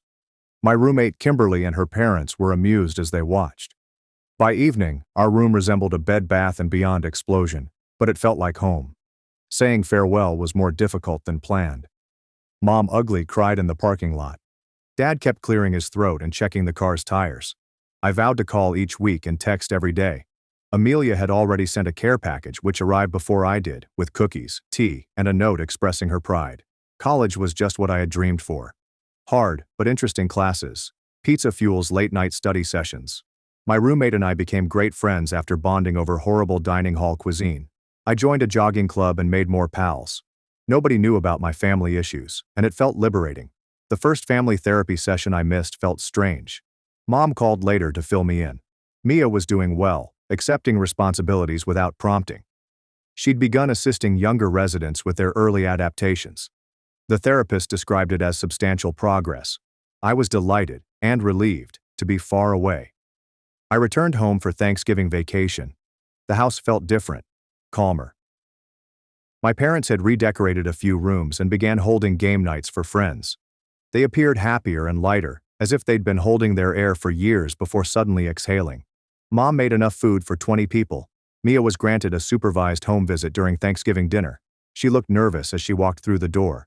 We all sat at the table like strangers, pretending to be family, but eventually talk began. She inquired about my classes and seems genuinely interested in my biology degree. There will be no competitive comments or put-downs. After supper, she helped clear plates without being asked. When Mom brought out the pie, Mia asked if she could say anything. She thanked us for never giving up on her. She admitted that she understood she had put us through hell, but she was determined to improve, even if it was difficult. Dad reached over to squeeze her hand. She returned to treatment that night, but the visit felt productive. I did not hug her farewell, but I did wave from the porch. Small steps. The therapist had stated that healing was not linear. There will be good and bad days. But at least we were moving forwards. Winter break brought further adjustments. Mia finished the first phase of treatment and proceeded into a transitional housing program. She found a part-time job at a bookstore and began taking community college courses online. The framework seemed to benefit her. She needed to follow the rules and satisfy expectations. We had another family session in which the therapist discussed reintegration. Mia would not move home right away, and possibly never, but she could come more frequently, eat supper once a week, and attend family gatherings with advance notice. Everyone required boundaries to feel comfortable. The therapist assisted us in writing them down. I went back to college with cautious optimism. My folks came for Parents' Weekend and met all of my buddies. Mom embarrassed me by photographing everything, including my filthy dorm room. My dad wore my college sweatshirt everywhere. They seemed quite delighted. I'm not forcing it anymore. The spring semester sped by. I made the dean's list and was invited to join the honors program. My parents framed the letter. Amelia sent celebratory flowers. Even Mia texted that she was proud. Each accomplishment felt completely mine now, with no shadow cast over it and no fear of vengeance. When I returned home during spring break, I discovered that Mia had made multiple visits. My parents said the dinners were going nicely. She was taking responsibility in treatment and worked on emotional regulation. The bookshop manager appreciated her work ethic. Small victories are still successes. Mom maintained a neutral tone when sharing updates. We had dinner together on Wednesday. Mia inquired about my summer plans, and I informed her about my research internship. She thought that sounded amazing and asked genuine questions about the project, not looking for flaws to exploit. When I explained how worried I was, she assured me that I would do well. The supper concluded without incident. She helped to load the dishwasher and thanked Mom for cooking. I said goodbye without seeming weird. After she left, my parents gazed at me with anticipation. I claimed everything was okay. And it was. Not amazing, but not bad. Perfectly fine. Sometimes just fine was enough. Summer provided more steadiness. I plunged myself into the research and enjoyed every minute. My parents came to the lab to learn more about my protein folding study. Mia continued therapy and kept her job. We held family dinners every other week. Conversation became easy with experience. One night, she asked if we could speak quietly. We sat on the back porch like we did as kids. She admitted that she had stolen years from me and could not reclaim them, but she promised to do better in the future. I told her I appreciated it, but trust would take time. Perhaps forever. She replied she understood. We held a final family session before the start of sophomore year. The therapist stated that Mia had made amazing improvement but would require continuous assistance. She had learned to identify her triggers and control her reactions. The personality condition would always exist, but she could choose how it affected others. Everyone had worked hard to arrive here. I returned to college feeling settled. My family was not ideal, but it provided healing. Mia texted about typical things like songs she liked or books she'd read. I reacted whenever I felt like it. There's no pressure either way. We were discovering a new rhythm that worked for everyone. The sophomore year provided new problems and opportunities. I announced my major formally and began conducting research with a professor. My parents contacted frequently to provide information. Mia was taking more classes and doing well. She'd met several friends in her therapy group, taking small steps toward a regular existence. When I returned home for the winter break, Mia had her own place, a studio near the bookstore. She invited us over for supper and really cooked. No one complained, even if the pasta was overdone. She showed us her space with evident delight. Everything looks nice and ordered, indicating a fresh start. We exchanged Christmas gifts awkwardly. She got me a gift card to my favorite retailer, which was both safe and practical. I got her a journal for therapeutic work, also safe, but we were trying. That meant something. Mom snapped pictures of us sitting on the couch. Not entirely pleasant, but not hostile either. The rest of the break was tranquil. Family dinners proceeded without incident. Mia attended my high school friend's party and behaved properly. She even laughed at Aaron's bad jokes. When asked about our relationship, we both replied that it was complicated but improving. That felt honest. I helped her move some furniture one afternoon, just the two of us in her apartment. She turned on music and we worked without any conversation. When we were finished, she poured tea and we relaxed on her new couch. She expressed gratitude that I had given her a chance, even though she felt she didn't deserve it. I talked to her about my college classmates and classes. She listened without interrupting or comparing. When I stated that I was suffering with organic chemistry, she offered to help. It turns out she took it at a community college and did well. We spent an hour reviewing my notes. She was patient and explained everything clearly. That night I informed my folks about the tutoring. They exchanged astonished expressions. Mom said it was excellent. Dad reminded me to set boundaries. I responded I knew, but if everyone stayed well, boundaries may gradually shift to allow for more connectedness. The therapist had mentioned that flexibility was crucial. The spring semester began with new enthusiasm. Mia and I texted about our chemistry homework. She provided excellent videos and practice challenges. My grade increased from C to B+. I thanked her, and she added that assisting me made her feel good since she was giving something positive. For once we established a routine. Weekly school-related texts with monthly video chats to review challenging concepts. She never insisted on greater touch than I offered. When I didn't react for a few days, she didn't blame me. She simply waited until I was ready. The respect for limits seemed significant. By the conclusion of sophomore year, our relationship had stabilized. Not close, but workable. We could share space without stress and hold talks without ulterior motives. She attended my academic honors ceremony and clapped heartily. There is no scene or drama, only support. That summer I studied abroad in Spain. Mia helped me pack and offered travel advice. She had spent a semester abroad before things fell apart. Her advice on homestays and cultural shock proved useful. We exchanged a brief but genuine goodbye hug at the airport. Mom sobbed happy tears. I mailed postcards home to everyone, including Mia. She kept them in a box, she informed me later. When I returned, she wanted to hear stories and see photographs. She inquired about the studies I had done there. I remembered things from past talks and acted like a regular sister for once. Junior year began with graduate school applications looming. Mia offered to proofread my personal statement. I hesitated, but consented. She provided serious input without attempting to ruin anything, even catching some errors I had missed. When I received interviews, she helped me rehearse constructively and supportively. Years of therapy had transformed her, not into a flawless person, but someone capable of functioning without causing harm to others. She still felt jealous at times. When I relayed positive news, I would see flashes of the old Mia, but she'd stop herself and apologize. Genuine work towards genuine change. When acceptance letters began to arrive, Mom was truly excited for me. No phony cancer diagnoses or unexplained ailments. Just compliments and queries about which program I'd prefer. She even promised to assist me relocate when the time came. I replied we'd see, but I appreciate the offer. Senior year passed quickly as we prepared for the future. Mia attended graduation without making it about her. I sat with my folks and cheered at the proper times. I took photos when asked. They sent me a card with a meaningful message about being proud of my accomplishments. I honestly believed she meant it. That summer, we spent more time together than we had in years. She helped me choose an apartment in my new city, drove me to IKEA for furnishings, and constructed bookcases without complaint. We even laughed at times, not forced or deliberate laughter, but genuine reactions to hilarious moments. The night before I moved, she asked whether we could be genuine sisters one day. Not just now, but soon. Once enough time had gone and trust had been rebuilt. I said, maybe. I wanted to believe it was doable, but couldn't make any promises. She said it was fair, more than she deserved. We loaded the moving truck together. My parents are emotional but attempting to disguise it.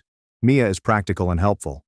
After everything was packed, she gave me a modest gift, a framed snapshot of us as children, before everything went wrong. Both of us were smiling at the camera. Sisters who had no idea what was coming. I hung it in my new apartment. Not conspicuously, yet visible. A reminder that individuals can change. That families might heal from grave scars. That forgiveness was possible, even if it took years to come. The photograph faced my desk, where I could see it while studying. Two tiny girls who deserved more than they received. Mia and I now text on a regular basis, not daily but consistently. She tells me about her career and courses. I tell stories from graduate school. We are creating something new from the ashes of what was destroyed. It's delicate and imperfect, but it's ours. Maybe that is enough for now. Looking back, I realize how far we've all come. From the awful party where I removed her bald cap until now. Years of treatment, work, and pain, but also growth. My folks are starting to see clearly. Mia is learning to live without destroying. I'm learning to protect myself while remaining open to opportunity. We aren't the family we could have been. There's too much damage for it. But we are the family we choose to be. Scarred but healing. Be cautious, but hopeful.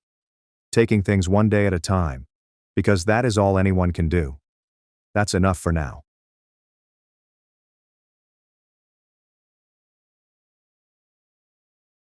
After paying $8,000 in emergency help, I funded a Disney trip. But my sister said, "Your kid should be grateful." So I quietly left, frozen account. I'm a 34-year-old registered nurse working in a pediatric intensive care unit, and I thought I knew what stress was like. 12-hour shifts, caring for seriously ill children, dealing with grieving families, and making split-second decisions that may mean life or death. That's my usual Tuesday. But nothing prepared me for the level of deception and entitlement that my own family would subject me to. This story began around 8 months ago, when my sister Freya, 29, called me in tears.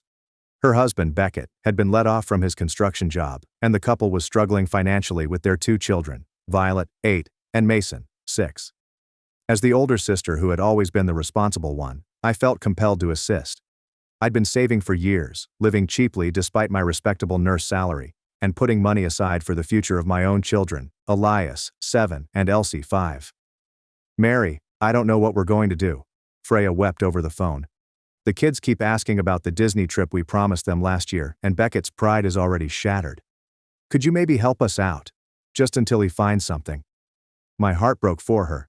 I recall being a kid and having promised excursions fall through owing to financial constraints. So I started assisting. $500 here for groceries, $300 there for electricity, and even paying Beckett's car payment twice when his unemployment was delayed. Over 6 months, I silently gave them approximately $8,000 without expecting anything in return. That's $8,000 I could have spent on my own family. But family comes first, correct? Then came the call, which altered everything. "Mary, oh my God, you're never going to believe this," Freya exclaimed, literally vibrating with excitement. "Beckett's uncle passed away, the one in Oregon we barely knew, and he left Beckett some money in his will. Not a fortune, but enough to finally take the kids to Disney World. Can you believe it, after everything we've been through?" I was truly thrilled for them. After months of struggle and my financial assistance in keeping them afloat, they deserved something good. "That's amazing. The kids must be over the moon. They don't know yet. We want to surprise them. But here's the thing." Her voice took on the familiar tone I'd grown to dislike over the years. The tone conveyed her desire for something. "We were thinking, since you've been so supportive through all of this, maybe you'd want to come with us, you and the kids. We could make it a big family trip." My first feeling was excitement. Elias and Elsie had never gone to Disney World, and I had been saving money for years to take them. "That sounds wonderful. When were you thinking?" "Next month. I know it's short notice, but we want to go during the kids' spring break. The thing is..." She paused, and I could almost hear the wheels moving. "We've already booked everything for our family, and money's still tight, even with the inheritance.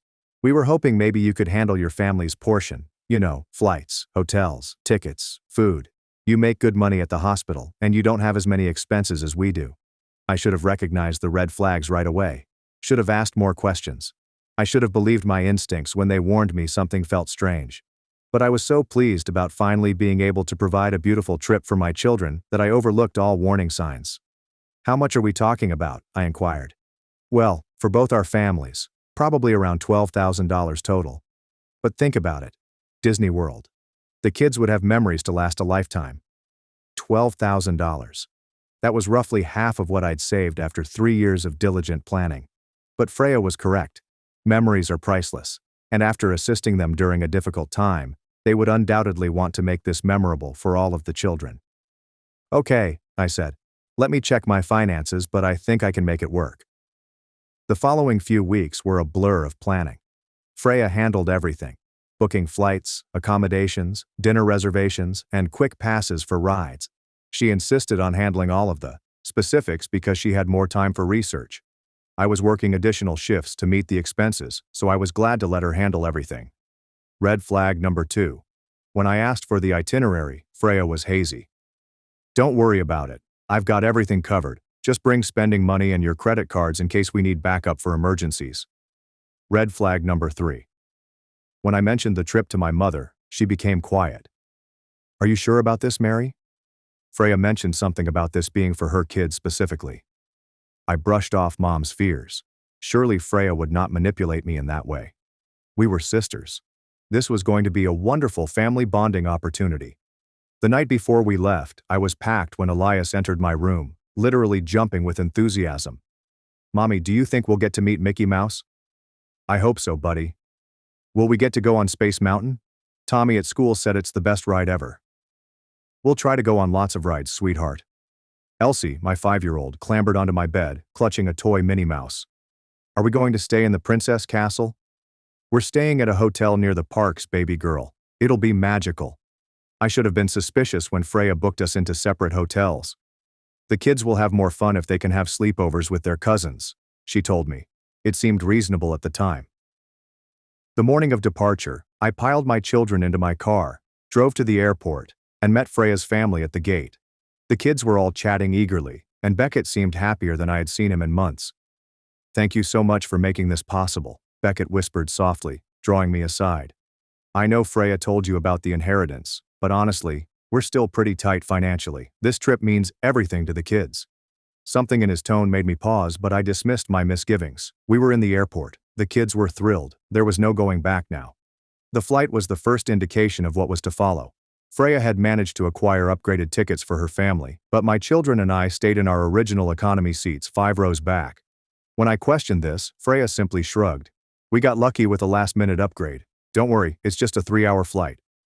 I watched my children press their faces against the tiny economy windows while their cousins stretched out in upgraded seats, receiving additional snacks and attention. Elias stared at me, perplexed. Mommy, why aren't we sitting with Aunt Freya? Sometimes flights get mixed up, buddy. We'll all be together at Disney. Oh, how naive I was. We arrived in Orlando, and I believed we'd all take the same conveyance to our hotels. Wrong again. Freya had arranged for a ride service for her family, while my children and I boarded a shuttle bus at the hotel with several other families who were crowded and fatigued. The next red flag almost struck me in the face. We were not staying at the same resort. Freya and her family were in Disney's Grand Floridian Resort and Spa, which is one of the most expensive Disney hotels.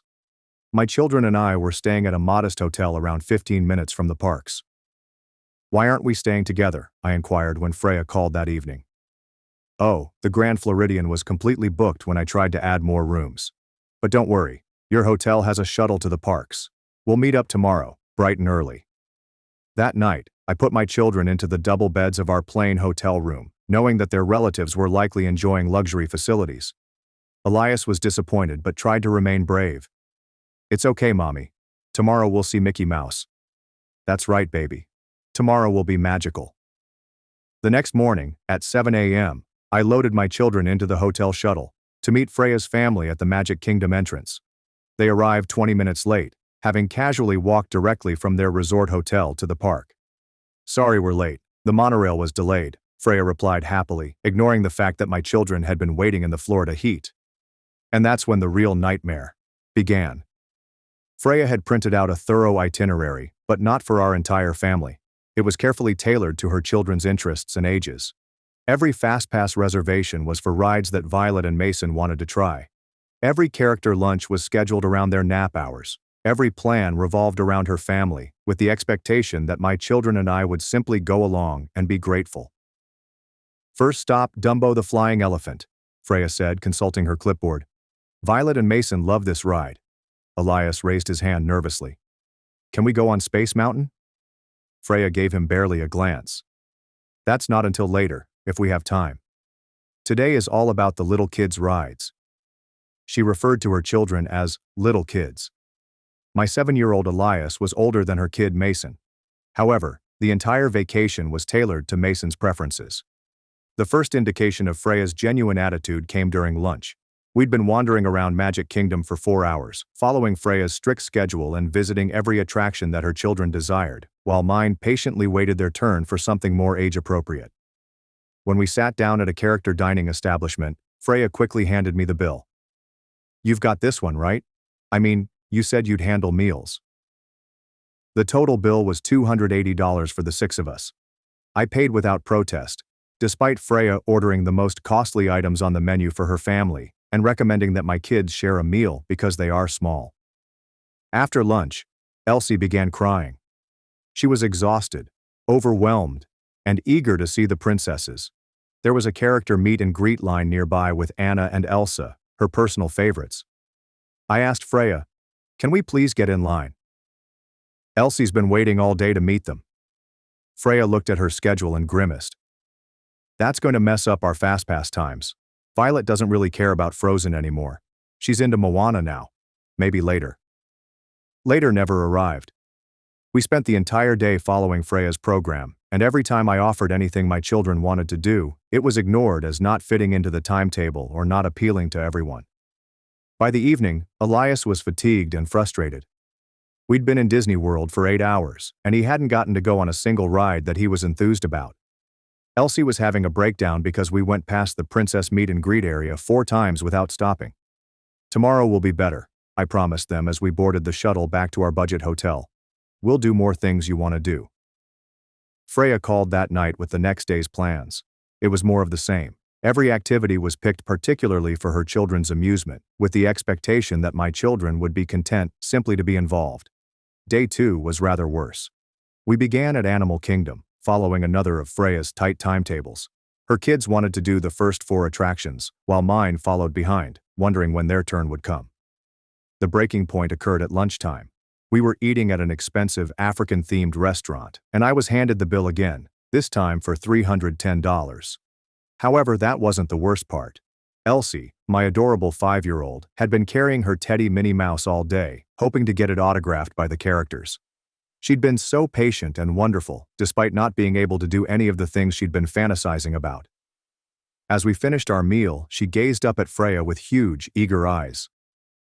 "Aunt Freya, when will it be our turn to pick what we do?" Freya barely glanced up from her phone, where she was checking the next FastPass time. "What do you mean?" "Elias and I haven't gotten to pick any rides or characters yet. When is it our turn?" Freya gave my daughter a chilly, dismissive look that made me almost furious that a 5-year-old had dared to inquire about when she may be able to enjoy her vacation. "This trip isn't about you either," Freya stated firmly. "It's for Violet and Mason. They've been through a lot this year with their dad losing his job. They deserve this vacation." Elsie's face fell, but she fought back tears. But we're at Disney World too." Freya's voice became sharper. "Your mom has a good job. You two get things all the time. Violet and Mason needed this trip more than you do." My blood pressure was increasing, but before I could intercede, Elias spoke out. His 7-year-old voice was tiny and unclear. "When will it be our turn? We've been here 2 days and haven't done anything we wanted." That's when Freya delivered the words that altered everything, revealing exactly who my sister was. She looked right at my children, my babies, who had done nothing but be patient, kind, and hopeful, and she uttered something that still makes my blood boil. "Your turn, honestly? Some kids get Disney trips, and some kids just tag along. That's life." Elsie began sobbing.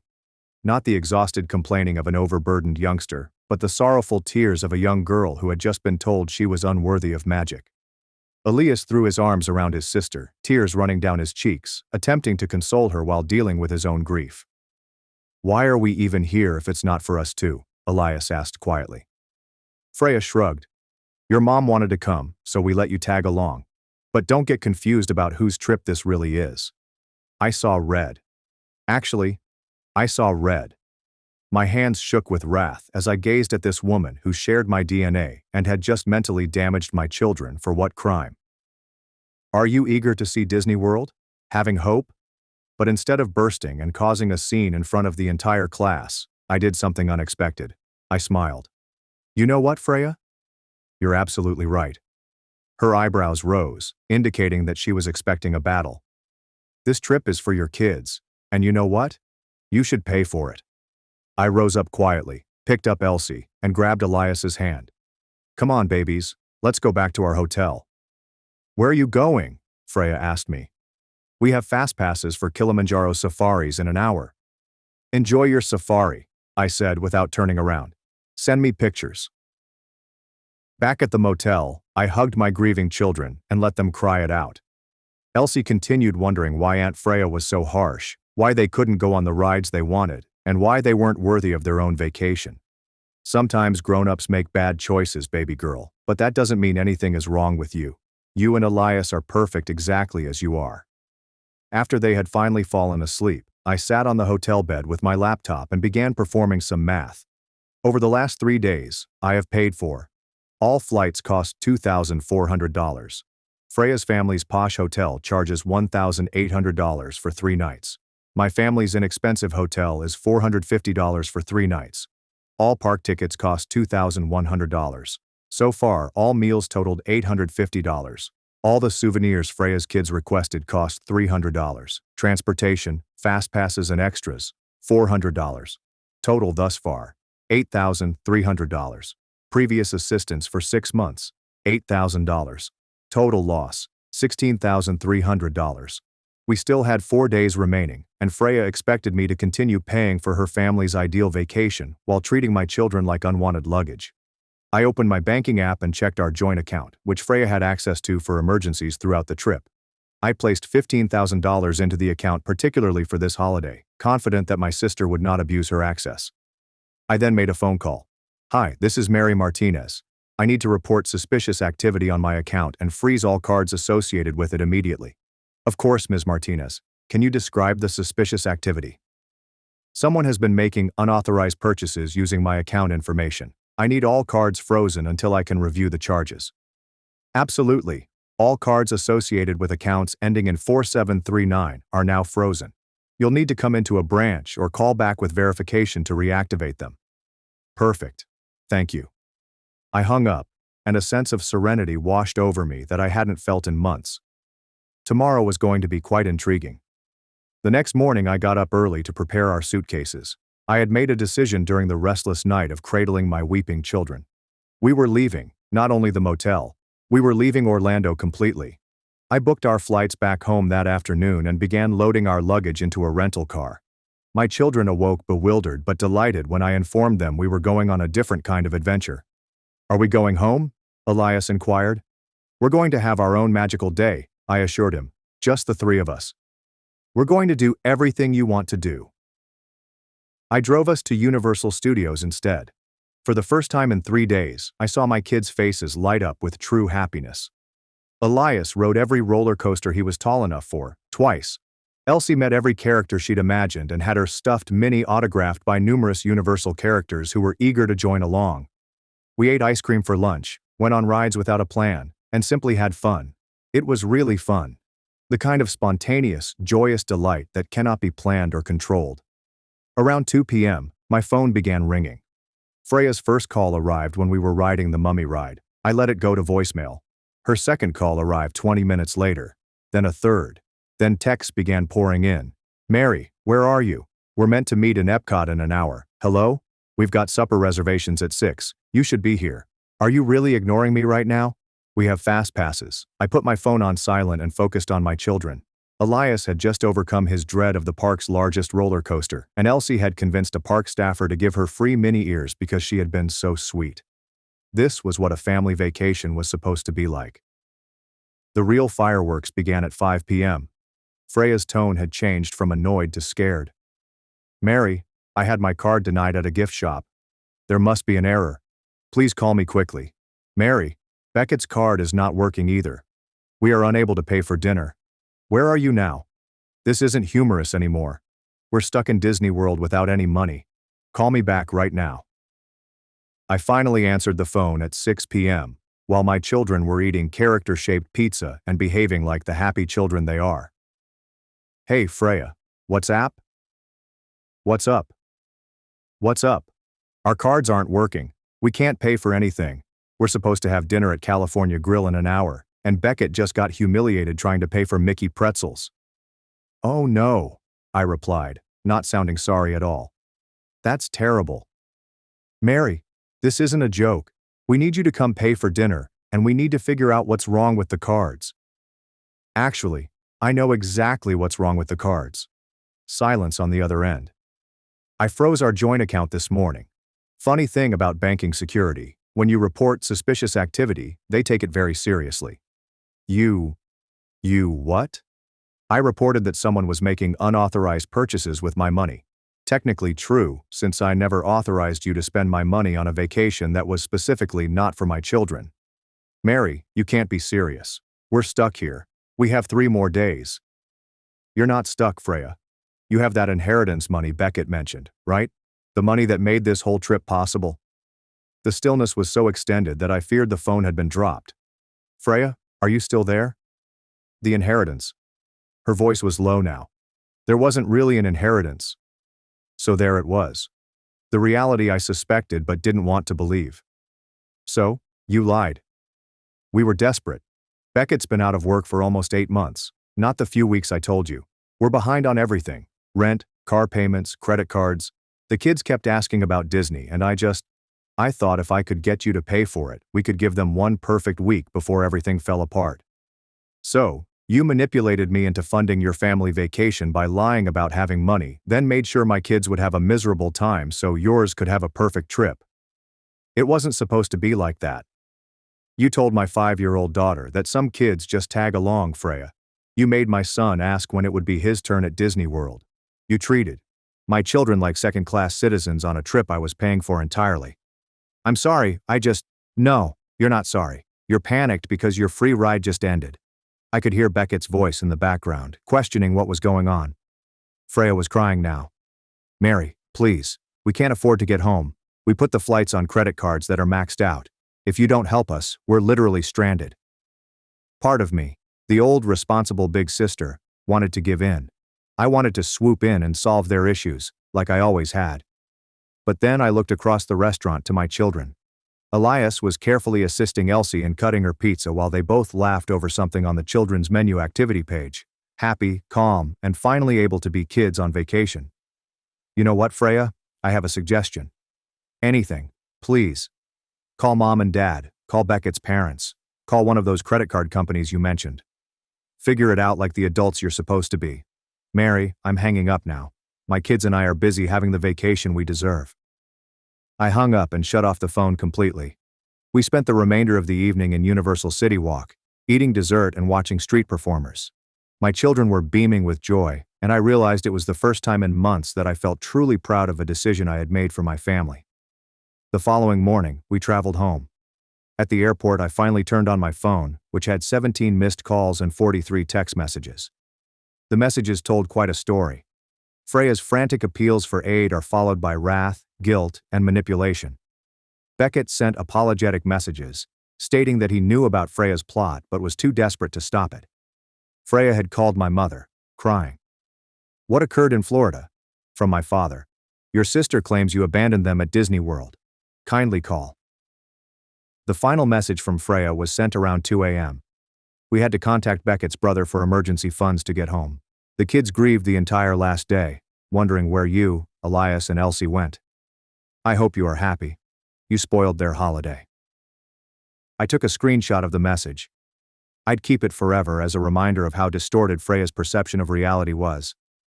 The next few days were filled with family drama. My parents called several times after hearing Freya's version of events, in which I was the villain who abandoned them due to a small disagreement. I let Freya tell her story first.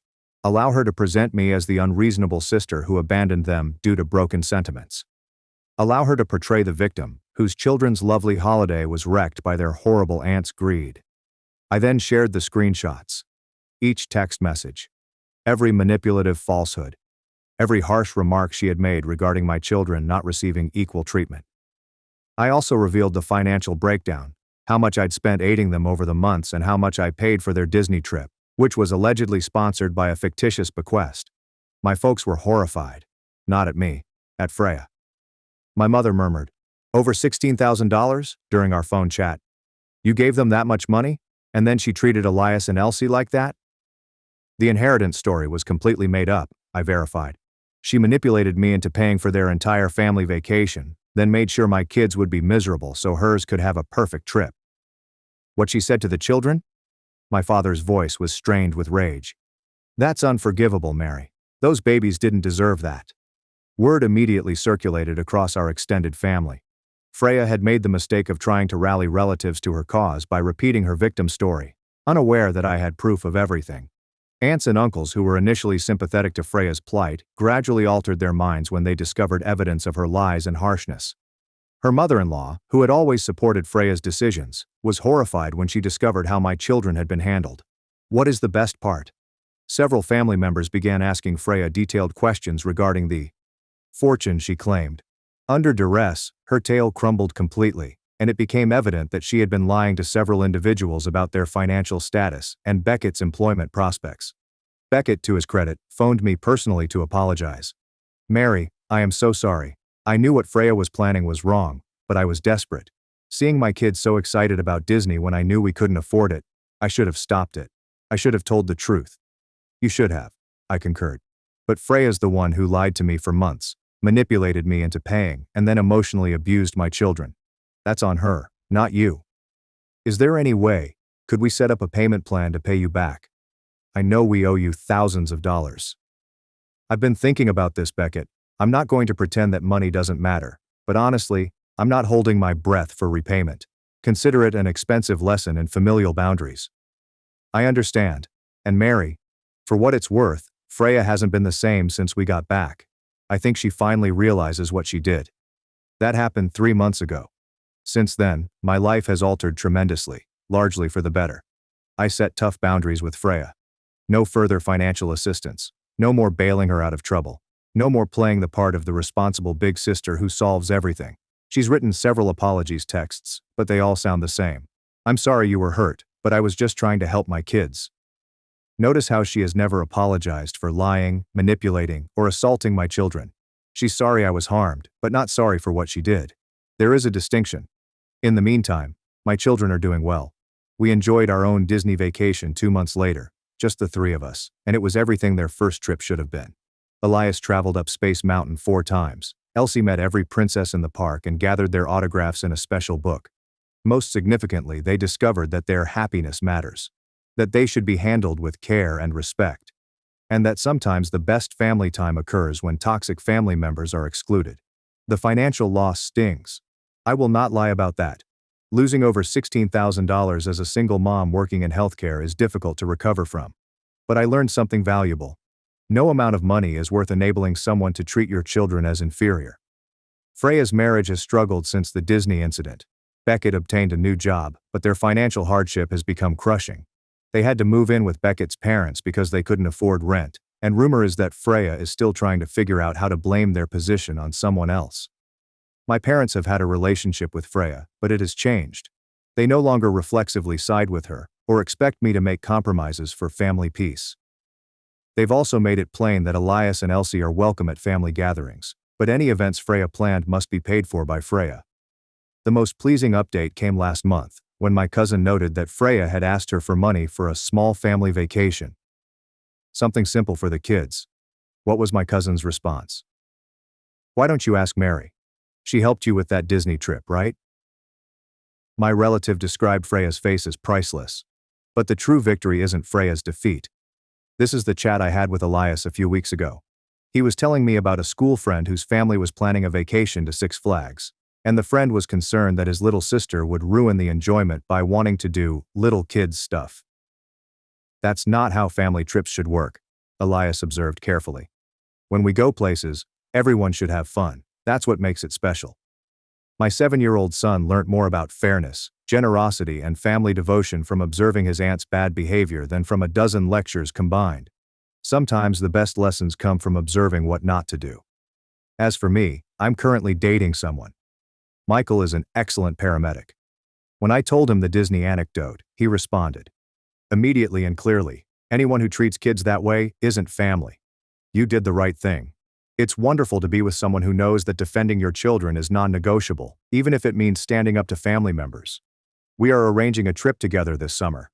Michael, his daughter Lisa, name change to avoid confusion, and my children. We're heading to Yellowstone. And we've already planned things for all of the kids to enjoy, because that's what normal, healthy families do. Freya still contacts us on occasion, mainly when she is in need. The latest text arrived 2 weeks ago. Mary, I know things have been weird between us, but Beckett's hours got cut and we're struggling with groceries. Could you help just this once? I promise I'll pay you back. I gave Michael the text and he just shook his head and laughed. Does she really think you're going to fall for the same manipulation twice? My response to Freya was simple. Number 1 word. No. A simple no, because, rather, no. But here are some resources. Just no. It felt fantastic. The truth is that cutting off Freya, both financially and emotionally, was the best thing I ever did for our family. My children taught that they deserve to be treated with respect and kindness. I learned that being the responsible sibling does not imply being a doormat. And Freya discovered that acts have repercussions, even when you're family. I still receive messages from relatives urging that enough time has passed and that I should forgive and forget in order to maintain family harmony. To them I say, I don't hold grudges. But I don't forget when someone reveals who they are. Freya showed that she is willing to lie, manipulate, and emotionally abuse children in order to obtain what she wants. She showed me that she thinks my children are less deserving of happiness than her own. That is not the type of person I want influencing my children. And it's not the type of person who deserves my trust or money. Some might call my response extreme. Some may argue that families should forgive each other regardless of the circumstances. To those folks, I ask, how many times should I allow someone to damage my children before I say enough? The answer for me was once. Only once. My children are happy, healthy, and learning to properly appreciate themselves. I'm restoring my finances, but I'm also emotionally stronger than I have been in years. And Freya? Freya is learning to solve her own difficulties for the first time as an adult. Sometimes the most effective vengeance is not extravagant or theatrical. Sometimes it's simply refusing to be someone's victim anymore. Sometimes it's as simple as saying no, and really mean it. Sometimes it's freezing someone's access to your money exactly when they need it the most, and watching them scurry to explain why they can't afford the vacation they claimed they could. That section was also extremely pleasant. Update for those who have inquired about Freya's present situation. Freya and Beckett are still together, but barely. They've been living with his parents for 4 months, and according to family gossip, things aren't going well. Beckett's mother appears to have strong feelings about Freya's financial management, and she isn't afraid to express them. Freya had to take up a part-time job for the first time since her children were born. She works in retail, specifically at a mall clothes store. The same mall where she used to purchase with the money I gave her for emergencies. According to what I have heard, the kids are doing well. Violet and Mason occasionally inquire about Elias and Elsie, and I've made it plain to other family members that my children would be delighted to have supervised playdates. The emphasis is on supervised. I will not punish my children for their mother's actions, but I will not put them in a position to be wounded again. Beckett recently obtained a better job, and they hope to move out of his parents' house shortly.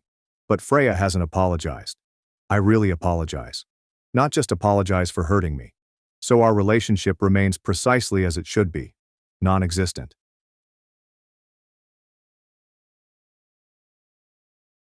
Dad called me 37 times in one day after the restraining order, but I was busy playing FIFA with Mom on the Xbox she bought me 10 years ago.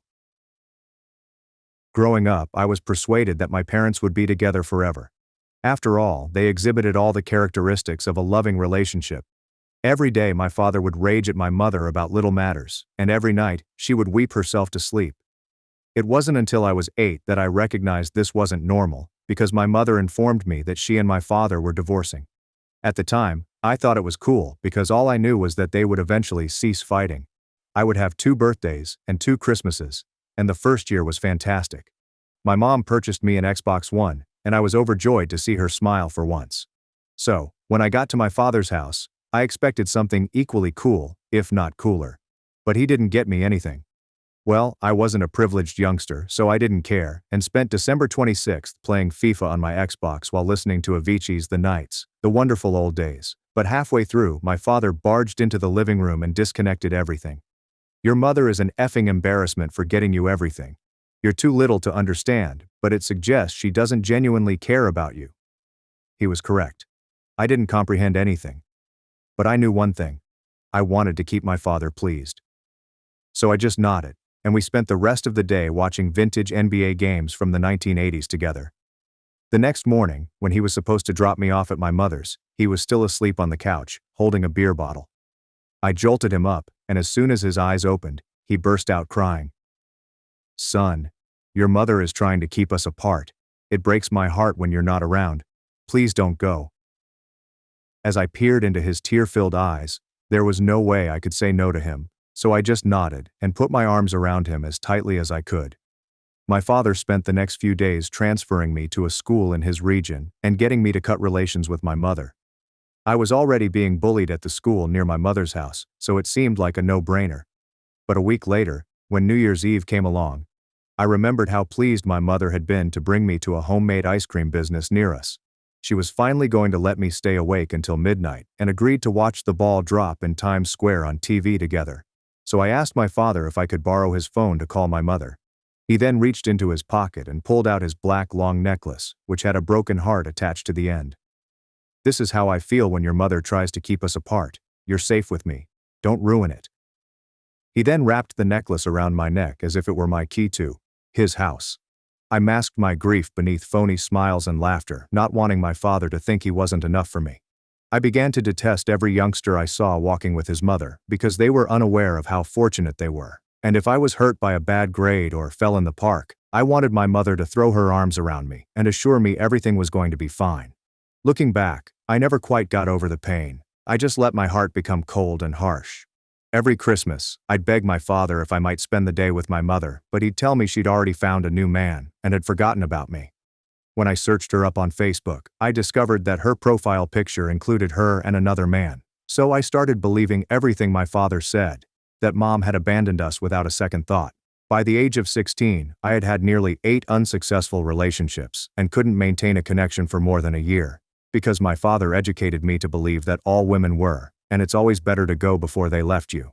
Meanwhile, males could not be trusted because they all want to exploit you. Fortunately, my dad was involved in a car accident a few months later. He was absolutely uninjured and received a large insurance settlement. I was so astonished that I felt compelled to contact an adult who happened to be my mother. I called her from a brand new number, one I had never used before. She shouted out, "Is this Eric?" before I could respond. That's when I realized my father had lied. "Yes," I said cautiously and quietly. She requested me to send the address where I was. It was a 30-minute journey, but she arrived at the hospital's waiting room at 20. As soon as she spotted me, she wrapped her arms around me so tightly that I felt she would never let go. I didn't hug her back, simply kept my arms by my sides. "Mom, how could you have moved on so fast?" I exclaimed, my voice quivering. Her face fell entirely. "Son, I've been fighting for custody ever since Christmas, when I last saw you." She then burst into tears and apologized for missing all of my life's milestones. I knew from the expression in her eyes that she was telling the truth, so I hugged her back. But when I did, I felt a tremendous wrath wash over me. My father had destroyed my childhood in the service of his ego. After the hospital reunion, I began covertly visiting my mother every Sunday. I told my father that I had joined the robotics club at school. He didn't question it because he was too busy drinking and watching sports. My mother's apartment was smaller than I remembered. She now lived in a one-bedroom apartment with fading yellow walls and a kitchen so small that only 2 people could fit in it, yet it felt more like home than my father's house ever had. She'd make me grilled cheese sandwiches with diagonal cuts, just the way I enjoyed them as a youngster. And we'd make up for 8 years of wasted time. I learned that she never remarried. That guy in her Facebook photo was her brother, who helped her get through the divorce. My father had twisted everything. One Sunday, she showed me a box filled with letters she had sent me throughout the years. Birthday cards, Christmas cards, and even random Tuesday cards that simply stated she loved me. All returned to the sender because my father moved us 3 times without informing her. The envelopes were yellowed with age, some were still sealed, while others had been torn apart by the postal service. I slipped a handful into my rucksack to read later. A big mistake. When I returned home that night, my father was waiting for me. He held one of the cards. His face was flushed, and his hands shook. I told him it came from a girl at school. He chuckled and flung the card at my face. Then he grabbed my backpack and threw everything out. More cards are spread around the floor. He kicked them around and informed me that I was grounded indefinitely. No more robotics club. Nothing more. I expected him to quiet down after a few days, but instead, he got worse. He began picking me up from school himself. He would arrive 30 minutes early and just sit in the parking lot, watching. His old pickup truck idles loudly, and other parents gave him weird stares. Teachers began inquiring if everything was fine at home. I agreed because what else could I say? My father fitted new locks on all of the windows. He claimed it was for security, but I knew otherwise. 3 weeks into being grounded, I spotted something strange in my backpack. A little black device is placed inside the inner pocket. I looked it up on a school computer during lunch. It was an AirTag. My own father was tracking me. I left it in my locker and went to a payphone near the gym. I called and told my mother everything. She said to be careful and that she would work it out. The following day at school, I discovered a message in my locker. My mother had spoken with the janitor, Willie, whom she knew from years before. He agreed to exchange communications between us. It was not much, but it was something. For 2 months, it was how we communicated. Little notes about nothing major, just her saying she loved me and me telling her I was fine. Willie would put them in my locker during the 3rd period, when the hallways were empty. Then one night, my father returned home drunker than normal. He stumbled into my room and sat down on my bed. His breath smelt of whiskey and cigarettes. He began talking about how he knew everything. Willie had been seen talking to me more frequently than normal. How other staff noted that I had been taking notes. How he knew I was going to leave him, just like my mother had. I disputed everything, but he simply chuckled. Then he uttered something that made my blood turn cold. He threatened, if I tried to contact my mother again, he'd make sure she regretted it. His eyes were unfocused, but his menace was unmistakable. Despite his inebriation, the manner he said it, slow and deliberate, convinced me of its veracity. The next morning, I discovered my bedroom door had been removed, just left. The hinges were still there, with small brass fixtures protruding from the frame like broken fangs. My father was in the kitchen preparing eggs as if nothing had occurred, humming an old country tune beneath his breath. The fragrance of bacon grease permeated the house. He told me that privacy was a privilege I hadn't earned. His tone was nonchalant, as if he were talking about the weather. I ate my breakfast quietly, the eggs tasting bland in my mouth, and counted down the days until I turned 18. Only 2 more years, 730 days, plus or minus. At school, I avoided Willie entirely. I took the long route to English class, slipping through the science wing, even though it made me late. I couldn't risk putting him into trouble. However, around lunch, when searching through my locker for my chemistry textbook, I discovered another message nestled between my folders. This time, it was not from my mother. Willie wrote it on a school letterhead. He claimed my father had phoned the school and accused him of inappropriate interaction with pupils. The principal had issued him a warning. Willie apologized, but he couldn't assist anymore. His handwriting was wobbly, as if he had been frightened while writing it. I crumpled the paper and threw it away, seeing it disappear into the garbage bin near the water fountain. That afternoon, my father was waiting in the parking lot as usual, his truck idle in the same position he normally parked. But this time, he was not alone. My chemistry instructor, Mr. David, was leaning against the truck, talking to him.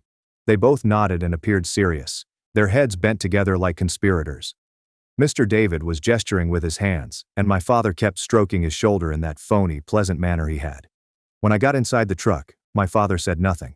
The radio played static. However, Mr. David continued to monitor me in chemistry the next day. He walked by my desk more than usual, his feet slow and deliberate. He'd ask if I was all right, his voice filled with faux concern. Other kids began to notice too. They'd exchange glances when he passed by my station during lab work. By the end of the week, all of my teachers were acting strangely. They'd take me aside after class to check in, their features set in attitudes of trained sympathy. They'd ask leading inquiries about my home life. They'd advise I speak with the school counselor, handing her business card over their desks. I later discovered that my father had emailed them all using his work account, making it appear official. He informed them that I was going through a difficult time following my mother's abandonment, that I was making up stories about her attempting to contact me, and that I required further supervision to keep me from spiraling. He played the concerned single father wonderfully, maybe even including a statement about how difficult it was to raise a teenager alone. I attempted to keep my head down, but the harm was already done. Kids began avoiding me in the hallways, moving aside when I walked by. They'd heard from their parents, who'd heard from teachers, that I was disturbed, a liar who made up stories for attention, and that I had contagious issues, as if mental illness could be contracted. My few remaining pals gradually drifted away, finding reasons for why they couldn't hang out. Even Casey, my lab companion, requested that we switch seats. She claimed it wasn't personal, but she wouldn't look me in the eyes. I ate lunch alone in the library, pretending to study while surrounded by dusty books and the faint hum of fluorescent lights. One day I decided to try something. I left the AirTag in my backpack and took an alternative route home. Instead of turning right at the stop sign, I turned left. Instead, I strolled to the public library, passing by both familiar and unknown houses. I needed to use their computers to research something vital. The library was virtually empty, with only a few elderly individuals reading newspapers and a mother with 2 toddlers in the children's area. I found what I was seeking for quickly: old court paperwork from my parents' divorce. They were public records, accessible to anyone who knew where to look. What I read made me ill. My mother had sought joint custody. She had never given up. She'd attended hundreds of court hearings, each carefully documented, and filed motions with increasing desperation. All the time, my father informed me that my mother had abandoned us and had departed without looking back. I printed off a few sheets and shoved them into my jacket while the paper was still warm from the printer. When I arrived home, my father was pacing around the living room like a trapped animal. The TV was turned on but muted, creating flickering shadows on the walls. He seized my shoulders and shook me so hard that my teeth rattled. He demanded to know where I'd gone, spit pouring from his mouth. The AirTag located me at the library. I made up a scenario about a group effort, possibly about the Revolutionary War. He did not believe me. His hands were harsh as he looked through my backpack, pockets, and shoes. He didn't discover the documents because I had placed them in the neighbor's mailbox on the way in, concealed behind their water bill. That night he changed his Wi-Fi password. He told me I didn't need an internet connection anymore since it was filling my head with lies. He also stole my phone, sliding it into his pocket with a happy smile. They said I may have it back if I learned to be trustworthy. I lay in my doorless chamber, staring at the ceiling and counting the cracks in the plaster. 2 more years seemed like a lifetime. I could hear him below. The TV volume was turned up high enough to shake the floor. My 17th birthday is coming up in 3 weeks. I knew my mother would try to reach me somehow. She'd never missed a birthday, even when we were separated. A week before, I noticed a parcel in our mailbox addressed to me. It was wrapped in brown paper, with my name written in her neat handwriting. However, when I returned home from school, it was gone. I discovered the cardboard box in the kitchen trash, torn to bits as if he had attacked it with his bare hands. Whatever had been within was gone. My father didn't address it. He merely made spaghetti for dinner and pretended everything was fine, even humming as he mixed the sauce. That night, I crept downstairs after he'd passed out on the couch, his snores ringing throughout the house. I discovered the remainder of the package in the outside rubbish can, buried beneath coffee grounds and eggshell. It was a shoebox full of birthday cards, one for each year I had missed. Each one was meticulously dated and signed in her handwriting. Some had photographs slipped within. Photos of my mother at my old school's Christmas concert, standing in the back with other parents. Photos of her at the park where I used to play soccer, observing from her car with the windows down. She had been there all along, like a ghost in my peripheral vision. I'd simply never seen her. I couldn't bring the cards inside, so I read them under the streetlight, moths circling overhead. Each one made me furious. Not at her, but with him. At the man asleep on the couch, who had stolen 8 years of my life via his falsehoods. I wanted to confront him, but I knew better. Violence lurked just beneath his skin, waiting to surface. Instead, I photographed the cards with an old digital camera I discovered in the garage, half buried in Christmas decorations. I needed evidence. Evidence that cannot be deleted or refuted. I returned the cards to the trash and went to bed, my hands still smelling like garbage, but I couldn't sleep. I kept thinking about all the lies, all the manipulation, and all the years I'd spent hating my mother for nothing she'd done. The next morning, my father was burning something in the kitchen sink. The birthday cards were turned to ashes and smoke. The stench permeated the kitchen. He looked me straight in the eyes as he did it, his face expressionless. He said, "If I ever mentioned my mom again, I'd be on the next bus to military school." He had brochures on the counter, glossy photos of stern-faced boys in uniforms, places in different states with names like Discipline Academy and Respect Ranch, places that promised to fix troubled teens through hard work and strict rules. When he departed for work, I took shots of the ashes with the camera's timer and concealed them behind the toaster. The kitchen still smelled of burning. Then I tried something risky. I walked to the gas station's payphone and called my mother. The receiver was sticky and smelled like cigarettes. I told her about the cards, the threats, and everything in a rush. She was silent for a long time, so long that I assumed the phone had dropped. Then she instructed me to go to school the next day and wait by the gym after the final session. She had something for me. Her speech sounded cautious, as if she was scared someone was listening. I almost did not go. Part of me suspected it was a trap that my father would know, as he usually did, but I went regardless. My mother was there in her ancient Honda, parked across the street beneath a tree. She seemed older than I remembered, with fresh creases around her eyes. She didn't get out. She simply rolled down the window and handed me a bag of gum. I must have appeared perplexed, because she whispered to check inside later. Then she drove off, going around the corner. Inside the gum wrapper was a tiny, easy-to-hide black plastic flash drive, barely bigger than my thumb. That night, I waited until my father was well into his 3rd beer before sneaking into the computer. The password had been changed, but I'd seen him type it before, his huge fingers seeking and pecking. His birthday is backwards. Very inventive. The flash drive had dozens of papers, including court filings, lawyer correspondence, and custody agreements, all of which demonstrated that my mother never gave up, that my father had routinely disobeyed court orders. that he had lied to judges and social workers to hinder me from seeing her. To ensure safety, I moved everything to a hidden folder and wiped the browser history twice.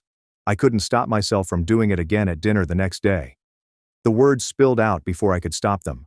I asked my father why he lied about Mom abandoning us. A chunk of meatloaf balanced on the tines of his fork, which had halted halfway to his mouth. He put it down slowly, the metal clicking against the plate. Ask me what I was talking about. His voice was dangerously quiet. I told him the truth. I had seen the court paperwork and knew she had battled for me every step of the way. In seconds, his countenance changed from perplexed to furious, with red crawling up from his collar. He jumped up so quickly that his chair fell backward, knocking against the wall. He demanded to know how I had witnessed anything. His hands tightened into fists. He tore through my room hunting for evidence. I pulled everything out of my closet, hangers clattering to the floor. I dumped my drawers, leaving underwear and socks all over the place, ripped posters from the walls, leaving ripped corners under the tape. He found the flash drive taped inside an old shoe with a hole in the toe. He held it up with a proud expression on his face. Then he broke it in half with his bare hands.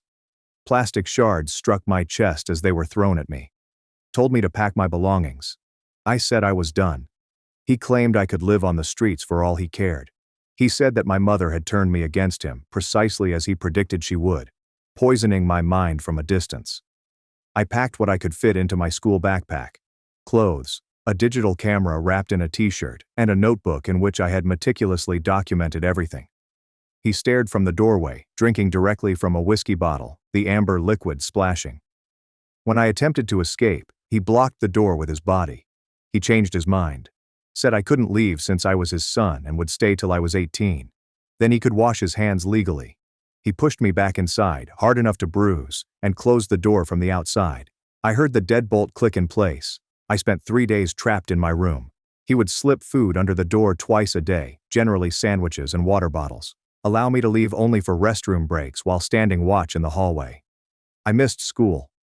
On day 4, the school called. I heard him on the phone again, playing concerned father, his voice taking on that phony worry tone as he told me I was sick with the flu, saying I'd be back on Monday. But Monday has come and gone. He called again. I said I had mono now. He bought himself another week. I could hear him pacing while he spoke, his footsteps heavy on the floor below. By Wednesday I was going insane. The walls felt as if they were closing in. I attempted to shatter the window, but he had put bars over the weekend. Heavy metal that would not budge. He must have done it from the outside while I was locked in. Probably borrowed a ladder from the garage. I screamed for assistance, but the neighbors were too far away. Our house was set back from the street. Then I recalled something. The heat vent. It was connected to the basement via a network of ducts. I used a butter knife from one of my lunch trays to unscrew the grate. It took hours, but I finally opened it, my fingers hurting from the effort. The area was small, but I was thin from years of stress and skipping meals. I pushed through inch by inch, eventually dropping into the basement and landed hard on the concrete floor. I took my secret notebook and camera from beneath the water heater and climbed out through the basement window. The lock has been broken for several years. It was 2 o'clock in the morning, and the neighborhood was dark and silent. I dashed to my friend Michael's house 6 streets away, my feet pounding on the pavement. His mother answered the door in her bathrobe, her face furrowed from sleep. She gave me one look and allowed me in without question. I slept on their couch and told them everything the following morning over bowls of cereal. Michael's mom contacted my mother. She arrived within an hour, still wearing her work clothes. We visited the police station jointly. The building smelled of burnt coffee and disinfectant. I showed them the images and the notebook filled with dates and situations that I had chronicled over months. They stated that there was little they could do without causing physical injury. He was still my legal guardian. I would have to return unless I could establish mistreatment. I wanted to shout. Wasn't it abuse to lock me up? Isn't lying for 8 years abusive? But they simply shrugged and shuffled papers. Said family court was complicated. They said it was a civil matter. My mother drove me back to my father's place in silence. She waited in the car as I went inside, the motor running. He was passed out on the couch again, with empty bottles scattered across the coffee table. I packed more clothing and left a note explaining that I was staying with a friend, that I would be at school, and that he could find me there if he needed me. It was a falsehood, but it saved me time. I spent the next week alternating between Michael's house and two other classmates' homes, both of which had sympathetic parents. Their parents were nice but worried. They wanted to avoid trouble. They had heard stories about my father's fury. My father began showing up at school every day. He'd wait by my classes, leaning against lockers, then accompany me to lunch and sit at an adjacent table. Teachers objected, so the principal had to ban him from campus. That made him angry. He began calling the school board, leaving lengthy voicemails claiming that my mother was manipulating me and that she was mentally unstable. He even falsified some documents from a psychotherapist using letterhead he obtained during a routine appointment months before. He'd kept it in his filing cabinet, most likely in preparation for something like this. He practiced copying authentic documents and using phony signatures to make it appear legitimate. The school purchased it. They summoned me to the office and informed me that I could not attend until they completed a welfare check. They were concerned about responsibility, the secretary explained, not meeting my gaze. I said I'd return after everything was resolved, but we all understood it could take weeks or months. At 17, I was virtually homeless, sleeping on couches that smelled like other people's lives, working part-time at a pizza shop to purchase food, and my hands were constantly smelling like dough and garlic. My mother tried to help, but her hands were legally constrained. We needed real proof, so I began taping everything. I used my pizza money to buy a little voice recorder, which cost $20 and took a week to save. Every time my father contacted me, I taped it. Every threat, lie, and drunken rant about how he owned me and that I was his property until I reached 18. He found me one night at the laundromat, where I was doing my laundry. The fluorescent lights hummed overhead. He grasped my arm firmly enough to cause bruises, his fingers pressing in. I was told that I would be returning home whether I liked it or not. The owner, an elderly woman named Marilyn with silver hair and a tight bun, witnessed everything. She threatened to contact the cops, holding her phone as a weapon. My father let go but vowed he would return. Marilyn allowed me to sleep in the back room that night, on a cot she kept for emergencies. She mentioned that she had a son my age. She said she couldn't see treating him like that. She made me tea and listened as I spoke. My former English teacher, Ms. Grace, spotted me at the pizza business during my shift the next day. She had learned about my circumstances from instructor chatter in the break room. She offered me a spare room. She claimed she knew it was against the rules but didn't care. That night, I moved in with only my one backpack full of belongings. I finally had a safe place to sleep, with a door that closed from the inside and a restroom that I didn't have to share with strangers. It felt like a luxury after weeks of unpredictability. My father found out within a week. Someone had seen me leave her home. He arrived at the school board meeting with a full presentation on his laptop, including photos of Ms. Grace's residence taken from the street, charges of illicit relationships, and his voice shaking with phony fury. Claims that my mother paid her to house a runaway. Ms. Grace was suspended while the board conducted an inquiry. She had to kick me out or risk losing her job. I understand, but it still hurts. Another person was reprimanded for attempting to assist me. She cried when she told me, apologizing repeatedly, returned to sofa surfing. But this time, I was smarter. I stayed with kids whose parents worked night shifts, kids whose homes had back doors and basement windows, and kids who knew what it was like to have dysfunctional families. I continued to attend school, despite the fact that I was not formally enrolled. The benefit check was taking a long, mired-in bureaucratic red tape. The majority of teachers were aware of my condition and chose to ignore it. They would mark me as present without adding me to the official roster. Some even had extra handouts on their desks for me to take. 2 months before my 18th birthday, everything came to a head. My father had been drinking more than usual. He'd lost his job because he'd missed too many days and showed up drunk too often. He blamed me, saying I had ruined his life via my rebellion. He began chasing me more actively, following me to work in his truck and sitting outside residences where he assumed I was staying, engine idling, leaving increasingly bizarre voicemails, sometimes 20 in a single night. He was waiting in the parking lot of the pizza business one night after it had closed. The streetlight was broken, casting shadows over everything.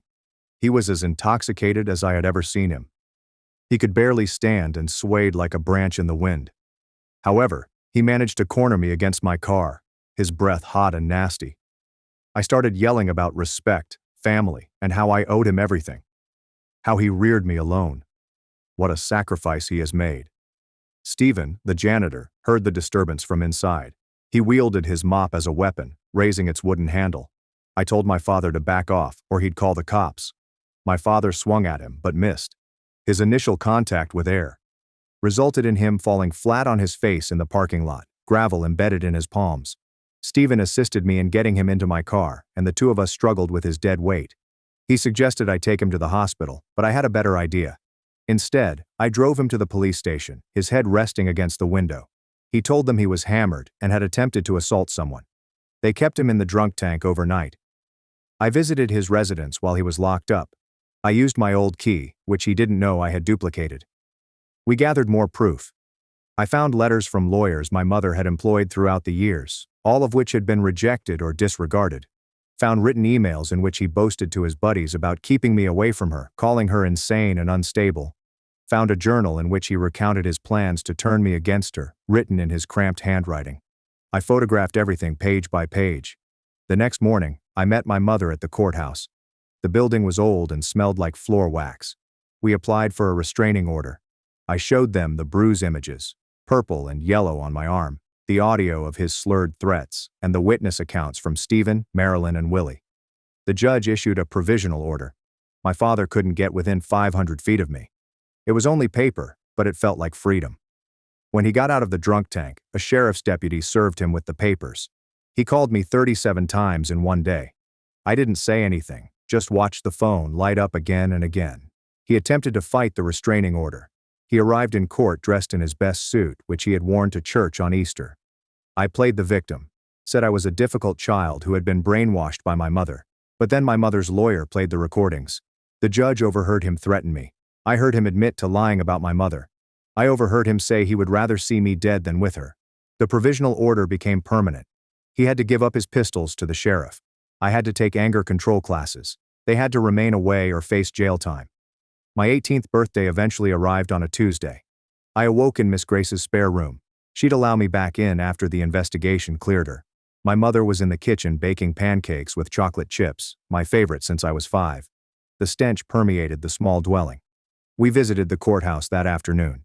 Filed petition to correct the custody records, recognizing that she had never given up her rights and that he had violated court orders for 8 years.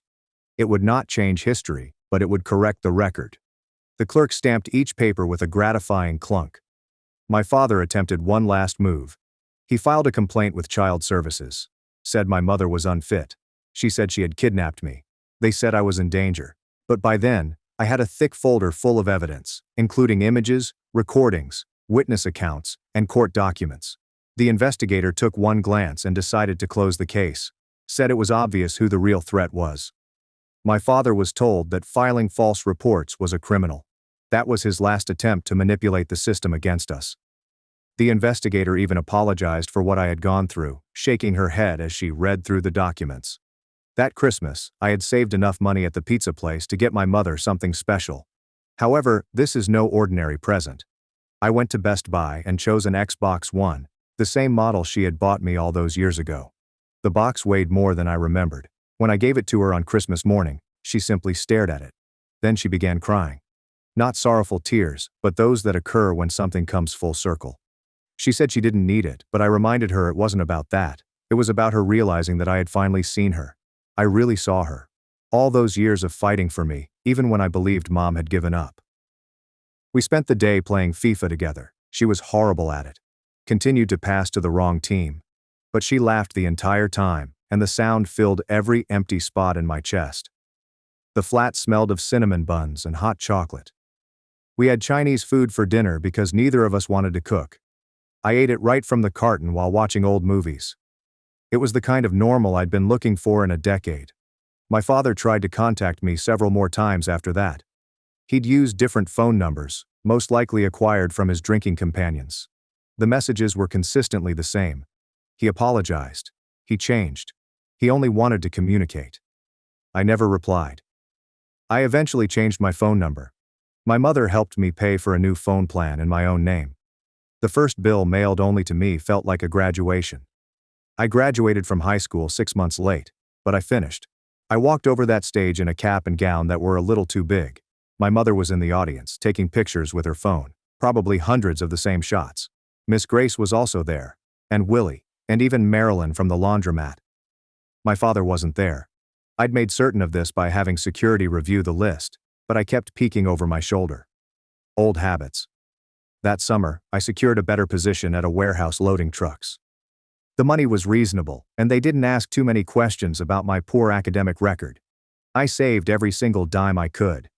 My mother and I got a larger apartment together, one with 2 actual bedrooms. We painted the walls pale blue since she suggested it was peaceful. I hung posters for bands I liked. She displayed images of us from when I was younger, which I had never seen before. It turned out she had cartons of them in storage. One day, while searching through more of her storage items, I discovered all of the court records. Hundreds of pages of motions, appeals, and lawyer fees, all of which must have cost her thousands. She'd taken out loans to pay for everything.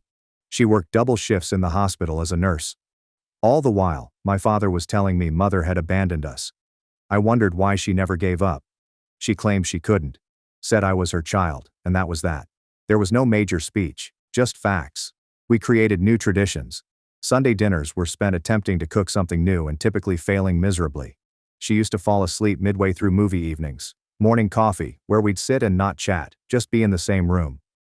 It felt uncomfortable at first. I kept waiting for the other shoe to drop, for her to go, or for my father to arrive and ruin everything. But weeks slipped into months, and nothing horrible occurred. It's just everyday life. I started community college the next fall. Nothing special, just general education classes to begin. My mother drove me to college the first day, as if I were in kindergarten. I feigned to be mortified, but inwardly enjoyed it. She packed my lunch and included a letter inside. It indicated that she was proud of me. I kept the note in my wallet till it broke apart. My father once visited the college.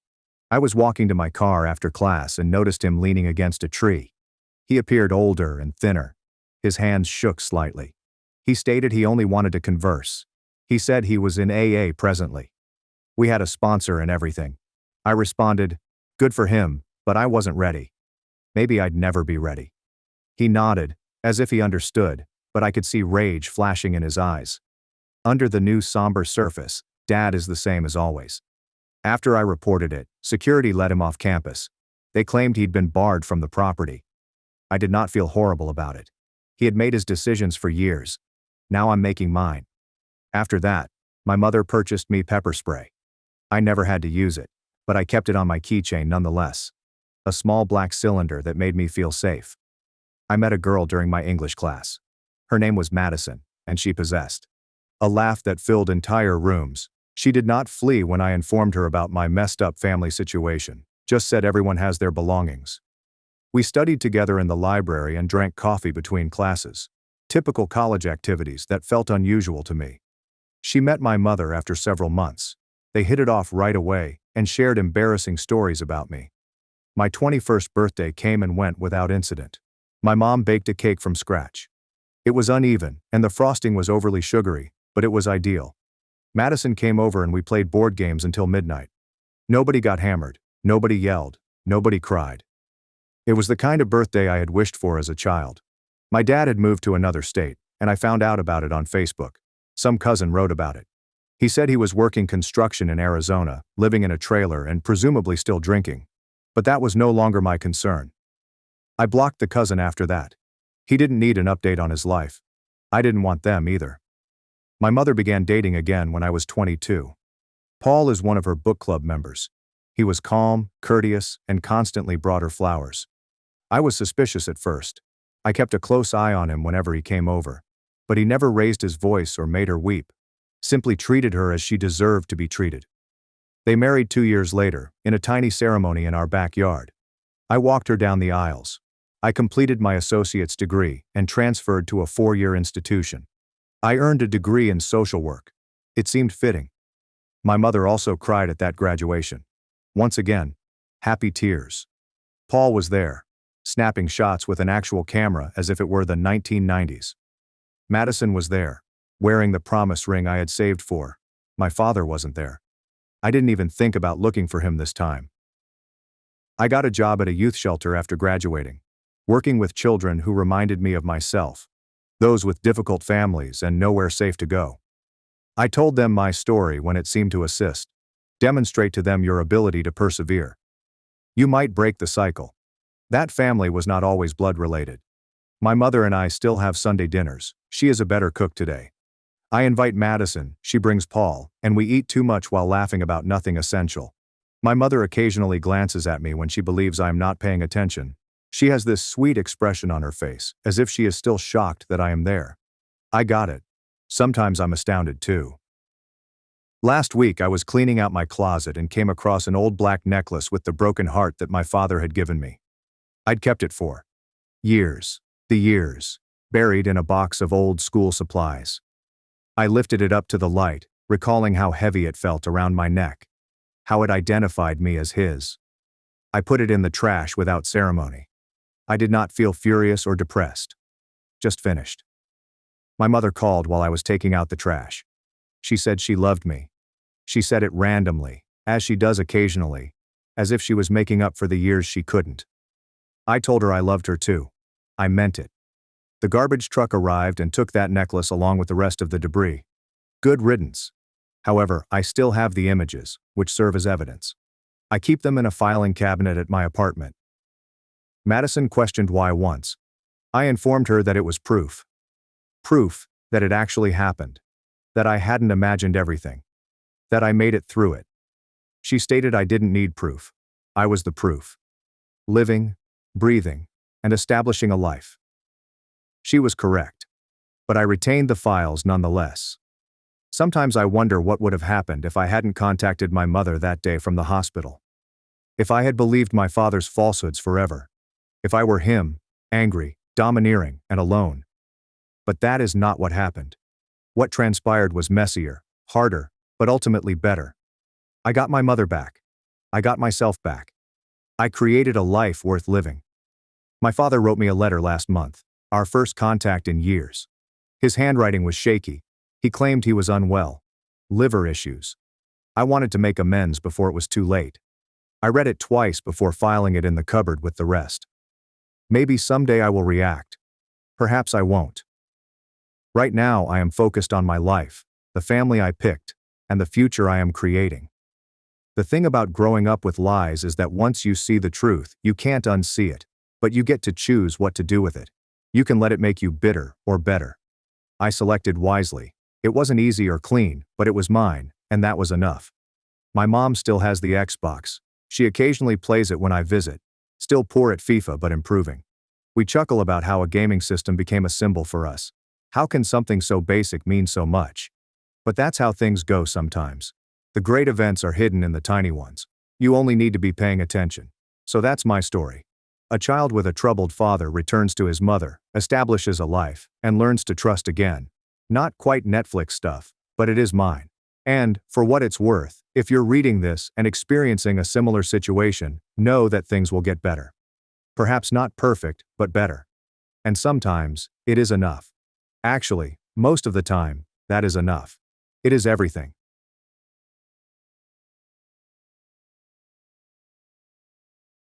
My family robbed me blind, then asked for more. I said nothing, until I filed a fraud report and watched agents haul them out one by one. After our family reunion, I checked my account. It was drained. My brother-in-law snorted. "We needed it more than you." Trembling, I reached for my suitcase and murmured, "Then you won't mind what's coming next." As they chuckled, a loud blast shook the building. The door flew open. "And you're seriously mad about this?" Maeve leaned against the fridge, drink in hand, a smug half-grin on his face. "Relax. We needed it more than you." I blinked, my thumb hovering over the refresh button in my banking app. I had already hit it 3 times. It still displayed the same number. 48,700? That could not be correct. Yesterday, I had more than $14,000. "You what?" My voice cracked slightly. Freya, my sister, laughed from the couch. She appeared unconcerned, legs curled under her, sipping wine as if this were just another episode of Family Game Night. "Oh, don't be so dramatic," she replied. "It's not like we stole it. We're family." "You drained my account." "It's not draining if we're going to pay it back," Maeve said with a shrug. "Eventually." My mouth opened, but no sound emerged. I looked at Mom, who was sitting across the room knitting. She did not even look up. "Mom," I asked loudly, "did you know about this?" She sighed, as if I had just accused her of ruining supper. Sweetheart, you're always so sensitive. You have a good job, no mortgage, no kids, you live alone. You're fine. So that justifies stealing from me? Language, Jasper, Dad mumbled, not glancing up from his phone. I turned to Freya. How did you even get access? You left your information on the family computer, she remarked without apology. Maybe next time don't log in and walk away. Honestly, it's your own fault. My own. I stopped myself. My fingers tightened into fists.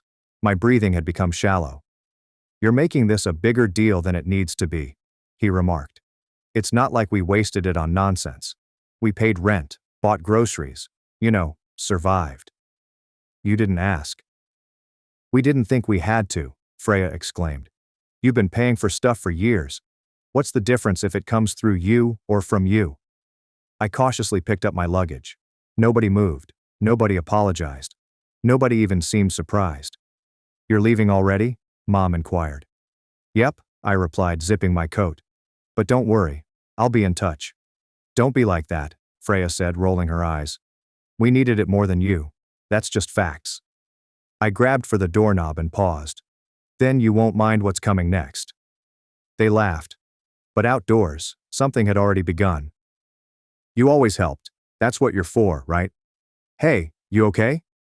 My cousin Jen caught up with me outside as I marched to my car, fists tight and jaw gritted. No, I mumbled, pulling open the door. I heard what Freya said, she said cautiously. That wasn't right. I didn't respond. Because if I talked, I would shout. The truth is, this was not the first time. For years, I've been the responsible one, the one with a steady career who didn't require assistance. So, somehow, I became the family's wallet. It started little. Freya neglected to pay her phone bill once, and I covered it. Then Maeve lost his job and begged for a little loan to help him through the month. Then there was the birthday gift for their daughter, which I volunteered to pay for, except I didn't. They simply believed I would. They always made it sound like I owed them something. You're lucky, Jasper, Mom said, her voice sweet but stern below. You don't have the struggles your sister does. God gave you ease so you could share it. Family means supporting each other, Dad said several times. You wouldn't be here if it weren't for us. Translation: we gave you life, now give us your paycheck. I've never asked for anything. Not when I was laid off for 6 months and survived on rice and eggs. Not when I skipped vacations for 3 years in a row to increase my funds. Not even when I helped Freya and Maeve pay off their credit card debt 2 years ago. They never repaid me. They never even thanked me. Are you still coming to the family reunion? Freya inquired last week. Yeah, I responded. Should I bring something? Her response came quickly. Just bring yourself and your card. I assumed it was a joke. Now I see it wasn't. Freya called me 2 days after the incident. I didn't respond. She called again, and again. Then Maeve texted. Just call her, man. She's freaking out. I eventually got it on the 5th try. Jasper, she said, her voice low and unsteady. We have a problem. Oh, we do? Look, don't be like that. Something happened. I remained mute. She proceeded. The power company came today. We're behind on the bill, like way behind. And they're threatening to shut it off if we don't pay by Monday. So, She took a breath. So, we need your help. I laughed, a brief and bitter sound. You drained my savings, and now you're asking for more? It wasn't just for us, she retorted. We used some of it to help Mom and Dad too. Dad's car broke down last month, remember? I wasn't told. Because you always say no when it's not an emergency. Freya, I stated plainly. This isn't just messed up. It's criminal. You're being dramatic. It's family. You didn't ask me. We didn't think you'd mind. You've always helped. That's what you're for, right? There it was. That is what you are for. That night I was unable to sleep. I lay awake, recalling every detail of the previous 5 years. The favors, the minor transfers, the way Mom constantly remarked, "You're the strong one," and the way Freya rolled her eyes if I hesitated for even a second. They never considered me a brother, a son, a person, just a resource. 3 days later, Mom called. We need to talk. She didn't ask how I was. She did not inquire about my job. She did not even inquire about the missing money. We're planning a family dinner, just us. Come over tonight. My stomach sank. What's this really about? Jasper, she said, her voice low. You've caused a lot of tension. I created tension. Still, I went. Part of me wanted answers. The other part was curious if they would even try appearing to be sorry. They did not. When I stepped in, Freya was already there, arms folded. Maeve sat next her, seemingly bored. Mom was in the kitchen. Dad flipped through the letters as if nothing had happened. So, Freya asked as I sat down, are we going to act like adults or what? Depends, I said. Are you ready to confess to felony theft? She scoffed. God, you're so extra. It wasn't theft. It was family money. You always help. We needed it. Maeve nodded. You can spare it, so why the drama? I didn't give permission. You didn't say no either. Because I didn't know. Details, Freya murmured. I turned to Mom. And you're just okay with this? She looked away. We all agreed. You've always been the one who could handle it. No one even thought to ask. We trusted you. Dad piped in. I trusted you to do what was right. I stood up. And what's right? Letting you steal from me while smiling in my face. Stop saying steal, Freya yelled. It was for the family. Then you won't mind when the family deals with the consequences. What does that mean? Maeve's gaze sharpened. I didn't respond. Not yet. You don't get to cry now. When I walked inside, everyone was already there. Mom was preparing the table, clinking plates louder than required. Dad sat on the couch, flipping channels as if it were a usual Thursday night. Freya stood near the window, arms folded, jaw tense. Maeve lounged at the end of the table, as if he were about to watch a game rather than face the consequences of emptying someone's life savings. Well, look who showed up, Freya commented dryly. I dumped my stuff near the door, without saying a word. Let's just get this over with, I grumbled. Good, Maeve smiled.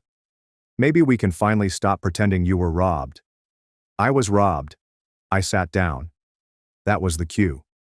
Mother cleared her throat. Jasper, we know you're upset, but you have to understand. We were struggling. We didn't have any other options. Freya and Maeve. They were drowning. And you, said Dad. You've always been the stable one. We knew we could count on you. You didn't ask, I answered with a chilly voice. You took. That's not family. That's theft. Freya rolled her eyes. You're being so dramatic. We didn't spend it on crap. We used it where it mattered. No. I dug into my purse, took out a printed spreadsheet and slammed it onto the table. 1 for $72 on makeup, $900 on takeout, $2,300 to pay off your car loan, Maeve. Didn't think I'd check? Maeve leaned closer, his expression grim. You went through our accounts? Oh, I did more than that. I opened my laptop. The screen displayed a clean, color-coded breakdown of each charge and transfer, all of which were traceable. I compiled every transaction. I filed a fraud report, and guess what? They got back to me. Freya's eyes widened. You didn't. I did. You called the police, she yelled. I turned to Mom. Still think this is just family business? This is insane, Dad snapped. You want to put your own sister in jail? You put yourself there. Then came a knock. 3 forceful, powerful pounds on the door. Freya turned pale. Maeve stood up too quickly. Mom gasped and backed away. Dad froze. Open up, a voice demanded. Financial Crimes Unit. Knock, knock. Maeve turned to me, his words low. Jasper, tell me you're not serious. I opened the door. 3 agents entered, wearing jackets with prominent letters. One carried a clipboard, the second option is a tablet. The third person inspected the room. You, Jasper Carver? Yes. Thank you for your cooperation. We'll take it from here. Mom covered her mouth. Freya collapsed into a chair as if her legs had given up. Maeve stood there dumbfounded. One of the agents turned towards them. You're listed as parties of interest in an open case of financial fraud and identity theft. Identity theft, Mom said. He's our son.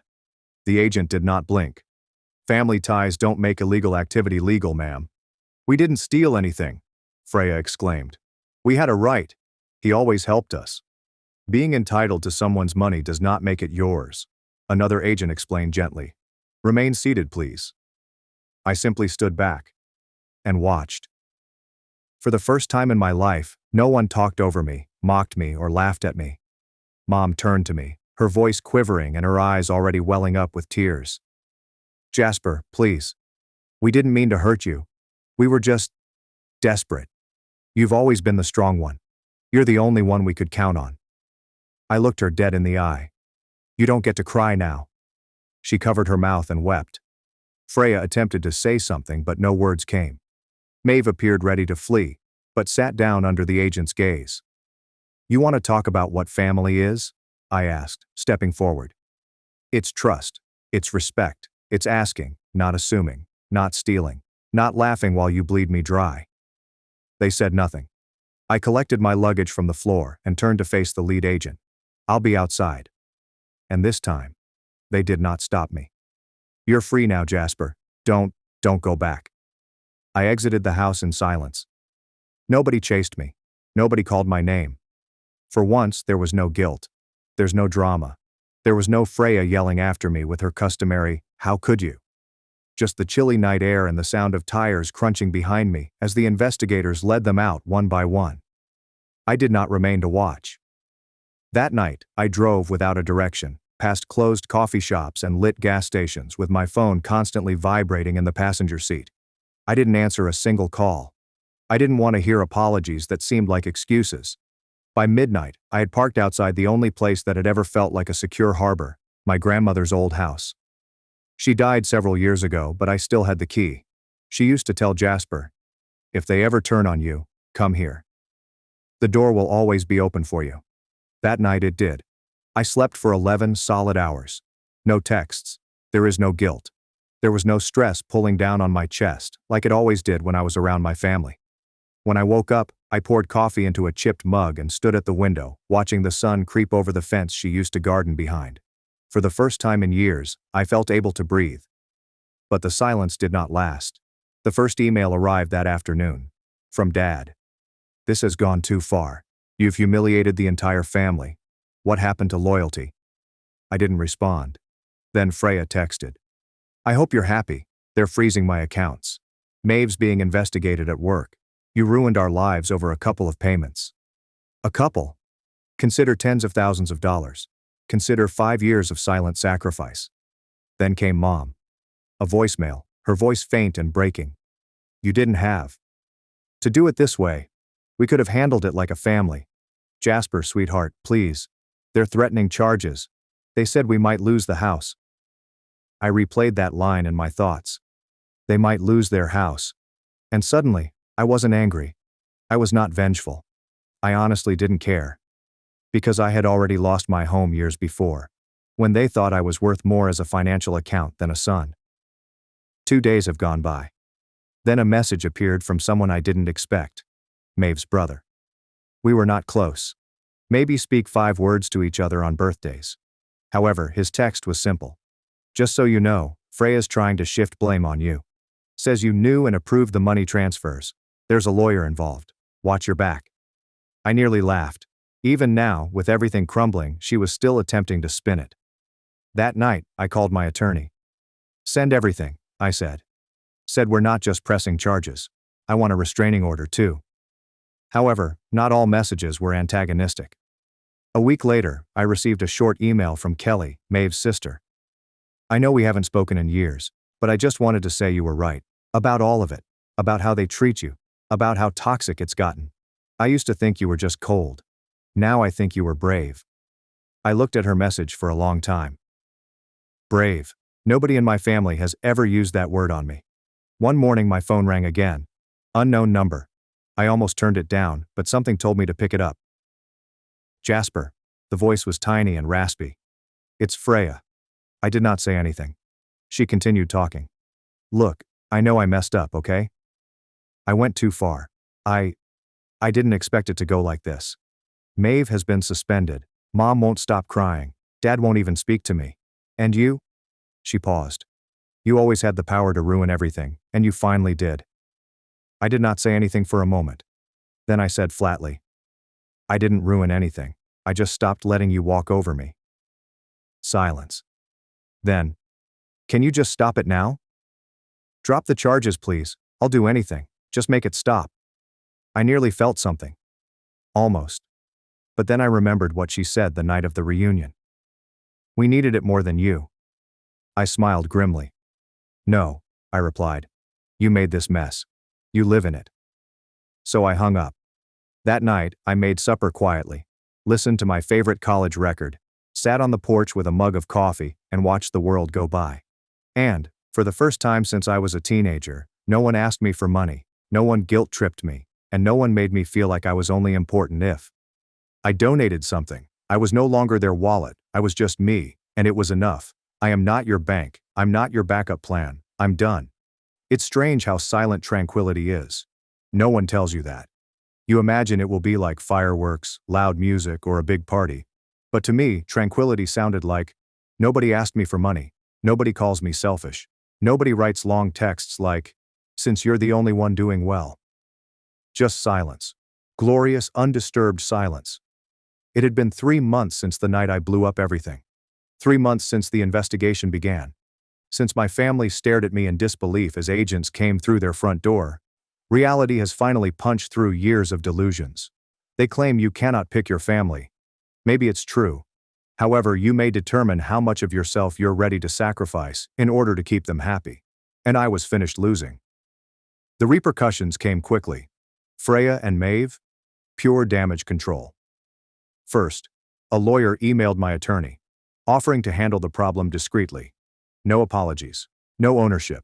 It's just damage control. I instructed my attorney, let it burn. A week later, Mom mailed a letter. 10 pages. Her penmanship is still neat, but wavering in places. She detailed how things got out of control. How they never intended to hurt me. How she wished I could see the big picture. We just assumed you'd always be there, she wrote. That's what good sons do. That line stayed with me, because that explained everything.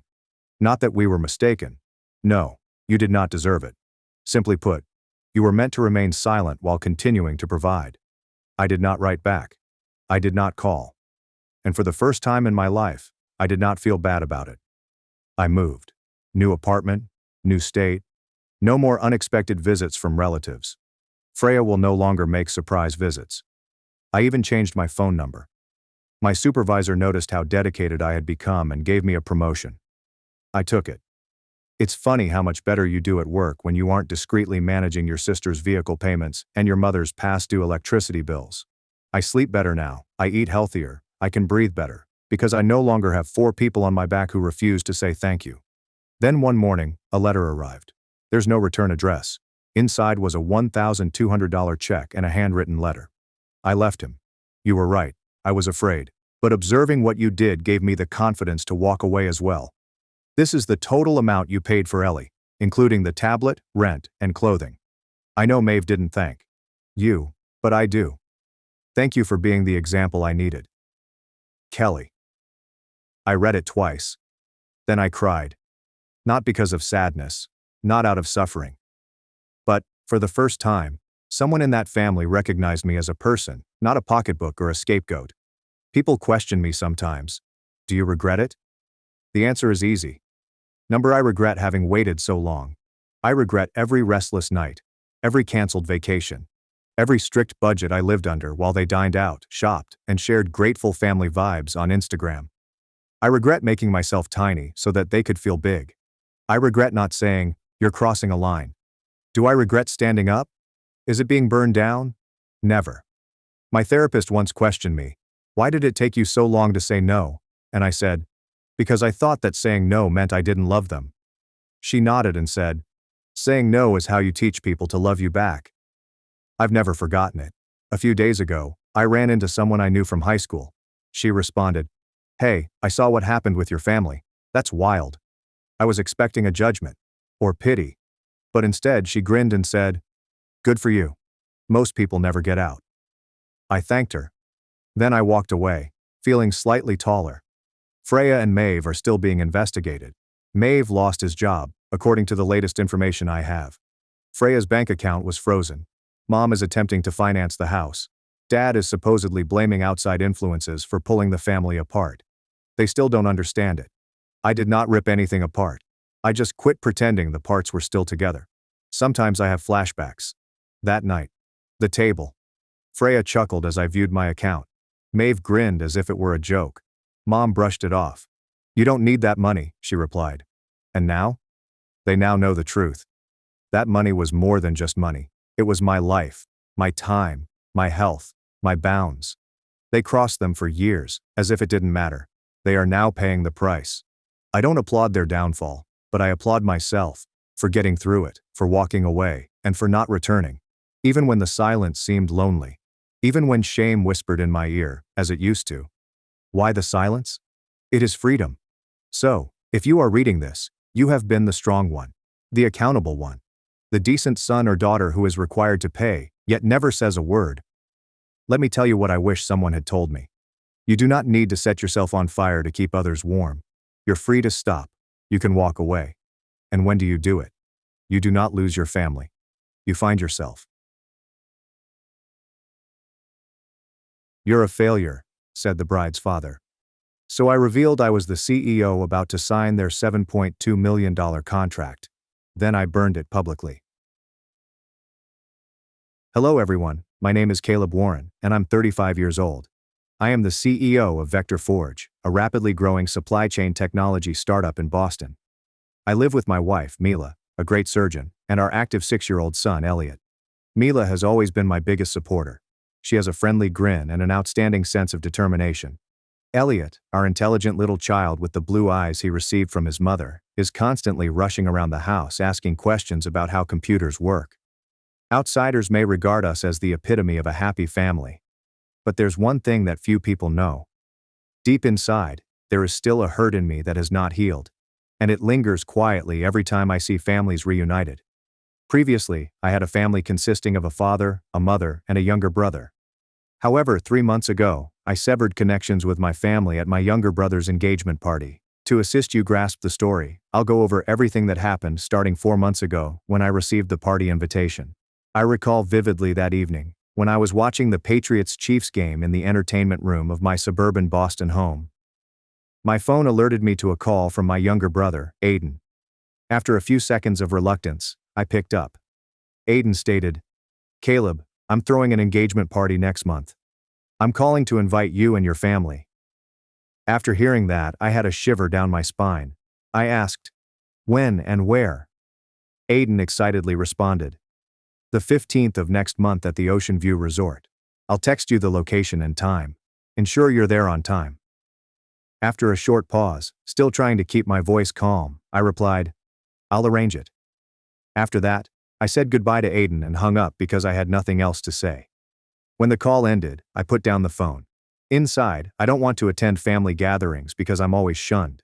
After Elliot went to bed that night, I recounted Mila the entire phone call. She sat next to me and listened without interrupting, then offered me a glass of wine as I told her everything. After hearing the entire tale, Mila looked me straight in the eyes and said, "You should go.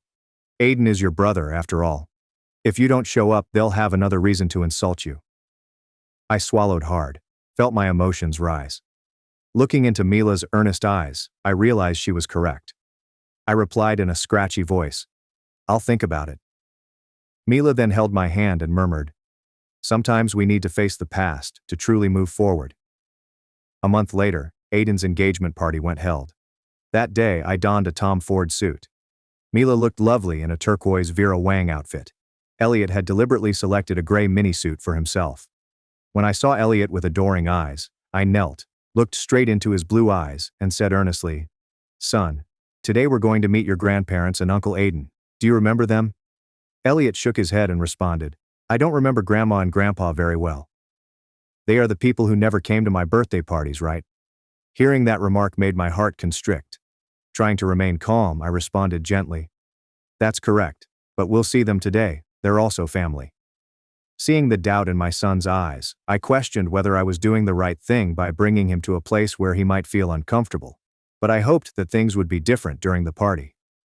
We arrived at the Ocean View Resort after the celebration had already begun for some time. As soon as we stepped in, we drew the attention of the relatives attending the party. Then followed the whispers that I couldn't help but hear. Examples include, "Is that Caleb Warren? I heard he hasn't talked to the family in years." Or, "Surprising to see him here." Elliot tightened his grip on my hand just then. I immediately bent down, smiled at my son, and murmured, "It's okay, buddy. Dad's here." Elliot seemed to calm down after I said that. When we entered the main area of the party, I noticed my parents standing at the bar, speaking with what appeared to be old acquaintances. My father, Nolan Warren, appeared considerably older than when I last saw him. My mother, Kinsley, maintained her stylish and frigid manner. Nolan's eyes met mine, and I detected no signals of excitement or welcome. Kinsley did not even look me directly in the eye. Right after that, I brought Mila and Elliot to them. I tried to grin and added, "Dad, Mom, it's been a while." After my greeting, Nolan just muttered, "Caleb." Kinsley faked a smile and continued, "Hello, Mila." "Hello, Elliot. You've grown up so fast." The atmosphere got tense after that. Nobody said anything else. Aiden emerged suddenly, dressed in a handmade tuxedo and smiling brightly. With clear joy, my younger brother hurried over, hugged me and screamed, "Caleb, you made it! It's so great to see you here." After Aiden's hug, I patted Aiden on the shoulder and responded, "Congratulations." As the conversation came to a close, a tall man in his early 60s approached. Aiden introduced us confidently. "Caleb, this is Thomas Whitmore, Amelia's father and chairman of Whitmore Group." He then turned to Thomas and bellowed, "This is Caleb, my older brother." After the introduction, Thomas eyed me up and down with an openly judgmental expression. Then, with a condescending smirk, he stated loud enough for everyone to hear, "So this is the failure of a brother your parents always mention." I figured he'd stay home, too scared to attend this party. When his words faded, I felt as if someone had thrown cold water on my face. But then, a few seconds later, I remembered that Whitmore Group was the same company we were about to sign a $7.2 million contract with. I immediately responded with a serene smile. "Nice to meet you, Thomas. I've heard a lot about the Whitmore Group." After I spoke, Thomas frowned, apparently dissatisfied with my composed attitude. He said in an arrogant tone, "Is that so? And what exactly do you know about my company?" As the song faded, I could feel the tension rise. Mila placed her hand on my back as a subtle sign of support. I had a feeling that this celebration was not going to go as planned. Vector Forge, the firm I founded and managed, has created the most advanced supply chain management software, with high automation capabilities, accurate demand forecasts via AI, and blockchain connectivity for transparency. Several significant corporations have expressed interest in our product. Whitmore Group approached us 6 months ago about their Northeast United States distribution network. Eleanor Wright, their chief operations officer, collaborated directly with my technical team, and we successfully completed 3 rigorous evaluation rounds. The $7.2 million contract is a critical turning point for Vector Forge, allowing us to grow into new markets and boost our stock value. Interestingly, no one from Whitmore's side was aware of my connection to the Whitmore family via Aiden during the negotiation process. Eleanor only knew me as Caleb Warren, CEO of Vector Forge, not as the upcoming groom's older brother. Back at the party, standing in front of Thomas Whitmore, the man who had just declared me a failure, I knew I was in an extremely ironic situation. The firm chairman, who was about to sign a $1 million contract with me, had no idea who I was. At that point, I could have told the truth outright. But part of me wanted to see where this story would lead. And this was definitely an opportunity to better grasp how my family perceived me while I wasn't present. With a calm smile, I just vaguely responded to Thomas. "I work in supply chain management software technology. Whitmore Group is a big name in the industry." After my answer, Thomas waved his hand dismissively and said, "Everyone knows about Whitmore Group. We're the leading distribution company in the Northeast. We've recently been preparing a major contract with some up-and-coming tech company." When I heard those words, I felt a calm fury. He had referred to my company as some up-and-coming tech company. I knew he was referring to Vector Forge, which I had founded from the ground up and had over 100 employees and a market value of $50 million. Following the awkward pleasantries with my parents and Thomas, we proceeded to the reception desk to confirm our seating. A young woman wearing the Ocean View Resort's black and white uniform stared closely at a computer screen. I smiled politely and said, "Hello, we're the Warren family, Caleb Warren, Mila Warren, and Elliot Warren." After hearing my introduction, The girl focusedly scrolled through the list before frowning. After a time of searching, she remarked, "I'm sorry. I don't see your name on the main guest list." When her words faded, I felt as if someone had poured cold water in my face for the second time that night. I tried to remain calm and said again, "Could you please double-check?" "I'm the groom's older brother, Aiden Warren." The young woman went through the list once more.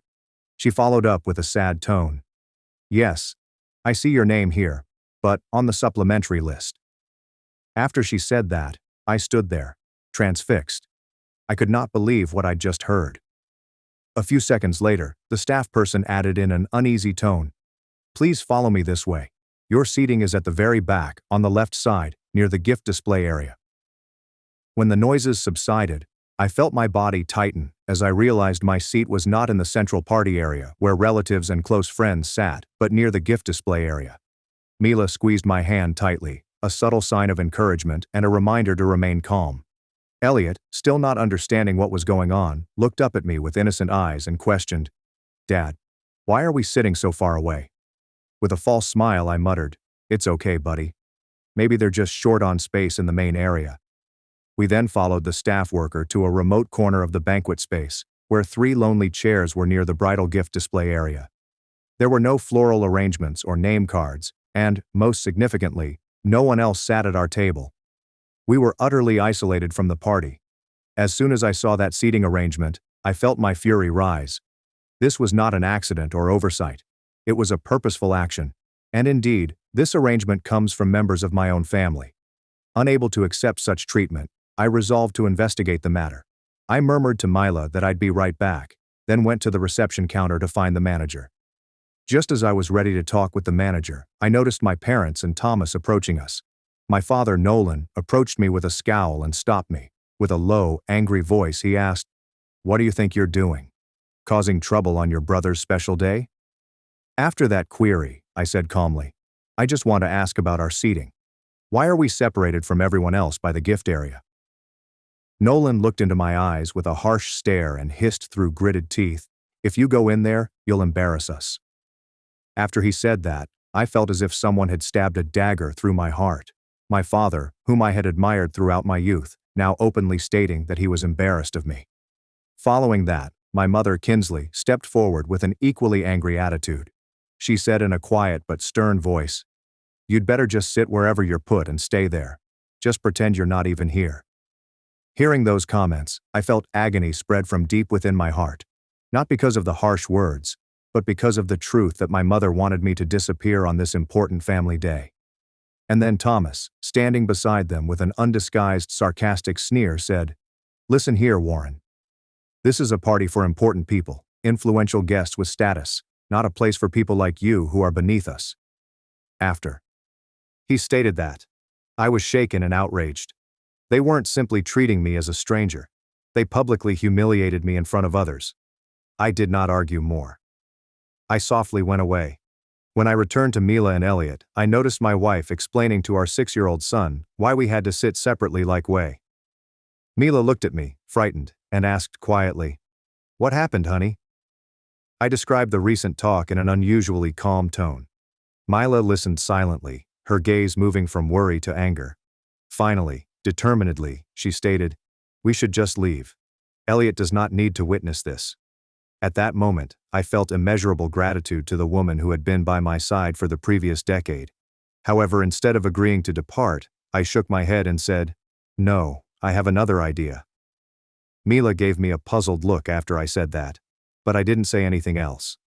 I snatched my phone from my pocket, determined not to let myself and my family be treated as strangers for another minute.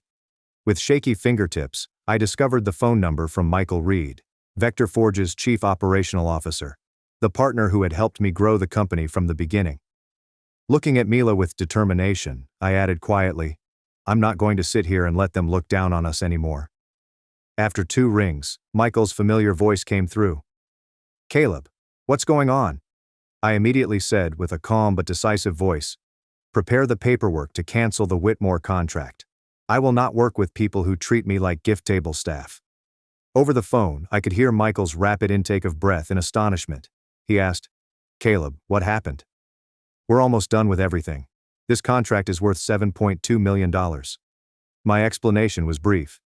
I'm at my younger brother's engagement party at the Ocean View Resort. The bride's father is Thomas Whitmore, and I just discovered they deliberately seated me and my family next to the gift area, separated from everyone else, as if we were service staff. Michael was silent for a long time after I finished speaking. Finally, shocked, he cried, "Oh my God, Caleb, I had no idea, but could we possibly separate personal matters from business?" I responded to Michael's query with a firm tone. "No, Michael. I don't do business with people who look down on others." Thomas Whitmore called our company's up-and-coming tech company. Vector Forge has plenty of other options. Notify Whitmore immediately and prepare the contract cancellation paperwork. I'll contact you later. When I hung up the phone, I felt a strange sense of relaxation, like if a weight had been lifted off my shoulders. I no longer have to show my worth. No more yearning for recognition. I smiled at Mila and Elliot and said, "Let's straighten up our clothes.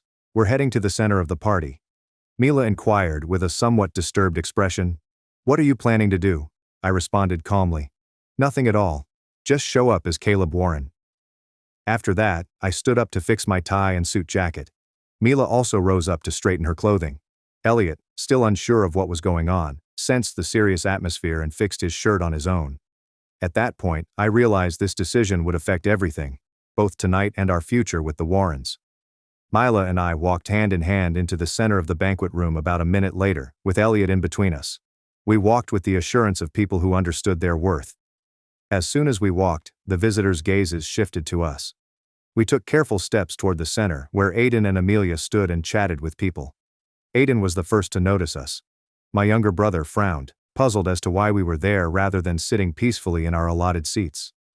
Right then, Thomas Whitmore, who was standing next to Aiden, turned around. When he spotted us, he glared, evidently upset.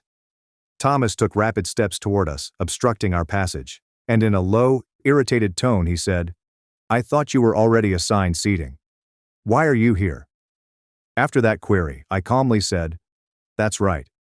We were assigned to a remote corner next to the gift area, as if we were service staff, but I think as the groom's older brother, I deserve to be here more than that." Thomas's face got angry after I stated that. He threatened, "If you don't return to your seat immediately, I'll call security." With a faint smile, I responded, "Go ahead. I'm curious to see how they'll react when you're kicking the groom's brother out of the engagement party. I'm sure the local papers would love the story." When my comments faded, I noticed Thomas tighten his teeth, attempting to control his wrath. He knew I was correct.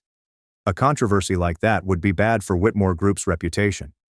Aiden and Amelia approached with a perplexed gaze. Aiden responded, "Caleb, what's going on? Why aren't you sitting in your assigned seat?" Looking directly at my younger brother, I inquired, "Do you know where they seated me and my family, Aiden?" "In a remote corner next to the gift area, separated from everyone else." Aiden's face changed hue in response to that query. With evasive eyes, my younger brother muttered, I don't know the details." When the sound faded, I realized my younger brother was lying. Aiden knew everything and did nothing to stop it. Just then, a group of significant visitors approached, apparently drawn to the heated scene unfolding. A middle-aged man dressed in a fine Armani suit asked, "Thomas, is there a problem?" With a fake smile, Thomas quickly replied, "Nothing at all, Bob.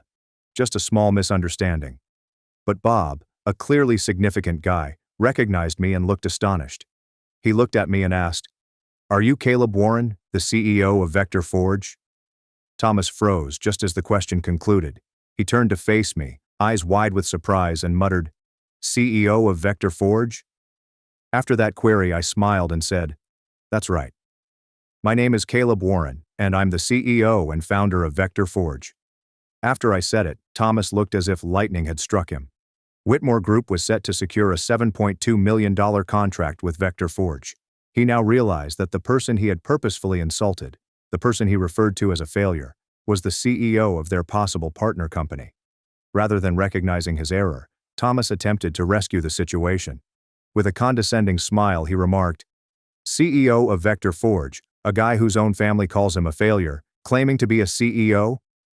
How is that possible?" Mila tightened her grip on my hand to assist me remain calm.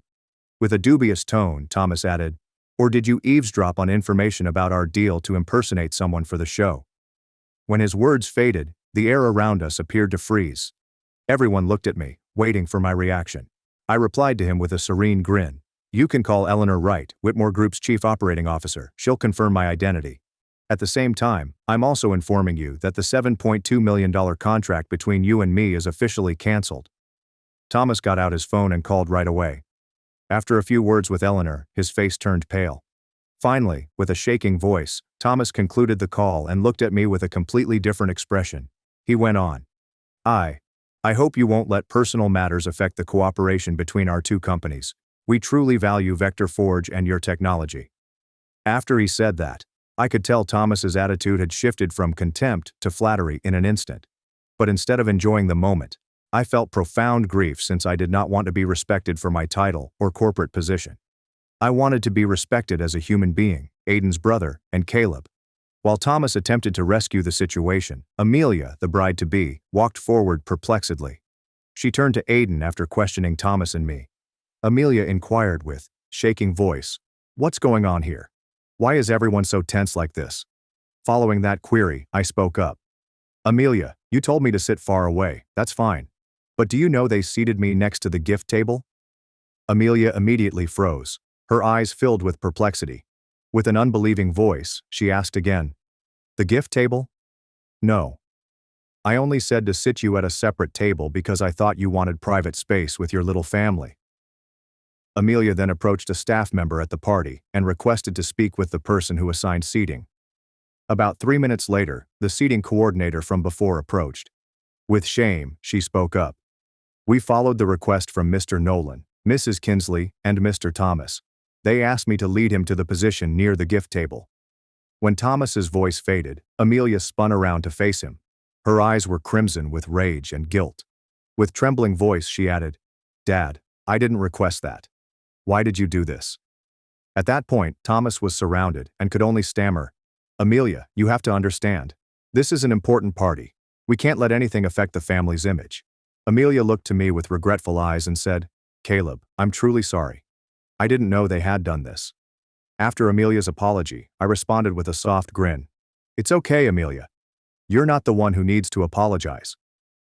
When the boom faded, I noticed my parents, Nolan and Kinsley, approaching us, plainly aware that something was wrong. Nolan frowned and asked, "What is going on here?" Before I could respond, Amelia had already turned to Nolan and Kinsley, her voice filled with rage. "Uncle Nolan, Aunt Kinsley, why did you do this? Caleb is your son, Aiden's brother." Nolan and Kinsley were caught off stride by Amelia's reaction and stood there speechless. Finally, Kinsley spoke up in a chilly tone. "We only did what was best for the party. Caleb, he doesn't fit the atmosphere here." After that comment, I felt my heart fracture once more. Despite all of my accomplishments throughout the years, I still didn't fit in with my mother. While astonished by the facts that had just been revealed, Aiden eventually spoke up, his voice shaking and his eyes filled with shame. My younger brother apologized. "Caleb, I'm sorry." Looking squarely into Aiden's eyes, I softly asked, "You knew they arranged it like that, didn't you?" As the question finished, Aiden bowed his head, refusing to look me in the eye. My younger brother said, barely audible, "Yes, I knew, but I didn't expect them to go that far. I thought they would seat you at a separate table, not next to the gift table." After that statement, I felt intense pain, not because I was in a bad position, but because my younger brother knew and did nothing to stop it.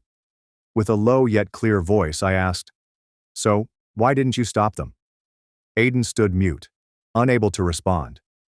Finally, reluctantly, my younger brother said, "I wasn't brave enough.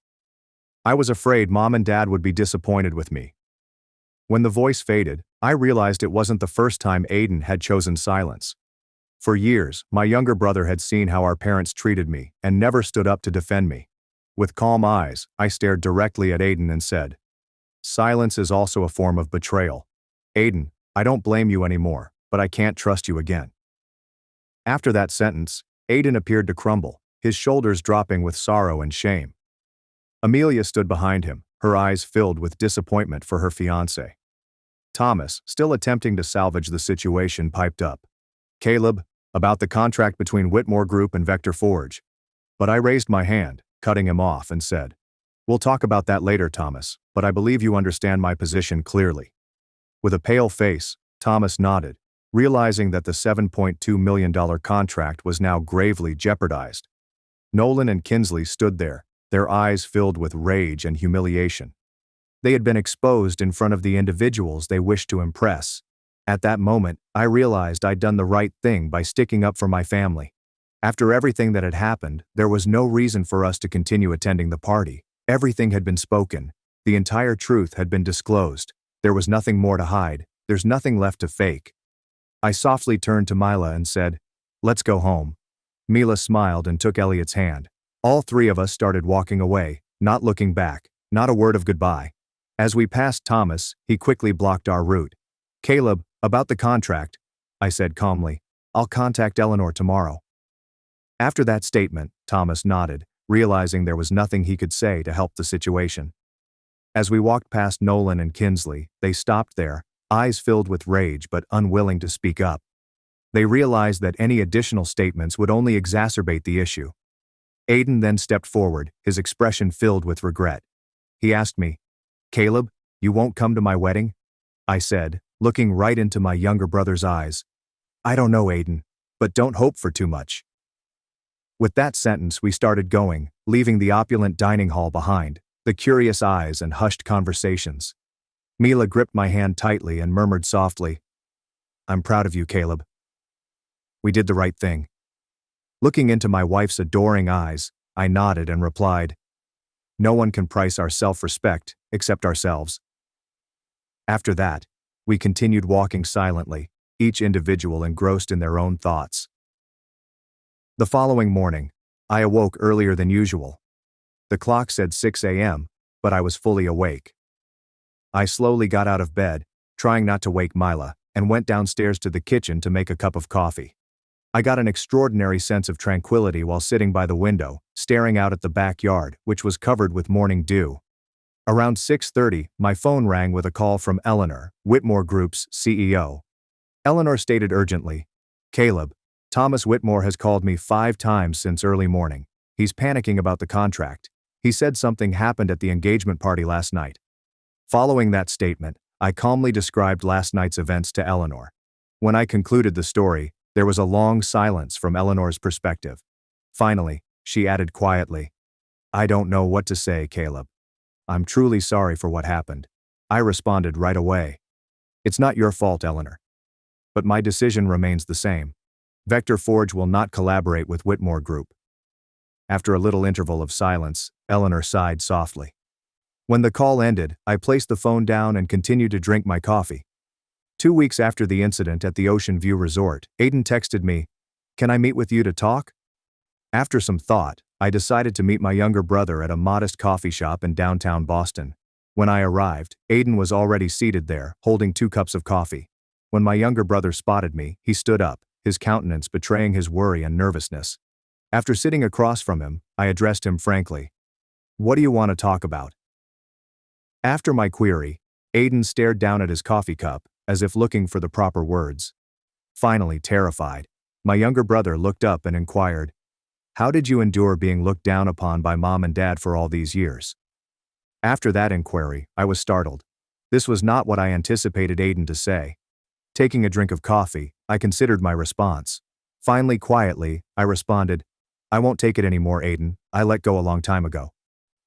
With a low voice, Aiden acknowledged, "I'm in a similar situation now.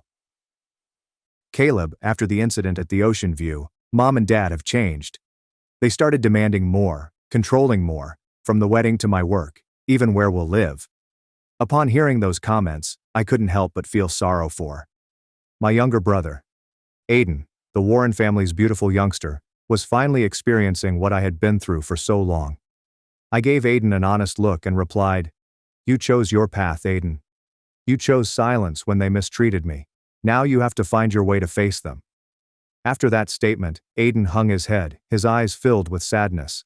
With a scarcely audible voice, my younger brother said, "I know, and I'm sorry, Caleb. I'm truly sorry for not standing up to defend you." I looked at my younger brother with calm eyes and stated, "I don't blame you anymore."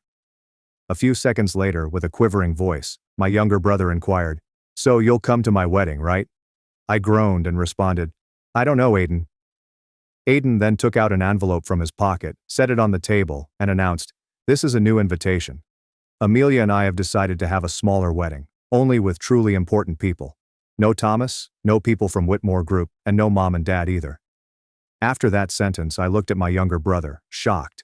Aiden instantly stated, "Amelia and I have thought a lot. We don't want to start our new life with people who don't respect our love and choices. I hope you'll come, Caleb." After hearing that comment, I felt a peculiar emotion rise. I could see Aiden changing, not because he was under pressure or wanted to impress someone, but because he had finally realized the value of independence and self-respect. I told Aiden, holding the invitation, "I'll think about this." When we left ways outside the coffee shop about 30 minutes later, for the first time in many years, I felt hopeful about my connection with my younger brother. At the time, I felt like this may be the start of a new chapter in our brotherhood. One built on mutual respect and understanding rather than false expectations and pressure. Mila, Elliot, and I were planning to return to Aiden's wedding 1 month after the incident at the engagement party. On the way to the Ocean View Resort, I couldn't help but wonder if this was all a ruse by Aiden and my parents to entice me back and then abuse me. However, when we arrived, Aiden had kept his word. My younger brother met us at the door with a cheerful smile and a heartfelt hug. My family was seated properly that day, in the center of the banquet hall, at a table labeled Brother Caleb Warren's family, in exquisite calligraphy on a sign. When I saw our seats, I felt an unexplainable emotion rise. It was more than simply a seat. It was recognition, an apology, and the first step toward healing.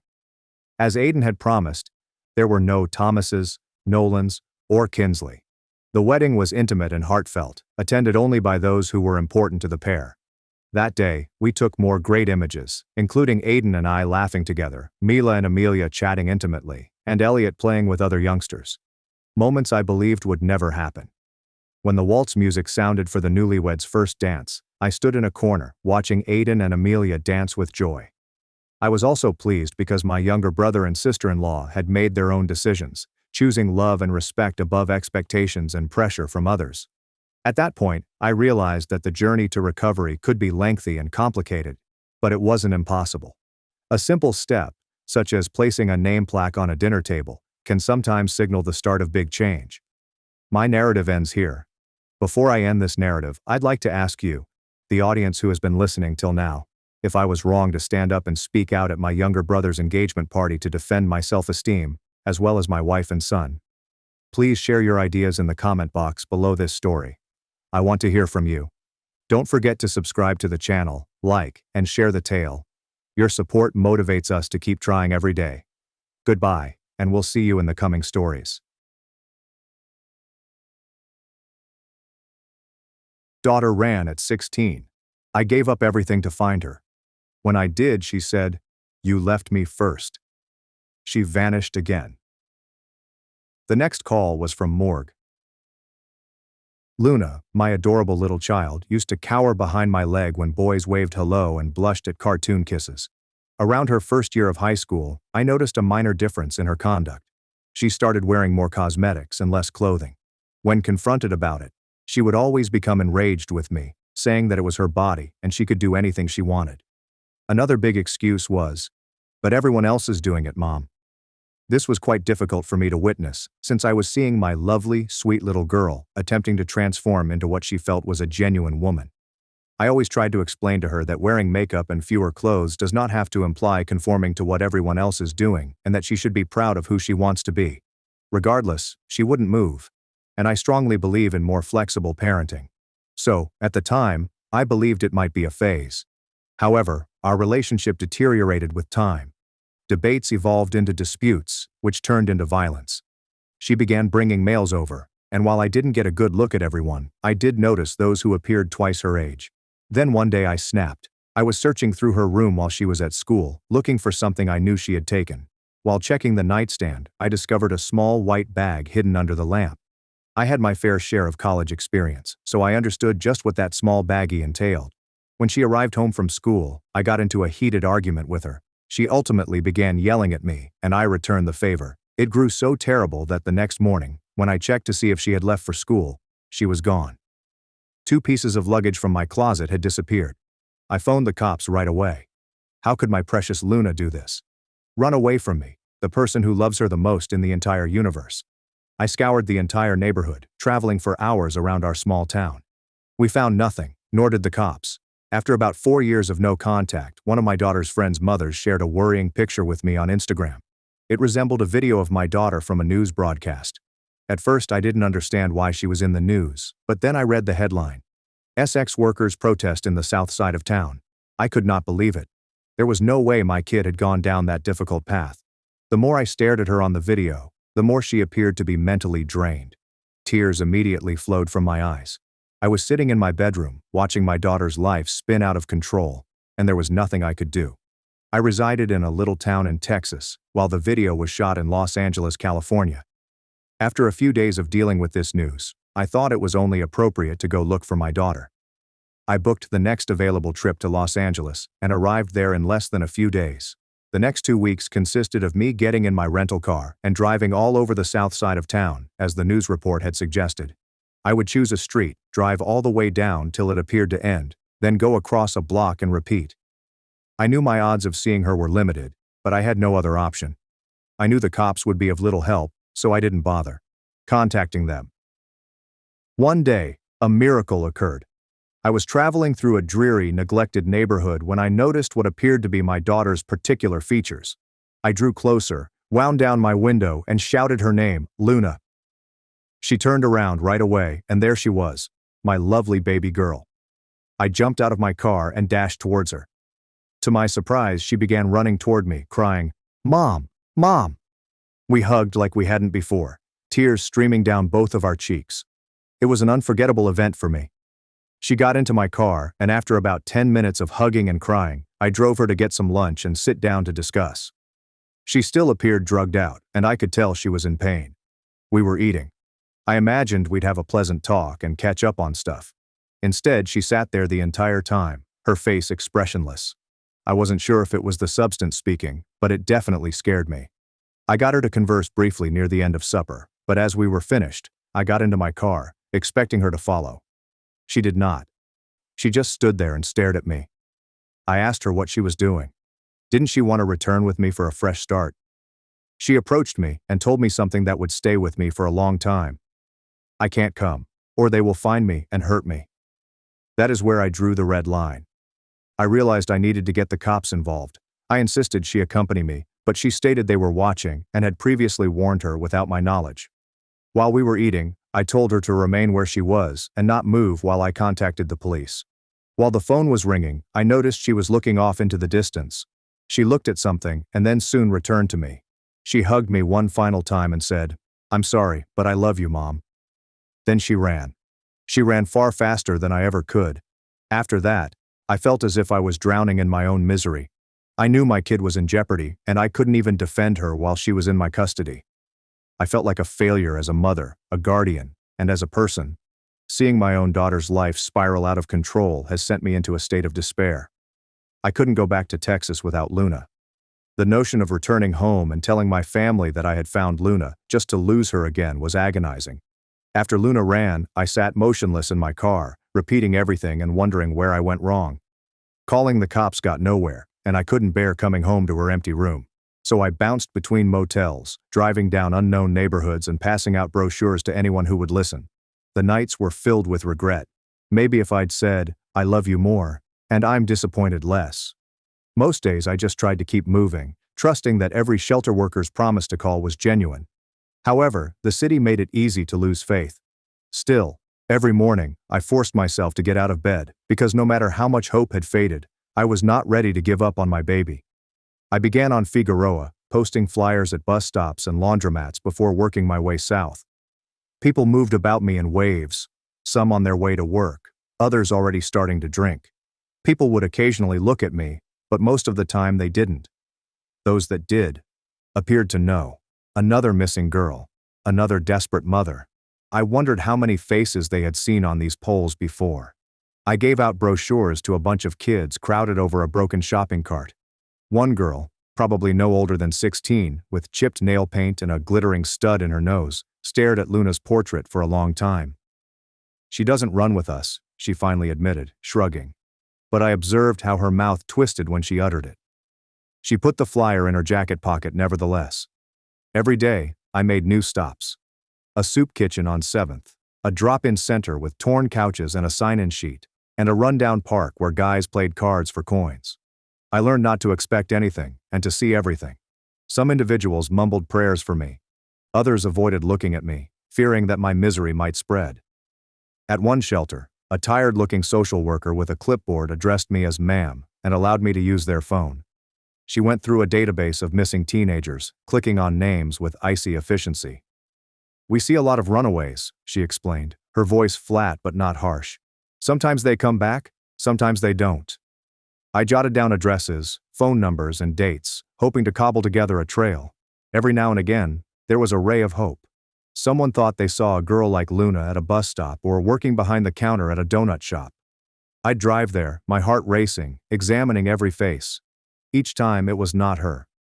When the city became too loud, I'd find myself staring at the sidewalk, reading the faded chalk lines and hoping for something to guide me onward. Sometimes I'd just sit in the car and breathe, allowing the world to move around me. I could not afford to break down. Not now. I began to recognize faces. The security guard who saw me attach leaflets to the 7-Eleven window, and the elderly woman with the shopping cart who camped beside the freeway ramp. Their routine provided an unusual sense of comfort. A reminder that life goes on, even for those who are locked in place. But I too was moving. Every block, flyer, and "have you seen her?" kept the hope alive, no matter how faint it became. I convinced myself that as long as I continued looking, Luna would still be there, still possible, still mine. I put off calling home for as long as I could. It was easy to pretend that Texas did not exist. No house, no sun, and no bills stacking up in the mailbox. As long as I kept moving, I could convince myself I was still a mother, still battling for Luna. But the shame eventually became so thick that I couldn't breathe. I purchased a calling card at the gas station. My phone was nearly dead again, and the last time I used it for a long-distance conversation, it disconnected midway through Daniel's statement. This time, I didn't want any excuses. The phone rang 3 times before my son answered. His voice was lower than I remembered, older and harder, with a sharpness I'd never heard before. "Deborah," he announced. Not Mom. The word landed like a stone in my chest. "Hi, honey. I just wanted to check in," I said, faking a lightness I didn't have. He was calm. "Are you still in California?" I nodded and realized he couldn't see me. "Yes, I'm still looking." Another prolonged delay. "It's been almost 2 months, you know. Grandma is concerned. Dad called and said, if you don't check in with work, you'll lose your job." I tried to keep my voice steady. "Daniel, I need to find her. I can't simply leave. You left us." His voice cracked just a little. "You left me." That wound more than any insult, and I struggled to swallow it down. "I know, sweetheart. I apologize. I need to keep trying. She is out there. I know she is." "I saw her room today," he added, softening briefly. "It still smells like her. Sometimes I go in there and wish you would come home, Mom, even if you can't take her with you." His words slammed against every raw area in my chest, twisted with guilt, shame, and longing. "I can't yet," I muttered. "But I pledge not to give up. Not on you. Not on her." Daniel exhaled with the weight of an adolescent kid holding up the globe. "Please call us, okay? Grandma says she prays for both of you every night. Even Dad does." We said farewell, neither of us wanting to say, "I love you" first.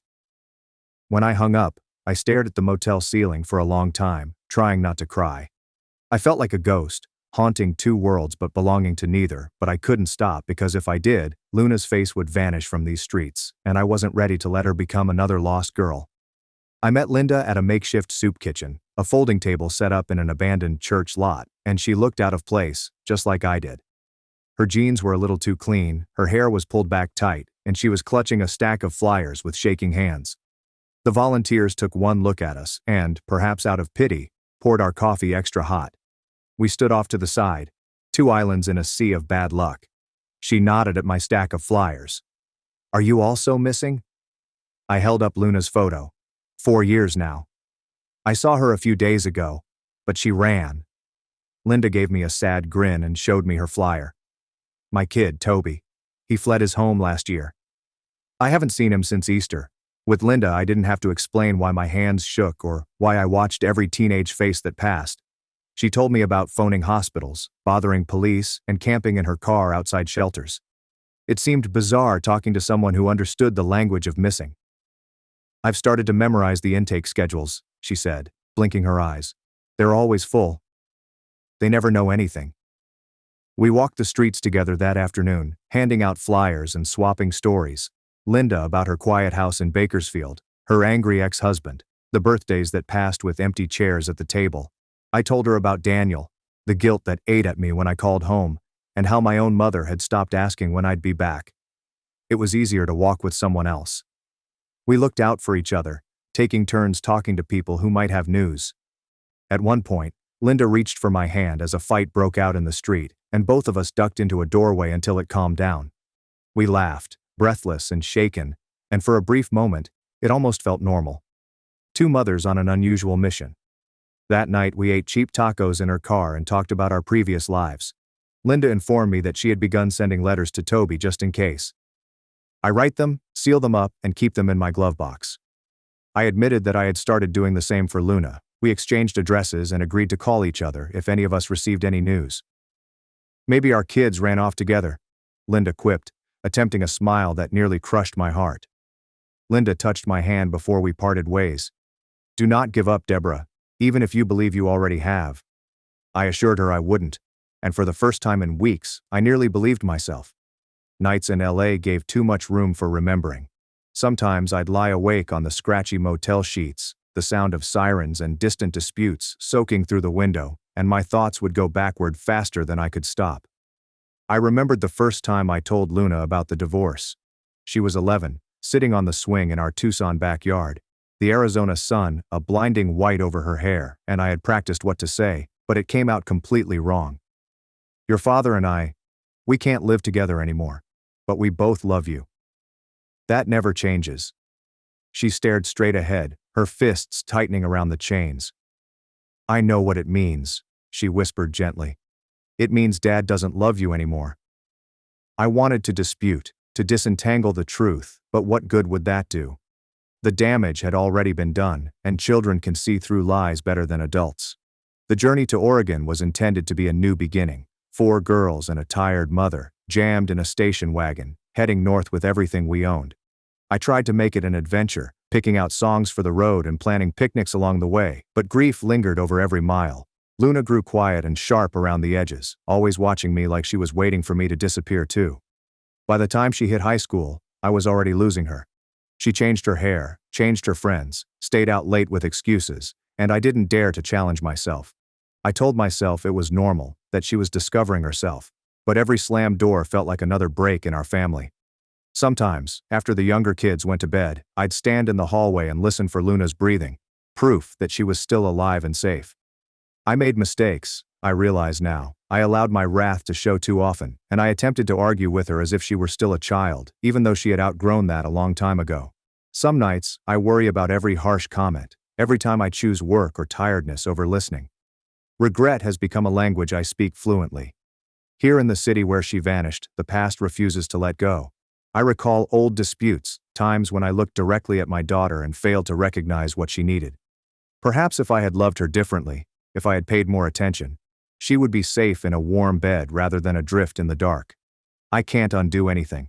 All I can do is keep searching, hoping it's not too late to locate her and find forgiveness for both of us. I used to believe in the system, maybe not totally, but enough to believe that if something bad happened, someone in a uniform would intervene. But in Los Angeles, that belief shriveled quickly. The first time I went to the police station, I wore my cleanest clothes and attempted to keep my voice firm. I waited an hour, just to be seen, sitting in a plastic chair under bright fluorescent lights. The room smelt of sweat, bad coffee, and tired hope. When it was my turn, the cop hardly looked at me. "Runaway?" he inquired, scribbling without looking up. "My daughter. She has been gone for years, but I saw her. I know she is here. She is in trouble." He raised an eyebrow while flipping through a worn binder. "How old is she now?" "Just turned." He gave me a glare that was worse than a smack. "This makes her an adult. Ma'am, she can make her own decisions." I tried to argue, raising my voice. She is not safe. She is being exploited. I know it. Please. He shut me off. Unless she's a danger to herself or someone else, there's not much we can. He handed me a booklet on missing people, and that was it. The shelters were no better. There were forms to fill out, waiting lists for runaways, curfew requirements, and verification of address. One social worker, a woman with gentle eyes and exhausted hands, tried to cushion the impact. "We're full every night," she stated, "but if she checks in, we'll call you." She promised, but I could tell she wasn't expecting it to happen. Sometimes I'd show up with Luna's photo and get nothing but blank glances, as if I was asking for a miracle no one had to spare. Other times I'd get a spark of recognition. Someone might have seen her, or it could just be another girl with the same look in her eyes. False hope becomes a form of pain. I once sat through a support group for parents of missing children. We were supposed to take turns sharing, but all I could do was listen. Stories so similar to mine. Voices breaking, some clinging to hope, others already hollowed out by grief. I looked at the clock, thinking of all the time I'd wasted waiting for someone else to discover my child. Some nights, I called the hotline numbers only to hear a stranger's voice and feel less alone. Most of the time, I hung up before they responded. I began to wonder if the world was designed to break mothers like me, if every door was meant to slam shut until I stopped asking for help. But I did not stop. If the system couldn't help Luna, I'd have to do it myself. I didn't know how, but I knew I couldn't rely on anyone else. Each refusal made me angrier and more determined. So I hit the streets harder, holding on to optimism and allowing the city's indifference to fuel me. Maybe it wasn't much, but that was all I had left. It was a Tuesday afternoon, and I was in the rear booth of a donut shop staring at the last cold sips of coffee when my phone rang. It was an unfamiliar number. For a single second, I assumed it was Luna. Instead, it was Eddie, the outreach worker. "Deborah, I think we have something. One of our gals observed someone who matched your daughter's description near the 6th Street bus depot. Her blue clothing and lengthy hair made her appear unwell. Was in a bunch. If you hurry, you may catch her." Hope struck me like lightning. I dropped a crumpled dollar on the counter and raced, my heart thudding so hard it hurt, my hands shaking so severely that I fumbled my keys twice, and the city blurred past in streaks of gray and sun. I prayed all the way to the depot. Please let it be her. Let me be quick enough. The bus depot was chaotic, with long lines of people, security officers, and pigeons picking up discarded food. I pushed through the crowd, holding Luna's photo in the air and asking everyone I saw, "Did you see a girl in a blue jacket? Long brown hair? Please, she is unwell. She needs assistance." A young man nodded at a row of benches. "She was here about 5 minutes ago. Left with some others and headed into the alleyway."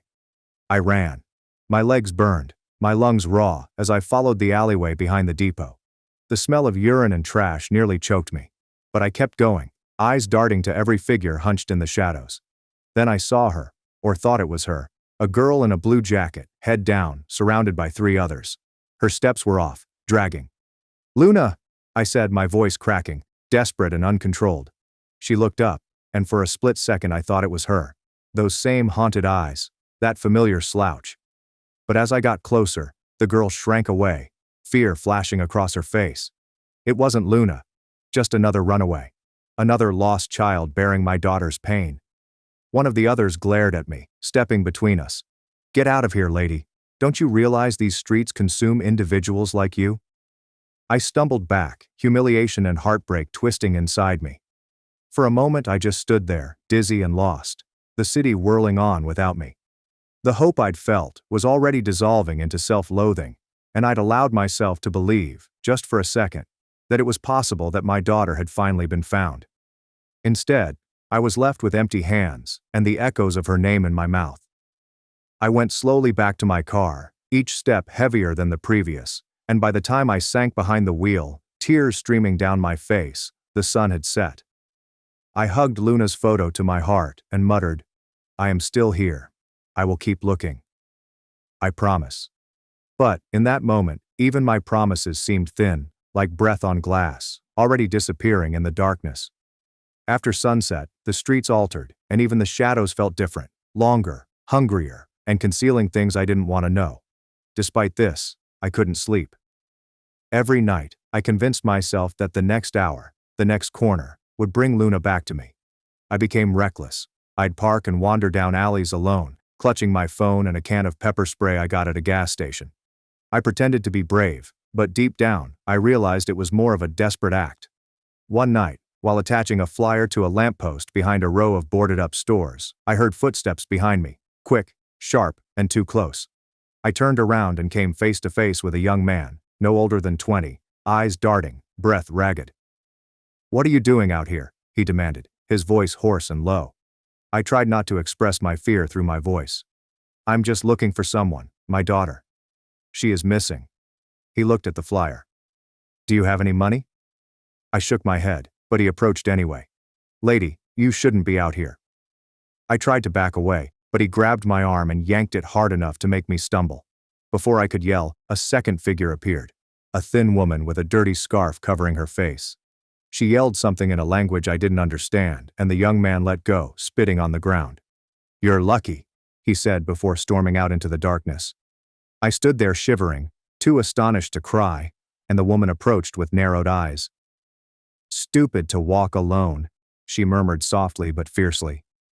"This place will eat you. Go home." "I can't," I said softly. "Not without her."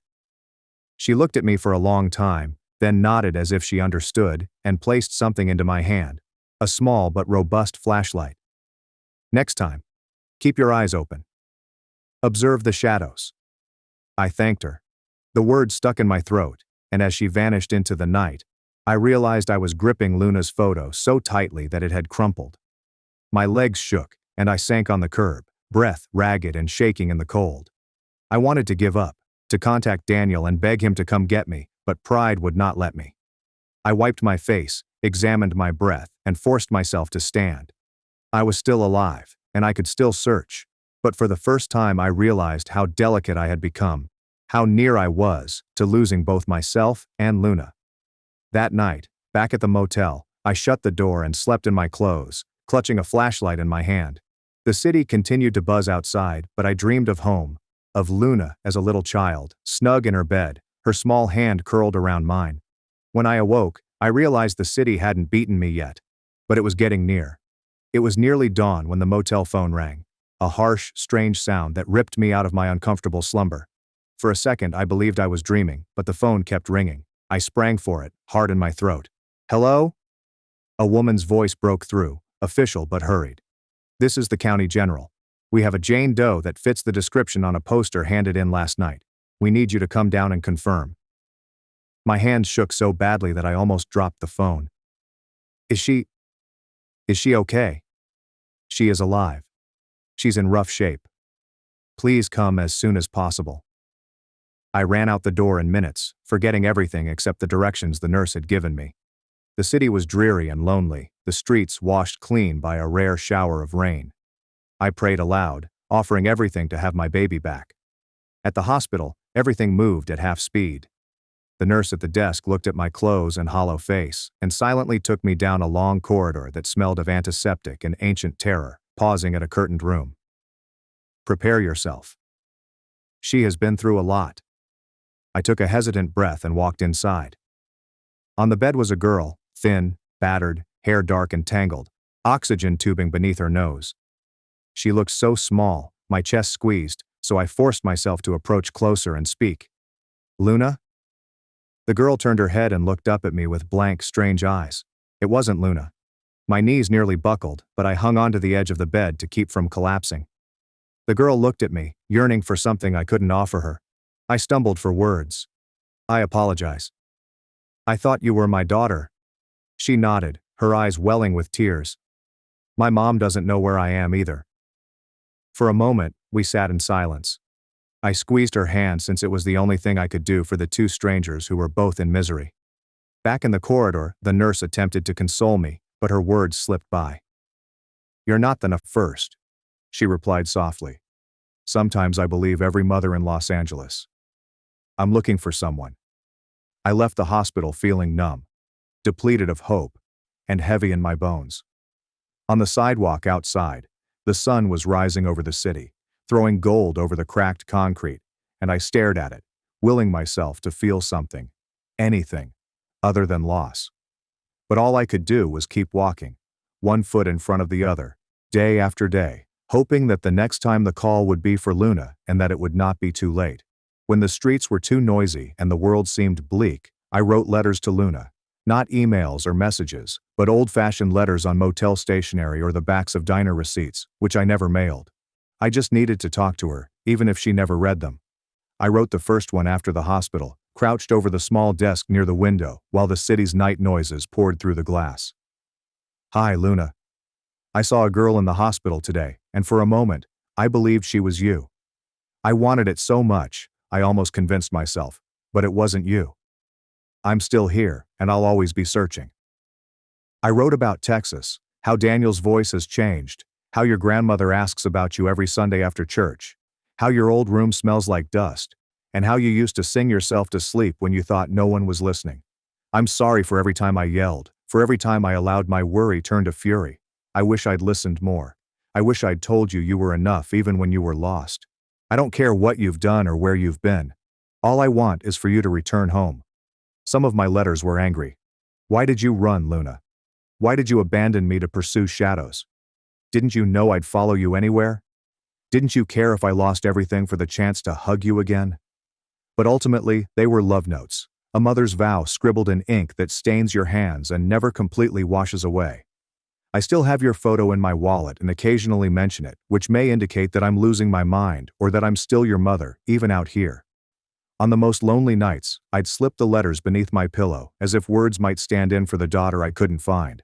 I told myself that one day, if I was lucky, I'd put these in your hands and you'd understand. You'd forgive me, and maybe I'd forgive myself as well. But until then, the letters piled up, silent witnesses to my hope, sadness, and love. And I continued writing because as long as I wrote, Luna was still out there. As long as I wrote, there was still hope. Sometimes, late at night, I'd swipe through old images on my phone. Birthdays in Texas, Daniel smiling in his little league cap, Luna blowing out candles, the whole family packed together on the couch, and it felt like another lifetime, another version of me. Every few weeks I forced myself to phone home. I knew they were concerned, even if they never said so outright. Daniel answered on the third ring, his voice low and half asleep. Mom? Hello, honey. Did I awaken you? It's fine. He didn't inquire where I was. He already knew. How is school? I inquired, as if schoolwork or grades were important right now. He paused. It's fine, I suppose. Grandma still makes meatloaf on Sundays. She leaves a platter for you. You know, like you're about to walk through the door. I closed my eyes and imagined the old kitchen, the chipped tiles, and the sound of cutlery scraping plates. Tell her that I miss her. I miss both of you. He exhaled. You could just come home. I bit my lip. Not yet, sweetheart. I need to find her. I know. His voice was tired and rough around the edges. But I need you, Mom. It's as if I lost both of you. I wanted to explain, to make him understand the dread that held me in Los Angeles, the vow I couldn't break, but the words stuck. Guilt pulled down, causing a real agony in my chest. I am sorry, Daniel. I actually am. I will call again soon. Okay. We hung up. Nothing was settled, and I sat for a long time, the phone warm in my fingers, staring up at the motel ceiling. I remembered the last time we were all together. Luna and Daniel squabbling over the TV remote, my mother smiling as if we'd always be together. I pondered what they told people at church, what tale they made up for neighbors who inquired about my disappearance, and why I pursued a daughter who refused to be located. Did they blame me or wish I had given up? I was troubled by the notion that every mile I stayed away, I lost a piece of home. Nevertheless, if I left, I'd lose Luna forever, and possibly myself as well. In the silence, I pulled out the stack of letters I kept for Luna, pressing them flat with my palm. For a moment, I wished I could write one to Daniel. Explain what it meant to love two children at the same time and feel like you were failing them both. Instead, I just sat there, missing a life that no longer existed, praying that one day, somehow, I could bring us all home. The day I ran into Linda again, the city was blanketed by an early morning fog that made everything feel distant and muffled. We met in the line at the soup kitchen, our shoulders hunched against the damp, and I could see the strain on her face even before she spoke. Her eyes were red-rimmed, and she looked thinner. They found Toby, she said quietly, her voice lifeless. I felt my stomach drop. Where? She shakes her head. A drainage canal extends beyond Alhambra. They believe he was there for weeks. They stated that he must have been alone. There was nothing to say, so I grabbed her hand, and for a time, we simply stood there. Two mothers gripping each other like lifelines. The noise and shuffle of the line receded, leaving only Linda's rapid breathing. I expected to feel something. Perhaps it will be a relief to finally know. But it's empty. Like my entire body is turned to glass, and I'm afraid to move in case I break. I clasped her hand closer. I'm so sorry, Linda. I'm so sorry. She let forth a short, bitter laugh. At least now I can stop looking. At least I can now sleep. Even if I do not wish to dream. The next hour passed in silence as we sat on the sidewalk, eating watery soup and enjoying the kind of calm that only loss can retain. Linda talked about Toby as a boy, how he loved old monster movies, despised peas, and used to fall asleep on her shoulder in the car. All those modest, lovely things that meant nothing to the outside world but everything to a mother. Linda gripped my arms when we separated, her gaze fierce despite the tears. Do not. Stop looking, Deborah. Even if it kills you. I'd do it all over again just to spend another minute with him. I watched her walk away, shoulders bent, absorbed by the city, her pain pressing against me like broken glass. For the remainder of the day, I couldn't shake the realization that this search didn't always result in reunions. It could also end in silence, loss, empty rooms, and mattresses that would never be slept in again. That night, I penned another letter to Luna, and the words came out quicker than I could control. Hi, Luna. Today I realized what it meant to utterly lose hope. I wish I could put you in a bubble, safe from the world, from every risk, every mistake. But I can't. All I can do is keep looking, keep loving you, even if you never return. I pressed the letter under my pillow and lay awake late into the night, frightened by Linda's narrative and hoping mine would end differently. It happened on a Thursday, nearly 6 months to the day after I'd first met Luna on the street. The city was choking on spring heat, and I was down to my last flyer, the edges rough from too many hands. Eddie, the outreach worker, called shortly after noon. Deborah, I believe you should come to St. Cecilia's Refuge. There's a girl here looking for you.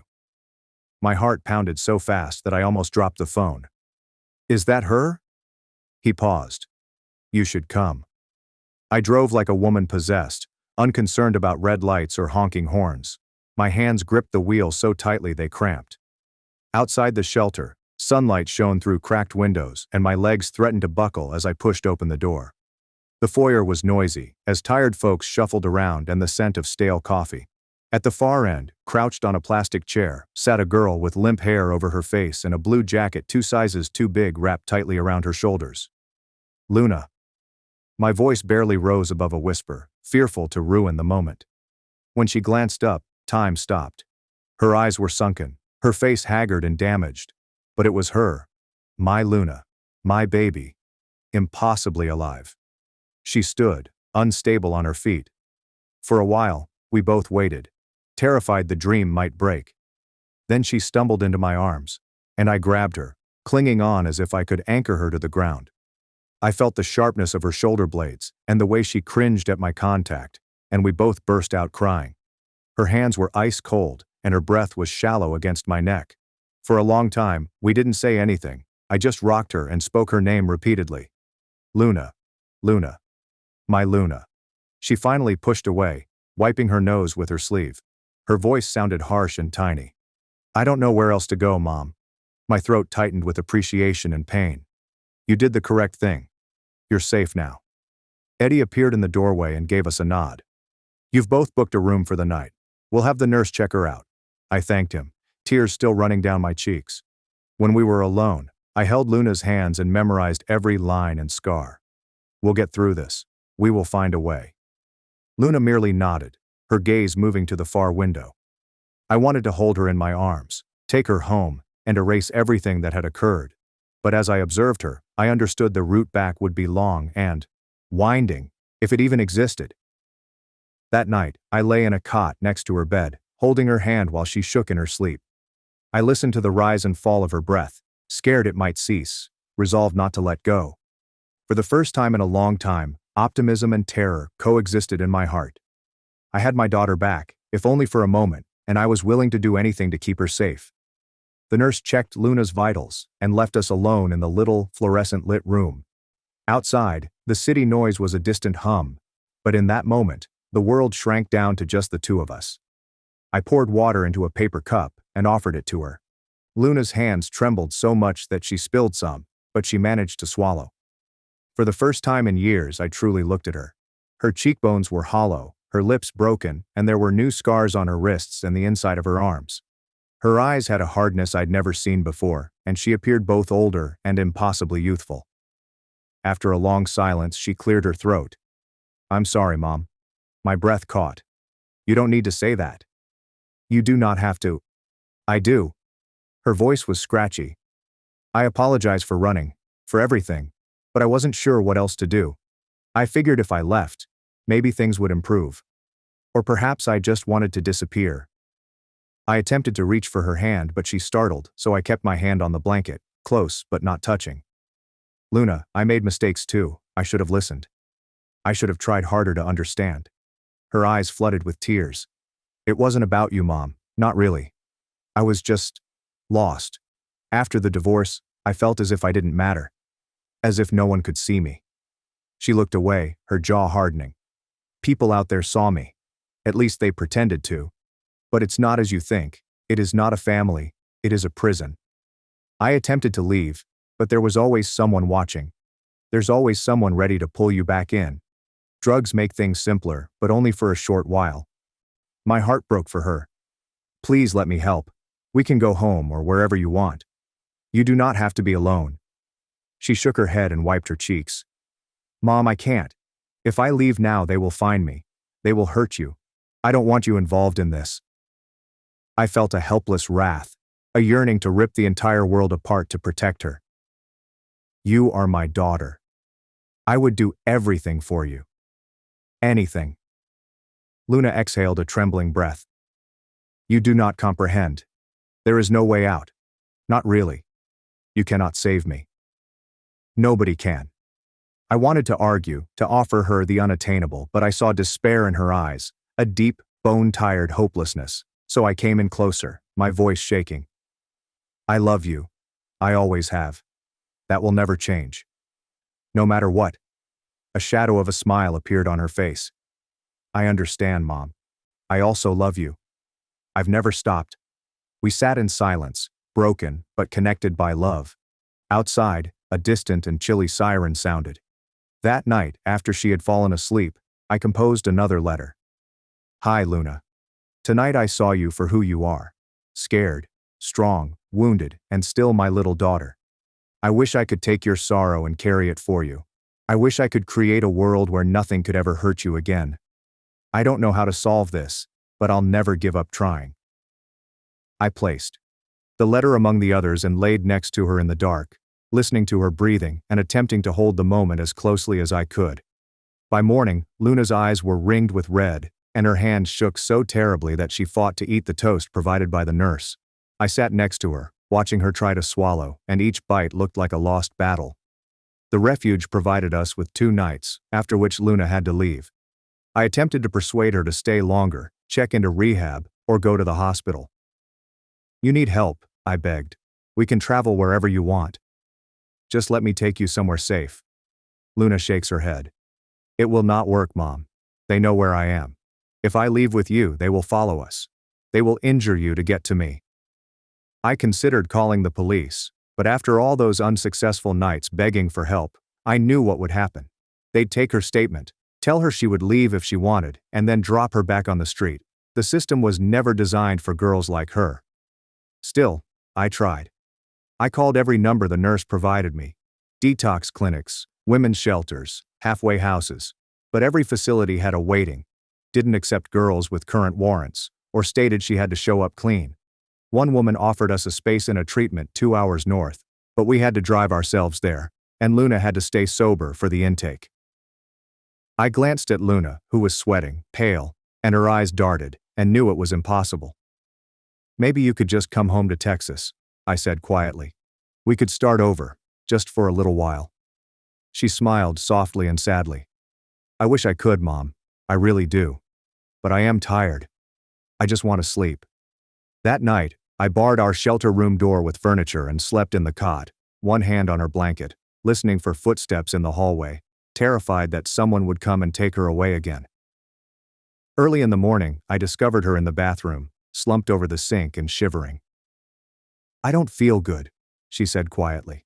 Everything hurts.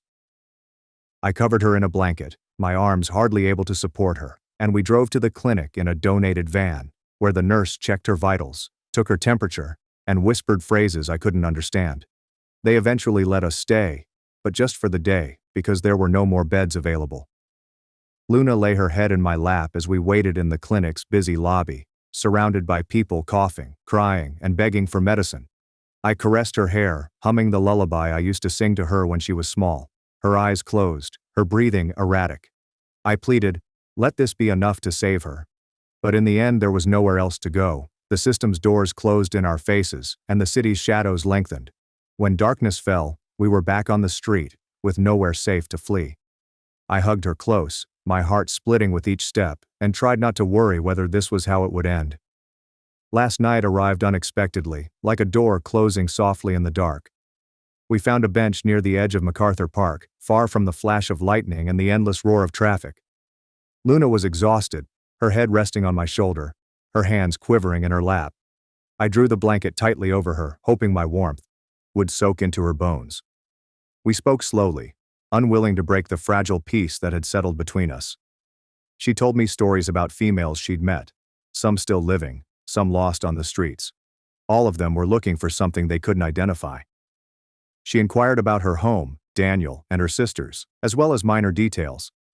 If the orange cat still sleeps on the porch, if her room still smells like vanilla lotion. I told her everything I could, creating pictures of Texas sunsets and Sunday dinners to help her feel closer to the world she had lost. I told her how much we missed her and how Daniel had left her favorite cereal on the shelf in case she returned. After a lengthy quiet, Luna gazed up at me, her eyes hazy and tired.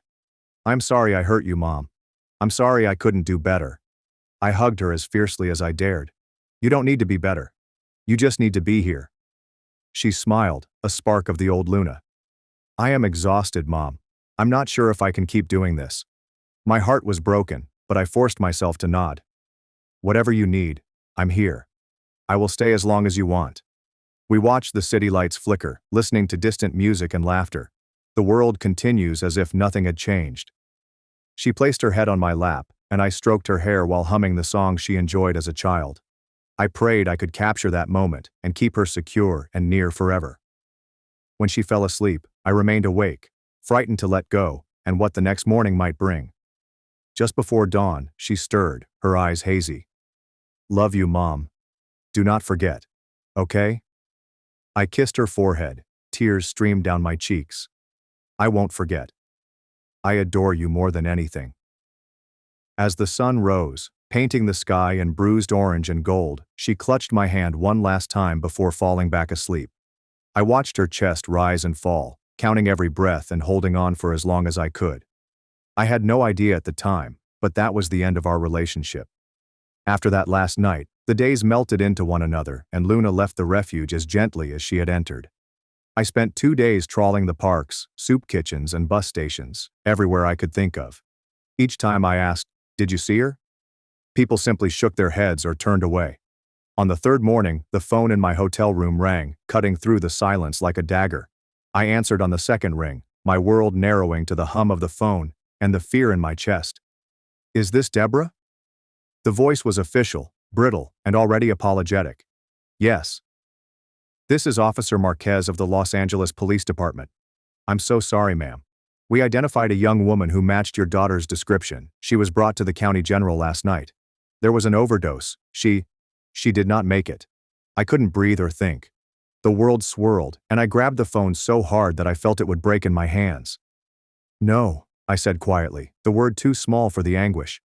No, you're mistaken. She just phoned.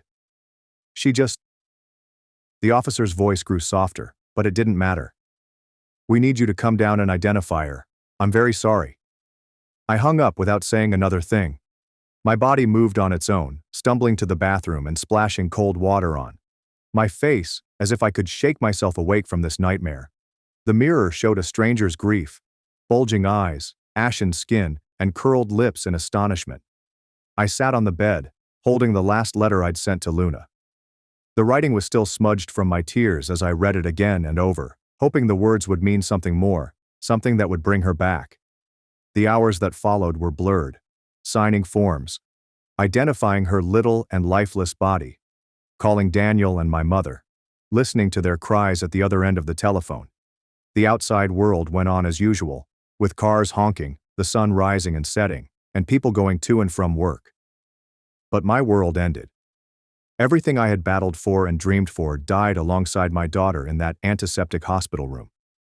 In the silence, I clung to her memory, the sound of her laughter, the warmth of her hugs, and the echo of her final words.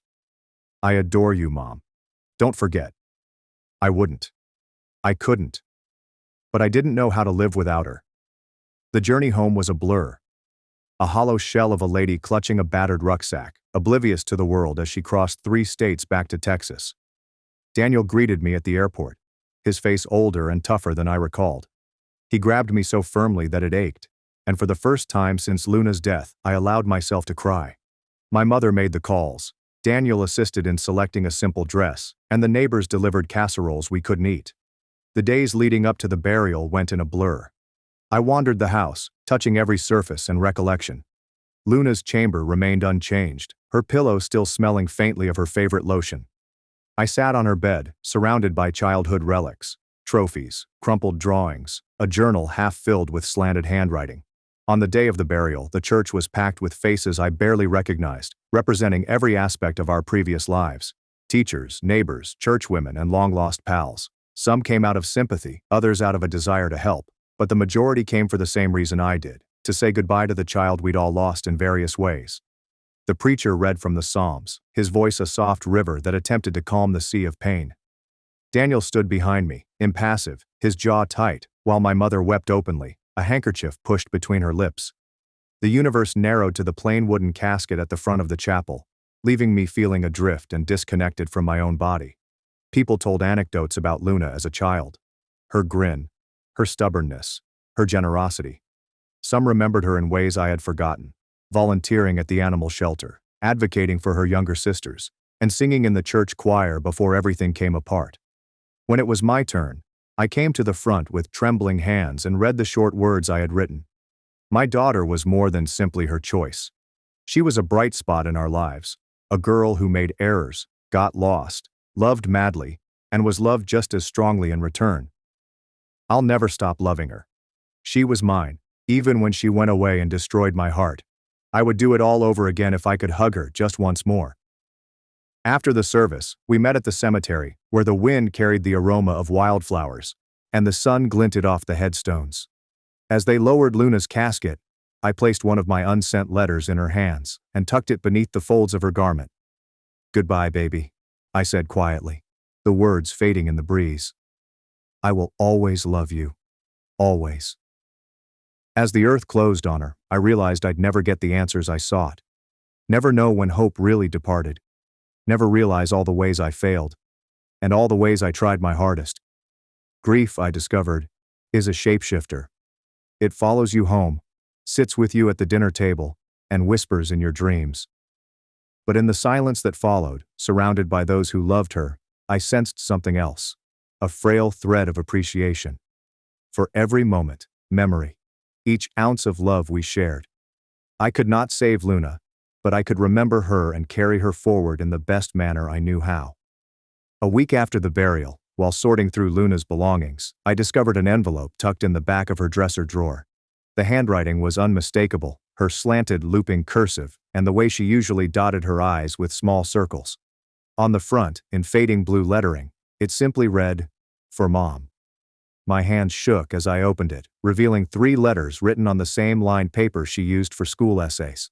The first was dated a few months after she ran away. "Dear Mom, I know you're looking for me. I can feel it even here. Sometimes I see ladies on the street with posters, and I want to run up to them and ask if they know you, but I'm frightened. I don't know how to get home.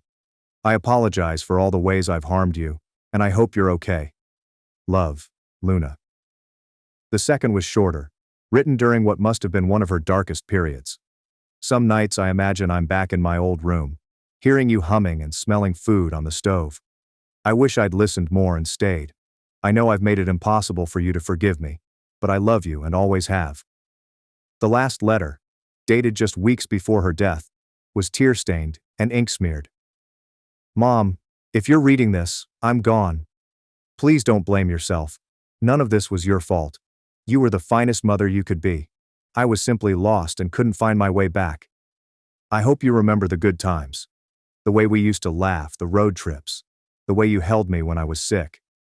I want you to live and forgive yourself. And I want you to know that I was always your daughter. And you were my home. I held the letters to my chest and sobbed in the silence of her empty chamber. For a long time, I allowed myself to grieve, not just for the daughter I'd lost, but also for the love that remained, steadfast and shining despite everything. Later, I stored the letters in a little wooden box beside those I'd written to her. A discussion between a mother and daughter that spanned years and distance, as well as all the words that were never spoken aloud. That night, for the first time since Luna died, I had a dream about her. Not as she was at the end, but as the child who used to run around the yard laughing, her hair tangled in the wind. When I awoke, the grief was still present, but so was something else. A faint, persistent hope. A reminder that love, no matter how beaten or shattered, never truly dies. Grief does not fade. It transforms.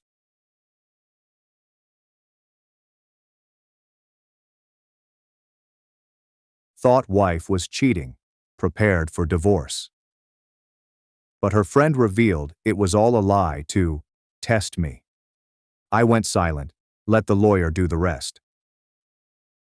So, my wife Camilla and I have been married for 8 years, and life has been nice. Not perfect, but good. We both work full-time jobs, and we have routines and weekend activities, as well as date nights once a month when we are not exhausted from work. I thought we were doing well, not in the honeymoon phase, but as a normal married couple who are comfortable with one another and don't need to be all over each other all the time.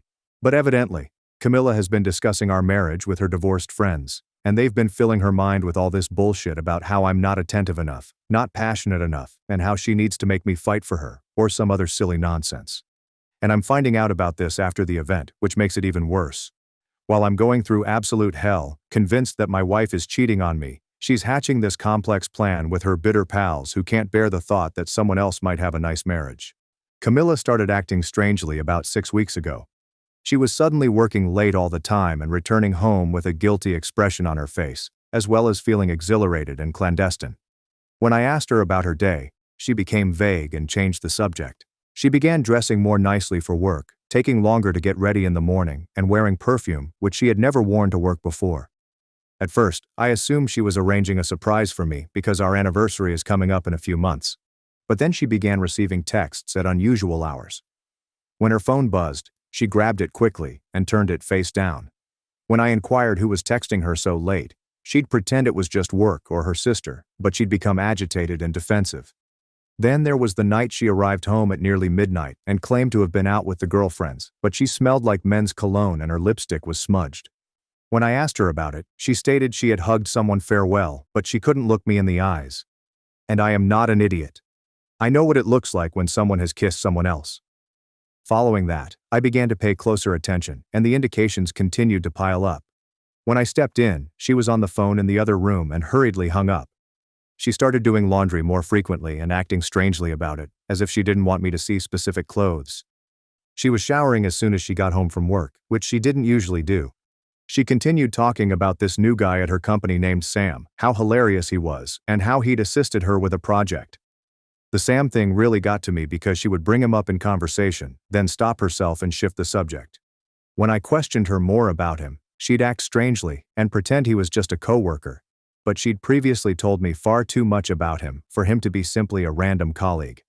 For example, she said that he rides a motorbike, that he recently divorced, and that he enjoys rock climbing, all of which are personal things that you wouldn't normally know about casual coworkers. I tried to explain to her how distant she'd been acting. She just brushed me off, saying I was being paranoid, that she was just stressed out at work, fatigued, and wanted some space. But the more room I gave her, the worse things got, and it became clear that something was wrong. And I'm not the type of person to bury my head in the sand and pretend everything is all right, when it clearly isn't. The breaking point came 2 weeks ago, when she stated she was going to supper with her sister. But then I saw her sister in the grocery store, and when I mentioned that Camilla was supposed to be with her, her sister seemed bewildered and stated she had no plans with Camilla. That was when I knew she was lying to me, and most likely meeting up with this Sam man. I confronted her when she got home that night and asked her directly whether she was having an affair. She became outraged and began crying, saying, "How could I think that about her?" and that she loved me and would never cheat on me. However, she was still unable to explain where she had gone or why she had lied about being with her sister. And when someone can't give you a straight answer about something so easy, you know they're concealing something significant.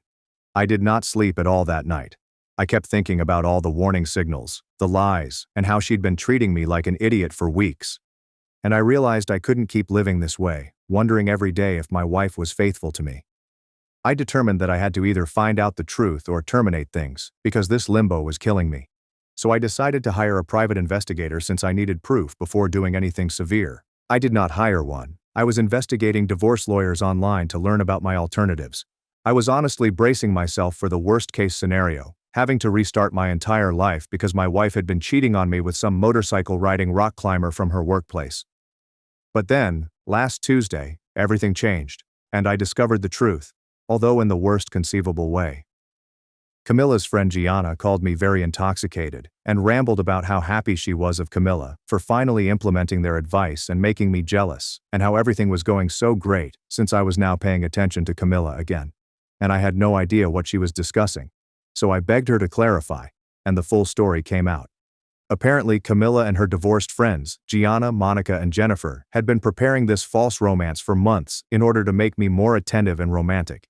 And they'd convinced Camilla that the greatest way to teach a guy to appreciate what he has is to make him believe he could lose it, which is the most bizarre logic I've ever heard. Gianna told me that they had even assisted Camilla in gathering all of the information on Sam, who appears to be a legitimate co-worker, but Camilla has never spoken with him about anything other than work. And they'd been teaching her how to appear suspicious and secretive in order to trick me into believing she was cheating. And they found it amusing that their strategy was working so well, and that I was finally acting like a jealous husband battling for his wife. I hung up on Gianna and sat there for perhaps an hour, trying to digest what I'd just heard. I experienced every emotion you can imagine. First, I was relieved that she wasn't really cheating. Then I got bewildered, since why would anyone do this to their spouse?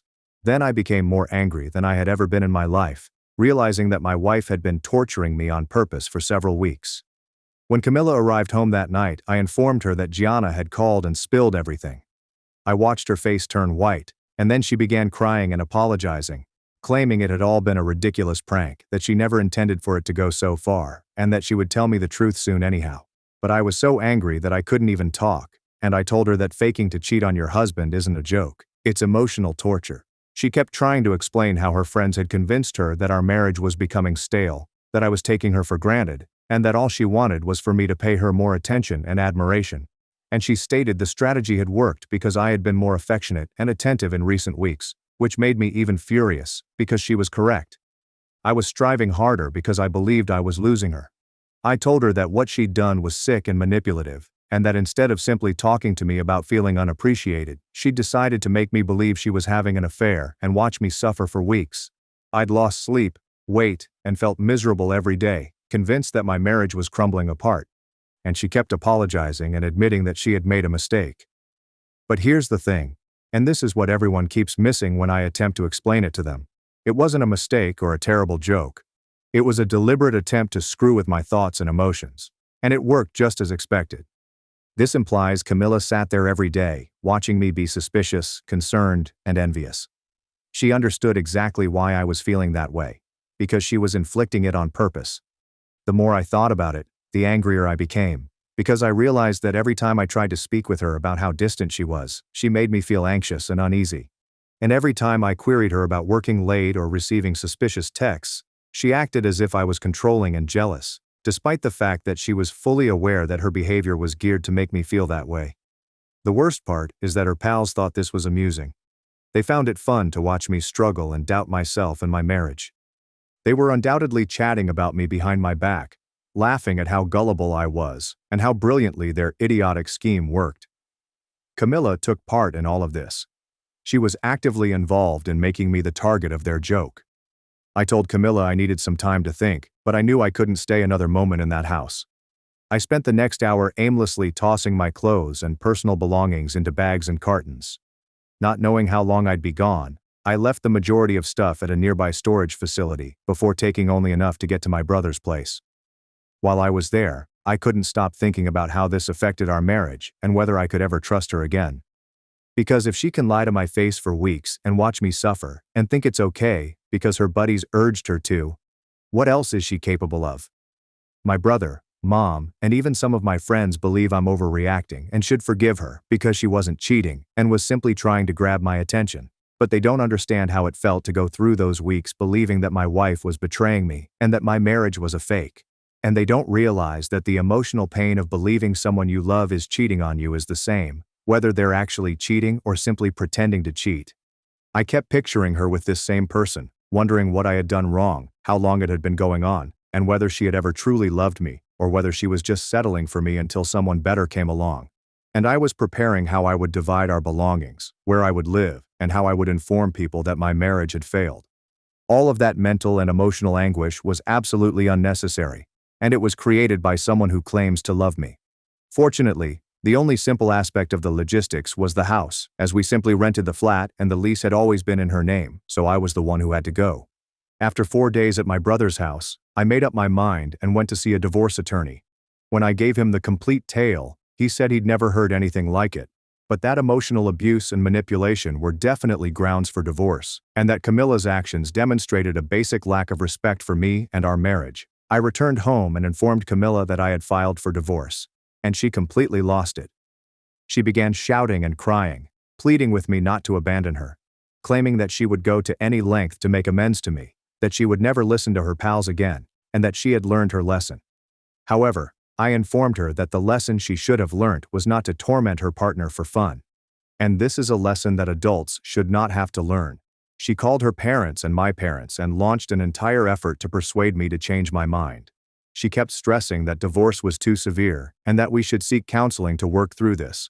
But I don't want to work through this because I don't want to marry someone who thinks it's okay to emotionally manipulate me and then behave as if I'm being unreasonable when I don't appreciate it. Her friends Gianna and Monica had the audacity to phone me and tell me I was being overly sensitive, that it was a harmless prank, and that Camilla had learned her lesson and would never do something like this again. I told them that if they thought what they'd done was innocent, they were even more deranged than I thought, and that they'd most likely destroy my marriage for their own amusement because they couldn't take seeing someone else happy when their own had failed. Gianna became quite defensive, claiming that Camilla had been whining about me not being romantic enough and paying enough attention to her, and that they were simply trying to assist her get what she needed out of her marriage. And I told Camilla that if she had problems with our marriage, she should have discussed them with me, rather than scheming with her bitter friends to play mind games with me. What really bothers me is that Camilla still doesn't seem to grasp why what she did was so terrible. She keeps harping on the fact that she didn't truly cheat and that everything was a lie, as if that makes things any better. But she doesn't seem to understand that the emotional impact on me was the same as if she had cheated and that doing it on purpose makes things worse, not better. I've been sleeping at my brother's house for 2 weeks, and Camilla is constantly texting me, urging me to come home and talk things out. She sent me a long email about how she recognizes she made a mistake and wants to go to marriage counseling to regain our trust. However, I do not believe that trust can be reestablished after something like this. Because how do I know she won't put me to the test again the next time her pals give her lousy advice? Everyone keeps questioning if I truly want to end my 8-year marriage over this one incident. But it is not a single instance. It's been weeks of deliberate misinformation and manipulation. And it's the realization that my wife thinks so little of me that she'd make me go through emotional misery simply to get her attention. The divorce papers were served yesterday, and Camilla called me crying and pleading with me to reconsider. She stated that she had cut off contact with Gianna, Monica, and Jennifer, and that she would do whatever it took to regain my trust. But I told her that the problem wasn't with her buddies. The difficulty was that she initially thought what they were offering was a good idea. I know some people believe I am being too harsh and should give her another chance. But I keep thinking about the weeks when I couldn't eat or sleep properly because I was afraid of losing her. And I kept thinking about how she saw me go through it, understood precisely what was going on, and still allowed it to happen. And I can't get over that. Maybe if she had come clean after a few days and told me it was all a lie, I could have forgiven her. But she let it go for weeks, and she was willing to let it go even longer. If Gianna hadn't gotten drunk and shared the secret, I might never have known. And that reveals everything I need to know about her true personality. So that's where things are right now. I'm getting divorced, and everyone thinks I'm insane for abandoning my wife over a simple joke. But I know what she did wasn't innocent, and it wasn't a joke. It was a betrayal of what marriage is meant to be about.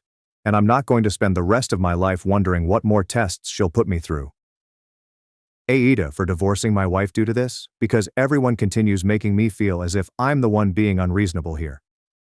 Update 1. Holy stuff. I didn't anticipate this to go as far as it did. I've been reading through all of the comments and messages, and I must say that it's been both reassuring and overwhelming to see so many people who understand why this was so important to me. Many individuals have asked for further information about Camilla's activities over those weeks and how her pals were involved. So I'll try to fill in some of the blanks, because writing it all out the first time was really therapeutic and helped me process everything that happened. Camilla's friends include Gianna, who divorced 2 years ago after her husband cheated on her with his secretary; Monica, who has been divorced twice and is currently dating a guy she met on a dating app, who she constantly complains about; and Jennifer, who separated from her husband last year, and the divorce was only finalized a few months ago. They get together every Thursday night for what they call wine night, which is actually just a session where they sit around whining about men and relationships. I used to think it was harmless, and I even encouraged Camilla to go because she appeared to love it, and I assumed everyone needed friends and interests. But now I know that these ladies have been poisoning her against me for months, telling her that I am overly comfortable in our marriage, that I do not respect her, and that she has to spice things up to remind me of what I could lose. Camilla's exact actions throughout those 6 weeks were even worse than I described in my first piece. She began working out more and purchasing new outfits. And when I complimented her, she'd act secretive and say she was simply trying to feel better about herself, which led me to believe she was trying to look nice for someone else. She also began to be extremely critical of me in ways she had never been before, such as criticizing how I dressed for work, recommending that I get a better haircut, and questioning why I no longer planned surprise dates. At the time, I assumed she was going through some sort of midlife crisis. But now I realize she was following a script given to her by her pals to make me feel uneasy and inferior. All of the phone calls and texts were false as well. Gianna and Monica would contact her at unexpected hours and call her in the nights, allowing her to act clandestine and guilty. They even studied this Sam person at her office to provide her with actual data to use in talks, such as looking him up on social media and learning about his motorcycle and interests. Camilla would have authentic-looking information to give. But here's the bit that really gets me. Camilla told me that they had created a timeline for this affair. They'd intended for it to last 2 or 3 months, with distinct phases in which Camilla's suspicious behavior would gradually develop, making me increasingly envious and determined to win her back. Phase 1 involved being distant and covert. The second phase involved sending bogus texts and phone calls, as well as working late. Phase 3 was meant to involve her really going out, staying out late, and returning home with evident indicators that she had been with someone else.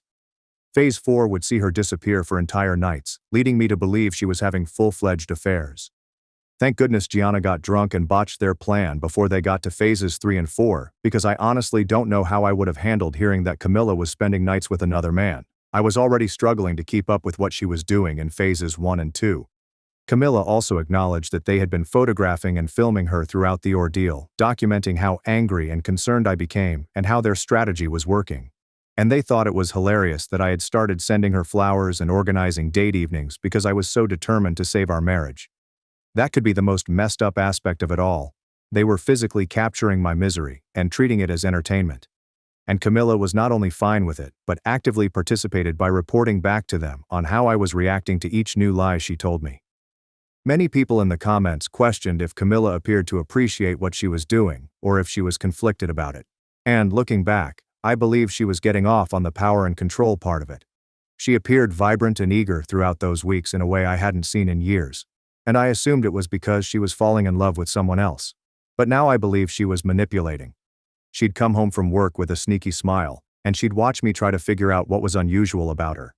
When I asked inquiries, she would give me just enough information to keep me guessing, but not enough to alleviate my concerns. And there were times when I noticed she was almost delighted by how anxious and confused I was. I also discovered that her buddies had been advising her on how to gaslight me. For example, when I questioned her about lying about being with her sister, they told her to flip it around on me and make me feel guilty for not believing her, as well as for being neurotic and controlling, which she did.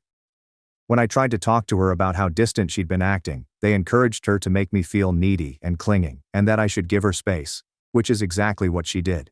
So the whole affair felt like an organized psychological attack, aimed to make me doubt my own perceptions and believe I was the problem. The more I discover about what they did, the angrier I become, and the more confident I am that I made the correct decision in filing for divorce.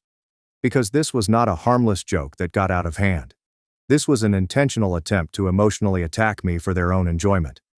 Camilla has been leaving me voicemails every day, imploring me to reconsider and saying that she will never speak to those friends again, and that she will go to any length to make things right.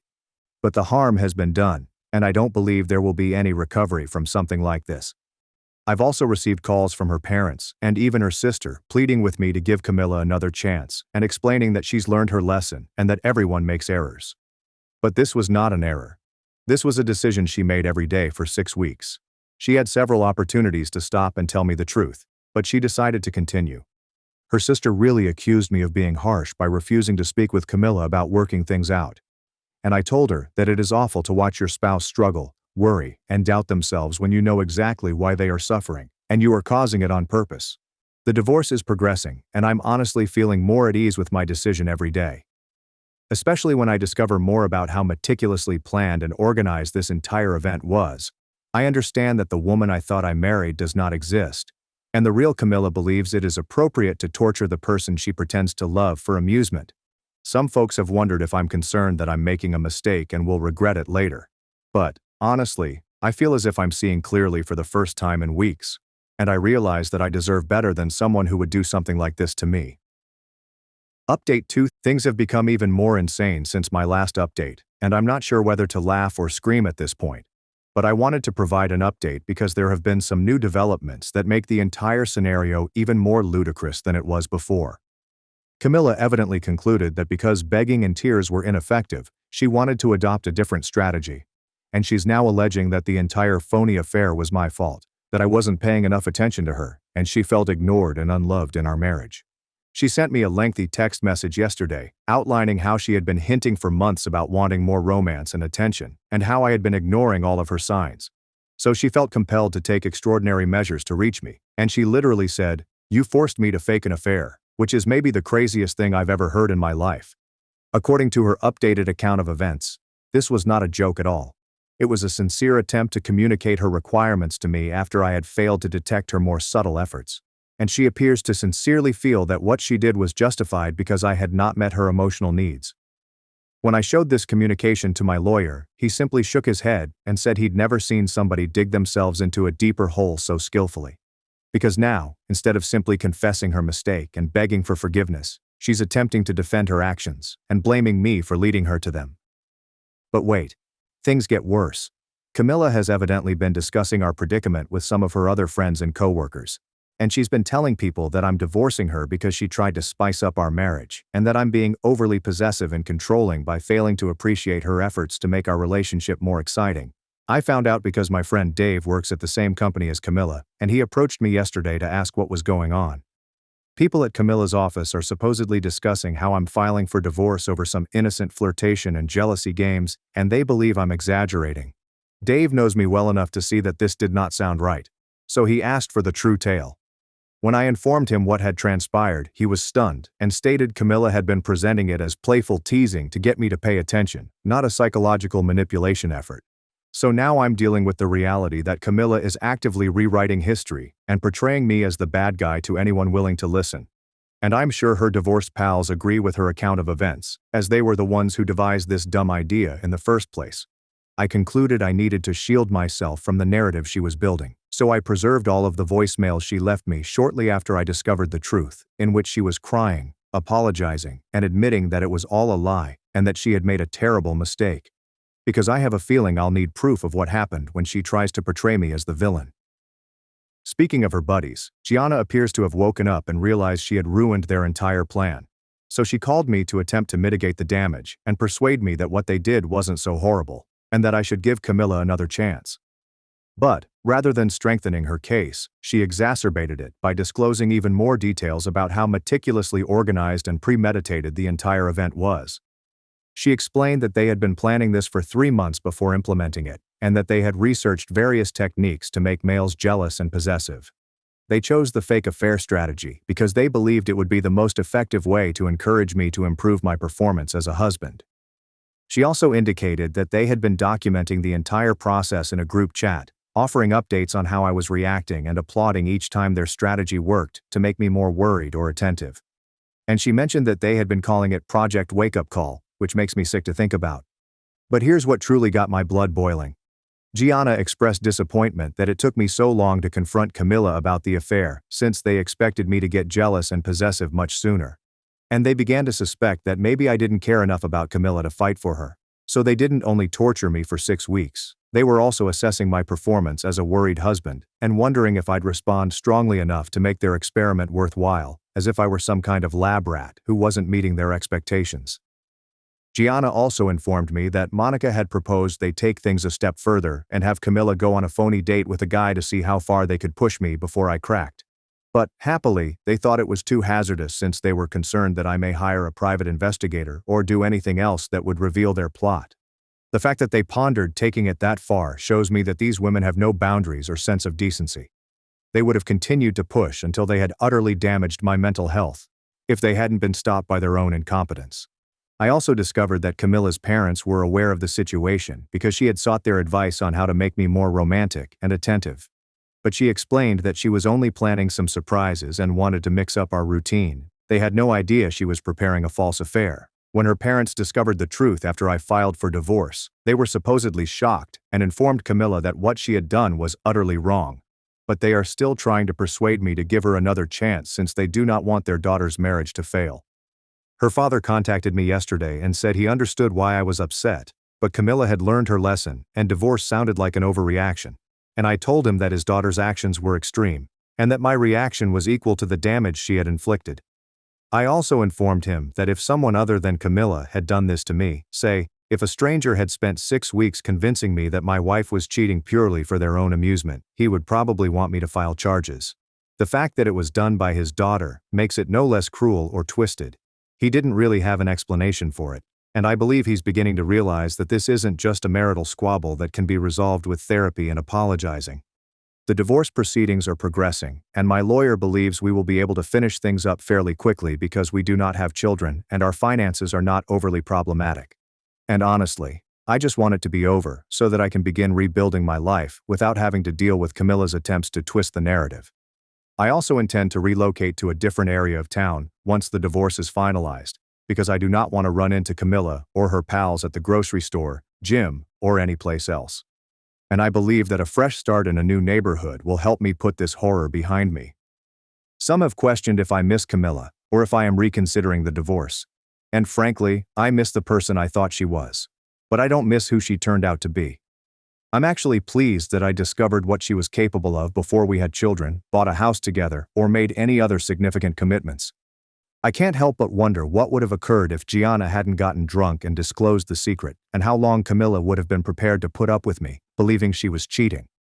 And I understood that the woman I thought I married would never be able to watch me go through that much misery without telling me the truth. But the real Camilla watched me lose weight, sleep less, and go around in a state of continual anxiety and dread. Not only did she not feel horrible about it, but she was actively enjoying it and reporting back to her friends on how successful their plan was. That is not someone I want to marry, and that is not someone I will ever trust again.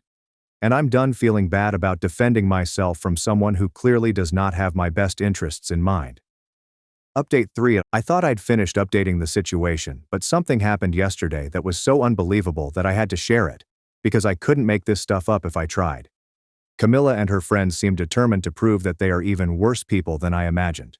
So far, the divorce has been moving properly, and we're scheduled to finalize everything next week. I assumed the drama was finished, except for Camilla's occasional attempts to contact me and persuade me to reconsider. However, it appears that her pals felt compelled to make one final attempt to correct the predicament they had created. Monica phoned me yesterday afternoon and said she wanted to meet up to discuss Camilla and how we might work things out. And, against my better judgment, I agreed to meet her for coffee, because I was interested about what she could have to say that might change everything. So we met at this coffee cafe, and Monica began by apologizing for her involvement in the whole phony affair stuff. She admitted that they had made a mistake and gone too far. And I wondered whether she was going to accept some responsibility for what they did. But then she said she had a confession to make and that she needed to tell me something that would make me reconsider divorcing Camilla. She appeared serious and dramatic, as if she was going to deliver a major bombshell that would make everything clear. What she said next was so ludicrous that I started laughing. Monica stated that the actual reason they devised the phony affair plan was because Camilla had told them she feared I was cheating on her, and they reasoned that making me jealous would either establish my faithfulness or uncover my own affair. According to Monica's latest claim, Camilla had been concerned for months that I was having an affair since I was working late at times, had changed my phone password, and had been going to the gym more frequently, and she had asked her pals for guidance on how to determine whether her concerns were right. Monica explained that they recommended the false affair plan to test my loyalty, because if I was cheating, it didn't matter if Camilla appeared to be cheating as well. But if I was faithful, I'd become jealous and battle for our marriage, proving that I still loved her and wasn't cheating on her. I just gazed at her for a minute, stunned that she expected me to buy such blatant foolishness. And then I asked her why Camilla had never mentioned being skeptical of me during any of our divorce discussions, why she hadn't brought up these issues while apologizing and begging me to take her back. Monica became agitated and stated that Camilla felt embarrassed about being suspicious and did not want to accuse me of infidelity without evidence. So she kept her concerns to herself and simply sought her friends for suggestions on how to manage the matter. But here's the thing. I know this is utter nonsense, because Camilla had no reason to be suspicious of me. I've never cheated on anyone in my life, and I've never felt inclined to cheat. And the things Monica cited as red flags are simply everyday life events that any married person would identify as entirely innocent. I occasionally work late because I have deadlines and tasks that demand extra hours. I changed my phone password since I received a new phone and required a more secure password for business apps. And I began going to the gym more frequently after my doctor advised me to do so following my most recent checkup. None of these items would raise a regular person's suspicions about cheating. Camilla never expressed concern about any of this.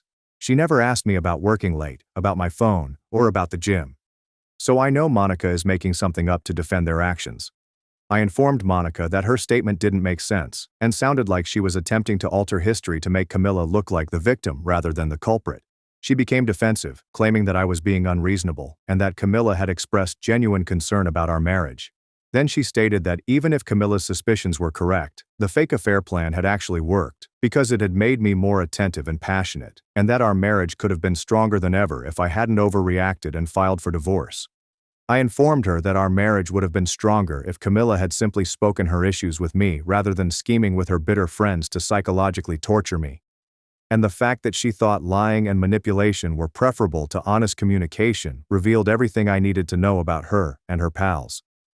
I rose up to leave, telling Monica to delete my phone number and inform her friends and ex-wife to do the same. I stated that the only person I wanted to hear from was my lawyer, and that their attempts to persuade me further simply reinforced my choice. I walked out of the coffee shop, leaving her sitting there with her jaw almost touching the floor. I got in my car and drove for a bit, trying to process the sheer chutzpah of this latest lie. They had progressed from, "it was a harmless prank," to "you forced her to do it," and finally to, "we were actually testing your loyalty." It was like witnessing a masterclass in deflection and gaslighting. To be honest, the depravity was nearly impressive. They were so committed to their story that they would create entirely other realities to avoid accepting any responsibility. I'm tired of being the target of their jokes. The punchline is that I am finally free.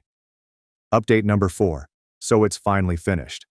After 8 months of the most ludicrous, drawn-out crap you can imagine, the divorce is official. 8 months. And I swear that every single day, Camilla or one of her brilliant friends found a new way to make me question my sanity. But I'm on the other end of it now. And honestly, I'm numb. Monica tried to feed me nonsense about how they were testing my allegiance the last time I updated you. And I thought it was the height of their craziness. But I was mistaken. Oh, how wrong. For the next few months, Camilla's strategy switched to a strange mix of playing the victim and then sending professional cold emails through her lawyer, as if she wasn't the same person who had left me sobbing voicemails just a few weeks before. One minute, she's telling common acquaintances about how I abandoned her at her lowest time. Her lawyer then sends a claim for the fondue pot we received as a wedding gift. Her parents kept attempting to mediate, which was essentially them asking me to forgive and forget because marriage is hard. And I had to tell her father straight up. Marriage is difficult, definitely. However, what your daughter did not constitute marriage. It was a sick game. And I'm not playing anymore. I believe that ultimately got through to him, since they pulled back after that. And get this, Camilla brought Jennifer with her to the final mediation session to provide emotional support. Jennifer, one of the architects of Project Wake Up Call, sat there with a smug expression on her face, as if she were a relationship guru. I looked at my lawyer and told him I wasn't going to say anything while that woman was in the room. The mediator had to beg her to leave.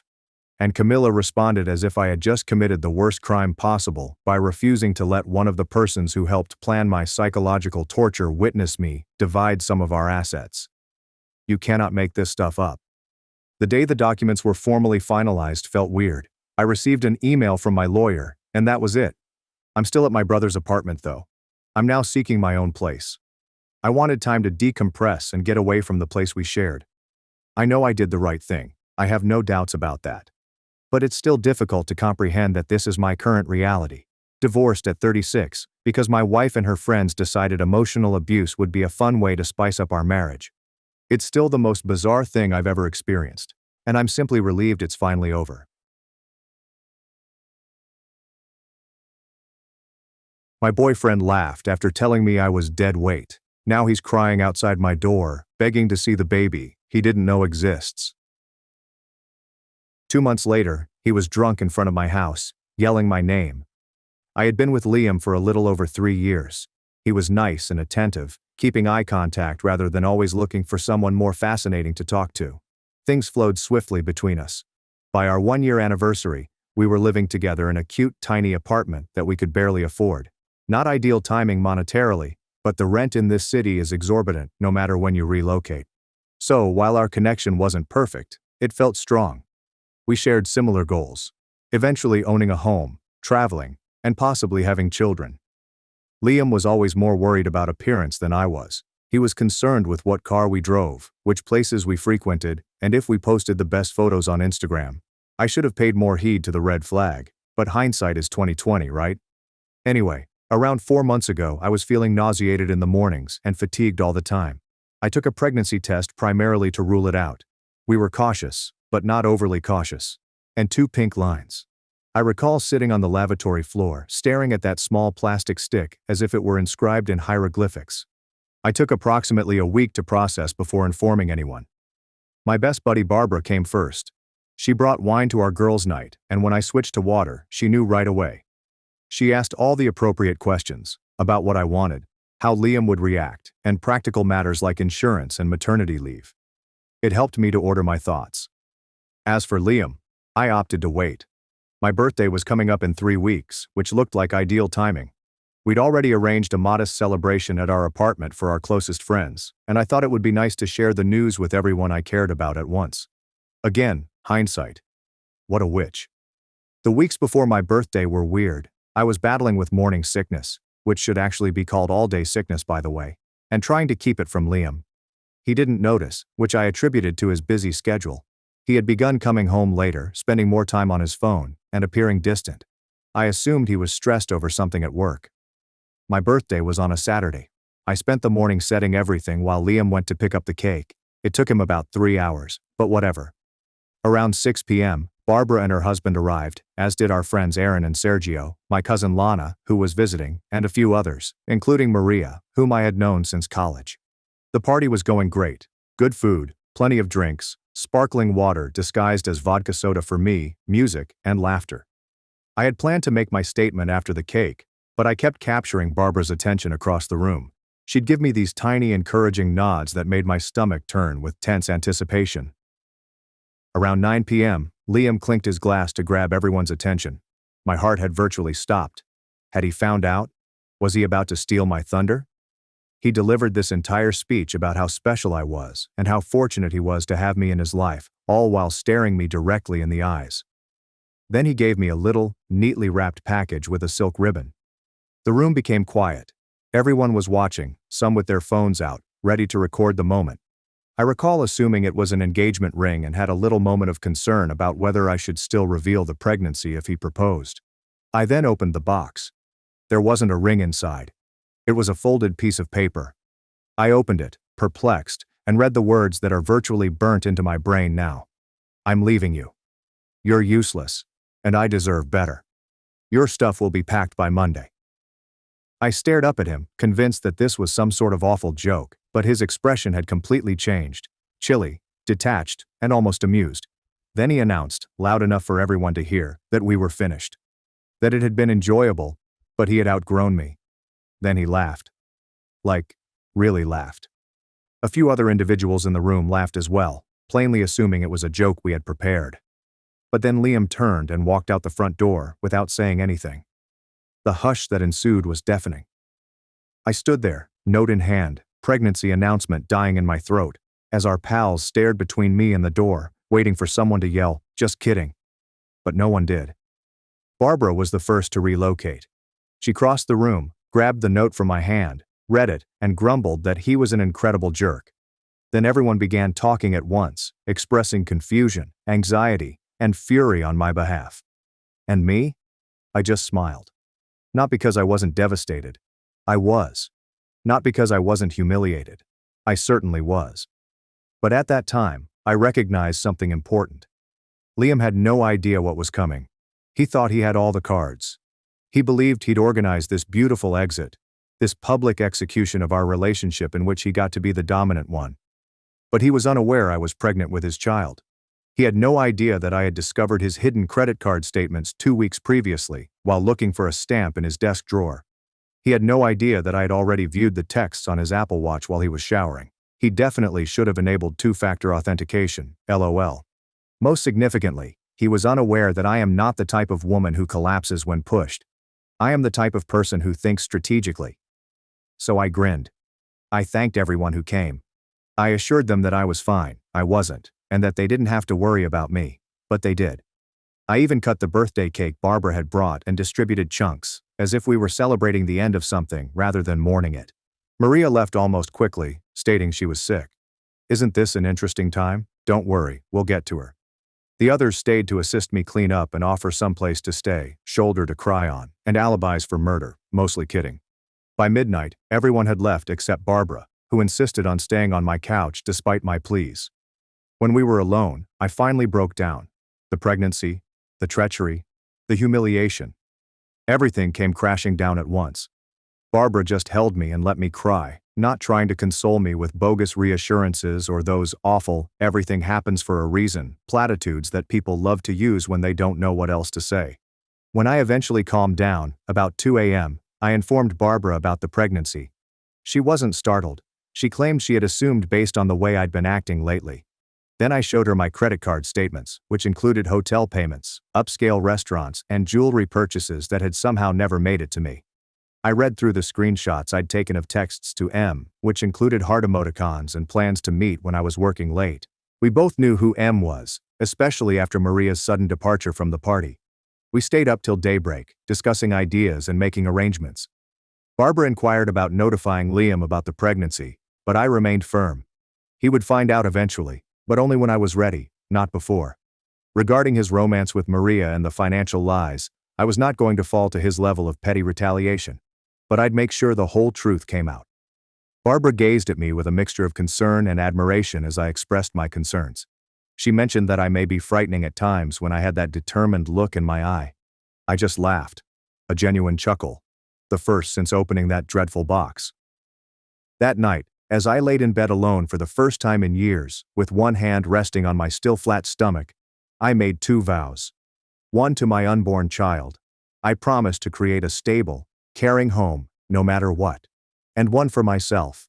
I would emerge from this stronger than before. Liam believed he was writing the end of our narrative with that horrible note. And if there's one thing I've learned from all those true crime podcasts I listened to while doing laundry, It's that the best retribution necessitates patience, planning, and a clear mind, all of which I have in abundance. Next time, I'll tell you what transpired in the days and weeks that followed, including how I confirmed who he left me for. Spoiler alert, it was not a surprise. And the first indications that his great escape strategy was not going quite as planned. First update. Hello Reddit. Anna here with the promised update. First and foremost, I want to thank everyone who left positive comments on my previous post. Isn't it strange that strangers on the internet can be kinder than individuals you've known for years? So, where have I left off? Right, the birthday party from hell. Liam had just gone out after publicly humiliating me, leaving me stunned with a pregnancy I hadn't revealed to anybody but Barbara. Let me continue from the aftermath. The following morning, I awoke to the aroma of coffee and pancakes. Barbara was still there, bless her, acting as if nothing had happened and checking on me every 5 minutes. She kept pressing that I eat something, clearly concerned for the baby. I managed a few bites before nausea set in. Morning sickness is such a pleasure. Liam did not return on Sunday, which was both a relief and a pain. I spent the majority of the day bouncing between numbness, wrath, and a strange, detached sensation of planning. I made so many lists. I needed to straighten out some financial issues, schedule doctor's appointments, people to inform. It was as if my brain switched into survival mode, focusing on practicality rather than confronting the emotional hurricane. Barbara assisted me with packing up some of Liam's belongings, not everything, but enough to make it plain that I did not expect him to return. My phone was constantly filled with messages from our pals. Most were supportive, perplexed, and wondered if I was okay. A couple came from common acquaintances who seemed more concerned with gossip than my well-being. And who is glaringly absent from the alarmed chorus? Maria. Do you remember her from the party? Who got sick and left? Yeah. Monday morning dawned, bringing with it the reality. I called in ill to work, something I never do. I also scheduled an appointment with my doctor to confirm the pregnancy and discuss options. Around noon, when I was researching tenant rights, because the rental agreement had both our names, I received this text from Liam. I'll be there at 7 to get my things. Make sure you're not there. The audacity, right? I stared at the message for 5 minutes before answering with a simple, no. Just that. There's no explanation. There are no alternate suggestions, just a firm limit. He called immediately, and I declined. Then I contacted Barbara, and she rallied the soldiers. By 6:30, my flat was full with friends, Aaron, Sergio, Lana, who had extended her visit, and a few others. A shield of individuals who loved me. Liam arrived at precisely 7 a.m., and his expression when he saw the welcoming committee. Priceless. Aaron, who is about 6 feet 4 inches and built like a brick wall, just handed him one suitcase with some clothes and essentials, telling him firmly that the rest of his stuff would be available when he arranged a proper time and demonstrated some basic human decency.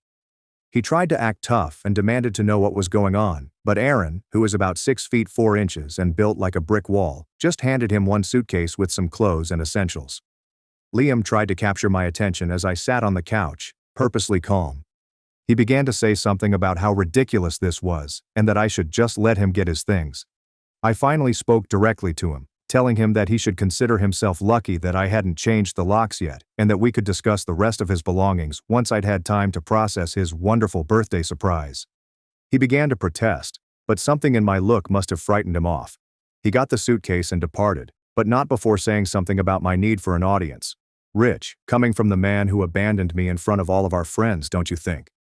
After he went, I grieved again, not for him, but for the future I had hoped for the plans that needed to be rewritten, for the child who deserved better than a cruel father. The next morning, I hired a locksmith to get the locks changed.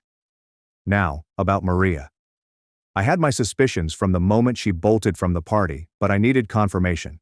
It came from an unexpected source, Sergio. He texted me Tuesday evening to let me know that Liam and Maria had been seeing each other. He and Aaron had seen them together 2 months ago, but couldn't be sure it wasn't innocent. He apologized for not telling me sooner. It was like being struck in the stomach while also feeling vindicated. I knew Liam was cheating, but I didn't know with whom. Finding out it was Maria, someone who had been in my home, eaten my food and accepted my friendship, was a unique type of betrayal. Rather than approaching either of them, I opted to wait, observe, and gather information. Perhaps I've been listening to too many true crime podcasts, but patience is essential in these situations. Over the next week, I concentrated on practical matters. I confirmed my pregnancy at 10 weeks, met with a lawyer about the apartment lease and asset division, froze our joint credit card, and opened a new bank account in my name for basic protection.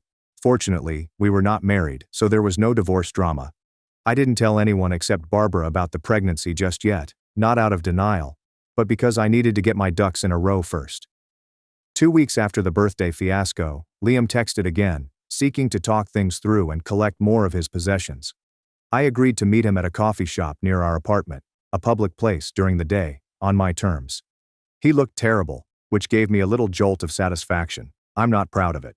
He was unshaven, had circles under his eyes, and was wearing a wrinkled shirt. He immediately launched into what I can only describe as a half-assed explanation. He'd been unhappy for a while, felt trapped, and thought a clean break would be easier for everyone. I let him babble for a while before simply asking if Maria was making him happy. The look on his face was priceless, pure deer in headlights amazement. He stuttered through denials that were so apparent that I almost chuckled. I broke him off and told him I knew about Maria, about the hotel expenses on his secret credit card, about the jewelry he bought her with money we supposedly needed for rent, and that he should be honest for once. He deflated like a punctured balloon. He tried the "it's not what you think" line, but I cut him off again. I told him that what mattered now was that he could pick up the rest of his belongings on Saturday at 2 p.m. Aaron would be there to supervise, and I didn't want to hear from him again unless it was through my lawyer. His voice literally trembled when he repeated, "Lawyer." He claimed we didn't need attorneys and could work things out ourselves. I remained calm, even though my pulse raced, and told him we were past that stage, that he'd made his decision very plain at my birthday party, and I was simply respecting it. As I stood to leave, he grabbed my wrist, not forcefully, but desperately, and inquired about the apartment, specifically how I was going to finance it alone, given that my job only covered half the rent. That's when everything clicked into place. The actual reason for his anxiety, for this meeting, was not closure or recovering his belongings. It was about money. Liam didn't realize, or conveniently forgot, that I'd been paying more than half of the rent for the past year. His income had been drying up, and his situation was more precarious than he admitted.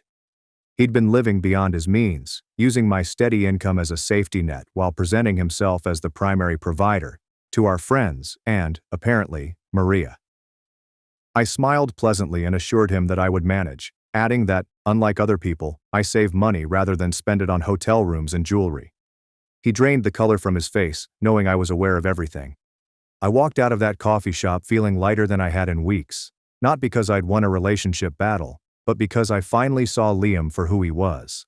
A man who cared more about appearances than substance, who lied to make himself appear more successful than he was, and who abandoned me when I no longer served his narrative.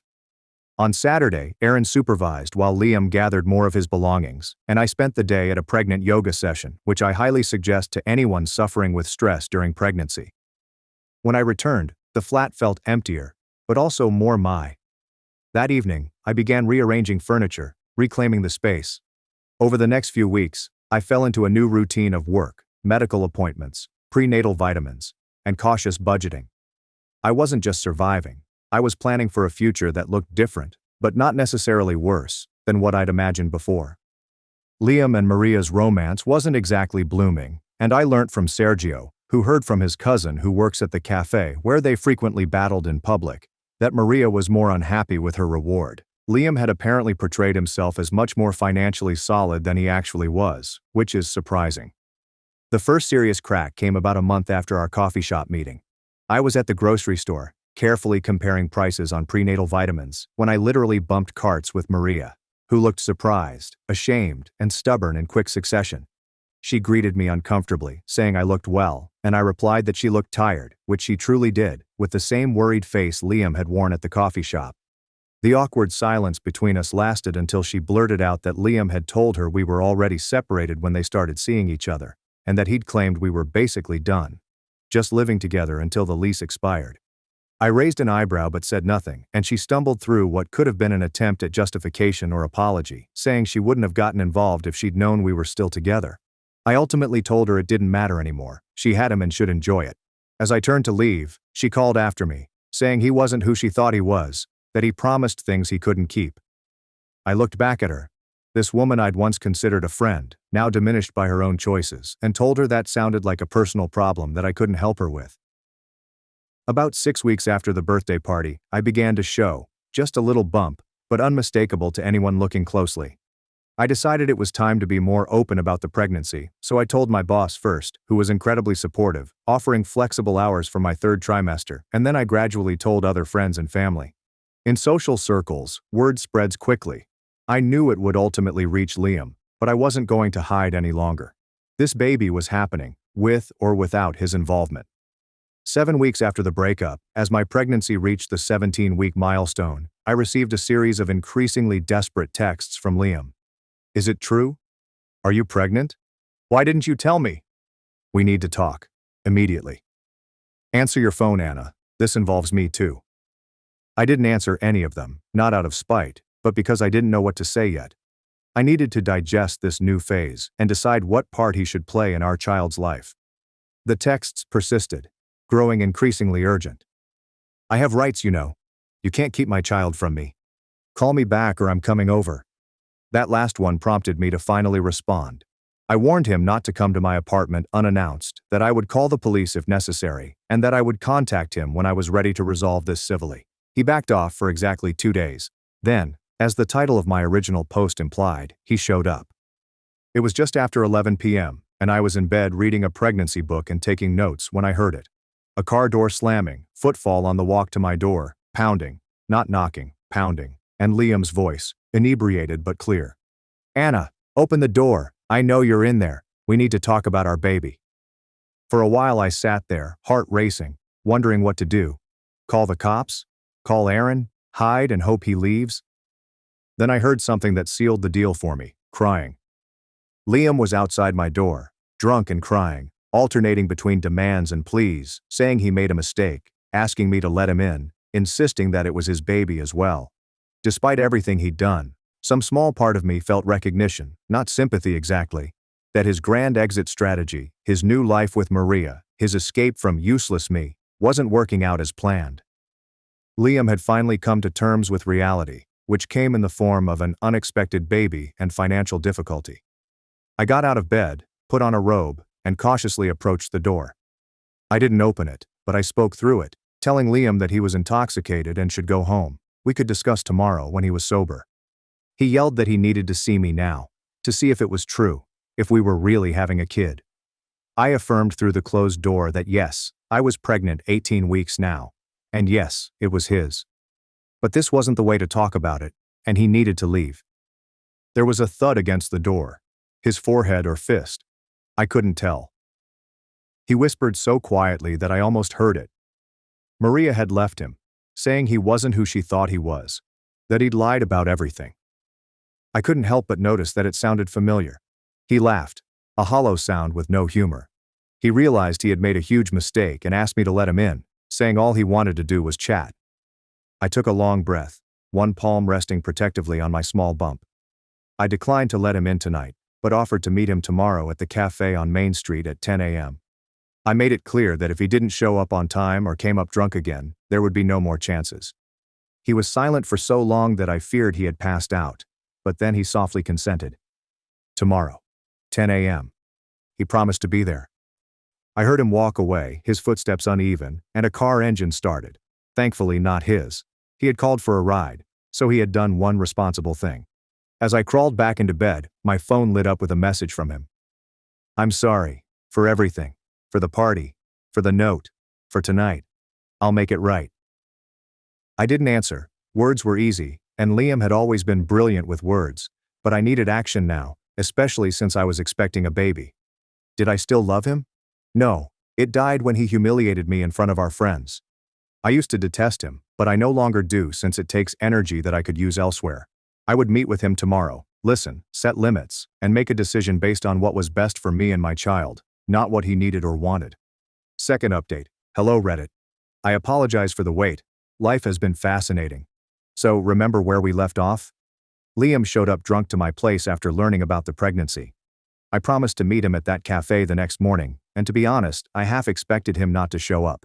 But there he was at 9:55 a.m., looking like absolute trash, and I mean that in the most objective manner possible, with bloodshot eyes, the same clothing as the night before, and a jittery energy that caused him to jiggle his leg under the table, which was practically trembling. The first thing I noticed was that he had already ordered me a decaf latte, which was thoughtful, but I'd switched to herbal tea since getting pregnant because coffee makes me nauseous now. It was a minor detail, but it summed up everything about Liam, making assumptions about what I needed without actually paying attention. Anyway, that meeting was a lot. He began with apologies. Lots of apologies. Sorry for the birthday humiliation. Sorry for cheating. Sorry for the financial falsehoods. Sorry for showing up drunk. It was like seeing someone quickly check boxes on a "I messed up" form. I just sipped my tea, ordered a replacement for the unwelcome latte, and let him scream himself out. There's something strangely empowering about remaining silent when someone wants you to reply, you know? When he eventually ran out of steam, I asked the one important question. What did he want? He looked taken aback by the directness, and began rambling about wanting to be involved, doing the right thing, and maybe we could try again.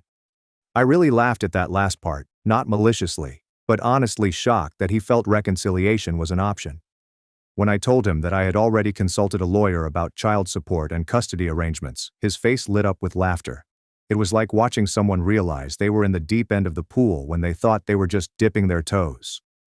I explained that I wasn't separating him from his child, but that trust needed to be developed from the ground up, which included regular visits, financial responsibility, and continuously turning up, not just when it was convenient or Instagram-worthy. He kept attempting to turn the subject toward us as a couple, and I kept steering it back to us as co-parents. He eventually became irritated, accusing me of being cold and calculated. I remembered that his birthday note had also been cold and calculated, but I was doing so to protect our child, whereas he had done so to protect his ego. That silenced him. Before I left, I handed him a packet with information about the baby, ultrasound photos, due date, doctor details, as well as what my lawyer had produced regarding child support. I told him to peruse everything, consult his own lawyer if necessary, and let me know what he thought once he'd had time to think. As I stood to leave, he grabbed my wrist again, what is with the wrist grabbing, and inquired if Maria was aware of the infant. I informed him that it wasn't my knowledge to share, but I hadn't gone out of my way to tell her, and then I gently but firmly removed his hand and went away. Over the next few weeks, I focused on setting up the nursery, which basically meant converting half of my bedroom into Baby Central. Crib from IKEA, which took me and Barbara 3 hours to assemble. Those instructions should come with a translator, I swear. Changing table from a second-hand store, and this adorable mobile with little stars that my mother sent. I'd been putting money aside aggressively, picking up some extra work editing social media content on weekends. It wasn't glamorous, but it helped bridge the gap Liam's contribution had left. My mother also sent some money to help, which was both touching and slightly uncomfortable because I've always been self-sufficient. In the meantime, Liam was processing. He'd text me occasionally, asking about the baby or requesting pictures of the nursery progress, and I'd respond factually but with emotional distance. When he tried to veer into personal territory, asking if I was seeing anyone, nope, or mentioning a show we used to watch together, I'd gently redirect. Then followed the incident, which certainly needs to be capitalized. I was at Target on a Saturday afternoon, loading up on diapers. You can never have too many, according to every mom blog ever, when I actually bumped carts with Maria again. What are the chances? This time, however, she was not hesitant or defensive. Instead, she was relieved to see me and immediately inquired about how I was feeling and how the pregnancy was going, all while looking genuinely interested. Then she said something that took me entirely by surprise. She apologized. Not a rushed, uncomfortable, sorry not sorry, but a genuine, thoughtful apology, acknowledging the pain she'd caused. She explained that Liam had sold her the same story he'd apparently fed multiple women, that we were basically over, just going through the motions, and that I was holding him back from his true potential. She discovered that he had been seeing another lady while dating her. The irony was not lost on either of us. We ended up grabbing coffee, tea for me, and having this bizarre chat about the man we both now recognized clearly for who he was. Not a monster, but a terribly insecure person who needed constant reinforcement and was willing to lie to obtain it. As we were saying our goodbyes, Maria casually said that Liam had been let go from his job 2 weeks prior, and she thought I should know since it would affect child support. I thanked her for the information and went home, processing this new development. I wasn't happy about Liam's job loss because it made things more complicated, but I was glad to know. That evening, while I was folding little onesies and listening to my favorite podcast, my doorbell rang. I looked through the peephole, always check the peephole, and saw Liam standing there, sober this time but looking tough. I opened the door but didn't invite him in. He started chatting right away, asking if I'd heard about his job, saying it wasn't his fault and that he was being set up. He then asked if I'd seen Maria recently, which seemed fishy. I told him that we'd run into each other at Target. He inquired what we talked about, and I simply responded, "You mostly." He didn't like that response. LOL. Then he became upset, claiming we were possibly working against him, that everyone was turning on him when he was only trying to do his best in a difficult position. I told him that he created this predicament via his own decisions, and that playing the victim would not work with me. He broke down in crumpled form, stating that his life was falling apart due to a lack of employment, partner, affordable apartment, and unplanned pregnancy. For a brief moment, I felt the usual need to console him, to make things right, but then I remembered the harsh words in that birthday card. "You're useless. I deserve better." Instead of comfort, I provided clarification. I told him he had two options: continue his pity party and lose everything, or step up, accept responsibility, and rebuild. For the first time since this whole disaster began, Liam actually listened. No interruptions, no excuses, just listening. When I finished, he nodded slowly and asked if we could talk inside. I hesitated, then consented, but kept the door open. Never completely seal oneself in with someone unstable. We sat at my kitchen table, and for the first time he asked serious questions about the baby, about health, development, and birth plans.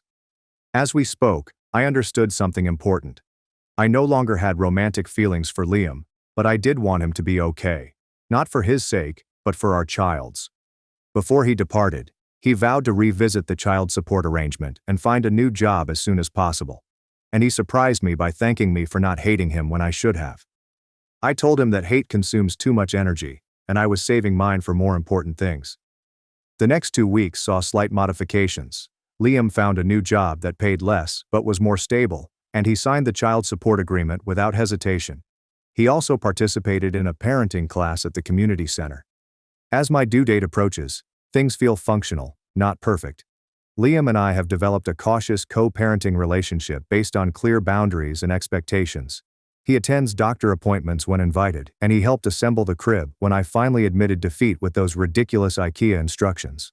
Last week, at 7 months pregnant, I received a parcel from him, which contained a journal, not expensive but simple and practical, with a note that read, "For your thoughts, plans, and any true crime podcast notes you wish to write. You were never useless, I was just too self-absorbed to recognize your worth." I did not answer. Some things do not require acknowledgement. But I did start keeping a journal, primarily to capture this journey, so that someday I can tell our child the intricate, muddy, and very human narrative of how they came to be. Next week, I'll inform you on the upcoming birth and how Liam dealt with the reality of becoming a parent. Because if there's one thing I've learned from all of this, it's that people can surprise you. Sometimes with brutality, sometimes with progress, but always with humanity. Last update. Hello Reddit fam. It's been so long since my previous update that some of you probably forgot about me. LOL. A lot has happened, and I've been meaning to publish, but having a newborn doesn't leave you with much spare time or working brain cells. So, the baby is here. Little Rose was born 6 weeks ago, weighing 7 pounds and 4 ounces, with a full head of dark hair and her father's chin. My binge watching of YouTube birth videos did not prepare me for the reality of labor, which lasted 32 hours. The weird thing is, during those interminable hours of contractions, I kept thinking about how much I'd changed since that hellish birthday party 8 months ago. I was a lady standing in shock, clutching a breakup note, and now I was giving birth to an entire human being. Life comes at you quickly, doesn't it? Liam was at the hospital for the birth, which surprised everyone, including me, and he arrived with this massive teddy bear that literally wouldn't fit through the door of my hospital room. Where did he think we were going to put that thing? In my one-bedroom apartment? But he stayed, through the waiting, through my not-so-ladylike screams, through everything. Barbara, on the other hand, was my rock. When things got tough, and I thought I couldn't take it any longer, she was there to tell me that I was already doing it. Liam hung awkwardly in the corner, browsing through his phone and occasionally asking if I needed anything, which was at least an effort. When Rose eventually arrived and was placed on my breast, I had a moment of complete clarity. Everything we'd gone through, heartbreak, betrayal, uncertainty, had led to her. And I wouldn't change a single step of the way. When Liam held her, he cried. Not movie star tears, but the awkward, trying not to but can't help it type of crying that made his nose run and his face blotchy. It was the most genuine emotion I'd seen from him in our entire relationship. The first 2 weeks at home were a whirlwind of diaper changes, feeding issues, and sleep deprivation beyond anything I'd ever seen. My mother came to stay for 2 weeks, which was both a blessing and a struggle. She kept reorganizing my kitchen cabinets, because obviously my method doesn't make sense. Liam has been remarkably present, not in a live-in father sense, but 3 times a week for scheduled visits. Sometimes he brings necessary things, like diapers or takeout. Other times he brings absurd baby clothing that are entirely impractical but really cute. Last week, it was a little leather jacket for a 6-week-old, and I didn't have the heart to tell him she'd outgrow it before the weather became cool enough to wear it. Our co-parenting relationship is still evolving. We have moments of tension, especially when he arrives late or cancels at the last minute due to work. But we also have moments when it feels almost normal, like when he noticed I was having trouble with a clogged milk duct and researched remedies before showing up with cabbage leaves and a heating pad. Financially, things have fallen into a manageable routine. Liam pays his child support on time, and I've been able to work part-time from home doing social media management. We're not rich, but we're getting by. My landlord actually let me renew the lease in just my name without any drama, which felt like a small victory. The apartment feels completely different now, with Liam's stuff gone and replaced by baby gear that somehow takes up twice the space. I repainted the living room a soft sage green that makes me happy every time I see it. It's amazing how much your surroundings affect your mood, you know. Maria and I still run into each other on occasion. Our city isn't that big. And it's less awkward now, more like running into a distant acquaintance than someone who blew up your life. The last time, she was with a bearded guy who kept calling her babe every 3 seconds. She seemed happy, if a little forced, and I sincerely hope she is. As for Liam, he's still struggling in certain areas. His new job isn't going well, according to Barbara, who heard from Aaron, who plays basketball with Liam's coworker. I adore small city gossip networks. He moved into this miserable studio apartment, which he always complains about. When he comes to see Rose, I catch him looking around my place with a hard-to-read expression. Nostalgia mixed with regret, perhaps. The strangest development has been Liam's apparent personal growth journey. He mentioned seeing a therapist, which, wow, this is the guy who once told me therapy was just paying someone to listen to you whine. He's been reading parenting books and even joined some dad group on Facebook. I sometimes wonder if aliens abducted the real Liam and left this pod person in his place. Anyway, my own life has also taken some unexpected turns. Remember how I mentioned working part-time from home? That actually came through a connection from Sergio, who recommended me to his sister's company. The work is interesting, the people are nice, and most importantly, I can do it while Rose naps. And there's Eli. Yes, there is an Eli now. He's the delivery guy who kept bringing my grocery orders during those first chaotic weeks postpartum. At first, I barely registered him beyond thank you and please put the bags by the door, because hello, new mom zombie mode. But he started adding little notes to my deliveries, recommending items other parents had found useful, or sometimes just a dad joke that would make me snort laugh. When he dropped off my order and asked if I wanted him to assist take the cases of water to my kitchen, I hesitated since he was a strange man in my apartment. But there was something about him that made me feel comfortable. I hadn't washed in 3 days, and was quite sure I had spit up in my hair. We started talking as he helped put away the groceries, and it turned out that he's finishing his degree in environmental science while delivering groceries to pay the bills. He has a younger sister with 2 children, which explains why he didn't flee my apartment. We exchanged numbers in case there were any problems with future deliveries. We both knew it was nonsense, but it was a convenient lie. We've been chatting, and he stopped by for coffee a few times. It's nothing serious, and I'm not looking to start another relationship, but it's wonderful to talk to someone who isn't interested in discussing diaper brands or sleep training methods. When Liam arrived for his visit last week, Eli was just departing. Liam's expression was complicated, and he casually asked who that guy was. I kept it vague, partly because there wasn't much to share yet, and partly because it wasn't his concern. He made a couple remarks about moving on fast before appearing to catch himself and back down. Barbara believes I should go for it with Eli, but I'm taking it day by day. After all that's happened, I've learned that rushing into things never ends well, and Rose is my focus right now. Dating as a single parent is a whole new ballgame, and I'm still learning the rules. Barbara has been my constant through all of this. When I'm overwhelmed and convinced I'm failing at motherhood, she brings over iced coffee, my first love, finally back in my life now that breastfeeding is going better, and reminds me that all new parents feel the same way. She sometimes takes Rose for a few hours so I can shower, nap, or just stare at a wall in blessed silence. Yesterday was my birthday, and it's been a year since the box that changed everything. Instead of lingering on that memory, I had a small celebration at my house, including Barbara and her husband, Aaron and Sergio, my cousin Lana, and a few other close friends. Liam dropped by quickly to drop off a gift, a surprisingly considerate bracelet with Rose's birthstone, but did not remain. As I glanced about my modest apartment, filled with people who actually care about me, at my daughter sleeping quietly in her cradle, and at the life I've constructed from the ashes of what I thought I wanted, I felt something unexpected. Gratitude. I don't know what the future holds. Maybe Eli will become something meaningful, or maybe he'll just be a brief, kind chapter in this story. Maybe Liam will continue to grow into a decent co-parent, or maybe he'll revert to old patterns. Maybe I'll stay in this apartment forever, or maybe I'll eventually find a house with a yard for Rose to play in. What I do know is that I am not the same woman who stood with that note on her birthday last year. That woman was shattered, but determined. This woman has been rebuilt, making her stronger in the places where she was once broken.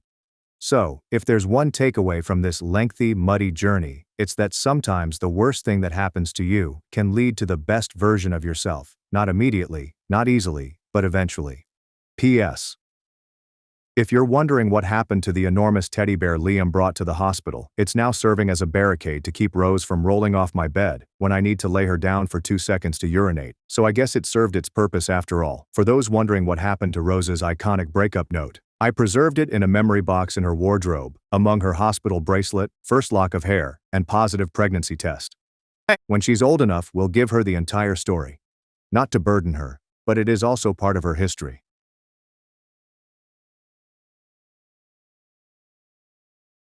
Accused by my 16-year-old sister, I took a 5-year probation deal to avoid 20 years in prison. 10 years later, her husband uncovered the truth. Elise and I were really close, possibly closer than most brothers and sisters, despite the 4-year age difference. We were essentially best buddies.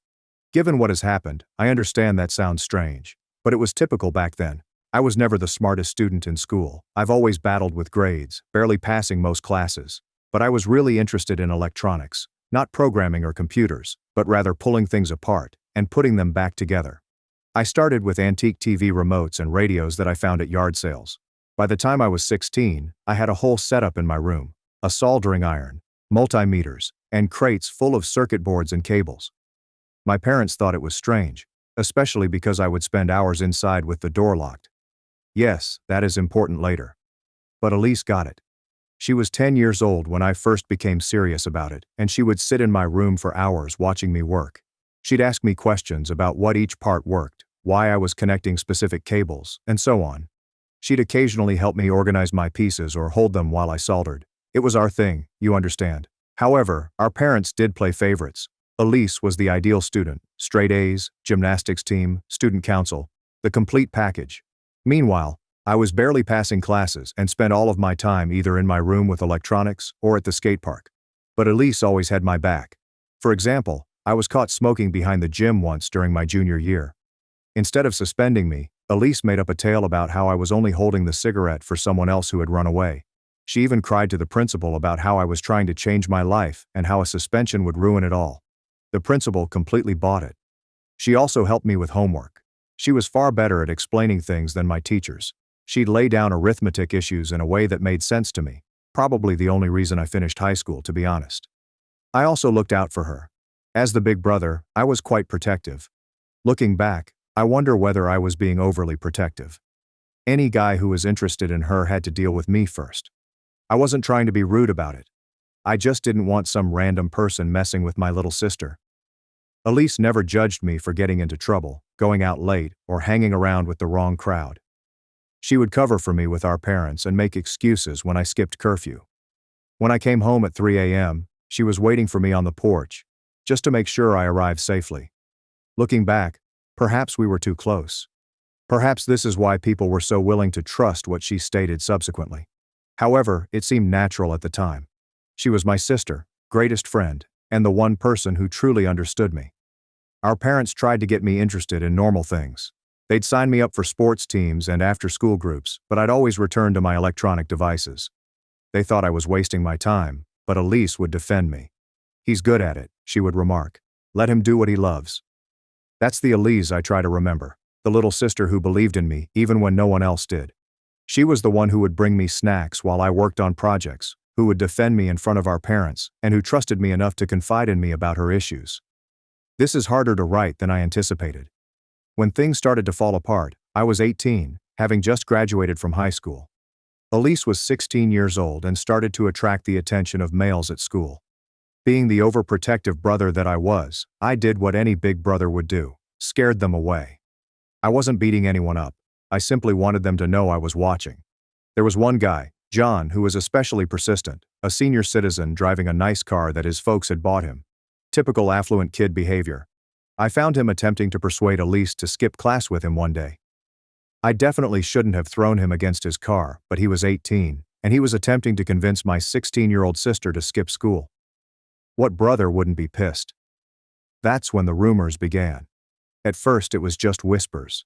People at Elise's school commenting on how strange it was that I was so protective. Then things got worse. Someone began to explain. The reason I didn't want other guys near Elise was because I wanted her for myself. I remember the exact moment when I sensed something was seriously wrong. It was Tuesday after school. Normally, Elise would come to my room and hang out while I worked on my projects, but this time she went directly to her room. I knocked on her door to check on her, and she instructed me to go. Later that night, I discovered her in the kitchen, crying. When I attempted to hug her, as I always did when she was angry, she recoiled. Actually flinched away from me. That had never occurred before. She mumbled something about being weary and returned to her room. The next few days were strange. She stopped going to my room and spoke to me at all. Really, I assumed she was simply going through a teenage phase or something. I should have known better. Then one morning, I was working on an antique radio I had unearthed when I heard someone knocking on our front door. Not just any knocking, but the loud, official type that makes your stomach drop. 2 cops and a woman in a suit were standing there. When my father opened the door, they asked to talk with him quietly first. I could hear them conversing in the kitchen, but I couldn't understand what they were saying. Then my father summoned me down. I'll never forget the expression on his face, like if he were looking at a stranger. The lady in the suit presented herself as a representative from Child Protective Services, CPS, and stated that they needed to ask me some questions concerning my relationship with Elise. Elise had gone to her guidance counselor and told them that I had been inappropriately touching her. She said it was why I was always in my room with the door locked, that I forced her to come in, and, well, you can figure out the rest. She told them I'd threatened to hurt her if she told anyone, and she said, that's why I was so aggressive with guys who showed interest in her. She even said, I used the electronic stuff as a cover, that the wires and zip ties in my room were for other things. My father didn't question anything. He just stood there nodding as they spoke, as if everything made sense to him. All those hours in my room, the shut door, and his protectiveness of Elise piled up to something nasty in his thoughts.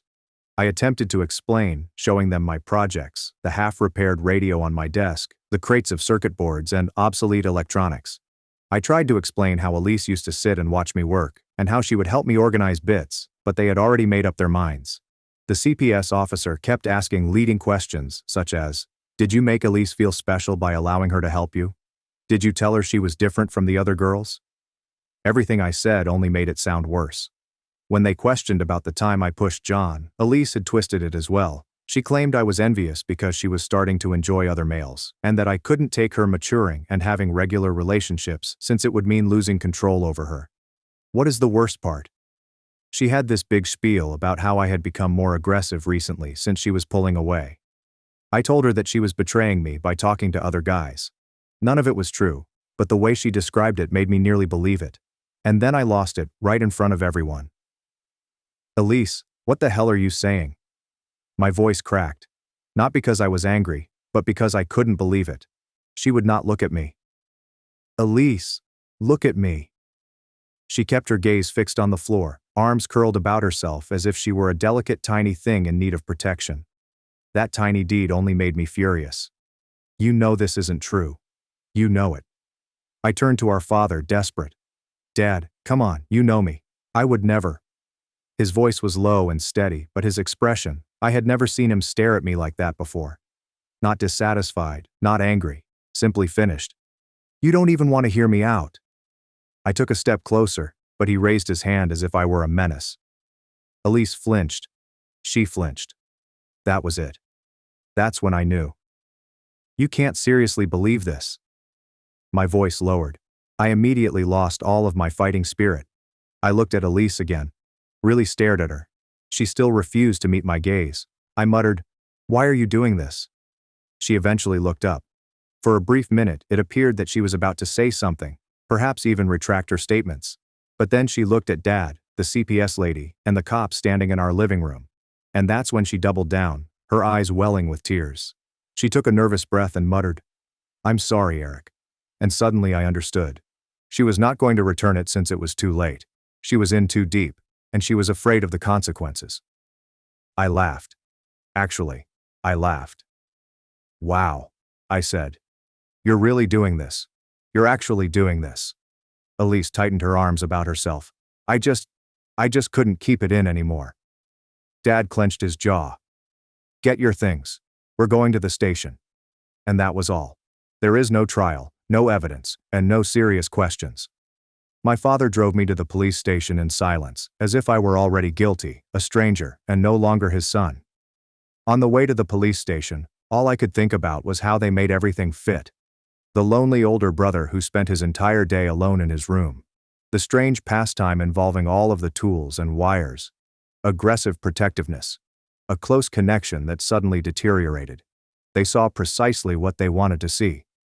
The police station interview room looked just like one from a movie. They left me sitting there for what seemed like hours before two detectives arrived. Rivers, the male investigator, portrayed the good cop by saying things like, "We just want to understand what happened, Eric. Help us help you." The female detective, I can't recall her name, sat there taking notes and giving me dirty glances. Rivers started looking into my electronics hobby. "Tell me about the things you build," he inquired, attempting to sound interested. So I explained how to repair antique radios, create rudimentary circuits, and other basic concepts. "And Elise would help you with these projects?" "Yeah," I replied. "She'd organize parts, hold stuff while I soldered. She liked learning about it." The female detective cut in. "So you'd have her alone in your room, door locked, handling your equipment?" That's when I realized how they were distorting everything.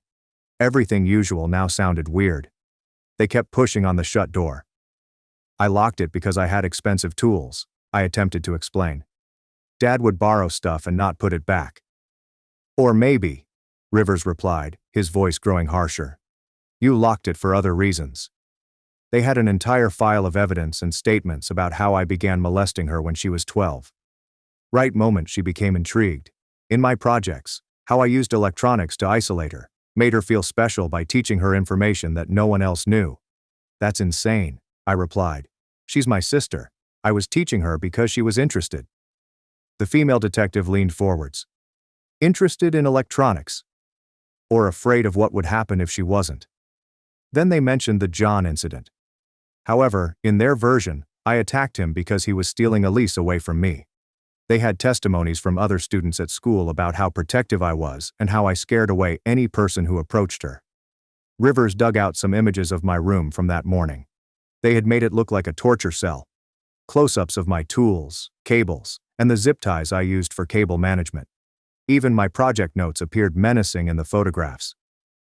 "Your father says you'd spend hours alone with Elise in this room," Rivers quipped. "Want to tell us what really happened there?" I lost it. They started ranting about how they were making natural brother-sister interactions sound obscene. That was a bad move. Rivers only nodded as if I'd confirmed something. "Classic defensive reaction," he told his partner. They then brought up my academics, lack of friends, and the hours I spent alone in my room. They created a complete profile of an isolated, unstable man, fascinated with his sister. They were doing more than just exploring. They were building a case. And the more I denied it, the guiltier I seemed. My lawyer, if you can call her that, scarcely fought back. "We need to consider a plea deal," she said, as if that were my only alternative. "If this goes to trial, you could be facing 20 years in prison." After hours of this, Rivers eventually said, "Look, Eric, here's the deal. We have enough for charges, serious charges. But if you work with us, admit what happened, and show remorse, we can help you. I didn't do anything wrong, I repeated, maybe for the 100th time. Then explain why Elsa would make this up. I could not, because it did not make sense. My sister, whom I had safeguarded and cared for, used to wait up until I arrived home safely. Why would she do that? The following section is somewhat blurry. There were talks with attorneys. My parents had hired one for Elise, but they told me I needed to get my own. The public lawyer they assigned me was only out of law school and was already persuaded I was guilty. She explained my alternatives. I could fight it, but she made it apparent that victory was unlikely. Juries believe victims, she stated plainly, and Elise is young, emotional, and convincing. She outlined the reality. If I went to trial, I faced up to 20 years in prison. The plea settlement was lenient, 5 years probation, a lifelong registry, and no jail time. If you take this to trial and lose, warns the attorney, you won't get another chance. My own parents were not even on my side. Dad simply shook his head. Don't put your sister through a trial, he told her. Just take the deal. But I'm innocent, I replied. They all say that, she said, not looking up from her papers. They have your sister's testimony, documentation of behavioral changes, witness statements about your possessive behavior. No jury will believe you over a traumatized 16-year-old girl. My father came to see me once before I accepted the agreement. I haven't seen him since he left me off at the station. I hoped he'd finally see the truth. Instead, he said, just admit what you did, Eric. Don't make your sister go through a trial. Dad, please, I implored. You know me. You know I'd never. He shut me off. I thought I knew you. Guess I didn't. That was my final real chat with my father. 2 days later, I accepted the arrangement and pleaded no contest to sexual abuse on a minor. I received 5 years probation and a lifetime on the registry. Some of you may wonder why I would plead if I were innocent. The truth is, they break you. They pervert every routine aspect of your existence until you can no longer trust your own memories. And when everyone, including your family, the cops, and your own lawyer, believes you're guilty, you begin to wonder if fighting is useless. Being on the list has an unexpected negative impact on your life. Everyone discusses the big issues. Can't live near schools, can't get certain jobs, etc. But it's the little things that truly affect you. After everything, the lady at the first place I wanted to rent was eager for me to sign the lease. Then she completed the background check. I can vividly remember her expression when she saw what came up. She pulled away from me, as if I was about to assault her right there in her office. I'm sorry, she replied. I have grandchildren who visit. I'm sure you understand. That became my life. People apologize while treating me like a monster. Finding a job was a nightmare. Most places would not even consider my application if they realized I had to check that option. The few interviews I had always ended in the same way. We'll call you. They never did. Finally, I found Mike, who owned a small manufacturing business. He recruited people that others wouldn't, ex-convicts, addicts trying to get clean, and folks like me. The pay was terrible, and the labor was difficult, but at least it was something. Look, Mike told me on my first day, I don't care what you did. Just show up on time and do your job. I worked there for nearly 2 years. Then someone found out about me and began causing difficulties, telling other workers they shouldn't have to deal with someone like me because I was hazardous. Mike fought to defend me, but he ultimately had to let me go. Can't risk losing my whole workforce, he told me. At the very least, he paid me substantial severance pay. I lost my flat shortly after that. I ended up living in my car for a spell. A Planet Fitness membership became my best buddy, costing $10 a month for a place to shower and use the restroom. I'd sleep in the 24-hour Walmart parking lots. If you did not cause any trouble, security would usually leave you alone. However, the worst part was not even the practical stuff. It was watching life go on without me via mutual friends on Facebook, before they blocked me. I witnessed Elise graduate from high school with honors, attend college on a full scholarship, and meet this wealthy guy, Billy, at a campus function. Meanwhile, I was eating cold ravioli from a can in my car, attempting to figure out where I could park overnight without being hassled by cops. I made the mistake of attempting to date once. I met Sarah at one of my jobs. She was friendly and didn't ask too many questions about my background. We went out several times. Everything was going nicely. Then she inquired why I always had to look up the address of wherever we were going. I decided. To be honest, I told her about the registration needed and how I needed to be careful where I went. I tried to convey that I was innocent and that the accusation was unfounded. She explained that she needed time to think. The following day, her brother and 2 of his pals showed up at my workplace. I had to abandon that job as well. Following that, I began to frequent this small library branch. The librarian there seemed to understand my dilemma, but she never said anything. She'd simply place things she thought I'd want on the returns cart. A lot of technical manuals and electronics books. I guess she observed what I generally read. One day, she found me looking at online courses, sat down, and assisted me in finding free ones to take. Education is everyone's right, she stated. She was the first person in years to treat me with dignity. I began learning about cryptocurrency through those courses.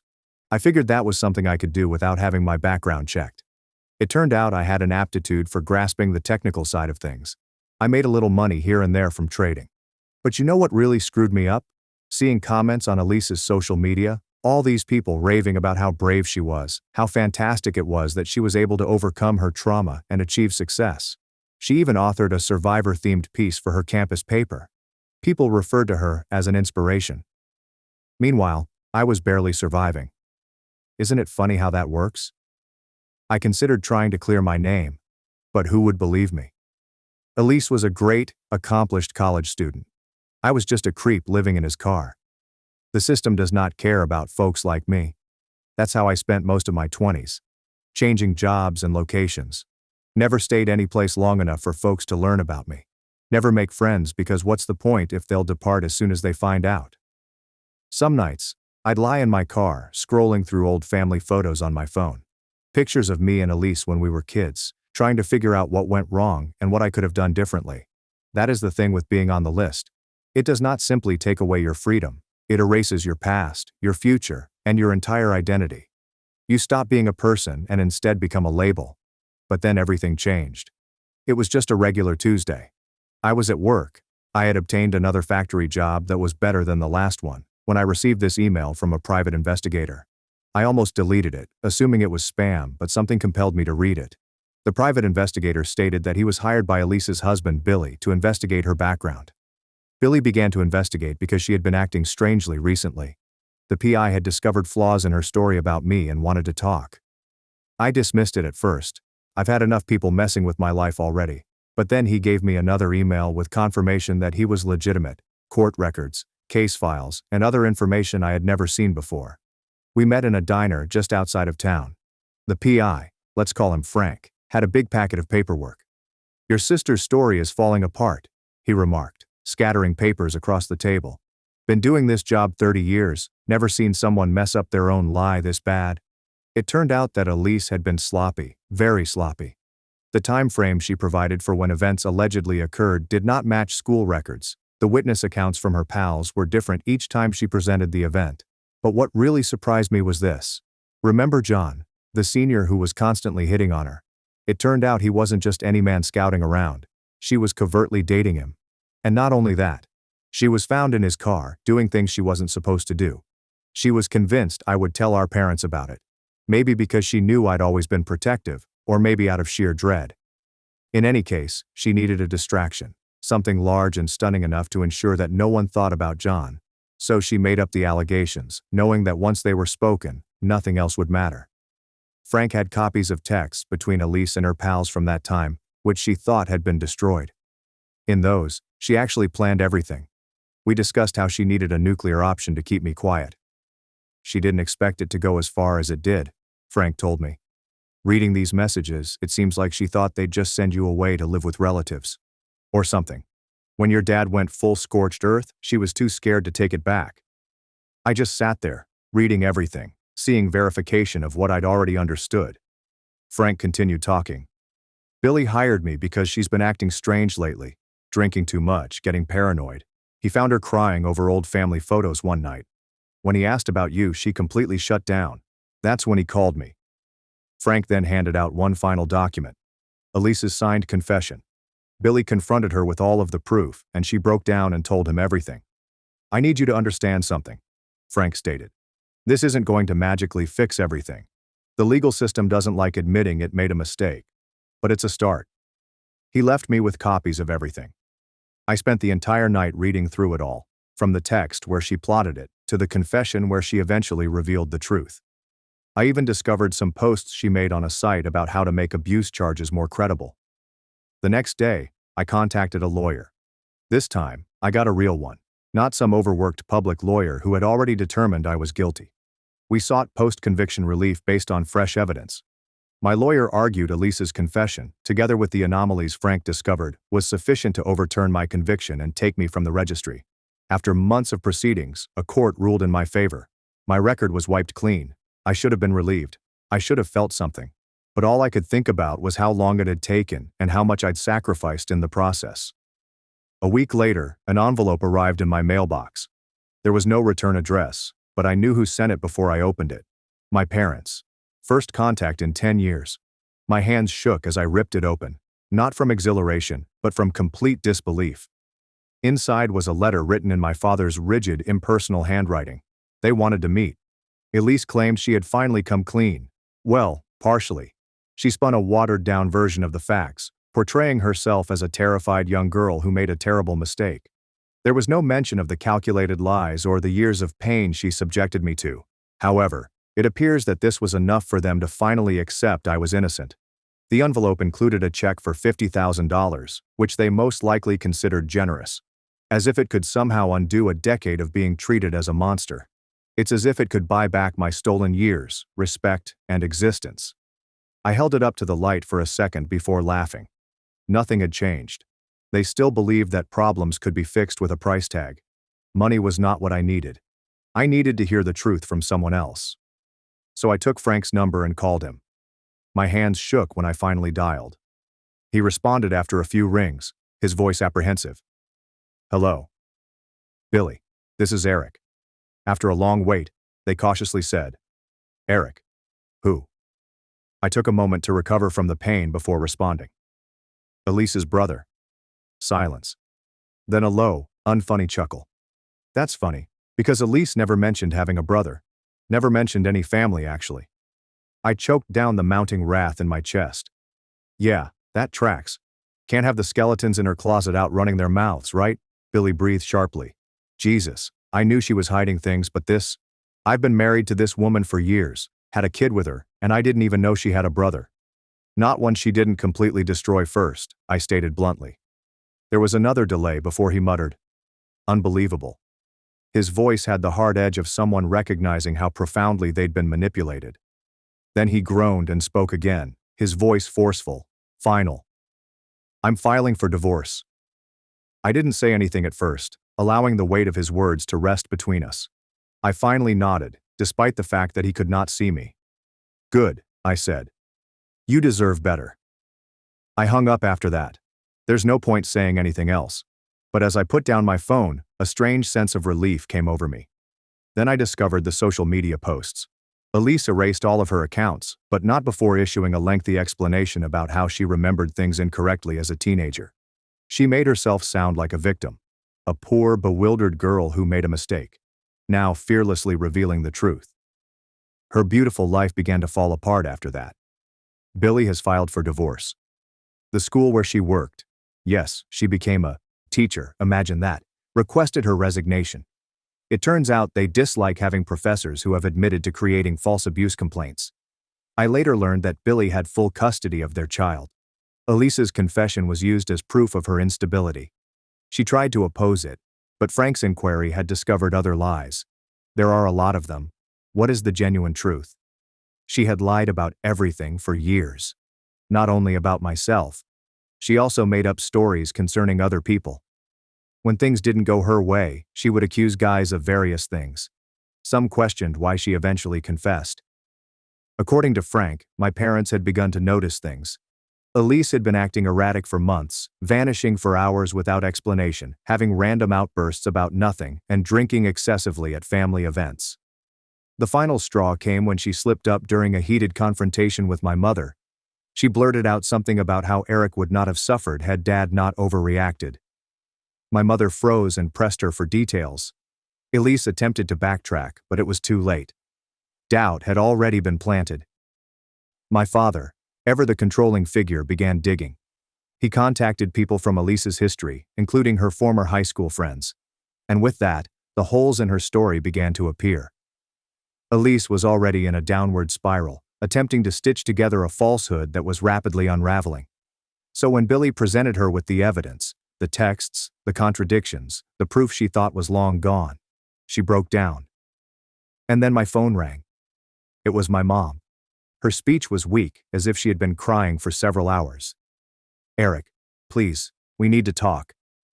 I almost hung up right there, but something about her tone kept me on the line. She began talking about Elise and how she had finally told them her side of the story. She recognized she had made mistakes, but she was young, afraid, and confused. "She's not the same person anymore," my mother asserted. "She's broken, Eric. She cries every day. She knows she ruined your life and she can barely live with herself." Then they actually asked, "Can't you just forgive her?" This made my blood boil. Forgive? As if she had borrowed and smashed my automobile. As if she had taken money from me. As if she hadn't taken away my entire existence, leaving me in ruins while she had to move on and play the victim for years. "You don't understand," my mother continued. "She's suffering now too." That was when I decided to meet them. Not intended for closure. Not to repair a shattered family bond. I wanted them to understand exactly what they did to me. "Fine," I said. "Let's meet." But I already knew how things were going to finish. We met in a restaurant midway between our cities. Mom started crying the moment she saw me. Dad simply sat there, looking old and broken.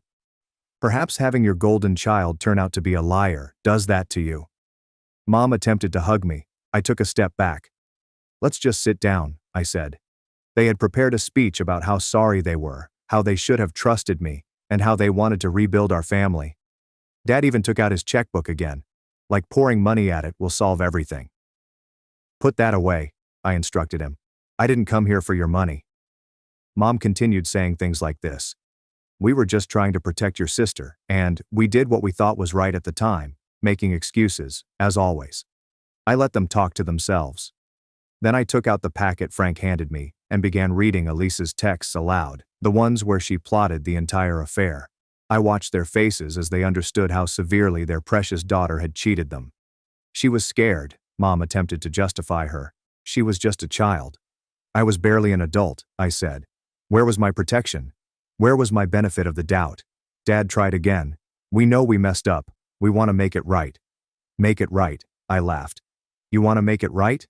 Can you give me back my 20s? Can you undo the registry, the jobs I lost, the people who treated me like garbage?" They just sat there, running out of reasons. I told them everything, about living in my van, taking showers at Planet Fitness, and eating cold meals since I couldn't afford a house with a kitchen. I showed them my wrist scars from my lowest point. Mom vomited in the restaurant bathroom. For the first time in years, my parents were forced to confront the truth.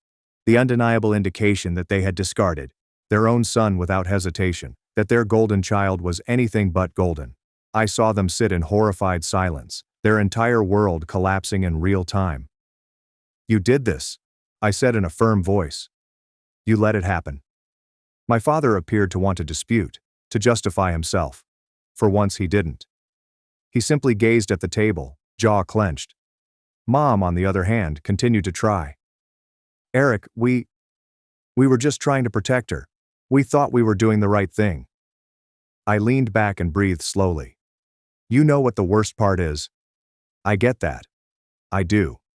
If I actually was some kind of monster, you would have been doing what any decent parent should do.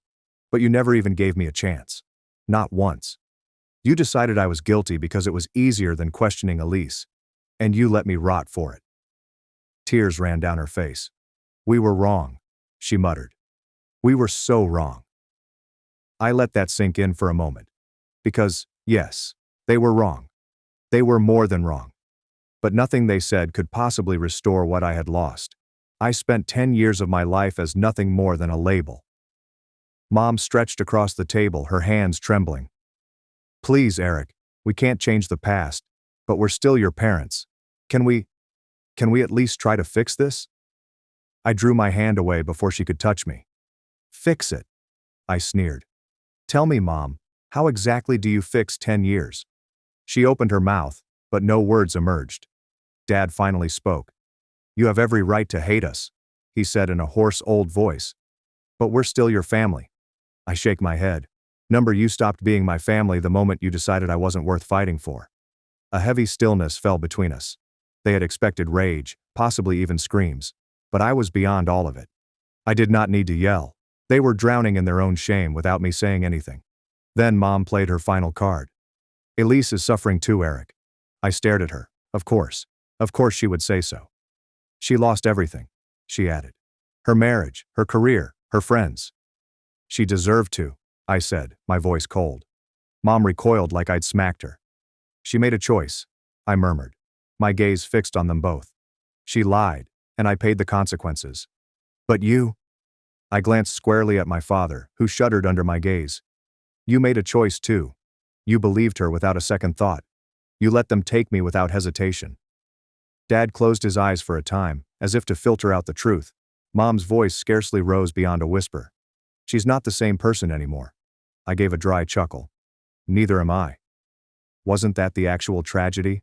The boy they had known, the one who spent hours in his room fixing radios and would go to any length for his younger sister, was no longer there. They had buried him a decade before, when they let the cops take me away. I grabbed the check that my father had placed on the table earlier. $50,000.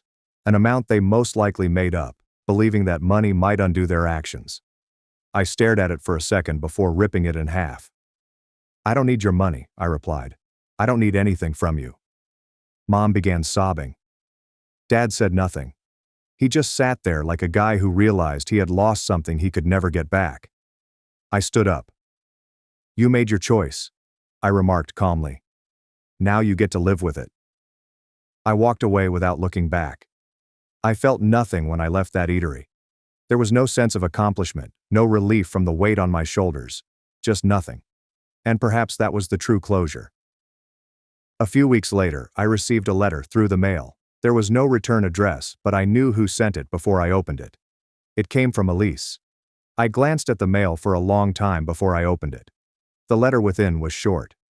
I do not expect you to forgive me. I just wanted to say I apologize. That was it. No excuses. There's no explanation, just that. I held it for a second before setting it down. I never wrote back. Yes, life did not magically become perfect after that. The damage had been done, and I would always bear the scars of those 10 years. But I was finally free. Truly free. With my record wiped, I could finally live free of the burden of my past. I went to a new city, began over, and established my electronics repair business from the ground up. And I've never looked back. My parents, along with everything else, became ghosts of a life I'd left behind. Perhaps one day I'll think of them and feel something. But at the moment, I was finally living my life on my own terms.